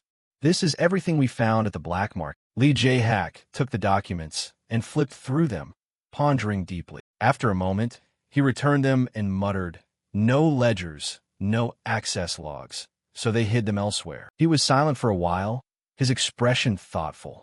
"It would be simpler to wipe out other locations," he mused. "But if we do that, the drifters will scatter everywhere." Suddenly, a subordinate hesitated before speaking. About that, the Sword Spirit Department found someone when searching the facility." Lee Jae-hak looked up. "Someone?" The man pointed down the corridor. "They said he was directly in charge of operations here and gave this." Another soldier came forward carrying an old leather bag. "Sir, you must see this," he insisted. Lee Jae-hak opened the bag and pulled out several thick stacks of paper. As he read, his eyes widened in surprise. In front of him were detailed financial records, transaction history, shell accounts, client identities, smuggling routes, even the sources of illegal goods. Finally, he looked up and ordered, "Bring him here." "Yes, sir." A moment later, amidst the devastated courtyard rubble, a man approached and knelt respectfully before Lee Jae-hak. "I am honored," he said in a trembling voice, "to stand before one who carries the great family bloodline." The man raised his head and introduced himself calmly. "My name is Zhang Jinsu." Immediately, one of Lee Jae-hak's subordinates shouted angrily, "You fool, daring to act arrogant before the young master." But Lee Jae-hak raised his hand, signaling silence. "Enough," he said coldly. He observed the man before him, thinking to himself, what a waste of such a face, working for something as pathetic as the Whitebone faction. His eyes narrowed while studying Zhang Jinsu's clear eyes, upright posture, no magic power, but an aura of calmness and discipline surrounding him. Finally, Lee Jae-hak spoke up. "I am Sung-moo's son, Lee Jae-hak. I have a few questions for you." Zhang Jinsu nodded formally. "Yes, sir. I will answer honestly." Lee Jae-hak held up the stack of papers in his hand. "Why didn't you destroy these documents? Keeping them seems like just a cheap trick to buy time." In response, Zhang Jinsu said quietly, "There is a letter in the briefcase. I was told to ensure you read it." Hearing that, Lee Jae-hak turned to the bag. Reaching inside, he took out the small folded letter. The moment his fingers touched the paper, he noticed the texture and pondered. Printed paper chosen intentionally to avoid tracing handwriting. He opened it, and the message inside became clear. "If those documents are what I think they are enough to compensate for the entire incident. I only ask that you watch over the man standing before you. He has a daughter. Please take care of her recovery." Lee Jae-hak chuckled. "That bastard. bold enough to manipulate his own older brother. Even so, he didn't refuse the request. The documents are indeed of great value. If used correctly, they can expose the financial network involving Baek Kyeolsu and reveal the weaknesses of the wealthy elite. He tapped the letter with his finger, muttering, "And this can bring me the credit for cleaning up the black market operations. They built the stage. I'm the one handling the aftermath. Now he wants to use this as leverage." Watching Jong Jin-soo, standing tall, unflinching before him, Lee Jae-hak's expression hardened. And to think of accepting outside help on a mission that violates family rules. Suddenly, Jong Jin-soo broke the silence. "There's writing on the back as well." Lee Jae-hak blinked, then flipped the page. The back is full of messy handwriting. Just some scribbles. "Don't tell me you lost focus before the meal was ready. You already pocketed all the real profits, so maybe you don't care who I am. That's fine. Unless you're actually petty, I thought you would quietly close this case. That's how I see it." Reading the final line, Lee Jae-hak froze, his mouth twitching slightly. Then he laughed helplessly. "The scribbles are longer than the main message," he muttered. "Don't know if that brat understands what scribbles are." Lee Jae-hak sighed with amusement.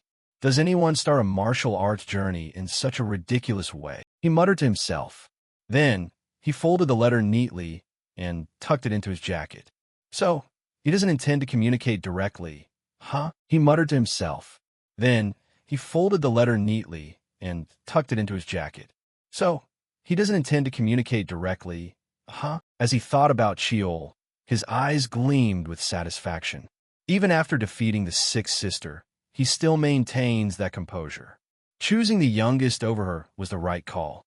The kid and I might understand each other better than most. Lee Jae-hak gave a faint smile and spoke loudly. "Captain, let's wrap this case up here." His subordinate looked momentarily confused. "Sir," Lee Jae-hak continued in an even tone, "when the officials from the relevant department arrive, hand everything over and file the final report. There are hazardous materials. Ensure they are handled with care." Outside, the city was still smoldering under a lingering haze of smoke and dust, but with the documents in hand, the cleanup would be easy. Then he turned to Jong Jin-soo. "You are Jong Jin-soo, aren't you? I will take temporary responsibility for your safety." He smirked before turning away. "You should be grateful to the person who sent that letter to you." Scene transition. Inside Cheol's room, the young man sat cross-legged on a chair, immersed in silent meditation. Waves of energy radiated steadily from his body, filling the air with a low, humming sound. Suddenly, a strange sensation from his shoulder wound pulsed, pulling him out of his concentration. His eyes widened. Memories of the fight with Baek Kyeolsu became vivid. That was a valuable experience, he thought. He still kept his hands clasped before his chest. "It's been a long time since I used the infinite," he mused. "But this is the first time I've used it against a human." He began to analyze everything with his usual precision. "I used it once during training under my instructor at Jukchungdu, and another time while sparring with my father, but never against a warrior of equal or greater strength." Without restraint, a soft aura began to rise from his body, glowing faintly in the morning light filtering through the window. The outcome of that match, he pondered, was mainly due to Baek Kyeolsu's arrogance and mistakes. But even without that, I'm confident I still would have won. Finally, he stretched and stood up, the floor creaking under his weight.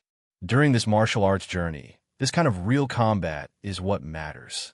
Until now, every match was restrained, bound by rules. Cheol chuckled lightly as he put his shirt back on. With the situation this quiet, it seems the elders have agreed to the deal. Then his eyes sharpened. "All right," he muttered, his voice hardening with resolve.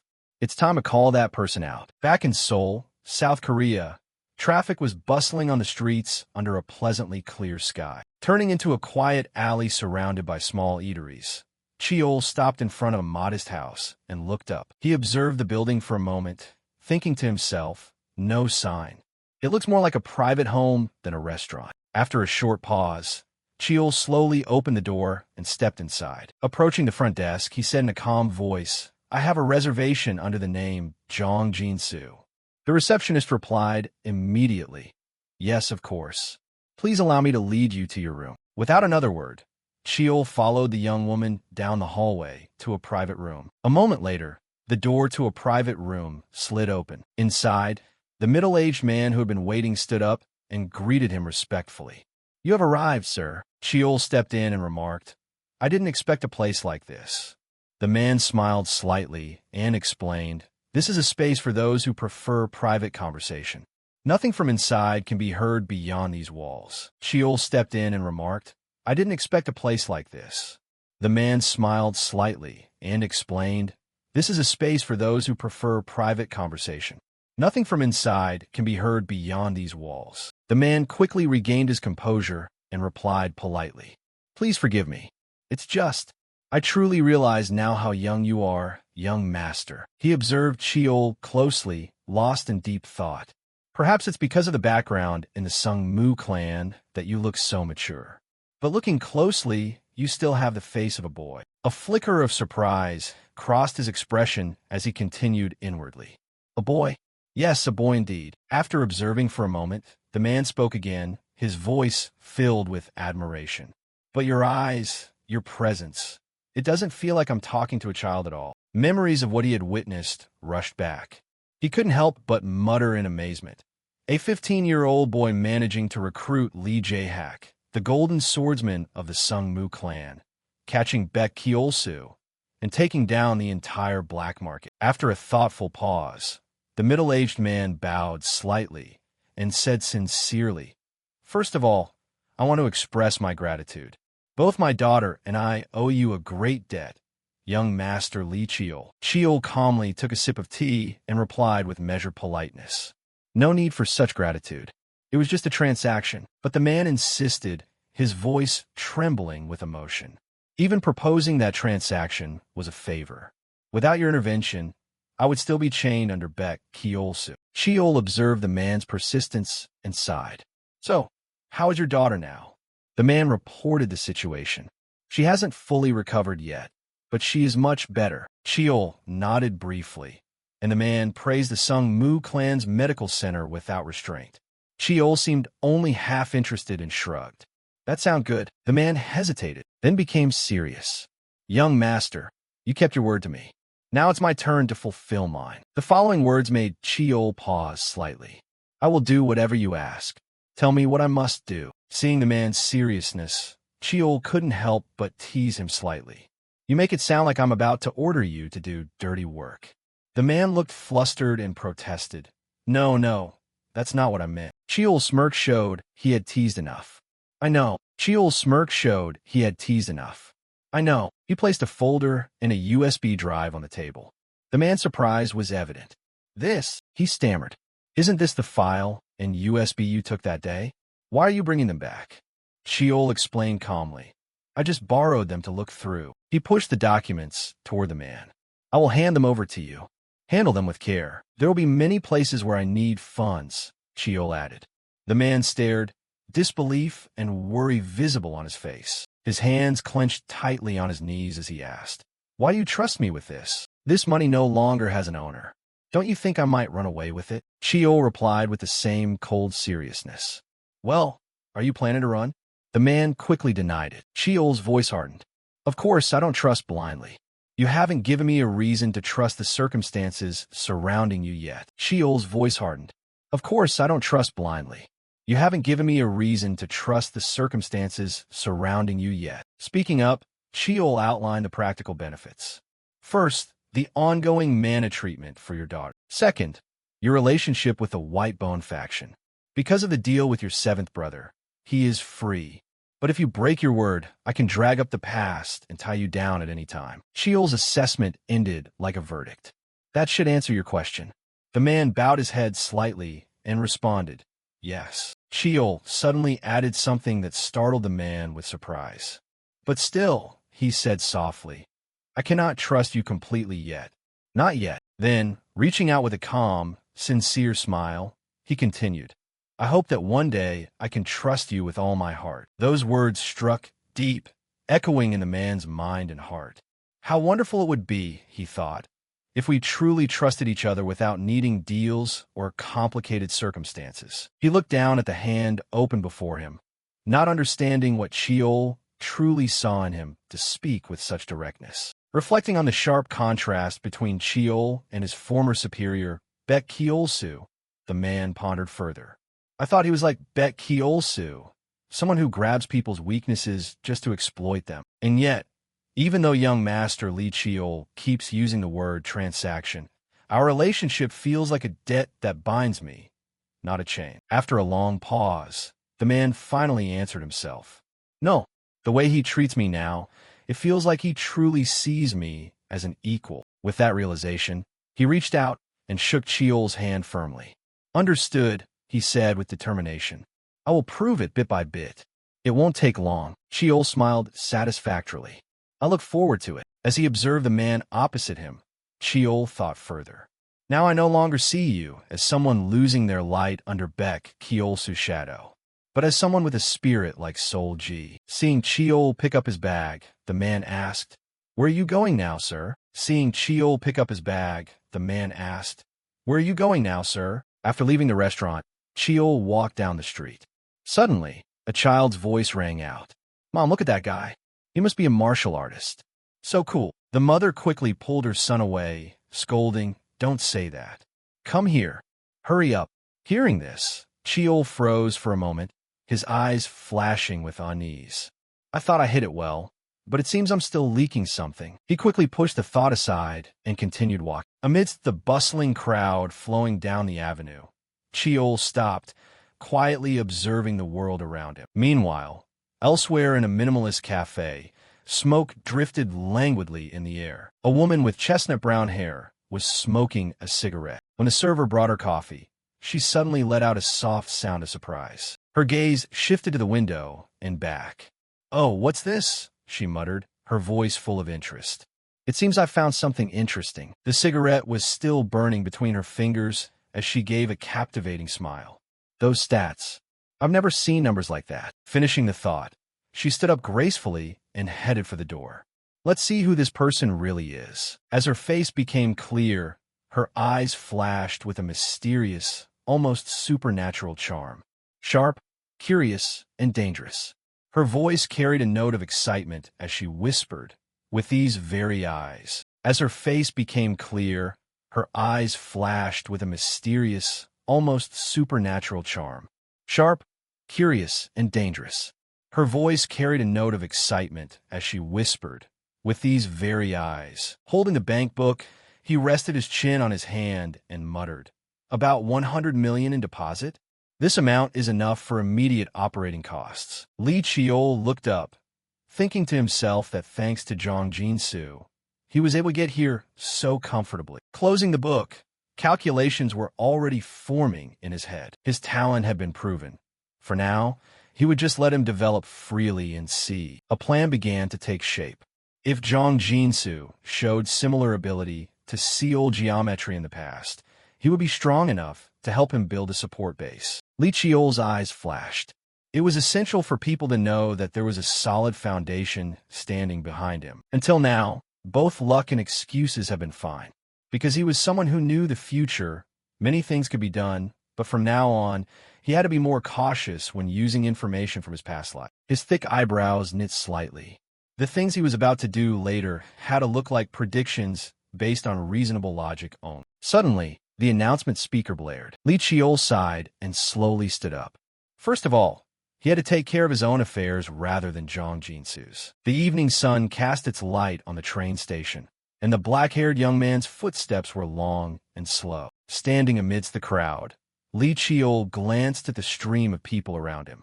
He had finally arrived in Gyeongju, Gyeongsangbuk-do province. A sudden stabbing pain in his head hit Lee Cheol, catching him off guard. He brought his hand up to support his head, exhausted.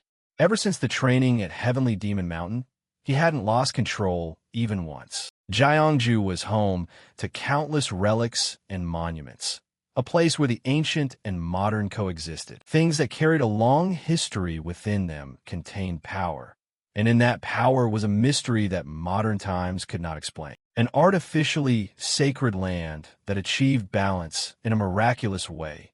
Gyeongju. He thought about the item he was carrying. This very place hid the traces of that person, the ancestor of the Sungmu clan, Lee Heil-hyen.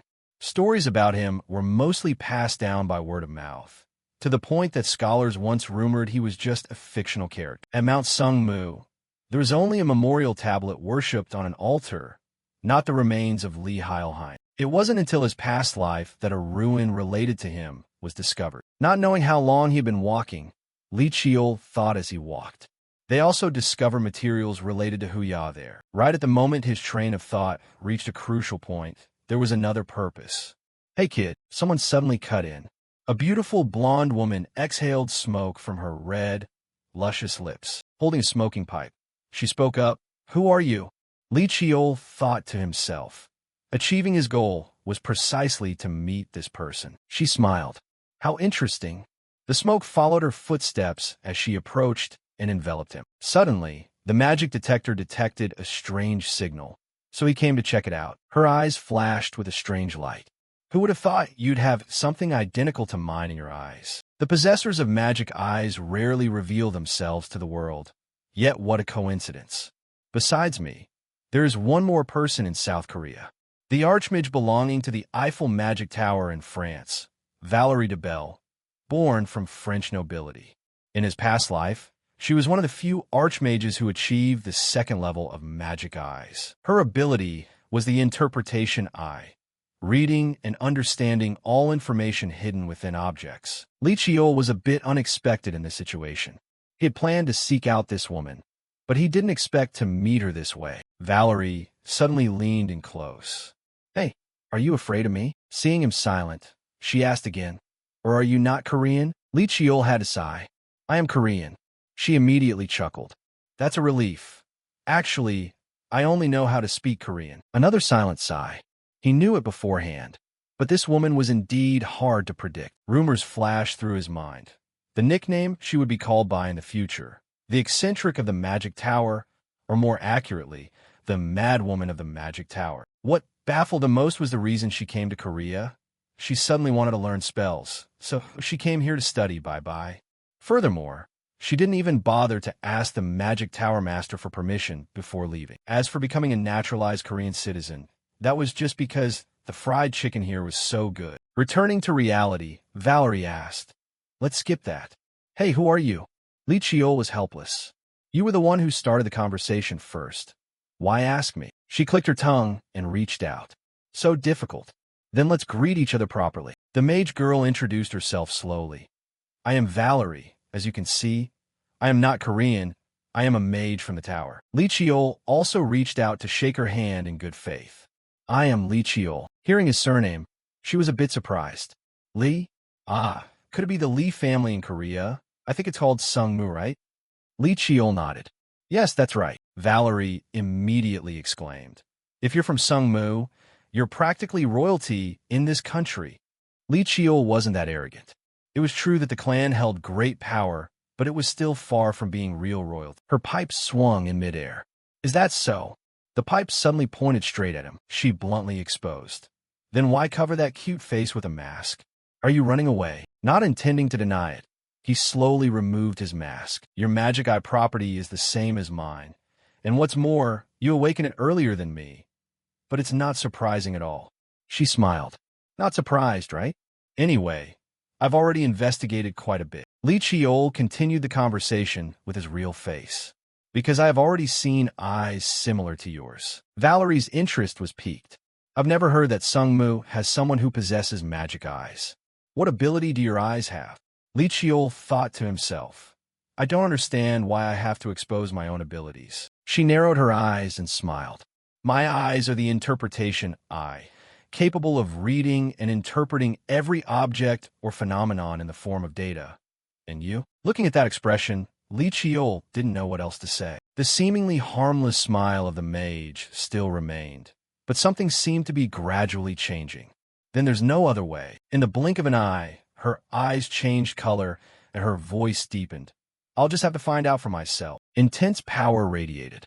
Li Qiol's eyes seemed to be stimulated and changed color as well. He collapsed, covering his eyes, and angrily asked, "What are you doing?" Seeing his miserable appearance, Valérie softened her voice. Sorry about that. I was just too curious." But it's strange. I can't read anything at all. Looking at the still angry eyes of his black-haired friend, the mage girl coaxed him again. Don't be so angry. To make up for it, I'll tell you something interesting. She smiled a fake smile again. In return, talk to me for a while, okay? The sky had turned to late afternoon. The evening light shone dimly into the large apartment at the corner of the street. Valerie and Lee Cheol stopped in front of the old villa gate, hesitating to probe. You said let's go for coffee, but we're drinking here. Lee Cheol examined the surroundings and sighed inwardly. It just looks like an abandoned house from the outside. But Valerie didn't care, laughing and saying, all right, let's go in and try. As soon as she finished, a faint red light flashed across Lee Cheol, making him pause in surprise. He speculated that it felt just like the magic of a monster. Valerie seemed to sense something too and asked, do you realize it now? You can sense it without using your magic eye? Did you study magic? He replied in a soft voice, I haven't studied magic. It's clearly such a strange feeling. What is there to be surprised about? She explained, that feeling, if you're not a master like me, you couldn't possibly notice it. He frowned in consideration. A master? Did she mean the magic tower master of the Eiffel Tower, Michael Garrel? Is it impossible to feel it if you don't reach that level? Has she really achieved something like that? Lee Cheol exhaled a breath to calm himself. I've experienced something similar before. Valerie rubbed her chin and said softly, you're different. Even if you've experienced something similar, you usually can't feel it. Her gaze suddenly flashed with a dangerous glint. Unless you've honed your magic to the extreme. He instinctively swallowed hard. He had had a strange, familiar feeling since earlier. He turned pale, remembering Jiangju wearing flowers. She looks like my aunt. The image of Jiangju wearing flowers, smiling and waving. Little baby, let's go, it's time for some fun training. Lee Cheol calmed himself and asked, so, is this teleportation? Valerie pushed the door open slightly and explained calmly, I do have quite a bit of money, but not to that extent. She stepped inside triumphantly and said smugly, to be more precise, I've used mana and internal energy to connect a tunnel. The dusty house from the outside suddenly became completely different. Commune. Immediately, he stepped inside quickly. In contrast to the antiquity outside, it was a clean and tidy stall. Lee Cheol's gaze turned to the stall owner. He was curious, looking at the stall owner. He thought it wasn't human, it had no biological activity, and he only sensed mana. Valerie knew he was wondering, so she explained, that's a golem, a machine with a mana core attached inside. From here on out is my workshop. All kinds of strange things will appear. She sat heavily in a chair, her voice casual. Want to order drinks first? He also put his bag down and ordered, I'd like a cup of hot tea. Valerie quickly snapped her fingers to call for service. Fine, I'll have an espresso. Lee Cheol inquired, can you install something like this in a workshop? Valerie replied flatly, I wanted to feel like a real cafe, but it's annoying to go out every time. She held the cigarette in her hand and took a puff. There are so many things I want to ask, I don't know where to start. Lee Cheol wondered, why do you think I would answer? She replied, how stingy. Then how about this? I may look like this, but I know quite a lot. Valerie lowered her voice and held up 3 fingers. 3 questions. Each person asks 3 questions and takes turns answering one. What do you think? At the 3-question answer ceremony, Valerie's ancient magic was famous for proposing an exchange game of 3 questions and 3 answers when she couldn't satisfy her curiosity. The unique magic created by applying this practice of hers later became one of the symbols of the mage named Valerie. Just exchanging questions is boring. She raised her voice, so I'll add a game using my magic. Hearing that, Lee Cheol sipped his tea and sighed inwardly. Just like the rumors, he replied firmly, I refuse. She widened her eyes in surprise. He stated his point. I just met you today. What could I possibly be curious about? She asked back in confusion. Not curious about my eyes? Lee Cheol explained further. Just now, even if I didn't ask, someone intentionally told me already. Nevertheless, he set his tea cup down with emotion. This game sounds quite interesting. Let's set conditions. The winner gets to make a request. Then I'll participate. Valerie repeated. A request? You said you weren't curious about anything. So what do you intend to request? His face was serious. That I can think about later. He continued. The chance to make a request to a mage who has her own workshop doesn't come often. She pondered, lifting her wand with difficulty. It's not pleasant at all. But fine, the rules are simple. The wand spewed a burst of fiery red power, enveloping the space. Her face shone with undisguised interest. From now on, each person has 3 questions and 3 answers. The red lights mingled, creating a small spark. She explained the rules. Questions are optional. Ask whatever you want. Answers are the same. They can be true or they can be lies. But you have to guess whether that answer is true or false. Whoever guesses correctly more times will be the winner. And the loser must answer 3 questions from the opponent very truthfully. She smiled, softening the atmosphere. Obvious questions are forbidden, like gender or name, for instance. He wondered, how can you distinguish what is true and what is false? She pointed her head. This spell is a type of mental magic. It reads consciousness waves emitted from the subconscious. Even if the loser tries to hide the truth, due to the effect of the magic, they will still naturally speak it out. From within Valerie's chest, a bright light condensed. Her voice was thoughtful. With the title of a mage, I will truthfully carry out what I have said, without tricks or deception. When she finished, the condensed or burst over their heads. This is a mage's vow.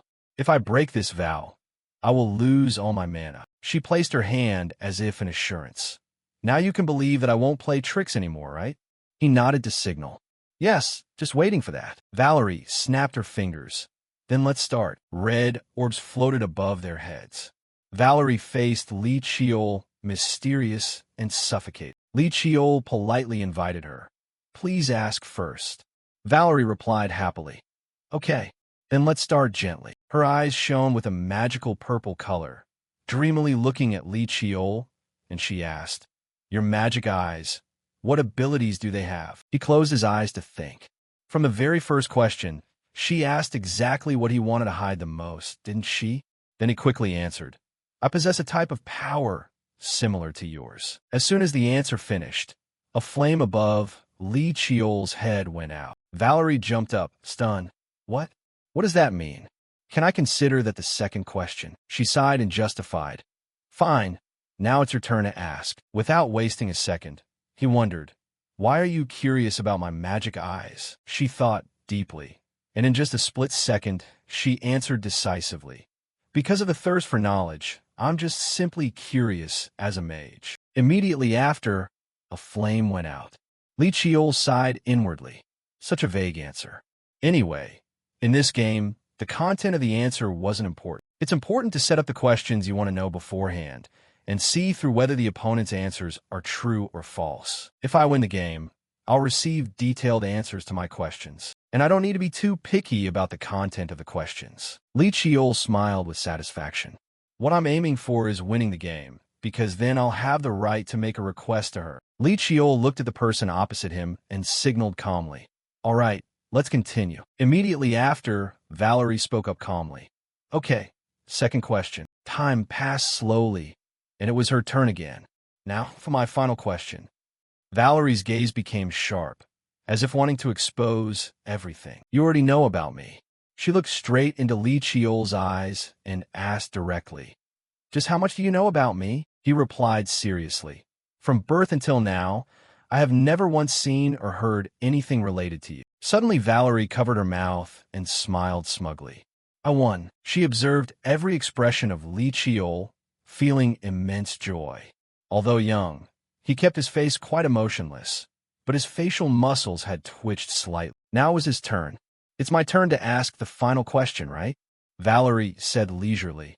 Ask quickly. Hearing that, he suddenly smiled, rested his chin on his hand, and posed the issue. In your opinion, have I won yet? Do you think you will lose? Valerie sighed and assessed. Is it okay to ask like that for the last question? Li Chiol didn't express an opinion, only urged, just answer. She, while taking out her makeup kit, replied, Okay, fine. Then she confidently declared, You lost because I won. However, the fireball beside Valerie suddenly exploded, causing her to panic. Valerie looked around in confusion, muttering, Am I wrong? But clearly, Valerie looked around in confusion, muttering, Am I wrong? but clearly. Then he calmly explained. The first question, your curiosity about the magic eyes, is out of a thirst for knowledge. That is the truth. But the next question, he pointed out straightforwardly. The second question, you lied. This statement made Valerie astonished, her eyes widening. Li Chiol just looked at her calmly, thinking to himself, the three-question answer ceremony belongs to the mental magic system. After all, he picked up his teacup and added leisurely. And the last question, that also became a lie. Because the winner is me. Hearing that, Valerie accepted the result dejectedly. I lost. According to the agreement, I will answer your question first. Then, she recounted calmly. The first question, I am also an owner of magic eyes, so I've always been researching them. However, not only are research materials scarce, but finding someone to cooperate with is not easy at all. When it came to the next issue, Valerie was embarrassed and hesitant. Li Chiol sighed and generously expressed, if you find it difficult to talk about, you don't need to answer. Inside, he didn't intend to probe into everything either.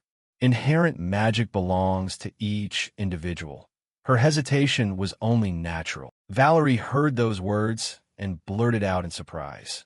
Really? Is it really okay? Li Chiol casually made a request. Instead, do me another favor. She raised her hand to cover herself and cried out defensively. What on earth are you going to ask me to do? Immediately, he frowned, showing his distaste. Seeing his expression like that, Valerie hurriedly explained, oh, I'm just joking. Do you need to be that grumpy? Li Chiol tried to control his emotions and explained, no, it's just that I suddenly thought of someone exactly like you, so my reaction was a bit strong. So what are you going to do? Seeing his expression like that, Valerie hurriedly explained, oh, I'm just joking. Do you need to be that grumpy? Li Chiol tried to control his emotions and explained, no, it's just that I suddenly thought of someone exactly like you, so my reaction was a bit strong. So what are you going to do? Valerie declared calmly. Then the game ends here. After that, she stood up. Then let's go deep inside the workshop. We will discuss what you want to ask. When passing by Li Chiol, Valerie carefully instructed, don't touch anything. Just follow behind me. Next, she went ahead to open the door. Valerie led the way while introducing. This is the center of my workshop. Li Chiol observed his surroundings and felt surprised inwardly. Unlike the cafe, this place was truly where a mage lived and worked. Then he turned curiously and asked, I heard that mages usually don't let outsiders step into their workshops. Valerie proudly revealed, that's right, just accidentally touching a barrier or magic circle causes big trouble, right? But I'm talented enough that such things are not a problem. Sit down over here. Li Chiol reprit helplessly. Okay. Following that, she asked interestingly, so, what is the favor you want to ask? He pulled out a stone stele, his tone solemn as he asked, I want to ask you to decipher this stone stele, and of course, I hope you keep all the content confidential after deciphering. Seeing that, Valerie put on her gloves, thinking to herself, a stone stele? Ancient artifacts are a bit complicated, but I can surely handle it. Immediately after, she picked up the stele to examine it. Suddenly, a purple lightning bolt appeared, quickly attacking Valerie's eyes, blocking her research. An ancient object. It must be at least from the 3rd or 4th century onwards. Li Chiol admired and exclaimed, you recognized it immediately, didn't you? As for her, she gripped the stele tightly, panicked internally. Crazy, an antique from as far back? I almost died. The image of him earlier and his words suddenly flashed in Valerie's mind. The more she remembered, the angrier she became. With an antique like this, he should have at least warned me. It's millennium-old stuff. I almost had to redraw the entire incantation system in the workshop from scratch, and here I was bragging about being talented. A few seconds later, she returned to normal and spoke. Let me look again. Once again, Valerie's eyes changed to purple. She examined it while pondering. It doesn't look like an object from nearly 2,000 years ago at all. Valerie focused on analyzing the stele. A while later, she rested her chin on her hand, lost in thought. I can grasp the movement of the moon, sun, and the operation of the stars. But that's all. Valerie thought helplessly. If it were ancient text or a simple code, I would have solved it already. After that, she turned to look at Li Chiol and inquired. It seems to record Eastern astronomy, dates, and some simple text forms. What on earth is this? He replied calmly. It's a map and also a key. Hearing that, Valerie revealed. This thing might take some time for me to decipher. Seeing that, Li Chiol spoke up. Then while waiting, can I state the second request? She responded without hesitation. Okay. Outside, the sky had turned into evening. The last light of the day shone through the glass, shining into the house.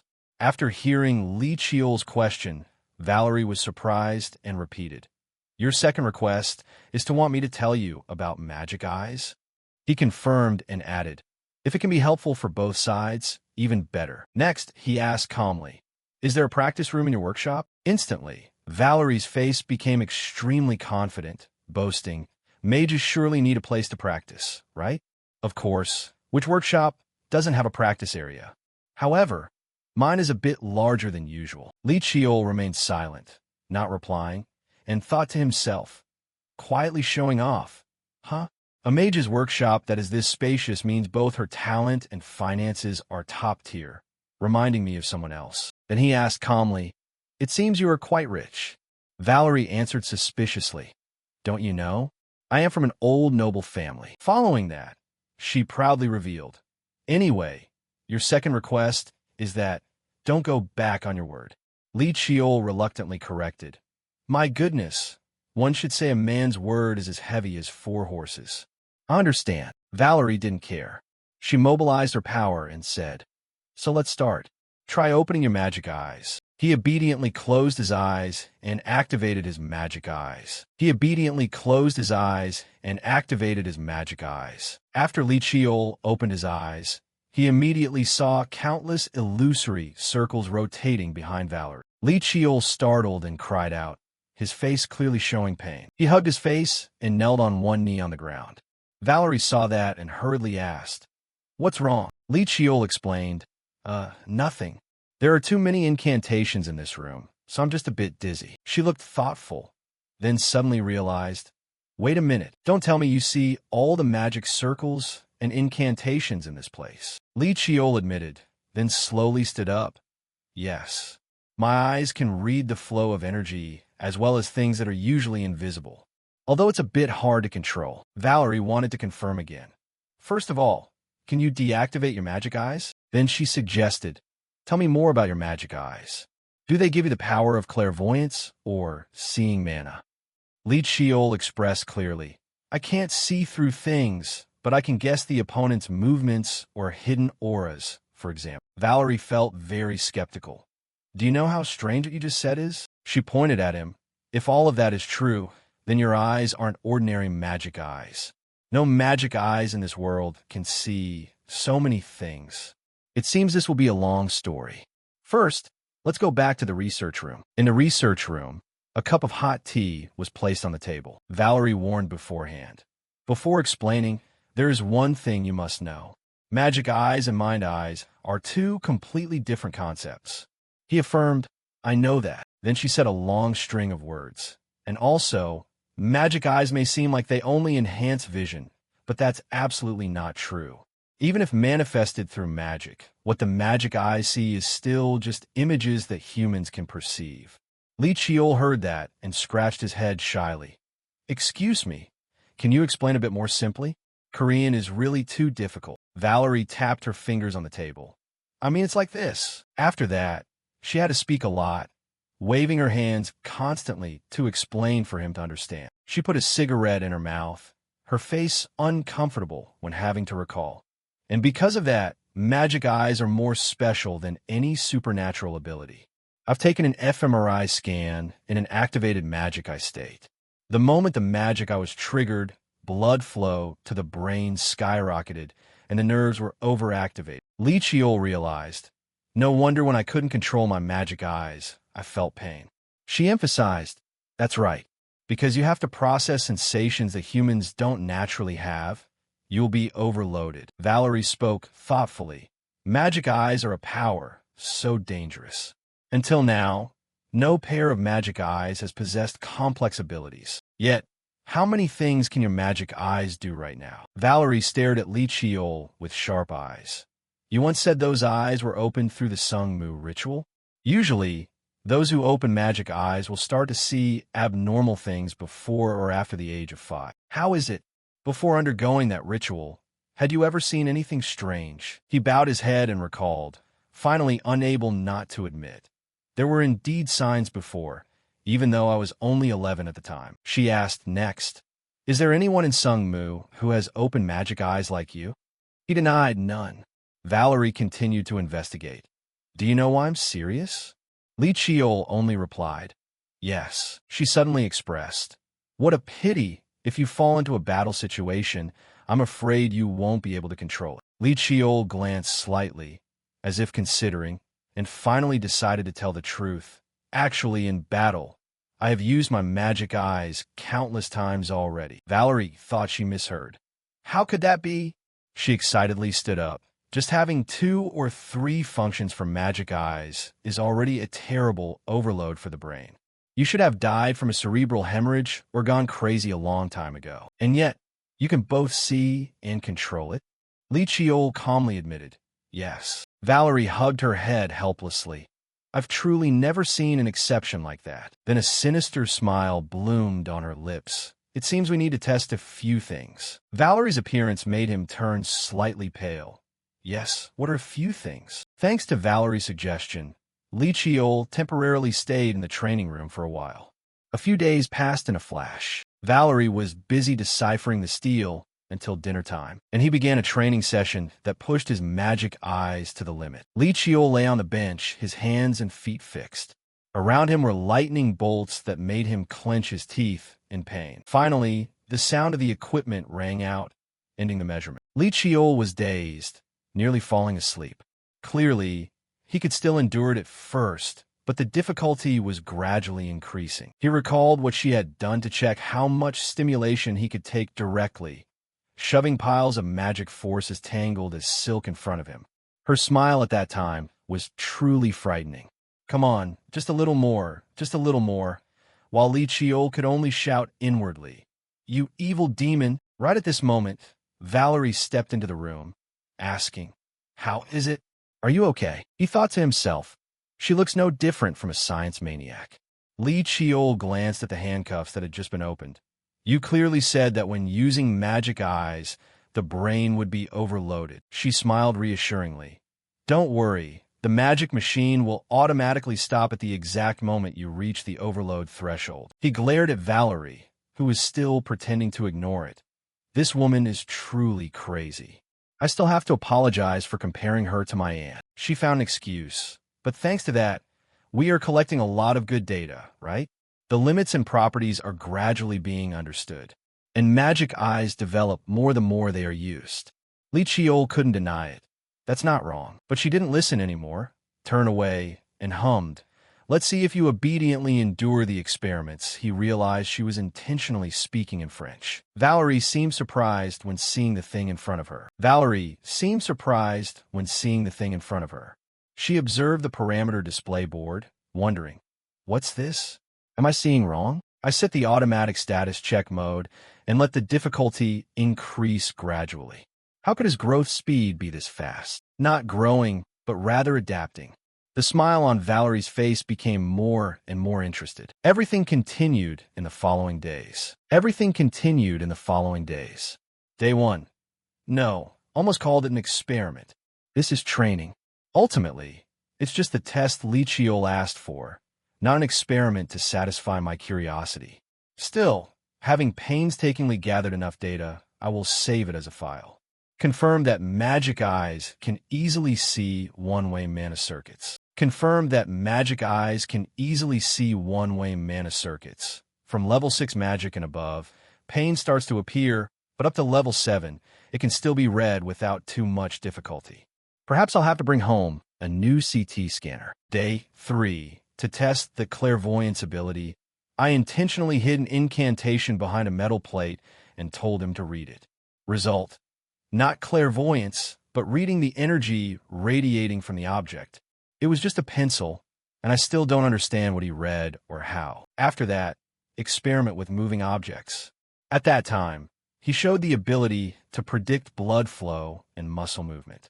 The limited capability of the prediction eye also vaguely appeared, but he couldn't keep the magic eyes open for more than 2 hours. If only the durability of his brain and eyes was a bit higher. More experiments, more training. By day 8, he continuously broke the speed record for increasing difficulty terribly. I tried to secretly increase the difficulty, yet he still caught up. Even I didn't reach this level. I should have bought that CT machine sooner. At this point, I'm afraid I have to dissect him to see directly. His magic eyes almost belong to an entirely different resolution system. Valerie heard a sound and hurriedly turned her head. "What's the matter?" Li Chiol explained nonchalantly. "The machine just stopped, so I stepped out." The alarm suddenly blared. "Didn't you hear it?"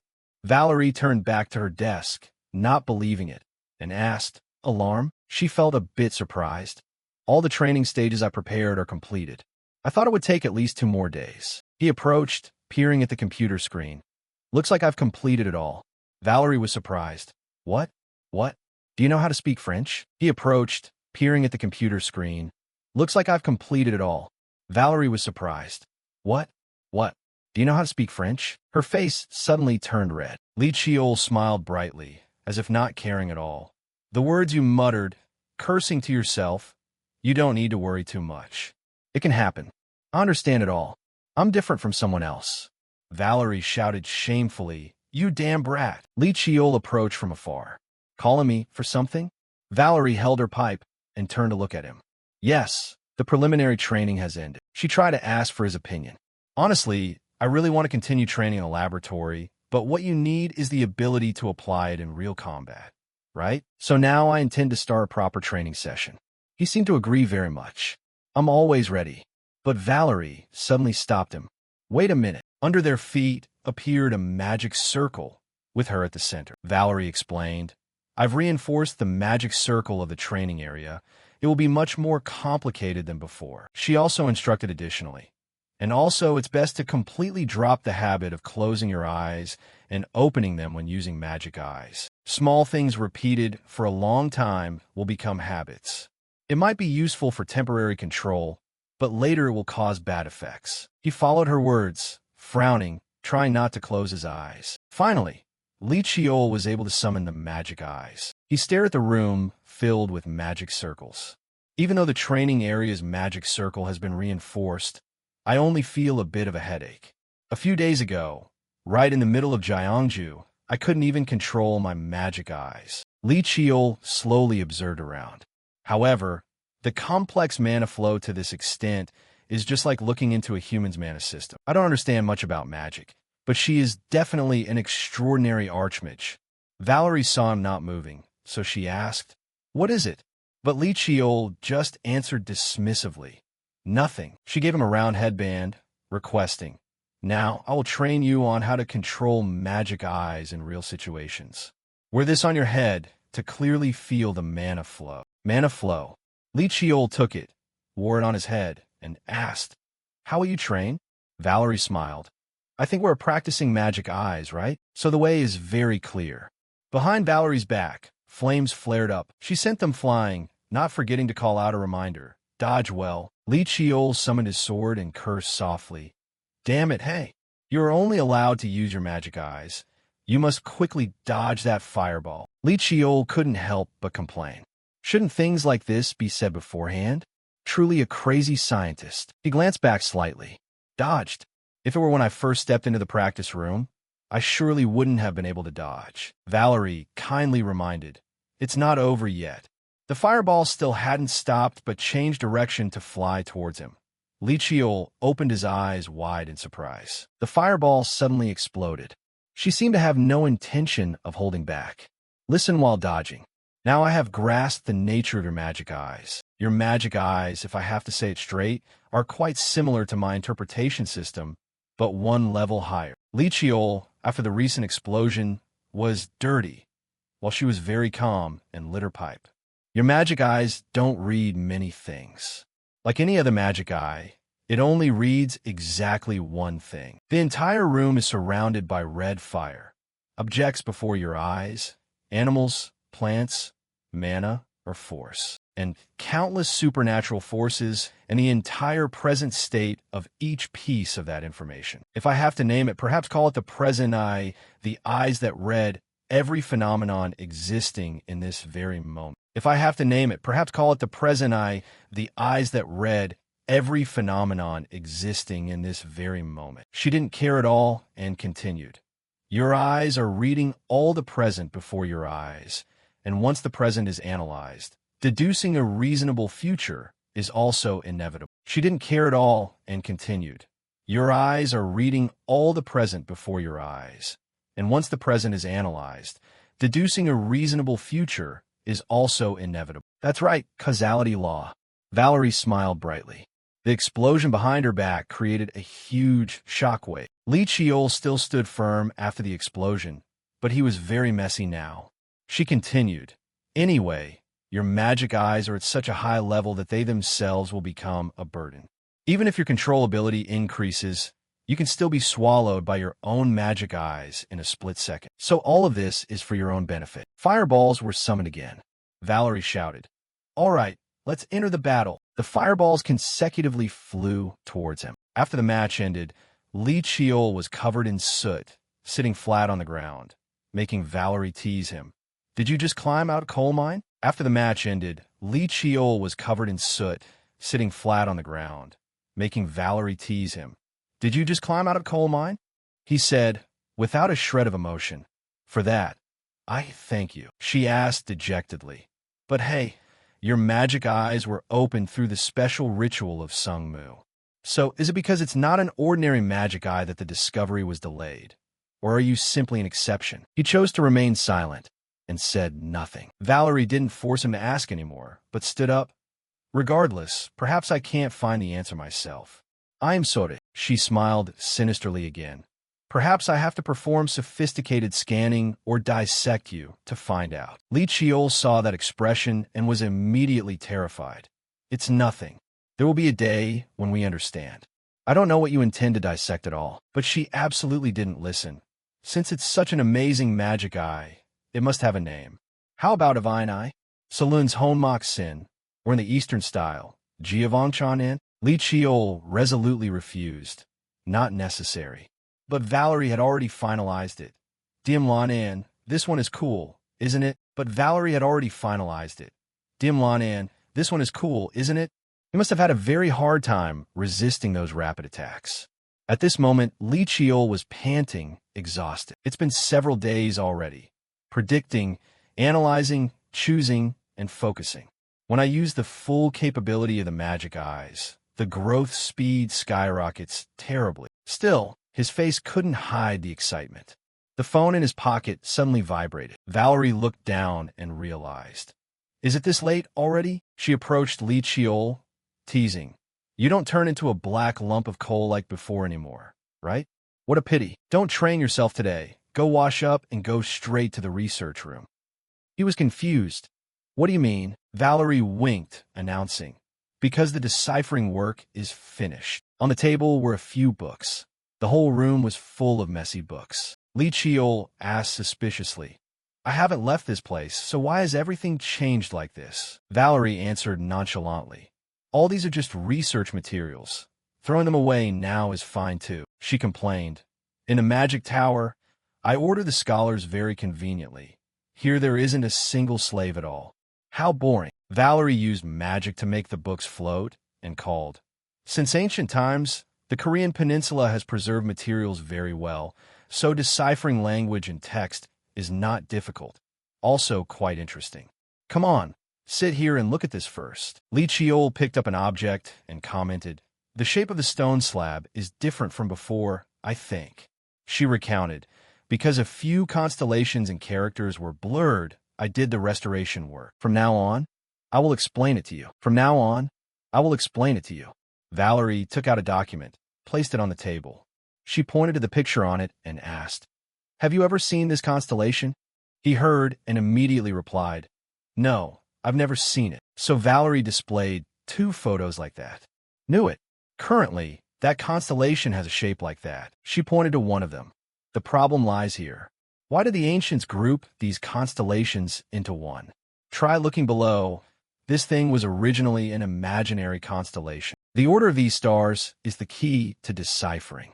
Even though I was fooled by the camouflage for a while, it's not a moon trajectory, and it's not a constellation map. Then what on earth is it? Li Chiol began to ponder. It seems I've seen it somewhere. Then he startled as if he remembered. Li Chiol tried asking, "Can I try tearing this?" Valerie smiled in relief. "No need to tear it. It's right here." This is a map of the entire ley line of the Korean peninsula. Not stars, but a map of the acupuncture points stretching across Korea. On the map were points marked and connected by very eye-catching black ink. Valerie's voice rang out in the quiet room. This isn't a constellation map, but a map of Korea's ley lines. She continued, "In Eastern philosophy, they view the world as a single living entity. Ley lines are also like the human energy system, the path through which magic flows." Li Chiol looked at the photo, stroking his chin in thought. But this stone slab was created in ancient times. At that time, they surely couldn't have expanded their territory all the way to the north like this. Valerie responded, "That is why this is an important historical document." Her words left Li Chiol stunned. It is evidence that the ancients expanded their land all the way to this region. Finally, Valerie left space for him to explore and understand for himself. About the location part, I can only explain up to here. The rest is better for you to see the interpretation band yourself. Li Chiol stared at the photo she gave, silently pondering. Is this the secret mantra of ancient magic belonging to the constellation? Is it a type of magic operating based on the mana path?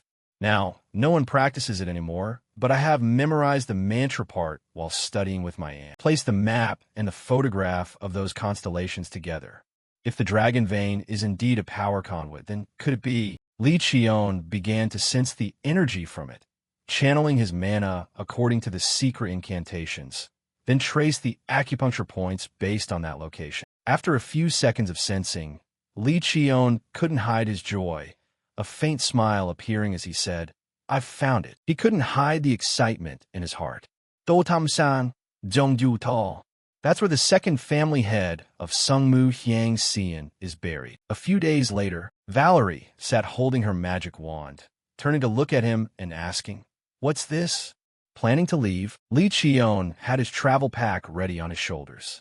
Without turning back, he replied, "Yes." Valerie asked him during those final moments of preparation, "Before you go, during that Q&A session, could you tell me the trick to the deception?" Li Qion replied, "Didn't you say you'd find out for yourself?" Valerie frowned, looking annoyed. "You really are stubborn to the end. I've truly given up on you." But she was still at a loss with him. She offered some words of encouragement. "Be careful. Totham-san is quite a dangerous place." Li Qion replied, "I know. Even if it's a sacred mountain, it's a special place in many ways." Valerie stood up, pointing her finger as she lectured. "It's best not to set foot near the ruins. I heard a disciple from the Buddha National Temple went missing there recently. You never know when you'll get tangled up with some restless spirits and end up cursed. Do you have any idea how terrifying that curse is? Monsters can even appear there." Li Qion waited blankly for her to finish before speaking. "Calm down, Valerie. Are you actually worried about me now?" At this, Valerie's face flushed with embarrassment. "What was that?" Li Qion noticed the awkward, shy expression on her face and cleared his throat. Valerie was embarrassed to the point of anger. "Who's worried? Who would care about an insolent brat like you? I'm going out to have some real fun now." Li Qion replied, "Thank you, Valerie. I'm heading out now." Seeing him wave goodbye, Valerie asked in surprise, "Huh? You're really going?" And then she made a promise. "It's right nearby anyway. When I finish my work, I'll stop by." Li Qion waved goodbye, and as he turned his head, he promised, "We'll eat fried chicken together then." A while later, Li Qion had arrived at Totham-san. He wiped the sweat from his face and muttered to himself, "It's been almost 2 hours since I entered Totham-san." Looking at the map, Li Qion felt weary, glancing between the map and his surroundings. Even though this map was created over 1,000 years ago, I know the terrain might have changed, but it really is harder to find than I thought. He sighed in frustration. Even though it was a bit rough, thanks to my proficiency in using the magic eye, I can maintain it for a very long time. Although it was difficult to find, Li Qion couldn't give up halfway. He groped his way along the path on the map, wondering to himself. His path was marked by 3 orange-red threads, as if they were a path leading the way for Li Qion. Combining his observation of the outside surroundings with the map, he kept walking until he saw an orange-yellow vortex. Upon discovering this, Li Qion silently speculated, could it be? He placed his hand on the nearest stone and felt it. Li Qion excitedly realized, this is definitely the place. A pale blue aura enveloped him. Li Qion stood up and shouted, Balang! The blue light surrounded the area around him, brightest at the circle beneath his feet. The light clung to the trees and plants, and to the stones there as well. Afterward, Li Qion retracted the light and made a judgment. This is the sealed door leading to the tomb. Now I just need to channel mana according to the correct order of the other constellations on the stone slab. Li Qion touched a stone slab, and blue energy radiated out, covering his body and the stone. He began the opening ritual, starting from the north and rotating clockwise. But not long after, Li Qion realized too late that this was incredibly mana-draining. Li Qion pulled his hand away, frustrated. It's not easy at all. A little while later, as it began to grow dark, Li Qion decided to place his hand on the slab one last time. He said to himself, this is the final part. Immediately, the earth seemed to shake, making it difficult for Li Qion to stand firm. The inner power of the stone made the world spin, and a blinding blue light erupted. Li Qion covered his face with his hands, wondering, what on earth is this? Li Qion hugged his backpack to his chest, thinking to himself, why is there such a terrifying amount of mana? Could it be that the mana of Totham Sand has been accumulating for a very long time?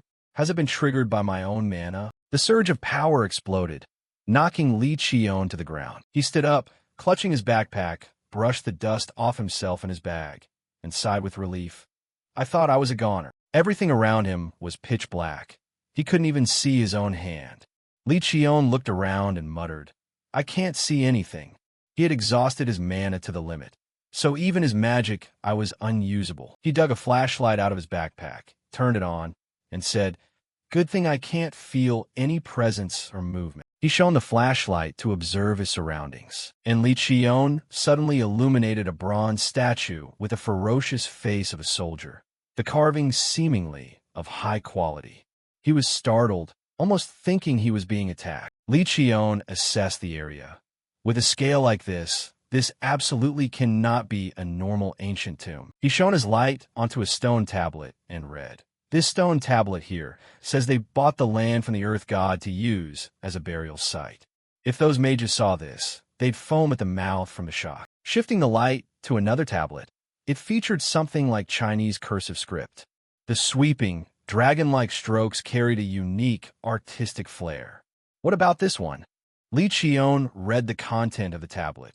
Warrior King Lai Hyangxian of the Lai family lived to be 122 years old and rests here. According to that, he was surprised to realize the text. All the living and the dead who wish to enter this place, turn back. Li Qion, filled with some bewilderment and anxiety, thought to himself, is this a warning? He continued reading. Behind this, there's only darkness. And then he couldn't help but wonder, is there really something inside? Seeing that the energy situation was relatively stable, Li Qion told himself, my mana has recovered a little. Let's try using the magic eye. Thinking, he used his magic eye to observe his surroundings, and of course, he didn't gain any results. He covered his face with his hands. I can't see anything. It's like crashing into a giant wall. I only feel a sharp pain. Nothing like this had ever happened before. Continuing with his train of thought, in my previous life, my older brother once said he hid the location of this place. All records were kept top secret, except for the Dark Night. Li Qion wondered, why do that?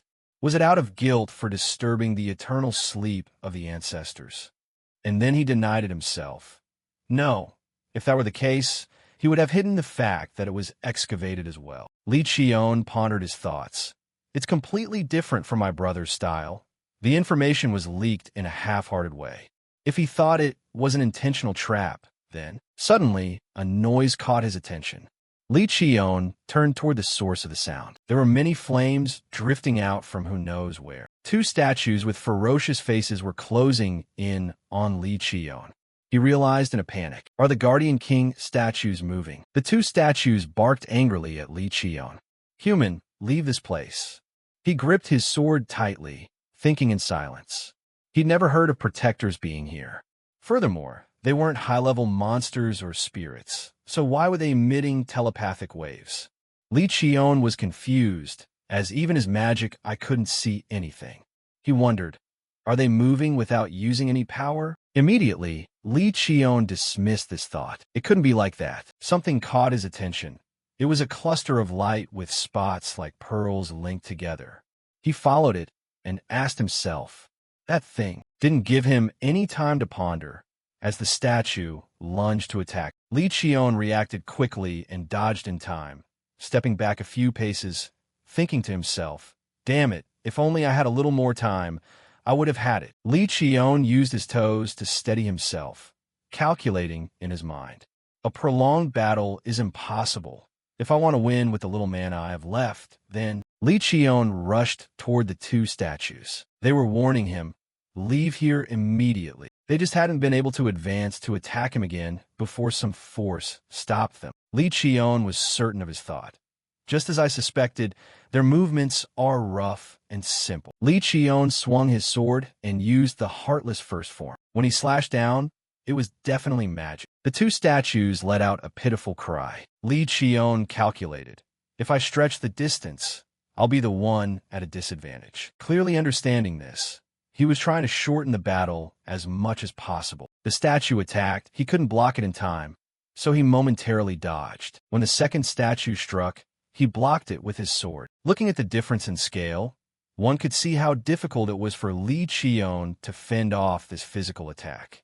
He used the Yama Tempering Chi. Those were the red threads binding the bronze statue. Just as both Li Qion and the bronze statue were engaged in battle, he was preparing to swing his sword to finish them off. When both statues collapsed, Li Qion thought to himself, is my mana out? It's hard to channel mana. Looking at the things lying on the ground, he rotated his wrist. Breathing means there's still air circulating. The Guardian King statue isn't broken at all. Immediately after, the two statues shouted, leave here. Before Li Qion's astonished gaze, he felt annoyed. This is troublesome. My mana is still recovering, but not enough to fight again. Li Qion used his magic eye to check. Even so, I still have to be sure. I have to focus. Furthermore, inside their chests were those light spots linked together, just like what he had just seen earlier. A hypothesis immediately formed in his head. Could it be? And then Li Qion drew another sword, thinking to himself, if it really is them, I must use the Dark Knight to slash deep inside in a single strike. When they saw him drawing the black sword, the two statues spoke to each other. The first statue asked, what is that? It's a pitch black sword. The second statue said, a jet black sword. Both of them said, that's our friend. And then they apologized profusely to him. Sorry. Thanks to his magic eye, Li Qion could see through their inner feelings. Li Qion assessed them. These were beings that liked to play with animals or children and often played tricks. The mystical fairy tribe. He drew his sword, pointed it up, and asked, you guys are fighting, so what is this trick? The two statues replied to his words. That is a scary sword. Saudi, they continued. Instead, we will heal you. Immediately, they shone beams of light onto his body. Li Qion realized his body was healing. The two statues spoke up. We thought you were a bad person. We've healed you. So please accept our apology. Li Qion asked them, then why are you here? They replied, don't know, we won't tell you. He began to threaten. I suddenly want to try swinging this. So, do you want to answer obediently? They cried out, scary human. And then the two statues began to tell. We signed a contract. It's been over 1,000 years. Hearing these words, Li Qion noticed something strange. The mystical tribe is supposed to live in harmony with nature. Li Qion asked them, it must be hard, since you've been guarding this place all this time. Receiving his encouragement and comfort, the two statues spoke in gratitude. Thank you. As long as you don't hold that sword, you're a good person, But is that really a sword? Li Qion asked further. But who did you sign the contract with? Was it the person holding that black sword? Should I say it? I guess I can. The hair and eyes are the same color. That's right. And then they agreed and said, the person we signed the contract with is the one who went inside. We were in pain, but that person said if we guarded this place, he would protect us. The two pointed to the tightly closed door nearby. Li Qion asked, protect? From what? They replied, the scary thing, the thing that can't die. Scary, extremely scary. So you attacked me because you thought I was one of them. Li Qion remembered that the mountain guardian had said something similar, and he made up his mind. In the end, the only way was to go in. The two statues told him that if he wanted to enter, he had to prove it with blood. The only person who could enter was the one who had been permitted. Li Qion followed their words, using his Dark Knight sword to cut his palm. His palm was bleeding. Li Qion pressed his hand between the two doors. The place with sunken patterns stood out more than ever thanks to the blood soaking into it. The door opened easily. Inside, there wasn't a hint of light. It seemed to go down into a bottomless depth. Li Qion stepped inside.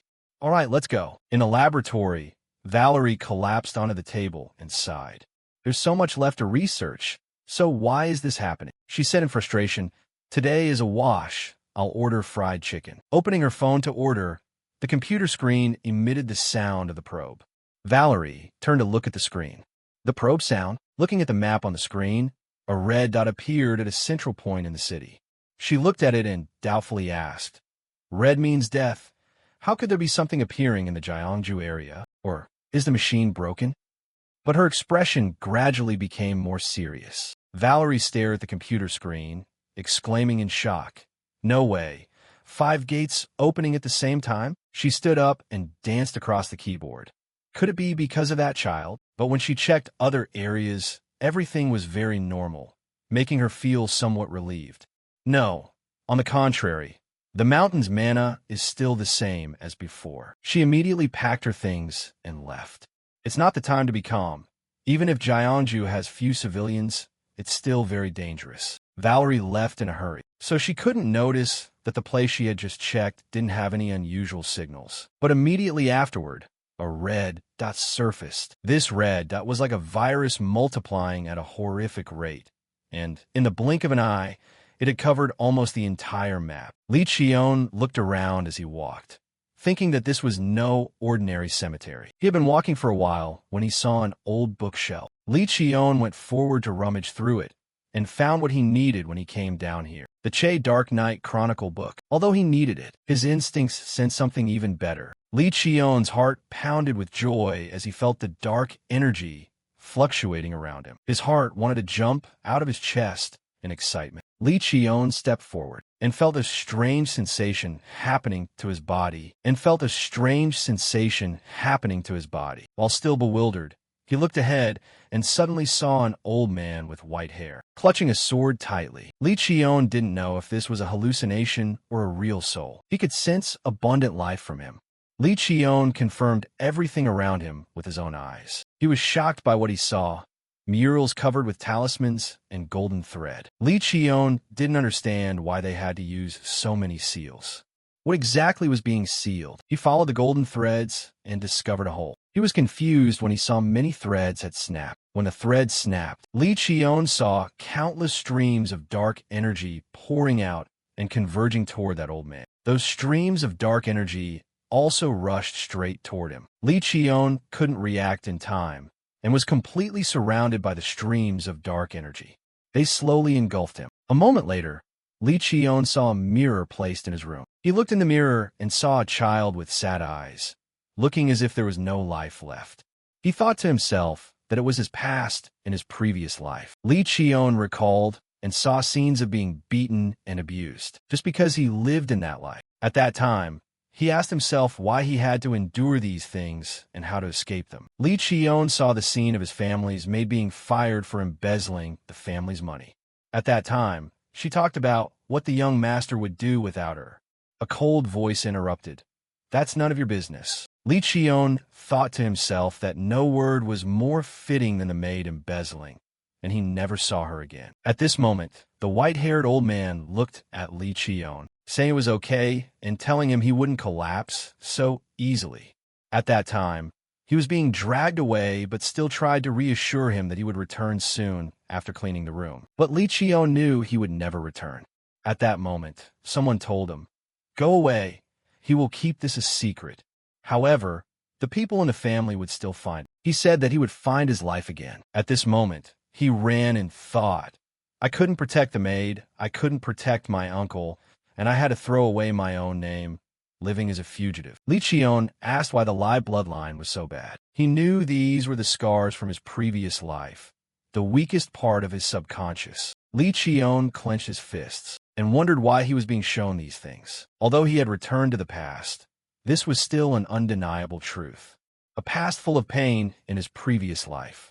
He had never turned away from them. Those memories were the willpower that kept Li Qion existing until now, so as not to have things taken away anymore, and to stop losing what was important. He had escaped the illusion, and saw the creature sealed in those bones. Li Qion's head hurt as if it were going to crack open. He saw the scenes and words of the old man, having to prepare for the next generation, and to seal him with that thing. The other person immediately prevented it. Li Qion was astonished. Feeling this sensation was like when he read memories with the endless dark energy. He thought to himself, "Did I swallow the energy of that thing?" The old man explained that he was just a bystander and would appear one day. He would carry what was inside his heart. He said that a child chosen by the Dark Knight would be born. That child would become Hope. He gave the other person the stone tablet and told him to create it, then sow it into the world. There would be a child who, following the stone tablet's words, would find him and say he would help him escape this burden. Ending the flashback, Li Qion vomited out those dirty things. He hadn't expected everything to be this difficult. Li Qion sat on the ground, using his sword as a support, and kept panting. What happened? He was clutching his left chest, feeling something slightly discolored. This was magic that seemed to be spreading throughout Li Qion's body, and he clearly felt it. The dark energy that had only stagnated in his heart now spread throughout his body, making his physique become significantly larger than before. He gently opened his palm. Pitch-black magical energy radiated out, and the darkness was even denser than before. Li Qion clenched his palm. What on earth is this? He stood up suddenly, his eyes fixed on the person sitting on the surface of that well. This place was not a tomb, but a space for sealing. The ancestors had waited for a descendant to find this place in the distant future. Could be waiting for me. Li Qion's hand gripped the sword. Even though he had reached the ultimate realm, could a human read fate from more than 1,000 years later? Was there something? He slowly adjusted his attire. But now Li Qion directed himself seriously toward that predecessor. "Please forgive this junior for the rudeness of the delayed introduction." He raised both hands, his demeanor full of reverence. A descendant of the Li family, respectfully greeting the ancestor. Li Qion bowed low, his words continuing, "Even though it is too late, following the ancestor's arrangement, I have found this place. From now on, please let me bear that burden." The predecessor didn't speak, but his body slowly vanished, and then only left behind a single outer garment. The Nine Abyss ancestor rests in the netherworld. That garment was flying gently toward where he was kneeling. As Li Qion accepted it, he happily said, "It's as if I'm being given a gift. All right, I accept it." I don't know how much time has passed in this pitch-black, deserted place. Li Qion's footsteps echoed steadily. "I'm out, I did it. Amazing, truly amazing." This voice kept echoing as his figure entered. "Thanks, my friend. Finally, the promise has been fulfilled. Can we leave now?" Li Qion glanced at those specks of light and nodded. "Yes, you've all tried hard enough. You've worked hard." Those specks of light, upon hearing this, immediately darted through the air. "Thank you. We're all feeling better now. Thanks to you, my friend. Let's play again later." Each speck departed, leaving the space desolate once more. Li Qion sighed. They left without cleaning up anything. He laughed helplessly, wondering if it would be okay when he reported back to the family later. The spirits had all escaped, and the place had become desolate. Li Qion picked up his backpack and slung it over his shoulder. Well, they'll know how to handle it themselves. Suddenly, a stream of magical energy gathered in one spot before him. Just a moment ago, there clearly hadn't been any door, Could he escape from here? Without thinking too much, Li Qion walked straight into the middle of that stream of magical energy. He felt as if he were falling into an infinite void. And in the blink of an eye, Li Qion landed painfully on the ground. He sat up, rubbing his head. Good grief, this is truly impossible to get used to. Li Qion looked up at the sky and suddenly realized, has the sun already risen? However, he froze, sensing something unusual. Because of this, Li Qion drew his sword, falling into a defensive stance. He stepped back slightly, his feet rustling against the grass. Standing in a circle around him were figures in cloaks, their faces unclear, with Li Qion surrounded in the center. He gripped his sword, his demeanor one of high alert. Who are these people? If it weren't for my intuition, I wouldn't have been able to detect them. Suddenly, something launched toward him at high speed, making him freeze. That object shattered a nearby rock. Li Qion's reflexes were quick. He leapt away. An arrow. He heightened his vigilance. Who are you? What are you? They were like a mindless horde, appearing unnaturally pale. Found it the pieces piece by piece must peel off the mass, peel it off, peel it off. This chaotic sound made Li Qion silent for a moment, a strange voice that sounded like many people speaking at once. What? His eyes widened as he witnessed the scene before him. That flow of energy was clearly the mana of a monster, but the aura was distinctly human. They showed no restraint, immediately leaping forward. The door is open. How could a human be in that place? One of them carried a large tree trunk and charged at him. That thing was a great free mask. Li Qion gritted his teeth and slashed his arm through the air. Damn it! His sword strike slammed straight into the tree trunk the opponent was using to attack. Seeing the tree trunk completely unfazed, Li Qion was astonished. How'd he swing that just now? This was not something a human could swing. Only then did he look closely at the guy's face. Grayish, murky skin, pig-like facial features. Was it an orc? But Li Qion dismissed that thought as he looked closer. No, not an orc. It was a human wearing orc skin. Why would a human wear orc skin? Meanwhile, that guy let out an uncomfortable shriek and kept approaching. Why would a human wear orc skin? Meanwhile, that guy let out an uncomfortable shriek and kept approaching. Li Qion quickly leaned to the side to avoid the attack in front of him, and, at the same time, swung his sword. His reflexes quick enough to block the poison needle flying toward him. The poison dart flew far away, and he had discovered how the guy fired it. He didn't know what kind of monsters they were, but this place wasn't suitable for dealing with such large numbers. After that thought, Li Qion funneled his power directly into the sword, causing the surrounding space to stir violently. He used the Balak tempering chi to take advantage of the chaos he had caused. He moved away from that spot very quickly. As he ran, Li Qion thought, I must change locations first. The sky wasn't fully bright yet. He was still in the desolate mountain forest. On a high cliff, a figure wearing a white mask stood silently watching. This person spoke in a terrifying voice. Black hair, yellow eyes. A descendant of Sung Mu. Yang Xian found his way here because the tomb gate opened. But what on earth is that thing? You damn bastard, hateful thing. Oh, those who have achieved true freedom. I will help you peel off the last remaining mask. The forest space trembled then, as a bizarre sound echoed, and part of the sky was beginning to glow with the morning light as it crossed the sparse forest. Li Qion was running until he was panting. Is the number of enemies around 30? They were clearly human, yet they were using the power of monsters. It was impossible to tell if humans had turned into monsters or the other way around. Luckily, they weren't moving in an organized manner. Their movement paths frequently overlapped. Even though they were using human weapons, their movements were like rookies, only knowing how to swarm and attack. I'll capture some alive to find out the rest of the information later. In his hand currently was a shield, one of the rewards he received from sparring with Luke Tai. The Enlu Holy Shield, a masterpiece grade item. Even though it was a heavenly tier shield with a legend that it was gifted by the Lord to the second king of Rome, Pompilius, this replica created by the god's command was rated as a masterpiece.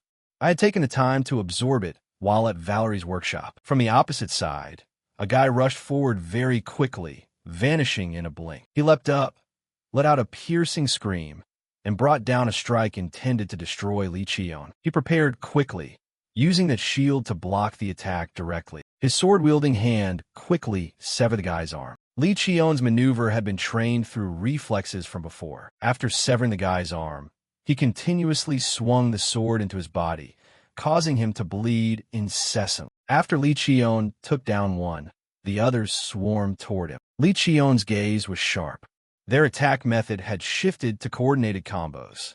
They haven't completely lost their minds, have they? His shield glowed abnormally bright. But that was fine. Li Qian spun around, the shield whipping out classic waves of light that sent them flying. At the same time, he used his sword to spin and swing attacks. Of course, they were beaten just as badly. Not a single one spared. Drops of blood fell to the ground before the eyes of the remaining ones. Li Qian was ready to welcome the second wave. If they didn't come, he would dash like the wind with green energy radiating boundlessly. He would go to them himself. A while later, in the same forest, Li Qian easily tied those three up. I've broken their arm and leg bones, so they definitely can't cause trouble anymore. He fell into deep thought as he observed them more closely. Muddy eyes, while the aura they emitted was that of monsters. It didn't seem like they were contaminated. Was a type of brainwashing or curse. Qian cautiously extended his hand. He had to try channeling mana into them to see. Suddenly, a burst of sound echoed, as if from far away. So piercing it made him clutch his ears in discomfort. What kind of sound is this? This horrible sound wave had agitated the three captives. Their mass portions suddenly melted away, water dripping onto their lapels. In just a blink, they somehow found the extraordinary strength to break free, and the ropes snapped completely. Li Qian looked up at the large shadow cast over him, momentarily freezing in place. The three of them seemed to have merged into one, creating an indescribably large body. What on earth is this? Cut to Valerie, floating high above, eyes scanning below. Why is it so quiet? If the gate was created, shouldn't monsters have flooded out by now? She kept observing this direction and then that direction from above. A moment later, Valerie touched down gracefully and walked slowly along the quiet path. She suddenly froze, momentarily bewildered by the sight before her, because ahead was a stirring gate, yet nothing was escaping from it. A stream of aura suddenly whizzed past Valerie's eyelids. Is this terror caused by intentionally creating a mana imbalance to open the gate? There's a limit to insanity. She looked front and back, feeling uneasy, but if they opened the gate for terror, it being this quiet was even more impossible to understand. Valerie froze once more because of a different sensation. Wait, what's that? Is it not a normal gate? The path looks like a teleportation magic circle, right? Valerie's face darkened, her brows furrowed in thought. But was it just a one-way path to pass through here? Right at this moment, another stream of aura grazed over her head, causing her to let out a cry of pain. Valerie clutched her head, her stance dazed. This isn't magic. It's beyond my understanding. Currently, I can't decode it completely. I must go check other places too. With that, she cautiously flew up. Passing through an area, Valerie saw a crowd standing around a magic gate. Has the military arrived here? She hid behind a large wall. Should I just rush in and say I want to inspect the gate? But she dismissed that idea. No, because the fact that I'm in Korea hasn't been revealed yet, and Master also told me not to reveal my identity. Then what on earth is that thing? She couldn't hesitate long and hurried away. She had to go back to research more first. A while later, Valerie lay exhausted on the sofa. Naturally, after being tense, relaxing made her hungry, wanting to eat fried chicken. Her eyes suddenly focused on the computer screen, and she jumped up. Could there be another gate? She hurried back to her workstation and looked at the computer. What is this? This is a mana frequency I'm seeing for the first time. What are these things? The gate is red. The monsters are black. Yet this is gray. Why does it show undefined like this? Her hands typed rapidly on the keyboard. There were a total of 31 mana frequencies she didn't know. Wait, could it be? Valerie's eyes suddenly brightened. It's them, those who crossed the gate, or those who created it. This theory made her exclaim. That jerk Li Qian clearly said he was going to Totham Sam. The yellow dot indicated the owner of the magic eye. After a moment of searching, Valerie finally spotted his anxious appearance. Too dangerous. Li Qion was currently still facing that giant monster.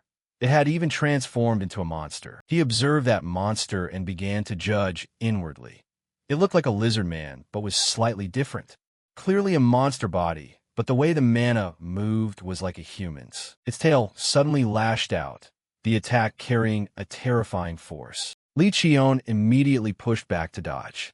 A moment ago, it felt like it was trying to mimic a monster's fighting style, but now it was as natural as if it had found its original body. And on top of that, it was fighting like a human. However, there was something suppressing the magic right inside his body. Damn it, my mana is suppressed. Li Qion's sword-wielding hand couldn't move.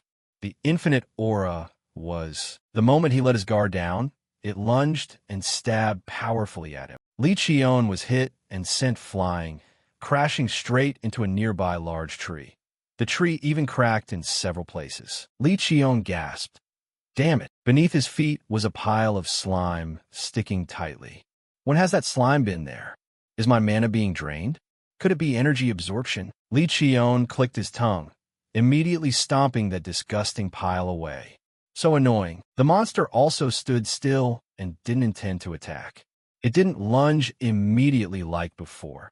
Its intelligence had certainly increased. If not, I'll go to it myself. Thinking that, Li Qion's eyes suddenly lit up, mana surged, and he charged like a god. The ultimate move he was using was the SOC Fong Tempering Chi. His sword path slashed decisively across its body. After delivering the blow, Li Qion sneered. I've slashed into the core, so? But before he could finish his thought, he was wide-eyed with surprise. Not only was the monster unhurt, but also swung its large tail straight toward him. Li Qion spotted the slash mark on its body. Has it regenerated already? Slime uses energy absorption. Lizard Man regenerates. And the crying of the grudge spirit suppresses mana. In cases like this, whether in my past life or this one, I've never heard of it. This made him grit his teeth. Mana, or whatever, he didn't care. Li Qion swung his hand decisively and shouted, I will slash everything away. The mystical green energy was compressed and unleashed toward it.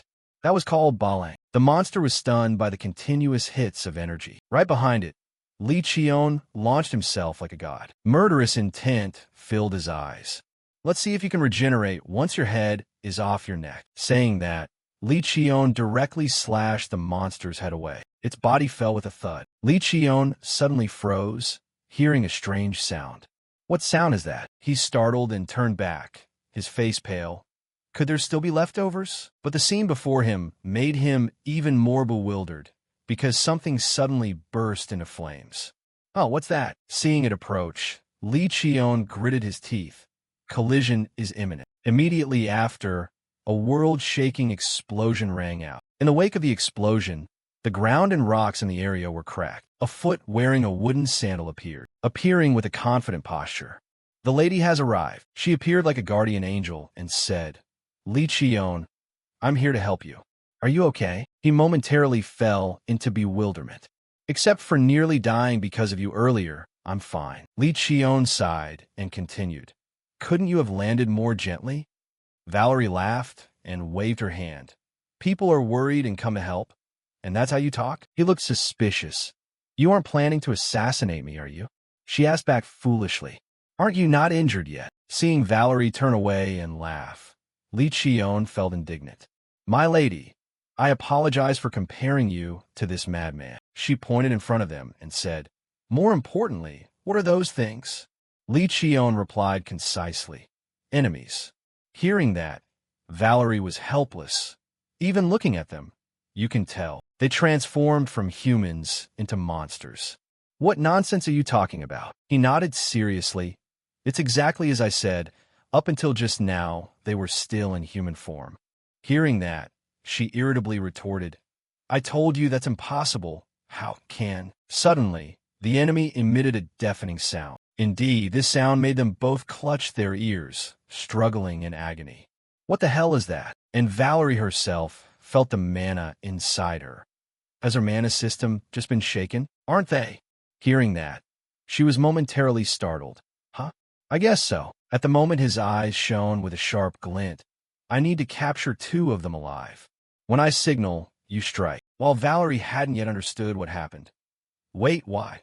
Li Qion had already ignored her and charged forward. His hand gripped the sword tightly, channeling extraordinary energy. If it were aura, it could capture spiritual entities as well. Li Qion used the DM La Tempering Chi move, directly flinging the red threads to wrap around the opponent. It was time for him to turn back and speak. Right now, Valerie quickly used her wand. From above its head, a glorious formation erupted. 6th tier sealing magic. 100 direction formation. She created the seal while feeling confident. Indeed, when dealing with ghosts and demons, incantations are still the best, like a law. Finishing her words, Valerie continuously launched a terrifying, swirling source of energy from her hands. Right then, Li Qion used his own magic. Only the slime is left. Even with special abilities, a slime is forever slime.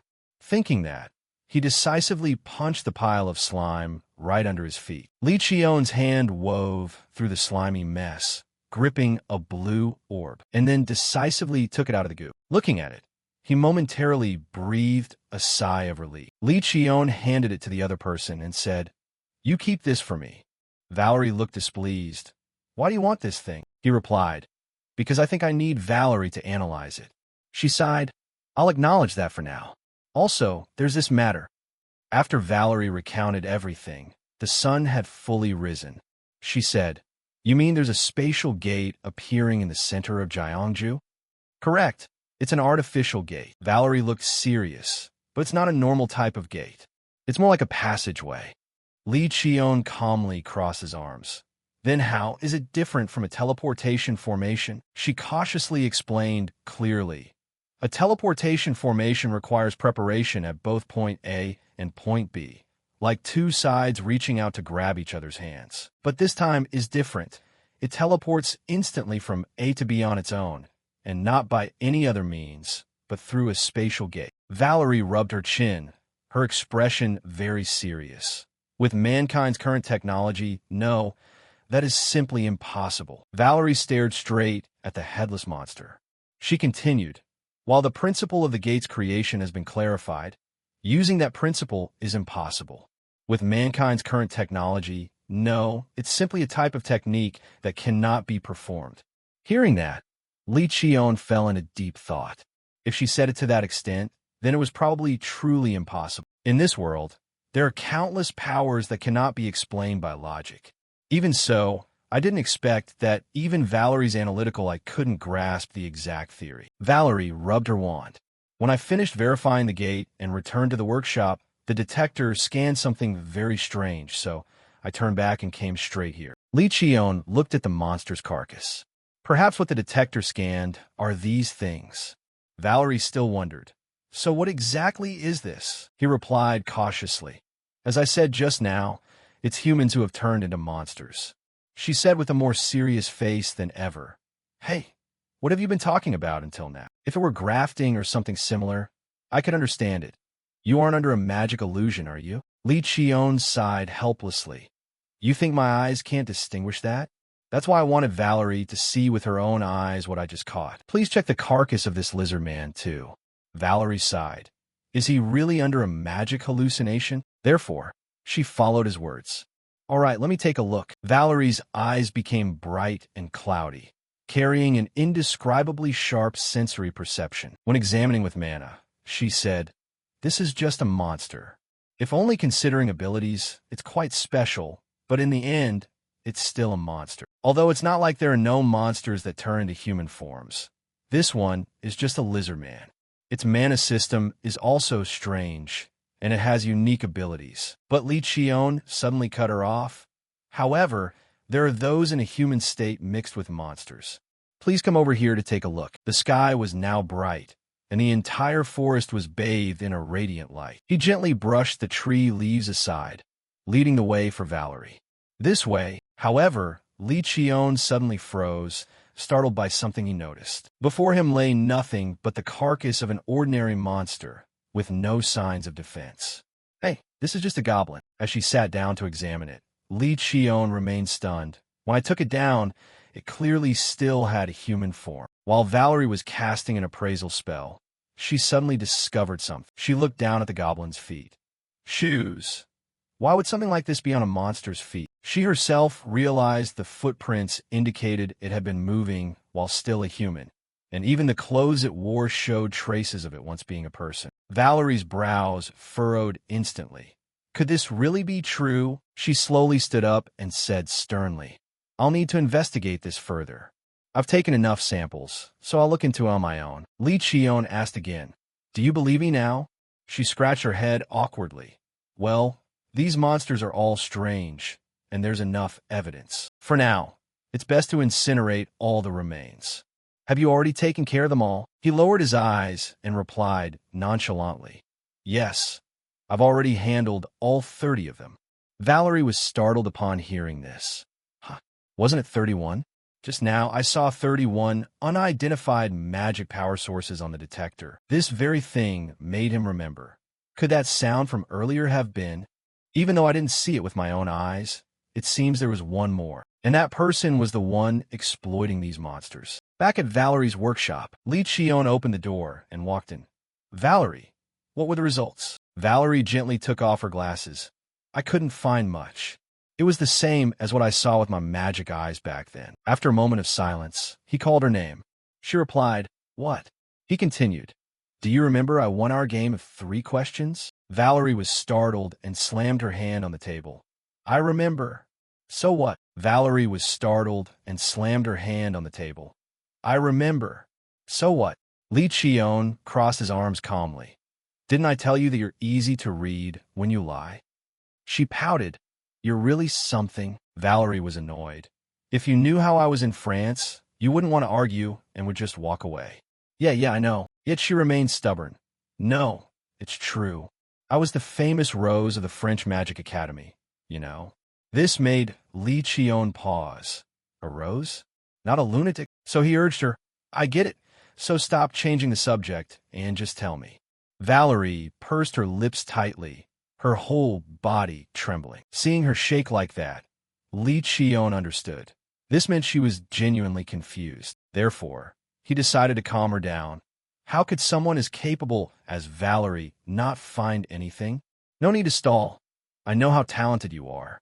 Hearing that, she was taken aback. "Huh?" Li Qion continued sheepishly. "Being the master of the analytical eyes, helping me raise my magic power level, and even decoding the secret of the stone tablet my ancestors hid. Surely only Valerie could read it." He said it all in one breath, and then realized, crap, that was so much flattery it sounded like I was reciting a textbook. I hope she's not annoyed. Suddenly, Valerie propped herself up with her hands. After his compliments, she folded her arms confidently. "That goes without saying. There's nothing I can't figure out." Seeing this, Li Qion was satisfied. "That was easy." Valerie remained serious. "Before I tell you, I have a question." Her expression changed instinctively. "The monsters that attacked you this time, they were targeting you from the very beginning, weren't they?" Li Qion thought for a moment. "Probably. Since there was no communication, I can't be certain." But noticing the sentence was cut off, Valerie was more curious. "What did you find where that stone tablet was? Do you know what those people are aiming for?" Now he sat aside for a moment. "Did she just say people?" Li Qion, with a calm expression. "I did collect a few things, but it's hard to tell you everything. I trust you, Valerie, but this is a different matter. As you know, that tablet is a family heirloom. I can't just reveal it to anyone." This made her fall into a long, thoughtful silence. He was also a bit curious why she would ask this. Valerie leaned back in her chair. Remember that this is just my speculation. You can treat it like listening to a sci-fi novel. During the Great War era, there was once a major organization. The war, also known as the World War, began with a large-scale monster invasion. But as the war intensified, it was no longer a simple conflict between humans and monsters. Humans, demi-humans, and monsters. Their interests and losses converged, turning the world into a sea of blood. It was a bloodthirsty era, and in response to its call, countless things that had been dormant beneath the surface emerged. There were 6 organizations that appeared like that. They were strange, full of mystery, but on the other hand, incredibly alluring. Each organization had different locations, forms, and influenced the world in different ways. Because of that common peculiarity, people grouped them together and called them the Six Greats. Valerie sat with her legs crossed. Those are organizations very hard to find in history books. Actually, I only learned the name from my master. Although people grouped them together, it said they didn't consider each other peers. Li Qion asked again, "Do you mean what I encountered as one of the organizations you just mentioned?" She pursed her lips and said, "Among them is an organization called Behemoth. The story I heard from my master is quite similar to yours. Their philosophy is actually very simple, to break free from rationality." Valerie rubbed her chin. Humans should live according to their subconscious or instincts. Li Qion clicked his tongue. Isn't that the point scholars and thinkers of that time argued? She nodded.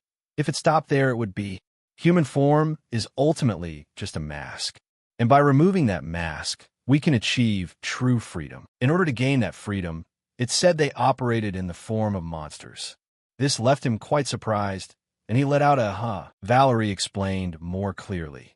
They believed that monsters acting on instinct were the most correct form of living creatures. Hearing that, Li Qion couldn't help but wonder, does that mean they've been turning humans into monsters since then? If there was a precedent, why did you say it was impossible? Before his question, she waved her hand. No, my master's words and what you said are different.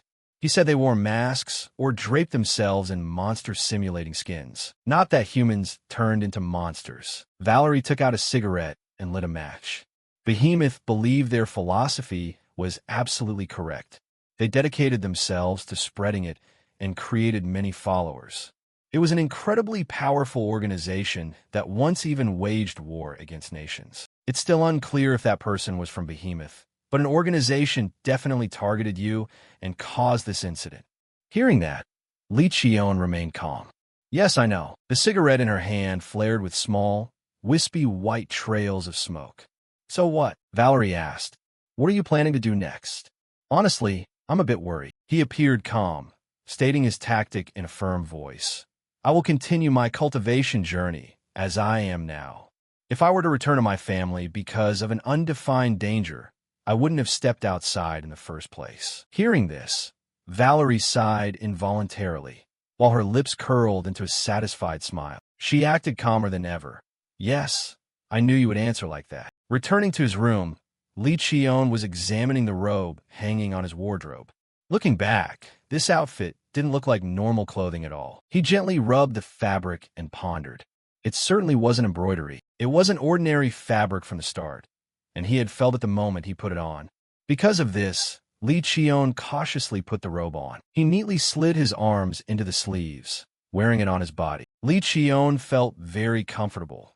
Indeed, the size had adjusted automatically. He stepped in front of the mirror and observed, this is pretty good. The elasticity is great, so it's very comfortable to move in. Just then, the door suddenly opened. Valerie barged in from outside, waving her hand cheerfully. Let's order fried chicken for tonight. As she blurted that out, she noticed him looking in the mirror. He also caught her gaze. The atmosphere fell into an instant silence. Valerie burst into a delighted laugh. Well, at that age, staring at the mirror and spinning around, is being 15 like that. She tried to restrain herself. Last time I invited you to look at clothes, you were like, Valerie suddenly rushed to Li Qion, screaming in horror. What are you wearing? He didn't understand what was happening. Why are you like that?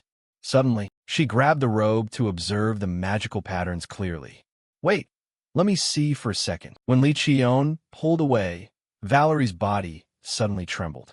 Where did you get this? Did you actually go to get this thing? He still didn't understand. Why are you so surprised? You saw it last time. She was flustered. It was dark then, so I didn't look closely. Valerie's eyes were fixed on the robe. This is definitely heavenly silkworm silk. This pattern is certainly a spell, yet I don't feel any magic resistance. Li Qion was still bewildered. Heavenly silkworm silk. She lowered her eyes instantly. Don't you know? It's the type of silk created by a spirit creature shaped like a silkworm called a heavenly angel silkworm. As far as I know, it takes decades to painfully produce one strand. and yet people are using it to sew a robe. Li Qion hadn't expected it to be that valuable. Valerie clicked her tongue. Only valuable? If that is entirely heavenly silkworm silk, it's nothing short of heaven tier gear. This left him astonished. Heaven tier, did Valerie misunderstand something? When I observe with magic eyes, I don't sense any special power. She waved her hand. Of course, because heavenly silkworm silk itself isn't a finished type of silk. Valerie's palm tightened. Heavenly silkworm silk is a type of silk that grows with its owner. It's so rare that sorcerers only use it as a catalyst for spells, yet it was used to sew a garment. This is a terrifying piece of equipment that human history will never have again. She pleaded, "Can I try wearing it once?" Li Qion refused. "No way, it's so much, isn't it?" Valerie looked like a person starving. "Just one strand?" "No, 2 strands. Just 2 strands." He saw it and had to back away. Wait. A moment later, Valerie's sigh of relief sounded.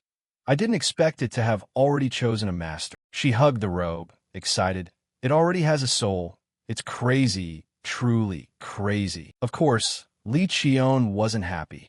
"How long are you going to be like that?" Valerie. Hearing that, she hurriedly said, "All right. Okay, sorry, I just finished looking." Valerie gave him something and said, "Here, read this." When the book was opened, inside was information about the angel silkworm, a spirit creature that eats magic power and grows in places where yin and yang are balanced, hatching once every 10 years and forming a cocoon after 20 years. The silk strand created by melting the cocoon in a type of spirit medicine called heavenly spirit water is heavenly silkworm silk. Heavenly silkworm silk has a soul, recognizes its master, and absorbs magic power. Even if cut by blades, it will absorb magic power to self-heal, doesn't get wet when it meets water, and if burned by fire, it will quickly return to its original state. Li Qion took the robe from her hands. "Does gear have consciousness too?" Valerie replied calmly. "A bit different, but almost like that. Hey, look here." She pointed to a pattern on the robe. "Most importantly, this is gear without limits. The magic resistance stat is nearly 0. Even wearing pure magic power on oneself wouldn't reach that level." Valerie sighed. "A third-rate sorcerer who has this could become a first-rate one. If you weren't the owner, I would have asked for a strand." After listening to all that, Li Qion looked down at the robe involuntarily. "I knew it was special, but I didn't expect it to be to this extent." Valerie asked next, "What is that outfit called?" He put the robe on while answering, "It's Nanhan." The name was written in white patterns on the inside of the coat. Nanhan means Milky Way. There's no name more fitting than that. The sword contained the dark night of the void, and the garment contained the entire Milky Way. Although not a pair, they harmonized as if they were. Valerie nodded. "You've obtained something very precious." A few days later, in a bright room, a soft voice sounded. "Translation takes more time than I thought." Li Qion was clutching his head over a pile of documents on the table, as they were written in ancient script. If he gave them to Valerie, she could translate them easily, but this story involved family secrets, so she couldn't see them. He gently rubbed the back of his neck. After all, getting these books was thanks to Valerie. "Let's try translating again." In Li Qion's mind, the translated sentences appeared. "I leave this line for posterity. Leaving the story of the Black Knight is against my father's wishes." This made him think, did my second-generation ancestor Li Xiangxian write this? The book recorded, "I cannot be certain that this record will be passed down safely to later generations. If it were done, it would be." Li Qion read to this point and then picked up another bamboo book. The other contents were still intact. Why only these parts? Apart from a few specific characters, no words were smudged. Did someone deliberately erase them? Did someone else raid the tomb before I did? No, impossible, because there were no signs in the ancestor's tomb at all. His face was full of unfathomable deep thought.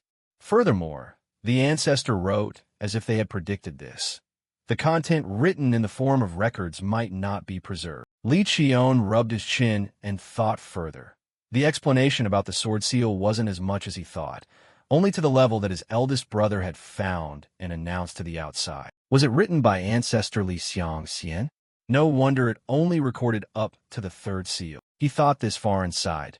Turns out my eldest brother wasn't trying to hide anything. Li Qion's fingers gently glided over the ancient book. He involuntarily blurted out, "The Black Knight is the sword forged by the gods to slash." At this, Li Qion was stunned.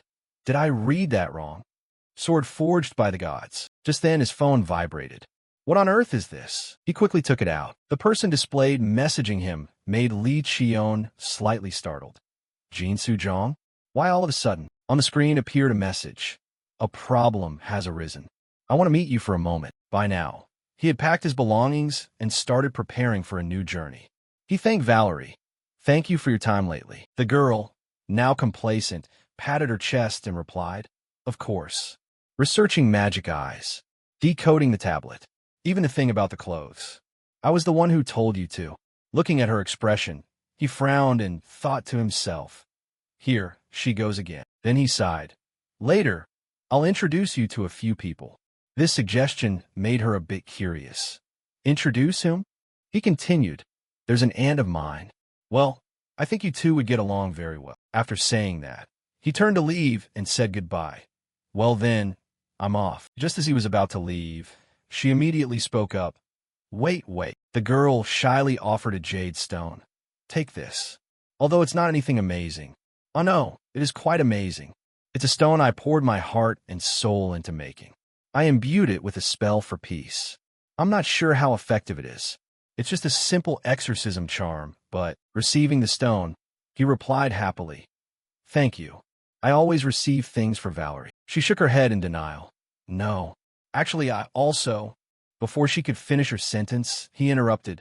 What? Valerie also what? Are you hiding something from me? The girl looked away shyly and shook her head. Ah, it's nothing. She thought to herself. I can't say it. In my thesis on Li Qiol's magic eye, I named it the strongest Superman and the magic power evil King True Eye. Remembering that moment, the girl giggled excitedly. If it's not discovered, it doesn't count as a crime, right? He probably won't read those theses. Only those magic-obsessed losers hiding in their rooms read them, right? He sighed and replied, That's a bit bitter, but let's just assume that. His indifferent attitude made the girl angry, pointing straight at his face. I already said I wasn't hiding anything. What do you mean assume that? Then she returned to the main topic, but more importantly, what are you going to do now? He replied, I suppose I have to go to Seoul for a trip. Hearing that, she reached out and suggested, All right. See you next time then. He also smiled happily, then shook hands. Thank you again, Valerie. Scene transitioned to the outskirts of Seoul. Immediately upon meeting, Mr. Jong Jin-soo put on a tired expression and greeted, Long time no see, young master. He used a searching gaze, looking towards Jin-soo, and asked, You don't look too well. Jin-soo replied, It's just because work has been a bit heavy. Then he pointed inside the office. Please, this way. He said shyly, I'm a bit embarrassed to let you see this scene, but everything is gradually getting on track. Observing for a moment, he thought to himself, It's a bit small for an office. I thought the investment was already enough, but the employee's expressions looked very good. Seeing him standing in deep observation, Jin-soo turned and asked, Are you a bit disappointed? He replied, At first, yes, but now I think I understand. Are you intentionally starting small like this? Jin-soo nodded and continued, Yes. That is correct. He brought out 2 cups of tea and continued the conversation. When you said you needed money, I thought a lot. Did you want immediate profit, or did you want to build an organization with a solid foundation? That's why I recruited people with knowledge and talent, but still lacking experience in actual combat. I intend to nurture them step by step so that later they can handle big business deals. We haven't had any major achievements yet, but we are growing slowly but surely. Observing him, he thought to himself, even though I gave him a large sum of money, it seems he chose to strengthen the foundation. And that is exactly what I wanted. His mouth curled into a satisfied smile. Jin-soo immediately placed his hand on his chest and asked, Am I being too presumptuous? He replied, I already said it. Just do as you wish. Even though there are no concrete results yet, just continue on the path you think is right. Looking at his worried face, he thought to himself, If I praise him for doing well, he will work hard in this direction. It's best to let him fully realize his potential without any meaningless obstacles holding him back. While researching the pile of documents, he asked, And what is all this documentation? He replied, it's paperwork to legitimize the money from the black market and turn it into your assets. Since this amount is not small, it's mandatory to do it this way. Please check and sign for me. He observed for a while, and thoughts began to appear in his head. Although it's been roughly laundered, the nature is still black funds from the black market. The tax office isn't stupid. A newly established business operating with unclear money flow will certainly be investigated. But if they know that money came from me, they won't try to dig deep. He continued, essentially, you want to make me the representative of this place, don't you? Hin sun nadid, exactly. I am just a representative operating the young master's capital. He smiled. Are you planning to use my family background that way? He replied, you said to do as I wish, so I will utilize every card in my hand. Hearing these words, he sighed and thought. He is trying to clearly define the master-servant relationship. This is the chain binding Zhang Jinsu. It's also his oath of loyalty. He didn't hesitate at all and signed the papers. All right, just do it that way. Now, to the main point. You didn't call me here just for this, did you? Jinsu spoke up, making him slightly startled. The Nine Dragon Stronghold has taken action. He was a bit curious and asked, suddenly, why the Nine Dragon Stronghold? Jinsu explained, actually, during the money laundering process, I discovered it was linked to the Nine Dragon Stronghold. It seems Baek Cheol-su has received some support from them. He stroked his chin, thinking Baek Cheol-su has ties to the Nine Dragon Stronghold. That is not an unreasonable thing. The Nine Dragon Stronghold is a power comparable to the Sung Mu family. But unlike Sung Mu, they are willing to dabble in illegal activities. Jinsu continued, since I found out the Nine Dragon Stronghold was involved, I have been observing secretly, but in the end, I heard news that they had mobilized manpower. But thoughts began to appear in his head. They wouldn't be able to act openly. South Korea is the territory of the Sung Mu family, so they cannot approach publicly. Not to mention, the person handling the incident is supposed to be the seventh brother. Then the target can only be one person. That person is Zhang Jinsu. Scene transition to the evening. At this time, it was thundering and lightning outside. The atmosphere became somewhat fearful. In a certain corridor, a person was walking hurriedly. As soon as he stopped, a silver-haired man spoke up.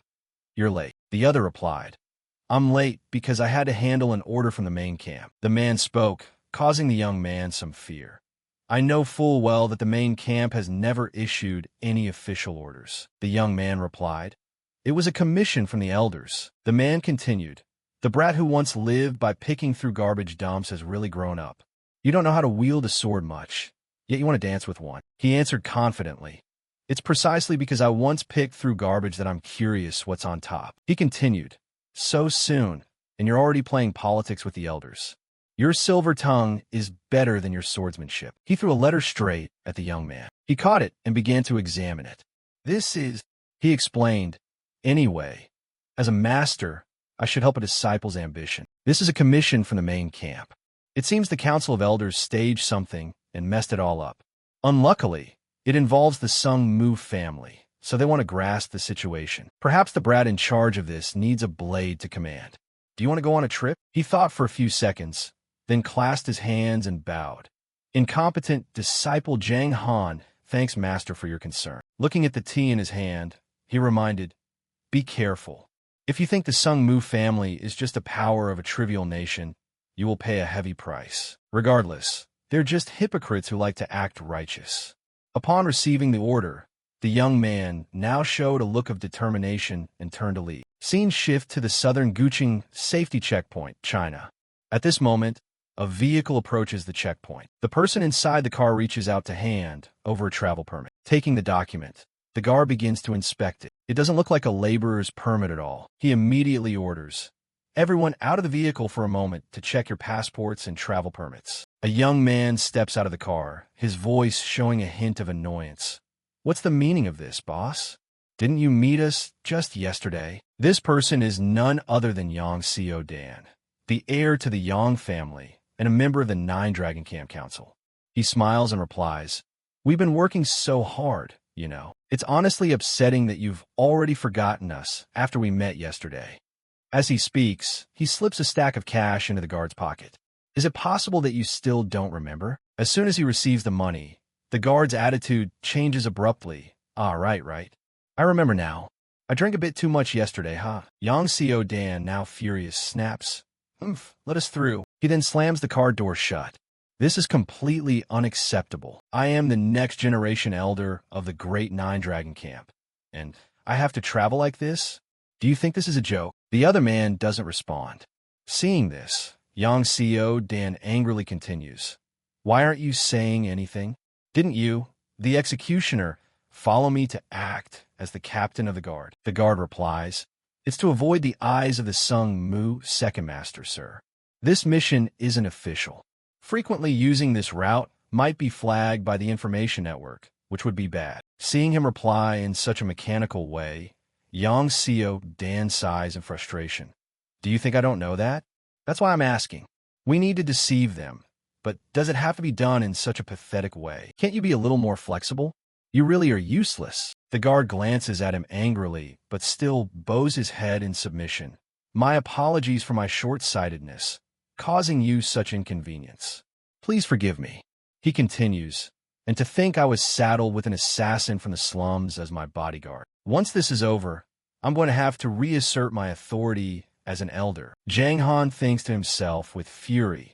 That idiot from the Yang family thinks he has the right to talk about authority. Because that pig blabbered about the mission at the pub yesterday, the information might have already been leaked. It was hard enough to land a decent mission. I can't let it be ruined just because of his loose lips. This is a God-given opportunity. I absolutely cannot miss it. Inside a pub, a young man lets out a refreshing breath. I knew they would act like that, trying to do something outside the mission scope. They've tied their own noose. I just hope I don't get dragged into it. After finishing his drink, he stands up, gulping, I'm so drunk. Seeing this, the pub owner asks, leaving already? He turns back. I need to get going. I told you I had to hit this time slot to cross the border. The owner wonders, why is the number one drunkard of the Swallows' Nest suddenly so diligent? Ever since Baek Cheol-soo died, he's been linked with the brokers. Lately, there's nothing that pays as well as smug. As soon as Seo Dan steps outside, a magic circle suddenly appears beneath his feet. He startled, exclaims, what is this? Even as a fist suddenly appears before him, he still doesn't understand what is happening. The powerful impact leaves him no time to react, sending him crashing to the ground. Jang Han approaches and grabs him by the hair. Park Bien-baek, member of the White Bone sect, specializing in human trafficking. With that, he drops him to the ground and walks inside. Confirmed. Drag him in. Following that, countless agonizing screams echo through the abandoned building. Here, Bien-baek is being brutally tortured. Jang Han questions him. So you're saying after the White Bone sect disbanded, you all scattered everywhere out of fear of the Sung Mu clan's retaliation? He replies fearfully, Yes, that's exactly it.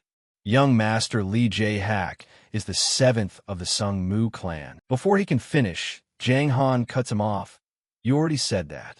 If you keep stalling, I'll chop off your other hand. He says, okay, I'll tell you everything I know. He manages both the black funds and other financial accounts. As he speaks, Jang Han kicks him hard in the stomach, making him let out a cry of pain. He asks, which one? Bien-baek replies, Captain Zhang. It's Captain Zhang Jin-soo. I really don't know anything else now. Please, have mercy and spare my life. Hearing this name, Jang Han stops and thinks. This is the third time that name has appeared. It's also listed in the mission orders. That means finding this person effectively ends the mission. Bien-baek's voice trembles. Now, please spare me. But the moment his words end, a cold blade cuts across his throat, sending him to the other world. Looking at the head rolling on the ground, Jang Han mocks, killed like a bug. Standing behind and witnessing everything, Seo Dan praises. For the first time, I'm satisfied with that executioner. Next time, let me handle the dirty work. I'm quite confident in my torture skills. He turns to report.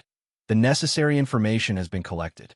South Korea has strict security, so we need to hurry to cross the border. If we're fast, we can have dinner at the hotel tonight. He asks unexpectedly. A hotel? With that, he orders his men to leave. Well, it can't be helped. I'm heading to the car first. Make it quick. Yang an notes, understood. Scene shift to another location. Lee Cheol is reviewing documents. The person Baek Cheol-soo was linked to is the power behind the Elder Council. Jong continues, yes. It seems they are providing moderate support and observing the situation. He adds, if it were major support, the family would have noticed from the start. The Nine Dragon Camp has many shortcomings to be called a unified power. The organization is massive but started as an alliance of many martial families and sections. Thus, rather than merging, they constantly fight among themselves, each holding onto their own traditions. Among them are the Elder faction, consisting of 5 sects and 4 major families, and the Nine Dragon Camp Leader faction, consisting of affiliated forces. Overall, the Elder Council is in the lead. But thanks to the overwhelming martial power of the Nine Dragon Camp Leader, a balance has been maintained. After observing for a while, he assesses, and this is a very detailed record, from the personal information of the key figures in the Elder faction and the camp leaders, to the cooperative relationships or power struggles between the factions. How could you investigate the power structure to this extent? Jong confidently replies, I know an information broker at the Swallow's Nest. I bought the information there. He assesses in his heart. To sell information of this level, the merchant must belong to that world, and there aren't many merchants who hold such high-level information.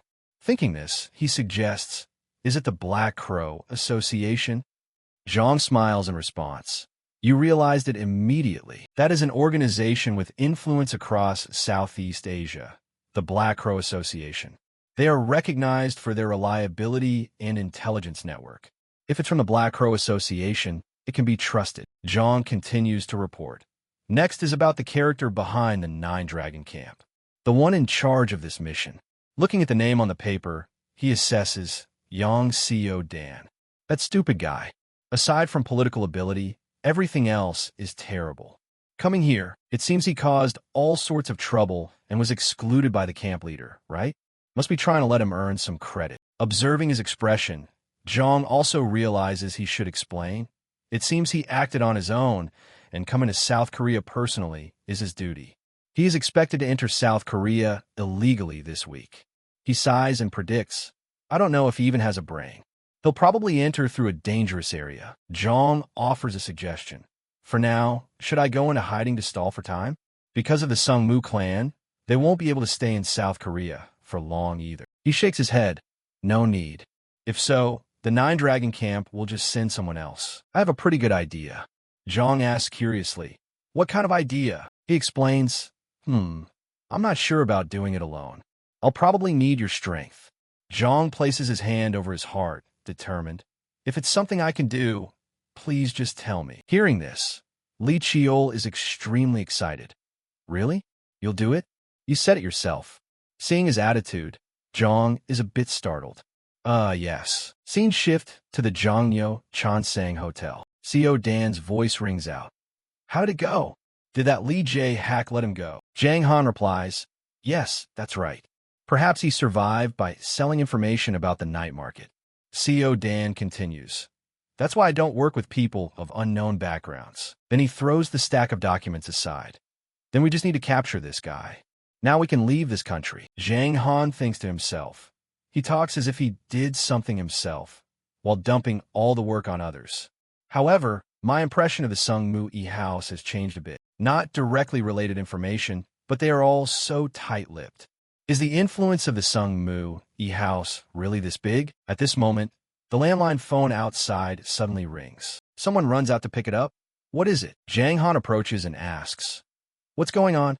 The other person explains, the thing is. Then he picks up the phone and asks the person on the other end, what's the matter? The person on the other side replies, someone claiming to be a guest is here to see you, so I'm calling to check. He wonders, a guest? The person continues, yes. They said if you mention the name Jong Jin-soo, you will know. Thinking of this, Jang Han is startled. Immediately after, a meeting takes place. The two sides are now sitting opposite each other, with Jong as a masked man standing behind him. Looking at Jong, Seo Dan is curious. I didn't expect the person we were looking for to come here himself. How did he know we were here? Jong replies, I found out through an information broker. Then he places his hand on his chest and introduces himself. It is an honor to meet Yang Seo Dan of the Great Nine Dragon Camp. As he speaks, he thinks to himself, I didn't think it would be at a hotel while on a mission. As expected, just as the young master said. He is indeed at the hotel. Seo Dan asks back, You know my name? He replies, You are about to become the head of the Yang family, so of course I must know. Thinking this, Seo Dan slightly narrows his brows. Well, it seems many people have quite the information network, huh? But even though you know who I am, you dare to arrogantly bring a bodyguard here? Zhang explains, Meeting a martial artist from the Nine Dragon Camp requires a bit of insurance. As you can see, I am just an ordinary person who cannot use magic power. Seo Dan grinds his teeth and questions. Just a merchant from a small country, and you dare to be this arrogant? Well, since you came here yourself, it's also good. Follow me to the Nine Dragon Camp immediately. You will have to explain about the black market incident. Goodbye, let's stop here. Seeing him stand up and leave, Zhang sits in contemplation for a few seconds, then suddenly speaks up. That won't do. Seeing this, Seo Dan startled and turns around. What? Zhang explains, Sincere apologies. But I have no reason to follow you. Seo Dan shouts angrily, arrogant. You think I came here to negotiate with you? This is not an invitation. It's an order. Zhang remains calm. I didn't come here to negotiate either. I came here entirely to make a deal. Seo Dan approaches and slams the table. I am the one who will become the next generation elder of the Nine Dragon Camp. Does a person of your rank have the right to trade with me? Zhang places his hand on his chest, his voice firm. I know the reason you came to South Korea this time. The Nine Dragon Camp has no reason to intentionally seek me out. This surely won't harm you, Yang Seo Dan. Seo Dan grinds his teeth and interrupts. Shut up. If you don't go voluntarily, I'll just drag you by the collar. Then he turns and calls, Hey, sword wielder. Jang Han in the back nods. Yes. Then he points at the masked person and orders, First, kill him. The command is given, and immediately a sword flashes toward Li Chiol. At this moment, he doesn't hesitate for a second and draws his sword to block his attack. He thinks to himself, he is really fast. Witnessing this, Seo Dan turns back and warns, Who gave you permission to swing your sword so unexpectedly? You stupid swordsman. Li Chiol thinks to himself, the situation has become troublesome. Yang Seo Dan is both arrogant and stupid. I thought that just by saying a few nice words, I could easily control him. I didn't expect him to be even more pathetic than imagined. Before returning, I clearly remember his political ability being recognized. More importantly, who exactly is this guy? Looking at the source of magic power radiating from his body, he assesses, age is at most 17 to 19. He smells of iron, gunpowder, and blood. That is an aura I have never seen before. It is sword aura naturally formed into killing intent through countless actual battles. He grips the sword handle tightly. He is very strong. On this side, Jang Han also has his own thoughts. I intended to cut his head off in one strike. But he felt that moment and reacted. He is really strong.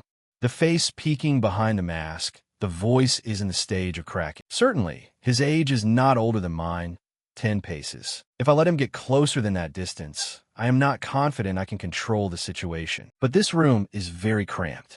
The distance is already less than 10 paces. But it doesn't matter. I just need to complete the mission as usual. Immediately, without a moment of hesitation, he lunges hard toward him. Watching him lunge, he begins to judge. He's coming. Is it the heart or the head? If I use the magic I skill, my identity will be exposed. I have to rely on my sixth sense. As soon as he senses an opening in his attack, he swings his sword to block the direct thrust. After that, the two exchange techniques for another 300 rounds. Looking at his sword strikes, he assesses, this is not orthodox martial arts. The opponent only aims at my fatal points. Points that only need one strike to cause serious injury. If it's an assassin's martial art, of course he has an advantage in many aspects. But if that's all, I'm sure I'll win. He immediately channels mana into his sword, then lunges straight at the opponent, using the steel aura skill Gale. Faced with this incredibly powerful attack, Jang Han cannot dodge and has no choice but to block it directly. The immense power makes it difficult for him to hold his ground. But he doesn't give him time to rest, jumping up and swinging successive strikes. While blocking, Jang Han assesses, He moves at an angle the body cannot withstand. Does he not care about his wounds? Then Jang Han looks at his sword, which now shows countless cracks. If my sword breaks, it's over. Those guys won't be able to stop this one. I must settle him before the weapon breaks. Thinking this, he doesn't hesitate to channel mana into his sword, causing the sword to emit a fiery red light. He uses the heavenly killing blade technique, first form. Looking at the power source, he assesses from the opposite side. A monster indeed. Where on earth did someone like that come from? But now is not the time to worry about that. He doesn't hesitate to use martial attack, first form. Red Demon. Two incredibly powerful attacks collide directly, causing the surrounding space to shake violently. A moment later, Jang Han's sword finally breaks in half. The shockwave causes him pain, making him hold his mouth tightly. His chest tightens, and a mouthful of fresh blood spurts out. He knows he is lost. The memory of the stench at the landfill back then reappears clearly. This sword has been swung thousands, tens of thousands of times. He looks weakly at Li Chiol. As it turns out, I still couldn't touch him. Just then, Li suddenly speaks up. What is your name? Holding on to his last bit of will, Jang Han pants and replies, Jang Han. A while later, Yang Xiaodan steps out, snapping. What the hell just happened? He retreats anxiously, thinking, I thought he was just a cheap assassin who knew that kid was this strong. While Yang Xiaodan is still in a daze, applause breaks out. Moreover, the one who can subdue such a monster must also be a great monster himself. Jinsu Jiang slowly offers a suggestion. Let's stop here. Let's withdraw for today. He glances at the door, saying softly, It seems the big explosion just now is causing chaos outside. With that, Jinsu Jiang politely bows. I will come back to see you soon. By this time, Yang Xiaodan no longer dares to cause trouble, and agrees. Okay, let's do that. Stepping out into the hallway, the two walk quietly and slowly without a word. Jinsu Jiang cannot hide his worry, asking, Young master, are you okay? Li Chiol replies calmly to reassure him. I suffered some internal injuries, but this kind of wound will heal soon. Nothing to worry about. He adds, I already took control of the situation in the room to prevent any mishaps. The person walking beside him whistles in appreciation. You acted at just the right time. If it had dragged on any longer, things would have really become troublesome. Li Chiol stops, but maybe that's better. We have grasped the core weakness of this entire situation. He slowly takes off his mask, telling himself, what's more important is Jang Han. Li Chiol turns back to look at the company building, his mind like a whirlwind. He always knew there would be a day he had to face him, but he didn't expect it to come at this moment. Memories of the heavenly killing blade, Jang Han, gradually resurface. He was born at the landfill, raised to be an assassin. Then his abilities were recognized, and he caught the eye of the Nine Dragon Camp leader. Deep in Li Chiol's mind is the image of that sword, the one the current leader always carries and uses most when sweeping through the Elder Council to stabilize the internal sect. He cannot hide his empathy. In the end, he became the recognized successor of the Nine Dragon Camp leader, someone who is both different but has too many similarities to himself. Just then, Yang Xiaodan speaks up anxiously. My only request is for you to join the Nine Dragon Camp. On behalf of the young master, Jinsu Jiang cautiously replies. The connection to the Nine Dragon Camp was Baek Chiol Su. Currently, I no longer work under Baek Chiol Su, so there is no reason for me to go to the Nine Dragon Camp. He crosses his arms, full of curiosity, and asks back, Are you saying you want me to leave empty-handed? Hearing this, Jinsu Jiang slowly explains, Not that. I mean, let's recalculate your mission together. Jinsu Jiang doesn't hesitate to clarify everything. The Nine Dragon Camp secretly backed Baek Chiol Su to expand its power into the Korean underworld. In the process, the Sung Mu family intervened, forcing you all to be cautious of their every move. With a determined gaze, he looked straight ahead. To be honest, you certainly don't want a direct conflict with the Sung Mu family. You came here to investigate the black market, and in that investigation, you learned. His next sentence makes Yang Xiaodan startle. From the start, your real target was not me. He immediately makes a guess. You mean you will prepare something else related to this for me? Jinsu Jiang nods slightly to confirm. Exactly. With an insinuating tone, he continues. And I can even give you an even better gift. Yang Xiaodan rests his chin. A gift, huh? Without hesitation, Jinsu Jiang throws out heavy evidence. Evidence that the Sung Mu family will not take any action regarding this. However, to him, those words mean little. He says, that counts as a gift.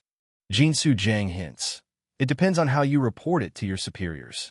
It can absolutely become a very heavy gift. Jinsu Jiang reaches out, saying that with documents proving the intentions of the Sung Mu family, that is enough to affirm your ability. Wouldn't that be counted as a feat? By this time, Yang Xiaodan begins to smell the flavor. What do you want from me? He just smiles calmly, leisurely explaining, I don't demand much, I just want to build a good relationship. After all, later on, you will become an elder of the 9 Dragon Camp. Hearing that answer, Yang Xiaodan laughs out loud. Not bad. I didn't expect a small country like this to have someone like you. Then Yang Xiaodan waves his hand to order his subordinates. Okay, now I need to talk privately. Everyone else get out. The click of the lock sounds, and the door slams shut. Li Chiol immediately asks suspiciously, what is this? His expression changes. Jiang Han stammers urgently. Can I talk to you for a moment? Faced with that earnest tone, he reluctantly agrees. Okay. In another room, he honestly asks, can you tell me your name? Li Chiol puts his hands in his pockets, coldly replying, why should I answer? His face hardens. Jiang Han narrows his eyes to confirm. To see if you're truly the person I suspect. I guarantee my life that I will not disclose it to anyone. As soon as he finishes speaking, Li Chiol takes off his mask and seriously declares, I am Li Chiol of the Sung Mu family. But Jiang Han isn't surprised at all. I knew it. He calmly holds the mask and asks, how did you guess? Unflinching, Li Chiol leisurely analyzes, I once heard a rumor that in the Sung Mu family, the youngest direct descendant in history had stepped onto the path of martial arts. Faced with those words, Li Chiol just remains silent. In front of his opponent, Jiang Han narrows his eyes. And if it weren't that person, there's no way you could block one of my strikes. You clearly look even younger. Suddenly he exclaims, you are truly very strong. This is the first time I have met an opponent like you. In his mind, he is recreating every detail of the lethal strikes. Jiang Han follows the path of martial arts specialized in taking lives. Li Chiol silently notes his excellence. Conversely, he is on the path of honing both unorthodox and orthodox techniques. Then he slowly asks, if it weren't a direct confrontation like just now, but an assassination scenario, what do you think would happen? With an unwavering gaze, Jiang Han calmly replies, 10 to 9, I would succeed in the assassination. He shares his thoughts frankly, but I am sure both of us are hiding something. Jiang Han crosses his arms, leisurely adding, the ratio I just said is only based on what you have shown so far. Knowing his provocation has been exposed, Li Chiol just helplessly sighs. Jiang Han stares at him. You knew it already, didn't you? If I hadn't realized, I would have been an idiot. Immediately after, Jiang Han suddenly reveals, next year there will be a big tournament in Germany. See you there. Replying, he is just indifferent. If I have time, I will go. His brows knit. Jiang Han silently assesses. The Sung Mu family is truly something one cannot stand. Matching that tone, Li Chiol quickly adds, lucky. I don't like the 9 Dragon Camp either. Jiang Han declares firmly, next time we fight, I will show you everything I am hiding. Putting the mask back on, he continues, same here. Regaining his icy coldness, Li Chiol decisively turns and walks away. Next time, don't bring that fool along. A moment passes like that. Exhausted to his bones, Jinsu Jiang sighs. Witnessing the whole thing, Li Chiol teases, that was close. You and Yang Xiaodan get along well. He hesitantly explains, I'm still not used to dealing with martial artists. He is extremely curious about the content of the conversation, and more importantly, how did you convince him? Later he even treated you like a younger brother. Just thinking about Yang Xiaodan fully trusting you, and even preparing flight tickets. You're truly super. Jinsu Jiang's face suddenly lights up. If you had ever survived the Korean corporate environment, this wouldn't have been so hard. Li Chiol is stunned. That's terrifying. Korean office workers are truly formidable people. He continues enthusiastically. I just did exactly what the young master instructed. Li Chiol continues to tease. If you're being humble, stop it. Li Chiol suddenly pulls out a stack of documents. Here, take this. Jinsu Jiang curiously takes it. What is this? He calmly explains. This is just a preliminary compilation of businesses and notable talents I've gathered. Feel free to take a look. As for the ones I've marked, recruit them at all costs, regardless of the expense. Li Chiol grips his rice bowl tightly, but don't get too deeply involved. Your life experience is far better than mine when it comes to this. Jinsu Jiang replies tactfully, Of course, young master. You've never liked those who only know how to obey blindly without asking questions. He adds, Understand what I mean? I'll be cutting off communication for a while, so don't wait. He immediately asks, Are you planning on heading to some wasteland? Li Chiol slams his rice bowl on the table. No. Finally, he makes his choice. I'm going to Jeju Island. In a luxurious mansion owned by a certain family, brilliant golden sunlight stretches across every corner. Inside the office of the Sung Mu family head, Li Tae-shin calmly orders a situation report. A subordinate immediately appears as if from thin air, in accordance with their agreement. Reporting to the family head, just as you predicted, they have started to act. 5 spatial gates have appeared on Tohamson Mountain, owned by Behemoth, and traces show they were opened using a relic of the Demon Heaven sect. That report causes the pen in his hand to freeze for a moment. Li Tae-shin replies in a cold and indifferent tone. Crushed twice already and still haven't learned their lesson. Truly the remnants of an old era. The subordinate continues. Those confirmed to have crossed the spatial gates include 30 common tier enemies and 1 white tier enemy. He immediately asks, How is the pursuit going? The man bows his head slightly.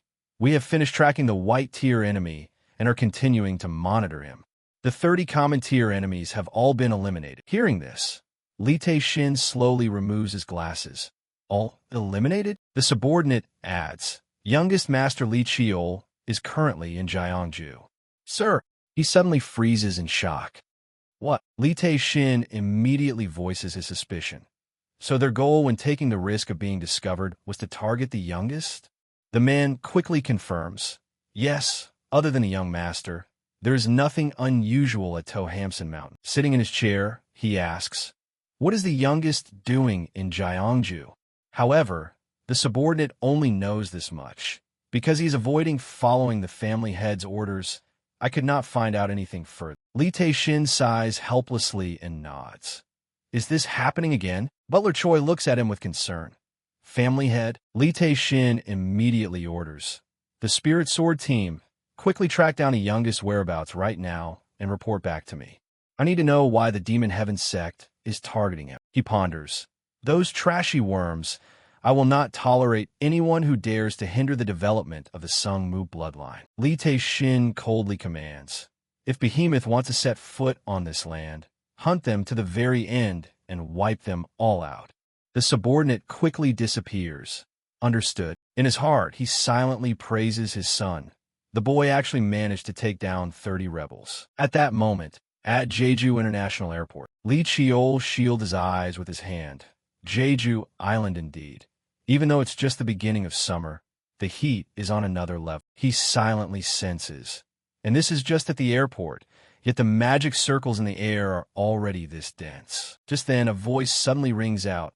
Hey, kid over there. The man asks enthusiastically. Are you here for vacation or university research? If you want to go anywhere, get in the car.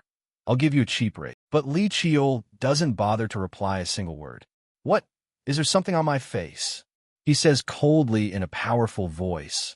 Get lost. He yanks his bag hard. The only taxi at the airport is speeding straight toward him. Those words make the man confused and hurriedly retract his hand. That is not the hand of a driver. Li Chiol bluntly exposes him. The Black Crow Association is really declining. To think they'd send agents like this. The man stammers. How did you know? As he speaks, Li Chiol glances to the side. Probably because you guys think I'm not worth much. Im Youngmuk suddenly appears from behind. Apologies for making you feel that way. Our staff is still in training, so there are still many shortcomings. He flashes a friendly smile. I am Im Youngmuk, branch manager of the southern branch of the Black Crow Association. Lee Cheol replies coldly, "You don't look much better yourself." The man spreads his arms in welcome. "That's only because the young master is so outstanding that you see it that way." Even so, he asks bluntly without hesitation, "What does the Black Crow Association want from me?" Im Yongmuk quickly opens the car door. "This is not the place to talk. Let's move. I will take you wherever you want." Lee Cheol stands there with an indifferent look, quietly observing. A moment later, he reluctantly agrees. "Fine. Take me to the north entrance of Hallison Mountain." Inside the car, Im Yongmuk keeps chattering. "I really messed up that important first impression." Lee Cheol glances over coldly. "Time is money. Tell me the reason you sought me out first." He places his hand on his chest and smiles warmly. "You like talking straight? All right. We want to sign an official contract with the young master." He suddenly recalls the symbol of this organization. Massive scale, deep influence, secret communication methods. This entire information trading conglomerate always keeps everything proprietary. Known as the Black Crow Association, they pride themselves on a formidable intelligence network across East Asia. Even Lee Cheol himself cannot help but be surprised. He never expected to meet them this way. "An official contract immediately?" Im Yongmuk explains. "We will provide any information the young master needs and promise not to sell your information to outsiders." He adds with a smile, "In return, occasionally the young master will share necessary information with us or lend us that high-level combat power when needed." He asks immediately, "Why specifically sign an official contract with me?" Im Yongmuk replies concisely, "Because of everything the young master has demonstrated over this past time." He slowly lists them in a calm tone. Born as an illegitimate child, the youngest young martial artist to reach the 5th martial realm, once defeated Baekcheol Su. Im Yongmuk quickly adds, "Furthermore, there is a relationship with the next elder of the Nine Dragon Camp. Those are factors we cannot ignore." Just as he finishes speaking, Lee Cheol turns to tease, "Are you bragging about your information-gathering ability?" The man hurriedly waves his hands. "I'm just explaining." In his heart, Lee Cheol thinks, ridiculous. Listing such hard-to-find information is basically a veiled threat that you guys can sell me out anytime. A moment later, Im Yongmuk asks, "So, what is your answer?" But Lee Cheol has already stepped out of the car. "I refuse." The man's face flashes a look of confusion. "Young master," standing next to the car, he patiently persuades, "If the young master is aiming for the pinnacle of the Sung Mu family, it is best to accept our offer." Faced with those words, he just walks away cold. No matter what he says, Lee Cheol abruptly concludes, the answer remains unchanged. Unable to persuade him any further, Im Yongmuk starts using a tough tone. "You will regret this." He immediately turns back and fires a barrage of questions. "Who regrets it? I was going to suggest a cure for that disease, but now I've changed my mind. Tell your president that I am truly sorry. He will understand if you say it like that." The man stammers, "How can you be sure we are the Black Crow Association?" Lee Cheol just smiles as he steps onto the mountain path. "Sure enough, I was just testing you a moment ago." Im Yongmuk stares at his retreating figure, stunned. Huh? Not letting him speak further, he cuts him off. "Are you done? If so, then train your people better. The gaps are bigger than I thought. Really disappointing. Is the entire Black Crow Association like this? Even our disciples aren't that bad." His words make Im Yongmuk furious. Or perhaps only the southern branch manager is like this. I don't know either. Surprised yet? After Lee Cheol leaves, he angrily kicks the nearby fence. "Damn it," Im Yongmuk pants, his face full of rage. "An arrogant brat more than I expected." The subordinate beside him asks softly, "Branch manager, are you okay?" But he just gives a side eye and curses in his heart. "I just wanted to bring a kid back to cause a little trouble, and because of this idiot, my reputation is completely ruined." Im Yongmuk hurriedly takes out his phone. "Why did the superiors make me personally go sign the contract?" He slowly reports the situation. "That brat understands the situation much better than I thought. The negotiation failed." The person on the other end is stunned and repeats, "What?" Im Yongmuk quickly adds, "Yes, that's exactly it." He recounts the entire incident. "The problem is he has a message for the president." Hearing that, the person on the other end stammers in terror. Is that true? They immediately urge him urgently. Chase him now. No. Where's the target currently? Im Yongmuk grips his phone. Currently heading through the northern gate of the dangerous area on Hallison Mountain. The person on the other end quickly orders, for now, mobilize the entire workforce of the southern branch. Do not lose track of him, and prepare yourself to resign as branch manager. Hearing that, he shouts helplessly, Sir, why? The person on the other end continues. If the matter stops there, you're still lucky. But if he really knows about that, things won't end so simply. On this side, a worried voice rings out. Are you okay? The guard explains further. You are a level 6 hunter, so you know better than us. But this place is completely different from the northern dangerous area. Even so, Li Chiol is still determined. I know, so it's okay. He quickly returns the card. It would be great if you went with team. I checked your ID already. The iron gate immediately opens, letting him pass. At that moment, Li Chiol thinks to himself. Only through one gate and the heat is already completely different. He steps forward, but I can't back down at this moment anymore. Standing before the scenery, Li Chiol tells himself, right here on this Hallison Mountain, the god recorded in the Black Knight Chronicles truly exists. That sacred, treacherous place is known as one of the 3 mountain gods of Korea, Hallison Mountain. From the beginning, Jeju Island has always been filled with spiritual energy, and to this day, it remains the only dangerous region existing in the southern part of the Korean peninsula. Li Chiol is sweating bullets. The first reason why conquering this mountain is so difficult is the presence of sea monsters.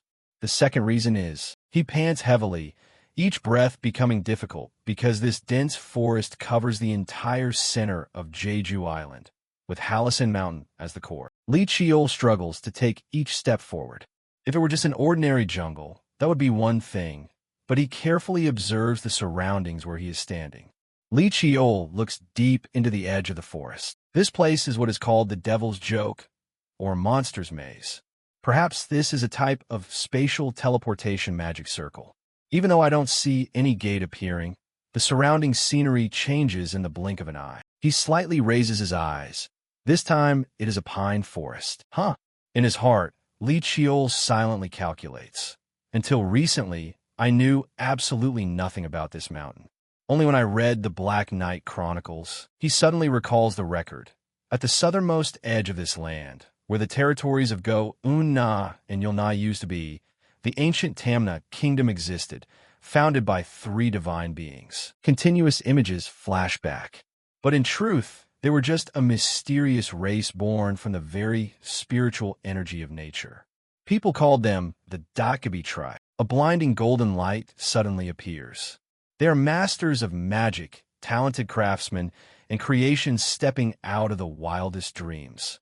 They forge stars from the heat of geothermal veins and create countless mysterious divine weapons and treasures. Deep in that cave, it was these Dakabi people who created the Black Knights. A flow of lava slowly flows past. A muscular man is concentrating intently before a fiery forge. He suppresses his breathing. This situation looks bad, no matter how you look at it. Right at that moment, the muscular man suddenly senses something. He stands up furiously, roaring, "Who has the guts for this?" On the other side of the forest, monsters are being defeated one by one. Li Chiol thinks tiredly and helplessly. Who would have expected level 5 monsters here to use magic? This place is truly crazy. He slowly scans his surroundings. Perhaps because the magic circle of this mountain is too dense, they seem much stronger than the monsters in the outside world. If I activate the magic I halfway, the Guardian of the Path will immediately change. It seems I underestimated this land. Li Chiol sheathes his sword. Even monsters never recorded on the peninsula are starting to appear. No wonder people call Hallison Mountain the Demon World. He suddenly recalls the 2 words Tamna that he once saw in a mirror on Sungmu Mountain. The one who refuses to vanish, the 5th Black Knight, exists right in this very place. Then Li Chiol steps forward, almost reaching the mountain peak if I enter the valley inside. But right at that moment, a voice full of fury rings out like a thunderclap. Who dares to approach my demon world? He is startled and quickly draws his sword. Could it be a monster capable of projecting its consciousness? The voice suddenly presses close, clearly human language. Li Chiol immediately whips around. Behind me, two figures immediately lunge at each other, weapons clashing loud. Li Chiol vaguely looks at the person in front. Who are you? The opponent's entire face suddenly flashes with golden light. Li Chiol grips his face in pain, dropping to his knees on the ground.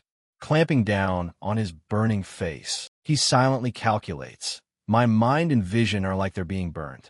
Only 3 seconds, a fleeting, short moment. A thought flashes in Li Chiol's head. Could it be that the presence of the person in front of me is so vast that the naked eye cannot contain and understand it? He slowly raises his head. His eyes narrow slightly. That is, are you talking about the Black Knights? Now I'm sure. The mythical god mentioned in the Black Knight Chronicles. Is it this guardian god? Li Chiol bows politely. Descendant of the Sung Mu family, Li Chiol respectfully bows to the earth god. The elegant man mutters, the Sung Mu family. Then he grinds his teeth, not bothering to let him explain any further. The elegant man immediately releases his vast magic circle. I have never permitted humans to set foot in my domain. That action makes Li Chiol's eyes widen in surprise. If you continue to cause chaos in this area, I won't be lenient. Saying that, he turns his back and walks away. His hands tremble slightly as he reaches out in an attempt to pull him back. Please stop. Please stay for a moment. However, the elegant man disappears in the blink of an eye. He coldly spits out one word. Get lost. His whole body is suddenly teleported through space. Li Chiol exclaims in confusion. This place is... He stares at the entrance to Halison Mountain. I haven't even had a proper conversation, and I've already been kicked out. That makes Li Chiol quietly ponder. All right, whatever. I have to find out the cause first. He silently turns his gaze toward the forest. Regardless, because of the Black Knight's seal, I will have to climb this mountain again. His expression suddenly darkens. Let's see where things go. The sky has gradually turned to dusk. On a certain street, Li Chiol walks while sinking deep into thought. I must prepare thoroughly and try again. His eyes drop slightly, but he suddenly freezes for a beat. Li Chiol quietly observes his surroundings. The Black Crow Association. They act really fast. With that thought, he immediately turns into a small alley. But for now, he has no intention of bumping into them. The stalker following Li Chiol finally loses the trail. He hurriedly reports, "This is number 17. Lost the target at alley 19, area..." Continuing to check the surroundings. The alley suddenly falls into silence. An invisible footstep silently leaves. That person is none other than Li Chiol. Anti-chi technique, spirit light. I've tried applying concealment to my chi techniques, but I haven't fully mastered it yet. He holds the mask in his hand. If I keep going out like this, I'll definitely be followed again. Good thing I used black chi to absorb the 100-face device beforehand. Li Chiol's whole body is suddenly covered in magic. Appearance changes. His face transforms into someone else. This should be fine. All right, now let's go buy the necessary things. Back at the control area, the guard looks at him with confusion. You're coming in again? You just came in this morning. Did your business go bankrupt or something? He stammers, waving his hands hurriedly. Or are you drowning in debt? Come on, young man. You're so young. Think it over carefully. Li Chiol replies in confusion. Huh. Finally, Li Chiol explains happily. No, that's not it. Someone intending to commit suicide wouldn't bring this much equipment. The guard finally feels a bit relieved and says, now that you mention it, you really do have a lot of luggage. But then he suddenly declares, yes, because I plan to stay in there for a few days. The guard is stunned. What? Li Chiol makes a resolution. All right, I'll be back later. This time, I won't retreat so easily. Li Chiol continues to venture deep into the dense forest. He struggles to think. It's been 2 days since I set foot on this mountain, yet I still haven't found any water source. Li Chiol suddenly freezes. Today I have to find it no matter what. If I still don't find it, I'll return to the city to resupply. He slowly senses a strange magic flow rising. Although very faint, it is clearly a completely different kind of energy. Without stopping, Li Qiul's footsteps become faster. Unable to hide his excitement, he eagerly exclaims, "Found it!" Li Qiul gently bows down. Warm water? Even if this mountain is overflowing with yang energy, the water couldn't be this warm. He suddenly stands up with a determined look. This place is extremely thin demonic energy. Perhaps because this is the water source. Just as he finishes speaking, Li Qiul turns away. "I'll probably rest here for a while." From behind him, a pale green magic flow is slowly swaying. Not long after, Li Qiul has finished setting up a sturdy tent. Exhausted, he collapses inside. Maintaining the magic eye for too long really wears out the body. Time for a nap. He just lay down when a shrill scream suddenly echoes through the space. Li Qiul quickly grabs his sword. A scream? Is it a monster? Then Li Qiul carefully peeks outside. Two demonic shadows suddenly appear near his tent. Could it be demon people? But this is a sacred mountain overflowing with spiritual energy. He stays silent, calmly calculating every option ahead based on the number of horns and wings they have. At least level 5. Normal monsters on this mountain are already tougher than usual, so these are very likely level 4. While calculating, Li Qiul glances outside. No need to provoke them. Another scream rings out, making him jump up. Is that a child's voice? 3 figures are trembling, running toward this side in a panic. No, the boy is fearfully closing his eyes tight. Those demons. Get lost. Be smart and get out of here right now. In a panic, the pink-haired little girl bursts into tears. Seeing that, the boy hurriedly comforts his younger sister. "Hold my hand tight." But before they can react, the little girl's hands slip away. 2 green magic flows from earlier suddenly erupt from beneath the ground. With an evil smile, the demon fires a green magic flow. They immediately use their feet to kick the magic flow high into the air, striking the children directly, making them fall to the ground in pain. Seeing that, the demon lunges straight forward like a starved beast. A sword wrapped in magic strikes down without hesitation, tearing the space in an instant. A green energy flow explodes like thunder, covering the entire forest. The black smoke slowly dissipates. The boy turns his head in a daze, his eyes filled with shock. The person who just stepped in to save their lives is none other than Li Qiul. He asks gently, "Are you guys okay?" In his head, he has silently mapped out the next steps, considering carefully every little bit. For now, I've taken down one, but if I let myself get infected with demonic energy, it will be very dangerous. Just then, the demon suddenly spews out a thick purple miasma from its mouth. Li Qiul's footwork moves extremely flexibly. Without a hint of fear, he lunges straight forward at a terrifying speed. That action makes the demon unable to react in time, its face showing clear surprise. Li Qiul strikes the decisive blow, finishing off the demon in front of him. He mutters to himself, "I was very hesitant about which one to choose as my final piece of equipment." Sure enough, choosing this was completely the right decision. Li Qiul touches the necklace on his neck. It is radiating sacred energy to protect the body and help prevent evil energy. Truly an ultimate defensive treasure. Then he gently hands the cloak to the children. "Here, take this." Li Qiul turns his head, asking softly, "Hey kid, what's your name?" The boy stammers awkwardly, My name is Chong." He immediately instructs, "All right, Chong, put this on and don't take it off no matter what." "Understand." Hearing that, Chong nods obediently. "Yes, I remember." Behind us. The cunning demon suddenly attacks from behind. Without a wasted beat, he immediately channels magic, condensing into a sturdy shield in front like a magical wall. Without hesitating for even a second, Li Qiul immediately finishes off another demon. A series of shrill screams ring out, vibrating violently into his mind. Li Qiul stares, his eyes locked onto the special ability of the remaining demon. So that's what they are? One of the demons suddenly speaks in a scheming tone. "Human, why are you interfering? Kill him and offer him as a sacrifice to the 5 kings." He is truly surprised at the situation unfolding before him. These ones are completely different from the previous ones. They're definitely level 4 or higher. While calculating, Li Qiul simultaneously channels qi throughout his body. If I can neutralize their abilities, I can still handle it. He stands firm on the ground, taking a stance to prepare. That's enough. Immediately after, Li Qiol lunges straight at them as fast as lightning. A green lightning bolt suddenly flashes. That lightning bolt strikes hard, tearing through the quiet space. A voice suddenly rang out. Seeing you appear on this mountain, I was wondering what was going on. He looked blank, his eyes revealing clear confusion. What just flashed by? A muscular figure with golden hair suddenly appeared before him. It seems this is all your fault. The old woman immediately spoke sternly. Thank you so much, human.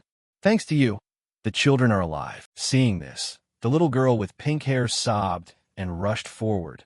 Grandma, without holding back, she gave each of them a slap on the bottom. You little brats, I told you not to wander off on your own. The ghostly roars of the demons echoed deeply once more, causing both of them to turn around in surprise. She was quite surprised by their persistence. Truly stubborn creatures. Immediately, she suggested, from now on, leave this place to me. In the blink of an eye, those hands manipulated the flow of spiritual energy. The master said, I didn't want to do this, but I cannot stand idly by when someone dares to target the children. A blinding streak of blue lightning flared up right in her palm. She clenched it tightly and gave a faint smile. Without a moment's hesitation, she decisively lunged forward. I won't kill them. The blue lightning was immediately swung forward, with thunderclaps roaring fiercely. In an instant, the mysterious blue lightning spread throughout the vast forest. The children chattered, trailing behind Li Qiol, curiously asking him about everything under the sun. Ryo found the children too annoying and had to tell them not to disturb the honored guest any further. Seeing Li Qiol's curiosity about her outfit, Ryo laughed and said she had woven it herself. However, she modestly added that she was just the spinner, not the one who did every step from start to finish. Hearing Li Qiol mention the Grand Elder, Ryo explained that although this was the Elder's territory, she was the one in charge. She laughed heartily, saying the Elder had never liked humans, but she was the only exception. After walking a short distance, Ryo told him to move closer so she could open the great formation leading into the village. A vast protective energy burst forth when she slammed her weapon into the ground to break the seal.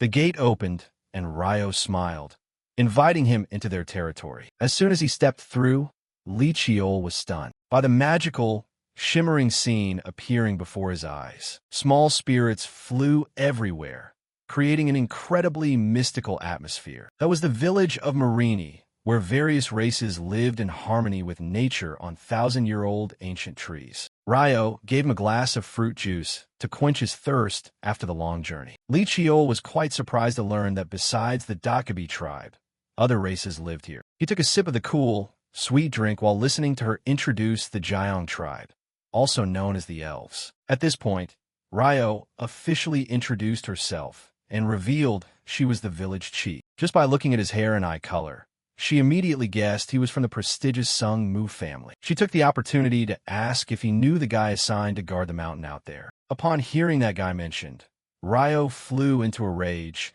calling him a total idiot who brought misery upon himself just by getting involved with humans. Seeing her so agitated, Li Qiol just smiled wryly, saying that guy was still doing fine, even if he was a bit of a drunkard. Regaining her composure, she sincerely thanked him for saving the mischievous children in the village. To the Dakabi, a favor must be repaid, so she wanted to help him with something in return. Even though Li Qiol intended to decline, Ryo insisted he should just say what was on his mind. Hearing that, he smiled and nodded, as if he already knew what he should ask about. Li Qiol placed the black sword on the table, making the surrounding atmosphere suddenly become serious. Ryo's expression changed in an instant when she recognized the familiar weapon. He curiously asked if she had personally participated in forging this sword. Ryo revealed that many Dakabi had contributed to it in various ways. She explained that she and 63 other Dakabi only prepared materials and cast the mold, while the Grand Elder was the one who performed the final step. Looking at the sword, she breathed a sigh of relief that it had finally found its true master. However, she asked if he felt anything strange while holding it in his hand. Li Qiol wondered if there was some soul hidden inside this sword. Ryo's expression became extremely tense. She told him that for her, this wasn't a sword, but destruction manifested in the form of a weapon. She explained that everything has its own energy. It can weaken, but never disappears on its own. He nodded in confirmation, understanding that the energy she was talking about was the magic circle. Ryo warned that the black sword has the ability to completely erase that energy, and anything it cuts will never recover. If it's that dangerous, Li Chiol doesn't understand why the ancestors created this sword in the first place. But Ryo believes that everything appears for a reason, and this sword was definitely born for him. She pondered how the sword, which had slept for thousands of years, suddenly reacted to a teenager with a mysterious destiny. Li Chiol touched the scabbard, mentioning that it is currently being held back by 9 layers of seals. He asked Ryo if she knew anything about the 5th seal. She nodded in confirmation, but said it would be quite difficult. Li Chiol was curious about what that challenge was that made Ryo look so serious. After hearing that he had to defeat 100 Datgabi to pass the challenge, the young master froze for a few seconds. Seeing the guest seemingly unaware of what was happening, she asked if he had ever heard of her tribe's wrestling, Sirium. Li Chiol said he knew in theory that it was a spiritual ritual where the power of spirits directly clashed with each other. Ryo nodded and said that was close, but to be exact, it was a battle of mental strength. To help him visualize it, she immediately called little Jiang over to prepare for a practice session right on the spot. As soon as his name was called, little Jiang jumped up with joy, demanding to fight first, making his friends jealous. Looking at the tiny child in front of him, Li Chiol couldn't help but be skeptical, turning to ask the village chief if he really had to fight. Ryo gave a knowing smile,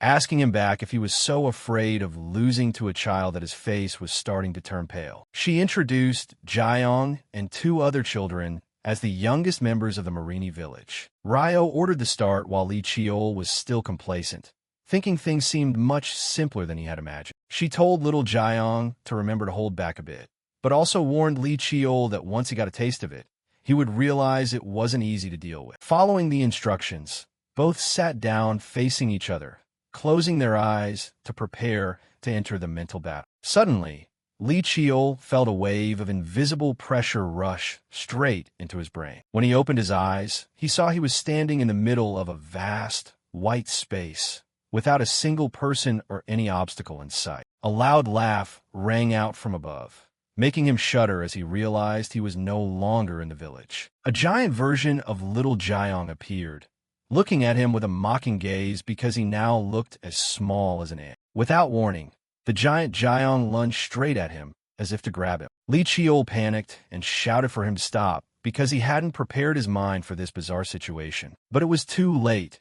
A giant guardian's foot descended from the sky, creating a terrifying pressure that wanted to crush him instantly. Waking up with wide eyes, Li Chiol gasped for air like someone returning from the dead. He panted, drenched in sweat, feeling as if his mind had just undergone a horrifying torture. Sitting on the ground, Li Chiol looked around blankly, trying to stay calm to figure out where he was. He clutched his forehead, his breath still heavy after the recent experience. Ryo sat nearby, smiling, asking how he felt and if he could handle it. Li Chiol wondered about that strange space, a place where everything seemed to change according to thought. In his memory, a giant foot had just descended, creating a terrifying earthquake. Ryo's eyes revealed clear surprise at the young man's keen insight. She nodded slightly in acknowledgement, not expecting Li Chiol to be able to grasp the nature of the spirit realm so quickly. In the distance, little Chiol Su jumped up with joy, celebrating his victory. While Ryo could only give a forced smile, Li Chiol looked at the tiny child who harbored a vast source of power in the other world, silently marveling at his insight. He asked about the time distortion, because he felt as if only a few seconds had passed, but in this place, things were completely different. Although exhausted, Li Chiol still wanted to try again. His willpower was truly something else. Ryo patted his shoulder, advising him to rest because wrestling with a Datgabi was extremely draining on mental strength. But seeing his determined expression, she knew she couldn't stop him. Ryo gasped in surprise to see Li Chiol ready to plunge into the next battle without a moment's hesitation. As soon as the match began, he was thrown far away by an invisible hand. Little Jiang won again. The kid laughed gleefully while Li Qiol was knocked into the air. That little child had won again. Li Qiol scrambled up. Despite the consecutive failures, he felt he was very close to enlightenment.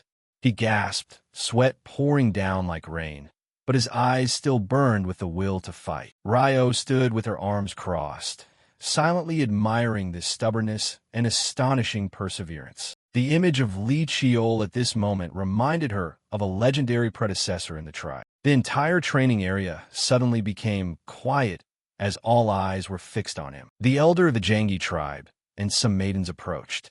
They could not hide their surprise at his remarkable progress. Li Qiol wiped off his sweat and gave a modest smile. He wanted to finish the job, to be worthy of the meal they had treated him to. Power exploded from his hands, the flow of green energy radiating a freezing cold like a cyclone. With just a single blow, Li Qiol settled everything, creating a huge explosion that shook the ground. He realized that his thinking speed had become much faster than before thanks to those mental wrestling matches. The Jangi tribe elder smiled, inviting him to drink some water to recover his strength. He drained the jug, feeling his mind clear up, all his fatigue vanishing completely. Ryo watched the Jangi people taking care of Li Qiol and was surprised because they were usually very strict with outsiders. Yet now, he was helping them carry huge rocks with ease. Li Qiol stopped when he saw Ryo approaching. He scratched his head, afraid he had been working too eagerly. Ryo asked the elder if she could take him with her now that most of the work was done. She was immediately scolded by the elder for being lazy. So Ryo pretended to cover her ears, muttering, "I don't hear anything to let it pass." Turning to Li Qiol, Ryo laughed because he integrated into the village so quickly, even helping with chores. Ryo explained that their invitation for him to drink water was a great honor because the Jangi tribe did not easily accept just anyone. Li Qiol nodded. No wonder he felt his spiritual energy recovering so miraculously. It turned out to be a precious elixir refined from the essence of spirits and spiritual herbs, which took decades to create. Li Qiol was curious about why they lived in seclusion, but he was too shy to ask directly. He understood that an outsider like him should not interfere in the internal affairs of the tribe if they didn't voluntarily reveal them. His question had opened the path back to the fiery memories of the Great War of the past, a fire that was still smoldering in the shadows. Ryo told Li Qiol about the Great War, a time when humanity had pushed her tribe into desperate exile. Since then, nothing had changed. That pain was still as intact as the first day. She reassured him that it happened before he was born, so he shouldn't worry. Now, the villagers had already considered him one of their own. While they were talking, Ryo suddenly remembered she had something to do, so she told Li Qiol to go out and wrestle with the kids for fun. Saying that, she waved goodbye and quickly left, leaving him standing there alone. After walking a distance, Ryo's expression suddenly became pensive. It seemed like she was worried about something. She went to find an elder in the tribe and asked why he had gone to the trouble of coming all the way here. The old man looked at Ryo with a reproachful gaze, asking why she dared to bring the human he had driven away back to this place. Ryo did not hesitate to speak up to defend Li Qiol, asserting that he was not like the others, because he had saved the children's lives and always helped everyone. The elder reminded her that making Li Qiol undergo the challenge was just to fulfill an old promise that was already overdue. He asserted that he did not want humans stepping foot in his territory and ordered Ryo to drive him away immediately. Ryo was not someone easily bullied. She said if he hated him so much, he should go and drive him away himself, then teased him that although he was old, his temper was still as fiery as ever. She showed him a scene of Li Qiol happily playing with the children, reminding him of the time when the two sides were once good friends. But the old man still held onto his prejudices, asserting firmly that humanity and the Jangi tribe could no longer live together. Ryo warned him sternly that the seal was getting weaker and weaker, and the tribe really needed human help to survive. Her eyes showed clear anxiety as she saw scary cracks appearing on the seal. The elder turned and walked away, leaving behind a cold statement that humans were selfish creatures who would never sacrifice themselves for others. Ryo stood alone with a grumpy face. Obviously, She did not agree with the old man's conservative view. Returning to the training ground, Li Chiol was still sitting motionless like a statue, as if concentrating all his mental strength on something important. He stood up abruptly, taking confident strides, showing he was ready for the next stage of his journey. Seeing him stand up, the children became extremely excited, cheering loudly, demanding to accompany him through every challenge ahead. Li Chiol just gave a faint smile, the confident smile of someone who had finally found his own direction. Li Chiol stood amidst the circle of children in a vast spiritual space. The little ones were cheering, telling him he must break the seal of the magic circle at all costs. A close-up of Li Chiol's face. His expression was extremely calm and confident, truly the look of someone about to achieve greatness. A cyclone of vast energy erupted, blending water and fire. Below, the children kept waving and cheering loud. Standing before the brilliant light about to explode, Li Chiol's figure was small but full of spirit. He whispered, "All right." His lips curled into a triumphant smile. After long days of being pushed to the brink of death by the old woman, it was finally time for Li Chiol to launch a counterattack. The frame suddenly cut into scattered pieces of memory. Groans of exhaustion echoed everywhere. It turned out they had been in a fierce battle for 3 hours straight. The Jangi tribe warrior stood watching, her eyes unable to hide her surprise. She did not expect his willpower and mental strength to be this terrifying. She smiled with satisfaction. This challenge seemed to have brought results far exceeding her expectations. Li Chiol collapsed to the ground to rest. The children immediately surrounded him, just as the old woman approached. The little ones standing in front chattered incessantly, competing to report Li Chiol's crimes to her, how he used her own techniques to fight them back, how he fought tirelessly, and strangest of all, he seemed unaffected by the heat when they used fire magic. The Jangi warrior could only smile silently, listening to the children's complaints. She announced that the training session with the children was enough for now. Hearing that, Li Chiol looked blank, not yet understanding what was happening. It turned out the real challenge was just officially beginning, a continuous wrestling match with 100 people. Hearing this, Li Chiol's mind suddenly boiled with excitement. But the battle did not happen immediately. She said they had to wait about a week to gather enough people. Looking toward the distant mountains, she explained that she needed time to summon the Datgabi, who were wandering everywhere, to return to the shrine. 3 days later, a large-scale festival was held. A crowd gathered to witness the wrestling match between a human and the Datgabi tribe, an event that hadn't happened in a long time. Li Chiol stood amidst the noisy crowd, his face showing a hint of confusion. It seemed he was still not used to this bustling atmosphere. People around were whispering about old legends, even mentioning a certain Mr. Kim who had passed away 30 years ago. The Jangi warrior approached, patting Li Chiol's shoulder hard. She checked his status, asking where he had been and what he had done over the past few days. Li Chiol politely replied. She looked at him with an extremely serious gaze, asking if he was ready to enter the test. The crowd behind began to cheer, the atmosphere becoming increasingly vibrant. She carefully warned him, "If the adult Datgabi do not recognize your strength, this test will last forever." Li Chiol nodded in confirmation. He remembered clearly that the time limit was only 1 week. She smiled encouragingly, telling him to give it his all, and after it was done, there would be a grand celebration wait. She shouted loudly to calm the crowd, and without further ado, she decisively declared the match to begin. The sky was deep blue, leaves swirling in the wind amidst the excited cheers of thousands. The 3 children from earlier appeared first. Li Chiol realized they seemed to have completely transformed from a few days ago, much stronger. Score: 1/100. The children were quickly defeated, lying flat on the ground and groaning about the loss. Score: 4/100. This time, the opponent was a Datgabi fox that looked extremely cunning. Score: 10/100. Li Chiol was knocked into the air, having to face multiple opponents at once. Score: 22/100. He switched to a defensive stance, sweat beginning to drip down. The battle became increasingly fierce. Score: 41/100. A Datgabi in a stylish suit appeared, speaking up to acknowledge Li Chiol as an amazing human. Score: 57/100. A giant panda, Dakabi Guardian, holding a bamboo staff blocked his path. Standing behind that muscular figure, Li Chiol looked truly small. Score: 63/100. A giant energy entity in the shape of a fire dragon appeared, swallowing a corner of the sky. By the third day, Li Chiol began to be exhausted. He felt at his knees, panting heavily.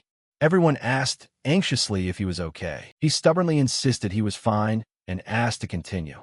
Li Chiol realized this test was actually a training course pushing mental strength to the limit. Jangi signaled to start again.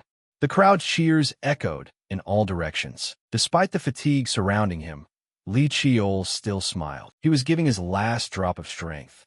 Score: 83/100. Li Chiol sat cross-legged, wiping away the drops of sweat. His whole body was aching, but his will did not waver at all.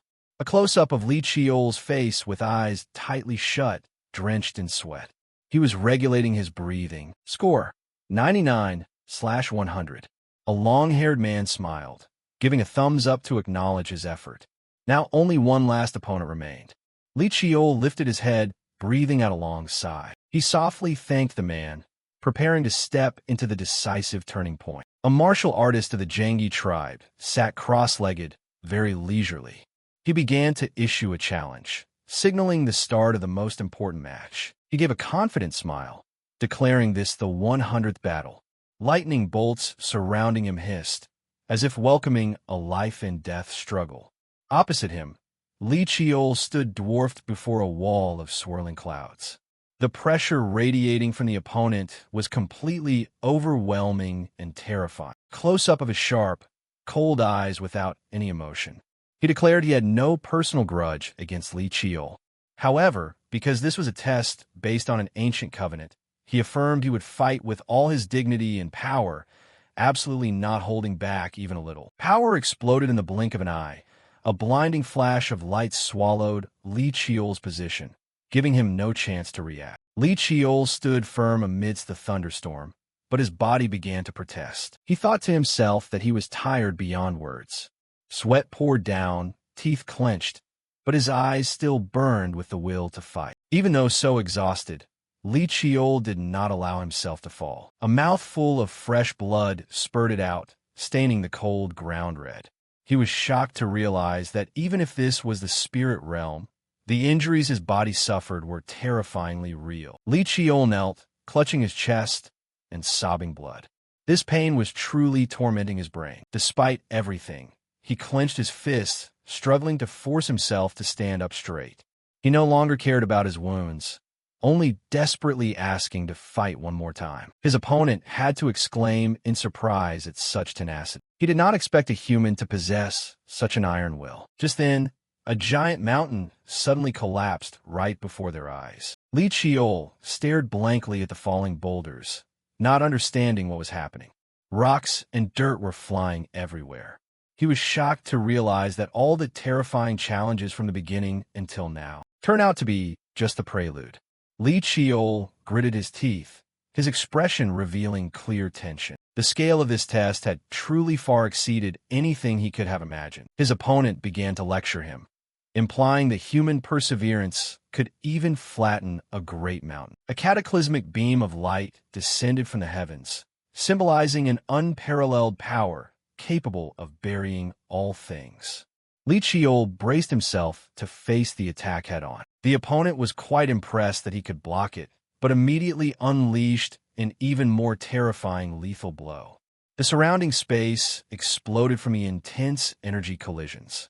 Huge boulders were blown away like scraps of paper. He stood at the heart of a lightning storm, trying to keep his balance while straining his eyes to observe every slightest movement of his opponent. Li Chiol gave a bitter smile, telling himself that this situation was starting to get beyond his control. A massive explosion of blue light erupted, covering the entire battlefield and swallowing Li Chiol's silhouette in a brilliant, blinding glow. Li Chiol was trapped amidst a violently erupting spirit formation. He sat motionless, his entire body radiating a pure white aura amidst the flashes of energy-charged light. All around, The Gyeongju clansmen had gathered to witness the final outcome.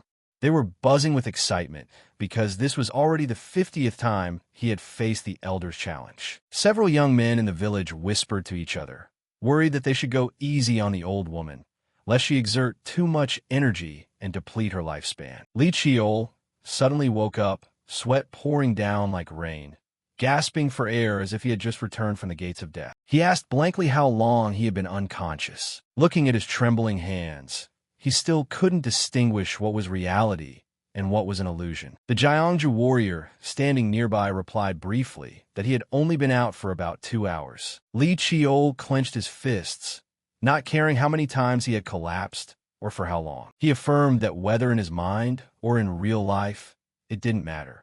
He would continue until he succeeded. The Gyeongju warrior was left speechless by the young man's iron, almost insane willpower. She watched silently, a bead of sweat rolling down her cheek as she felt the invisible pressure radiating from his defensive aura. Lee Cheol turned and walked away, leaving the warrior behind with a contemplative expression. In her heart, she couldn't help but admire him, as he had truly fought continuously without resting for even a second. The Gyeongju elder, standing with the crowd behind, was also skeptical, wondering if an ordinary human could endure such a terrifying level of pressure. Lee Cheol stood firmly in the center of the spirit power vortex, wondering why he was forcing himself to this extent. Energy erupted violently, shattering the surrounding boulders into dust. He pushed aside all thoughts of when this test would end. He didn't even care who his opponent was anymore. His mind had been completely purified, clearing away all distractions, leaving only bright, burning eyes looking straight ahead. In his head, there was only one goal: to win at all costs. The aura from Lee Cheol exploded brilliantly, swallowing the entire space around the warrior. The Grand Gyeongju elder thought that everything was coming to an end. This time, he would definitely pass. But then she suddenly froze, her expression showing clear bewilderment. Lee Cheol had reached the state of no self, completely forgetting the existence of himself. His eyes turned stark white, devoid of any human expression. She wondered if he was destroying himself. The Gyeongju warrior gritted her teeth, drenched in sweat before this terrifying transformation.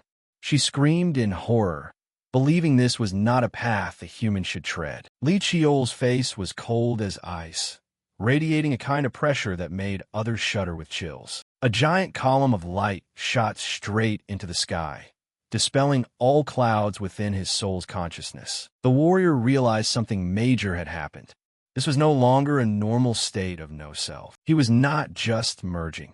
He was forcibly seizing control of the entire spirit space she had created. The mystical illusion began to crack and shatter into pieces before the terrible pressure from Lee Cheol. She couldn't believe her eyes, wondering how a human could do something so unimaginable. Amidst the ruins of the spirit space, Lee Cheol strode out like a monarch. This appearance of his left the Gyeongju warrior completely shaken. His gaze was strangely calm, yet contained an absolutely overwhelming power. As soon as the test ended, Lee Cheol collapsed onto the magic circle from exhaustion, while the warrior breathed a sigh of relief. The onlookers began to whisper in admiration, acknowledging that his mental strength was truly exceptional. Lee Cheol struggled to get up, soaked in sweat, and tiredly asked if it was all over. The Gyeongju warrior gave a radiant smile, confirming that he had passed the test. Lee Cheol bowed his head in thought, then asked a naive question: "Have I lost?" The young lady beside him looked at him,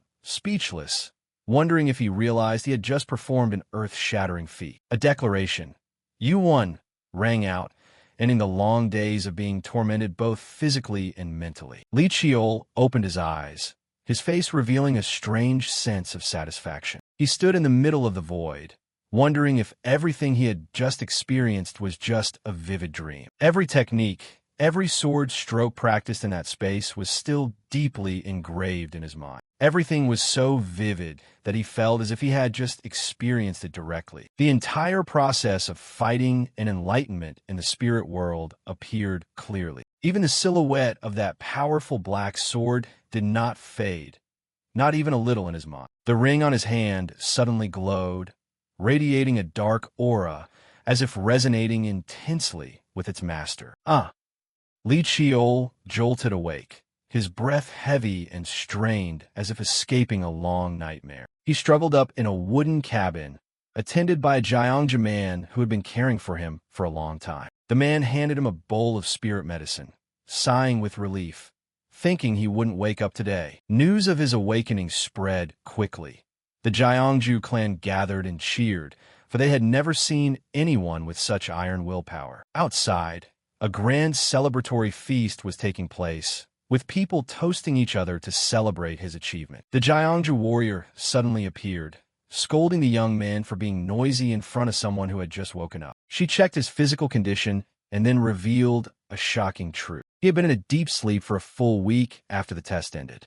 Li Chiol was confused and couldn't believe his ears, as he didn't even remember how he managed to pass the challenge. Seeing him still hazy, they had to affirm once again that he had truly achieved a glorious victory. That night, the entire Jiangju tribe was immersed in the shimmering light of the festival, celebrating their worthy successor. Later, the warrior took him to see ancient, secret scriptures called the Hukia Chronicles. Holding these records in his hands, Li Chiol finally understood more about the origin and power of the Black Sword. Finally, Li Chiol donned the noble martial arts attire from a predecessor, a gift of fate that he felt was born just for him. Li Chiol put on the new martial arts outfit, thinking to himself that this treasure was truly left by his ancestors specifically for him and no one else. Ryo held the ancient bamboo scrolls, realizing that much of the content in the tribe's history had been intentionally erased by someone. Li Chiol curiously asked if she knew what the erased parts recorded,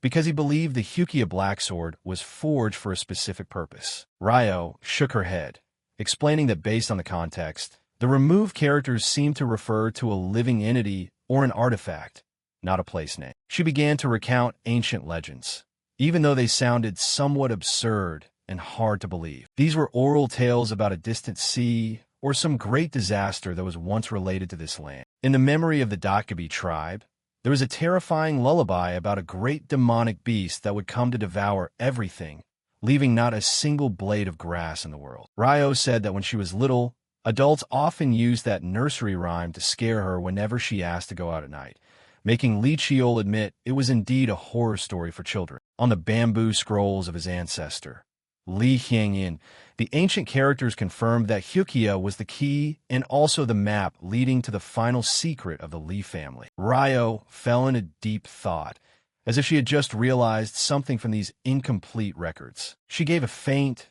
bitter smile when mentioning a fool who had lost his very name, now imprisoned deep in the mountains, a story she considered completely ridiculous. Li Chiol smiled, promising, "If I can find the identity of that guardian deity, I will definitely return it to them." Ryo immediately snapped. "Let that person suffer for another 1,000 years. Absolutely do not return anything." Regaining some composure, she turned to ask Li Chiol if there was anything else he wanted to know. Li Chiol looked deep into the lonely night and asked Ryo to tell him about the tribe's elder.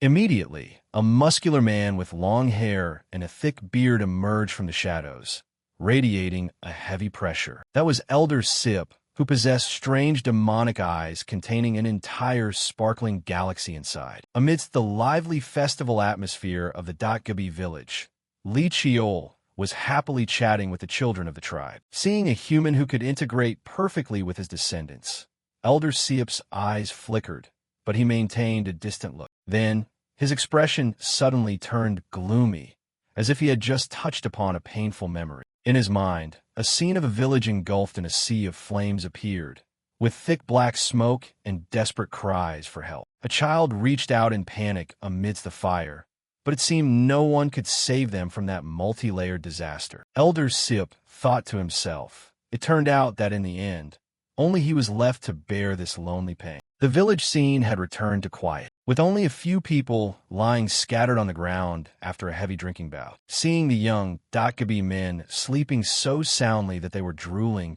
the scene looked somewhat humorous. Li Chiol stood there smiling, silently admiring the tolerance for alcohol and the enthusiasm of the people here. Suddenly, he jumped in surprise as he felt a dense aura of killing intent right behind his back. The pressure from Elder Siep made Li Chiol break into a cold sweat. Elder Siep stared at him and remarked coldly, "Humans are always this stubborn and headstrong." Under the bright moonlight, he flatly forbade Li Chiol from ever setting foot in his territory again. Li Chiol remained calm, asserting that he came here based on an old covenant as the legitimate successor of the Black Sword. Elder Siep admitted that a promise, no matter how old, is still a promise. That was the reason he tolerated his stay until now. However, since the clansmen had completed their duty, he declared there was no reason for Li Chiol to stay here for even a moment longer. Channeling an explosive aura, Elder Siep roared, ordering him to leave immediately. A vast wave of pressure forced Li Chiol to step back. He was completely shaken by the overwhelming power of this elder. He looked around blankly, not yet having fully processed what had just happened. Suddenly, the ground shook violently, a loud explosion causing the entire mountain region to tremble. Elder Siep asserted that this was entirely his personal intent and advised Li Chiol not to hold a grudge against the other Dakabi for having to leave like this. From afar, Ryo approached and called his name, wondering why he had to be so heartless. Ryo brought a tray of food for Siep, who was sitting quietly on a high cliff, looking down at the village. He bluntly admitted that he hated humans to the bone. However, Siep also felt guilty for making the entire tribe live in captivity just because of his own existence. Ryo looked into his eyes and realized that, deep down, he also felt Li Chiol was a very different human compared to others. Elder Siep did not deny it. He said he would not interfere in the connection she had built with the young man, because everyone's feelings were their own private business. Ryo questioned Elder Siep, mentioning two people who would certainly not be happy if they saw him in this state. But Siep immediately shouted, "Shut up." He didn't want to hear another word. His expression hardened, coldly saying that what she had just said had crossed the line. Ryo did not back down, bluntly asking if he didn't actually hate humans, and if all of this was due to the pain related to those two. To that question, Siep only sighed and called her a foolish child. He intended to say something, but the words seemed to choke in his throat before the cruel reality. Suddenly, a massive shockwave exploded, the sound tearing through the night, leaving them both terrified. Ryo gasped, "Impossible." She couldn't believe the ancient seal formation could fluctuate this violent. From the ruins, pillars of brilliant blue spirit power shot straight into the sky, as if to tear through the night. A dark, bottomless crack opened right in the middle of the tribe's holy land, radiating an oppressive dark aura. The ground cracked into large pieces. An intense heat rose violently from deep within the collapsing fissures. Ryo grimaced at the sudden temperature spike, while Elder Siep remained silent, his worried eyes fixed on the fissure that was spreading wider by the second. The cracks burned with an orange-red fire, signaling that molten lava was about to erupt onto the ground. The entire geological structure collapsed completely, revealing a river of lava red as fire rolling right beneath their feet. Elder Siep held out his hands to perform a seal, and a mysterious aura immediately covered his body. A path created from ancient stone steps appeared amidst the swirling energy flow, and he ordered Ryo to return to the village immediately to report the news. Ryo resolutely refused, asserting that as a clansman, she had to stay and help him resolve the root of this development. Elder Siep was silent for a moment, then nodded, ordering her to follow him deep underground. Both began to venture down the dark and deep stone steps, where evil aura was billowing, covering the entire space. The spiritual pressure here was so strong that Ryo felt her chest tighten. She worriedly asked if the elder was okay in the face of this terrifying aura. She was horrified to realize that for all this time, he had had to endure the torment of this hellish place alone to maintain the seal. To that, Siep only replied with a nod, confirming the painful truth. He revealed that the foul, evil aura from the north had begun gnawing at the seal a few years ago, and now everything was completely out of control. They walked out of the dark tunnel and into a vast, immense space illuminated by the fire of lava. Appearing before their eyes was an incredibly majestic lava-sealed underground palace, where an ancient stone altar stood alone and lonely amidst a dimension overflowing with boiling molten lava. The entire scene of the ancient Dakabi forge appeared, standing lonely and solitary amidst a dimension overflowing with boiling red lava. From the distant cave entrance, two figures were slowly entering. On the cave floor, countless broken weapons lay scattered everywhere. Elder Siup muttered to himself that this was the absolute limit he could reach to forge a replacement for the seal. Siup stood before the forge with a heavy expression. He had to admit to Ryo that all their efforts for so long had gone down the drain. Ryo stood frozen in place, her eyes fixed on the lava pool that was beginning to swirl dangerously. A familiar dark aura suddenly surrounded them both. Trembling in fear, Ryo asked about this bone-chilling sensation. Siup explained, "That is the remnant of the great demon king from the great war of the past. The one who once dyed this mountain red with blood and is the natural enemy of all races. Beneath the rolling lava, countless red eyes like blood of the great demon king were rising, waiting to devour everything. The invasion that year turned the world into hell, shattering all sense of right and wrong, completely reversing the boundaries between life and death, making it so that even the great beings capable of foresight could not predict such a terrifying disaster. Amidst the space heavy with the scent of blood, a faint cry for help echoed from the past. Mugan, along with Siup and a comrade, stood silently before the burning sky, witnessing the intense cruelty of the war with their own eyes. The situation on the continent was becoming increasingly critical, and they had agreed to meet soon to fight side by side. The three of them decided to stay and protect Jeju Island, sheltering the young Dakabi and humans, trusting that they would return to provide aid. The enemy was a great demon king with unpredictable transformations, manifesting based on human fear, sometimes a serpent spirit in the Blood Valley, other times a nine-headed demon beast, and many other grotesque forms. The conflict between the demons and the Dakabi tribe had reached its peak. That serpent spirit continuously used illusions to torment their minds for a long time. Although exhausted, they still resiliently held their position, placing all their faith in humanity. To keep himself awake before the cunning illusions, Siup stabbed his weapon directly into his own leg, using physical pain to maintain his sanity. He roared in pain as his body trembled under the gnawing of darkness, while Ryo stood by, helplessly watching her comrade endure the torment. She wailed in tears, begging him not to seek death. Siup grabbed Ryo's hand, shouting, "Stay away." He realized bitterly that the moment of demise he had feared for so long had finally arrived. The entire cave shook violently as lava erupted, threatening to incinerate everything. Siup urged Ryo to evacuate the villagers immediately.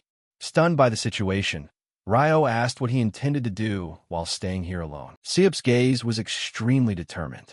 He considered himself a remnant of the old era, and destroying this evil entity was a debt from the past that he had to personally use these very hands to finish. A burst of energy knocked Ryo away as Siup forced her to leave the cave amidst desperate sobs. Left alone to face the firestorm, Siup's eyes burned with a deep, hateful fire. Behind the curtain of fire, the eyes of the great demon king seemed to mock his faith. However, Siup still stubbornly believed that humans would definitely come to rescue them. However, cruel reality answered for everything. The humans did not come. Siup knelt down, his heart shattered when realizing the promises of humanity were nothing but wind in the clouds. A feeling of bitter betrayal surged within as he understood that the Dakabi tribe was effectively nothing more than disposable pawns cast aside without mercy. A hand reached out to grab the sword, radiating a cool emerald spirit aura amidst the swirling energy currents. Fire erupted from a mace, burning brightly to directly confront the dark fog. Young Mugan gave an arrogant smile. "I will drag that monster down to hell with me." But his comrades knew that thing wouldn't die that easily. Ryo looked at Siup with a determined but pain-filled gaze. She decided to transform into a fog covering the mountain to protect the tribe. The eyes of the three friends met one last time before parting. They regretted that they should have fled this cursed land together long ago.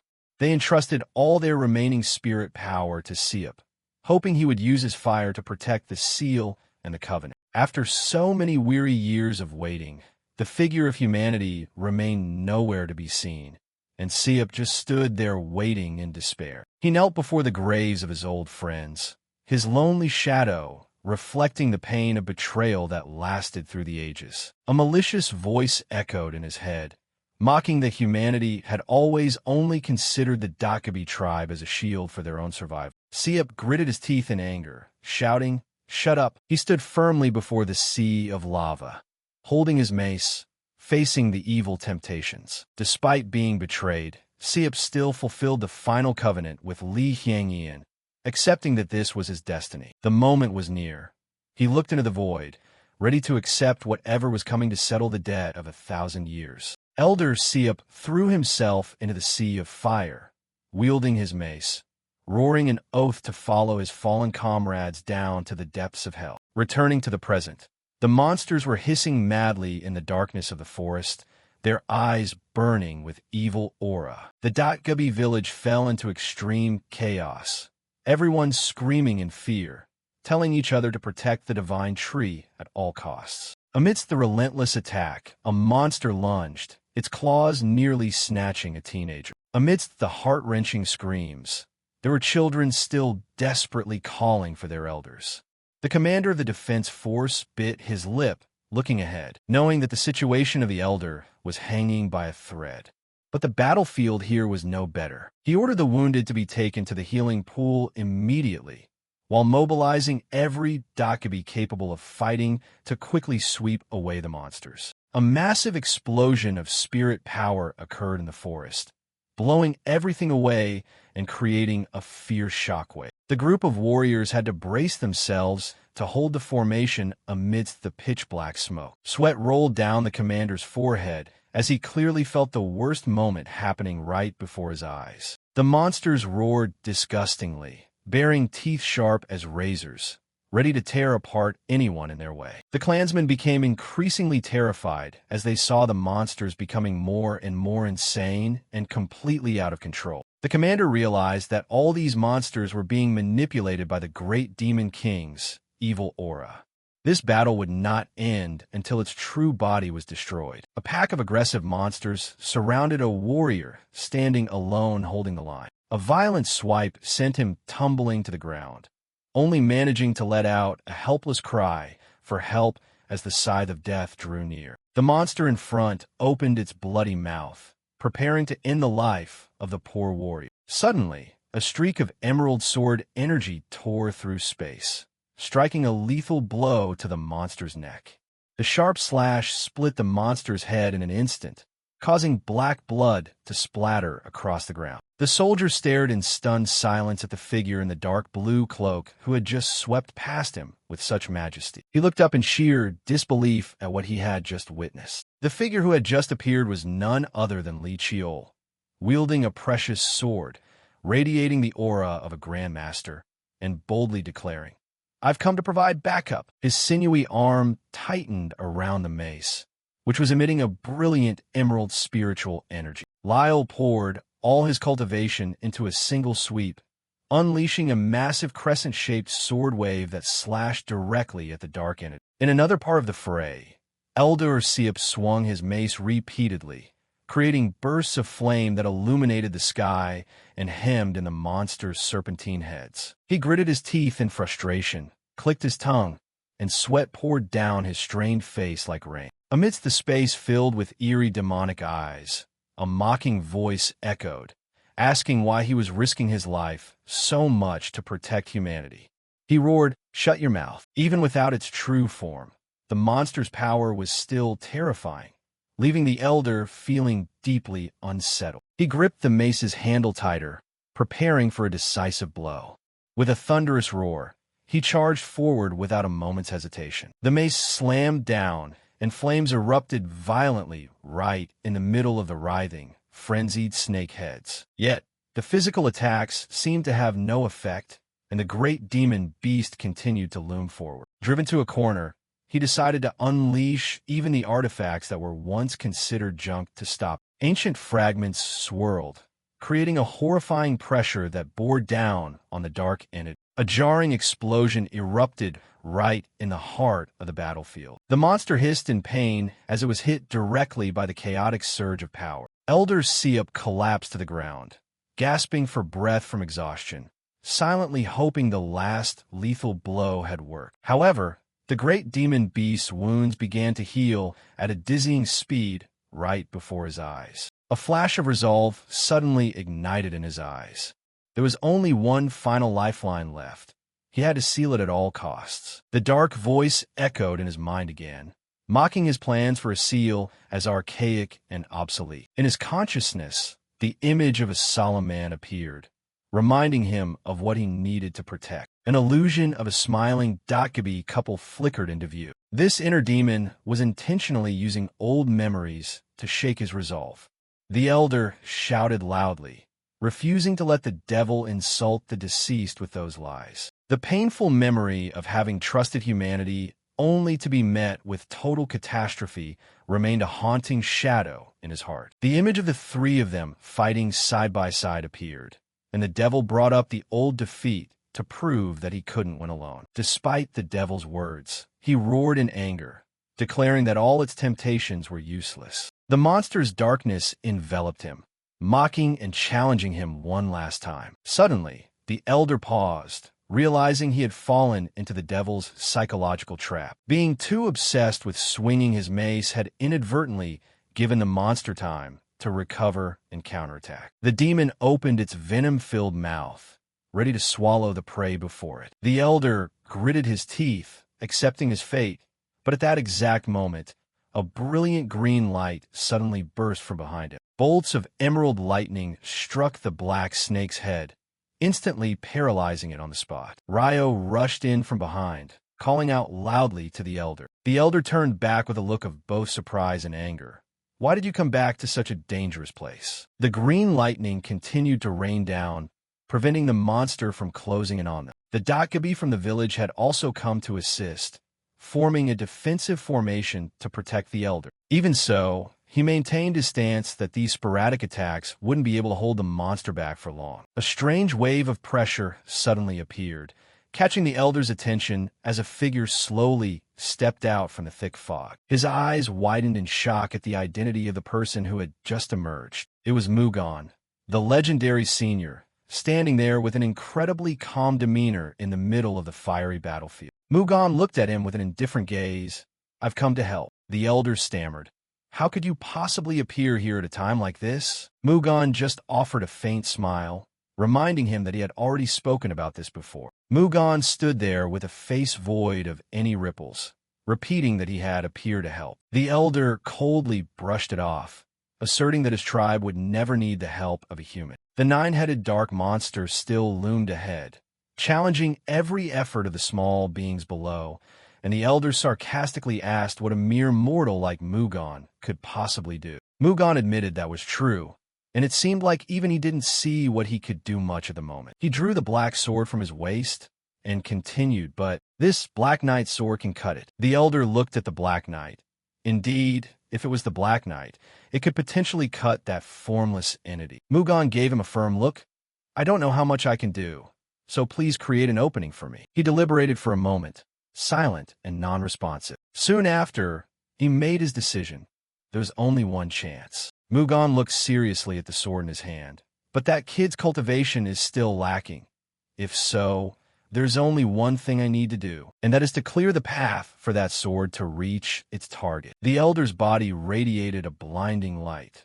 The boy began to walk, and immediately after, Mugan's eyes burned with firm resolve as he began to channel his inner energy throughout his body. The precious sword in Mugan's hand vibrated violently, radiating a surge of emerald spiritual energy that enveloped the blade. Waves of black, demonic energy and lightning swirled around Mugan as he focused his mental energy to the maximum. He prepared to unleash Mugan style, second form, a technique that required a terrifying combination of power. All the martial arts essence he had accumulated over the years was poured into this single strike by Mugan, beginning the process of 10,000 swords returning to one, merging his power. Mugan's eyes burned, He told himself he must break through even further to reach the threshold of supreme power. Lyle channeled all his knowledge, forcing them to merge in the most perfect way. Mugan style, second form, officially started here. He needed more power, his eyes burning with the fire of his heart. Countless sword souls, from freezing ice to thunderous lightning, suddenly surged into a fierce, desperate storm. A path of survival opened up before him. At this very moment, Mugan style, second form, Black Lotus. A pillar of light with earth-shattering power shot straight into the clouds. The monster realized the impending disaster and panicked, looking for an escape, but it was too late. The massive surge of energy crushed its soul and essence like a tidal wave. The entire dark entity shattered into countless tiny fragments. Deep within his consciousness, the Dokibi Elder was facing the inner demon, ready to go down with it, dragging it to the underworld. Mugan suddenly appeared, advising him that he didn't need to resort to such a desperate measure of mutual destruction. This stubborn old man had once hated humans to the bone, originally intending to die without any regrets. He had sealed the boundary between the two worlds, believing it was the only way to preserve the tribe. Yet, he was stunned when he was scolded for being a stubborn, foolish old man. Mugan told him that only by surviving could he truly avoid leaving behind regrets. The final message echoed, "Stop resenting humanity." Ryo cheered in joy, believing their ancestors had manifested to save them all. The Dokibi Elder kept his gaze fixed on the figure in front of him. It was Li Chiol, lying collapsed amidst the ruins after unleashing the decisive blow. He was forced to admit that it was this human who had saved his tribe. Li Chiol's consciousness drifted in a vast, white space. He looked around, bewildered, not understanding what was happening. A blinding halo opened right before his eyes, and the scene inside left him speechless. It was the image of Mugan practicing sword techniques, a whole new realm to reach the pinnacle. The sword tip thrust deep, creating powerful ripples of spiritual energy. A black lotus bloomed silently, but with great majesty behind the Grandmaster. Li Chiol fully grasped the truth of the Black Lotus, and his eyes slowly opened. He saw the wooden ceiling with gentle morning sunlight filtering through the cracks. A moan escaped his lips as the pain began to hit. He winced, his entire body sore and covered in injuries after the life-or-death battle. Ryo hurriedly brought over a basin of water, telling him to just vomit everything out to feel relief. A mouthful of thick, black blood was expelled, immediately dispelling the pressure that had been weighing on his chest. The Dokibi chieftain and Ryo were amazed to see him wake up after only a few hours. Although his internal organs were severely damaged, they believed he would soon recover. The two of them looked at each other in silence for a long time. The chieftain was stared at until he got angry, making the atmosphere suddenly quite awkward. He asked about the liquid he had just drunk, and the chieftain immediately rattled off a long list of rare and hard-to-find spiritual medicines. Thanks to that, the spiritual energy in his body had increased significantly, an unexpected windfall. Ryo asserted that what he had done was completely worth those dozen or so spiritual pills. They let him rest, promising to answer all his questions about the battle later. The chieftain and Ryo left the room, leaving the space quiet for him to recover. Ryo smiled warmly. This tribe owed him a debt too large to repay. 2 days later, everything had gradually settled down. The Dokibi Elder stood quietly in the ruined forge, deep in thought. Li Chiol came to find him, and the old man immediately recognized him, whispering, "You've come." The elder expressed his gratitude that everything had been settled smoothly, and he wanted to confirm one more time to ensure the evil entity was truly sealed. Li Chiol nodded, confirming everything was fine, and he didn't forget to thank the villagers for their dedicated help so he could recover from his injuries quickly. Hearing that, the elder felt a weight lifted from his heart, but he still coldly maintained his stance that he still hated humans very much. To him, humanity was nothing but liars and traitors, always looking to destroy the beautiful natural world. He asked Li Chiol if he found that way of thinking strange. Li Chiol laughed and said that if he put himself in his shoes, he would hate them too. And then the elder suddenly realized that he himself was a human. A vision appeared of the Dokibi tribe beginning to integrate, living and having fun in the city with other races as an inevitable change of the era. Lee Chiol affirmed that not everyone was the same, and he told the elder that he surely understood that better than anyone. The elder pondered, wondering why, after being driven away, Lee Chiol still came back to save his tribe. Because my friend was in danger, I couldn't just stand by and watch, Lee Chiol replied with a simple smile. The word friend made the elder pause, his eyes showing a touch of confusion. Memories of Mugan and his old friends flooded back. They too once had moments where they smiled happily, just like that. He muttered the word to himself, and his heart seemed to feel much lighter. When it came time to say goodbye, the two children, Zhang and Yang, pestered Lee Chiol to stay and play a bit more, but Ryo had to intervene because he had more important things to do. Lee Chiol shouldered his backpack, smiled, and waved at the children, promising that they would surely meet again soon. He turned to ask Ryo if the village would be okay now that the mountain's protective barrier was gone. Ryo smiled and told him not to worry, because people couldn't find them just by wanting to. The Dokibi tribe was always the one to proactively find others first. The elder declared that the deep-seated grudge that had lasted for so long had finally ended, and now was the time for the Dokibi tribe to step out into the vast world outside. Lee Chiol nodded in agreement, even though the old man still grumbled that he didn't like humanity in general. But then he added, "But you are different. I don't hate you." Ryo, standing nearby, heard this, and her jaw dropped in surprise. He pulled out an object wrapped in cloth and gave it to Lee Chiol. "Take this." It was a sword sheath forged from the rarest divine materials: ebony, rosewood, cloud-patterned iron, and refined steel. A true treasure that left Lee Chiol in awe. It completely suppressed the surging demonic energy of the black sword. Hyukia, the elder instructed, remember this well. The sword represents slaughter, but the sheath represents life. Absolutely never forget that putting the sword back in the sheath is more important than drawing it. Lee Chiol solemnly accepted the gift and the valuable lesson from the senior. The children ran over to pester Ryo, demanding to see their big brother off to the foot of the mountain. Ryo intended to refuse out of fear for their safety, but looking at their eager faces and smiles, she didn't have the heart to. Finally, she agreed on the condition that they behave and not cause trouble along the way. The group walked together on the sun-drenched trail. The Dokibi children were truly well-behaved and adorable. After walking for a while, Ryo reported that groups of people were gradually coming up the mountain and asked if they should drive them away. The elder said it wasn't necessary because they would soon hide the village again to avoid trouble. It was time for the Dokibi tribe to stop living like prisoners in their own home. A new sun had risen, bringing with it massive changes. The story at the Dokibi sanctuary came to a close, opening a promising new journey for Lee Chiol.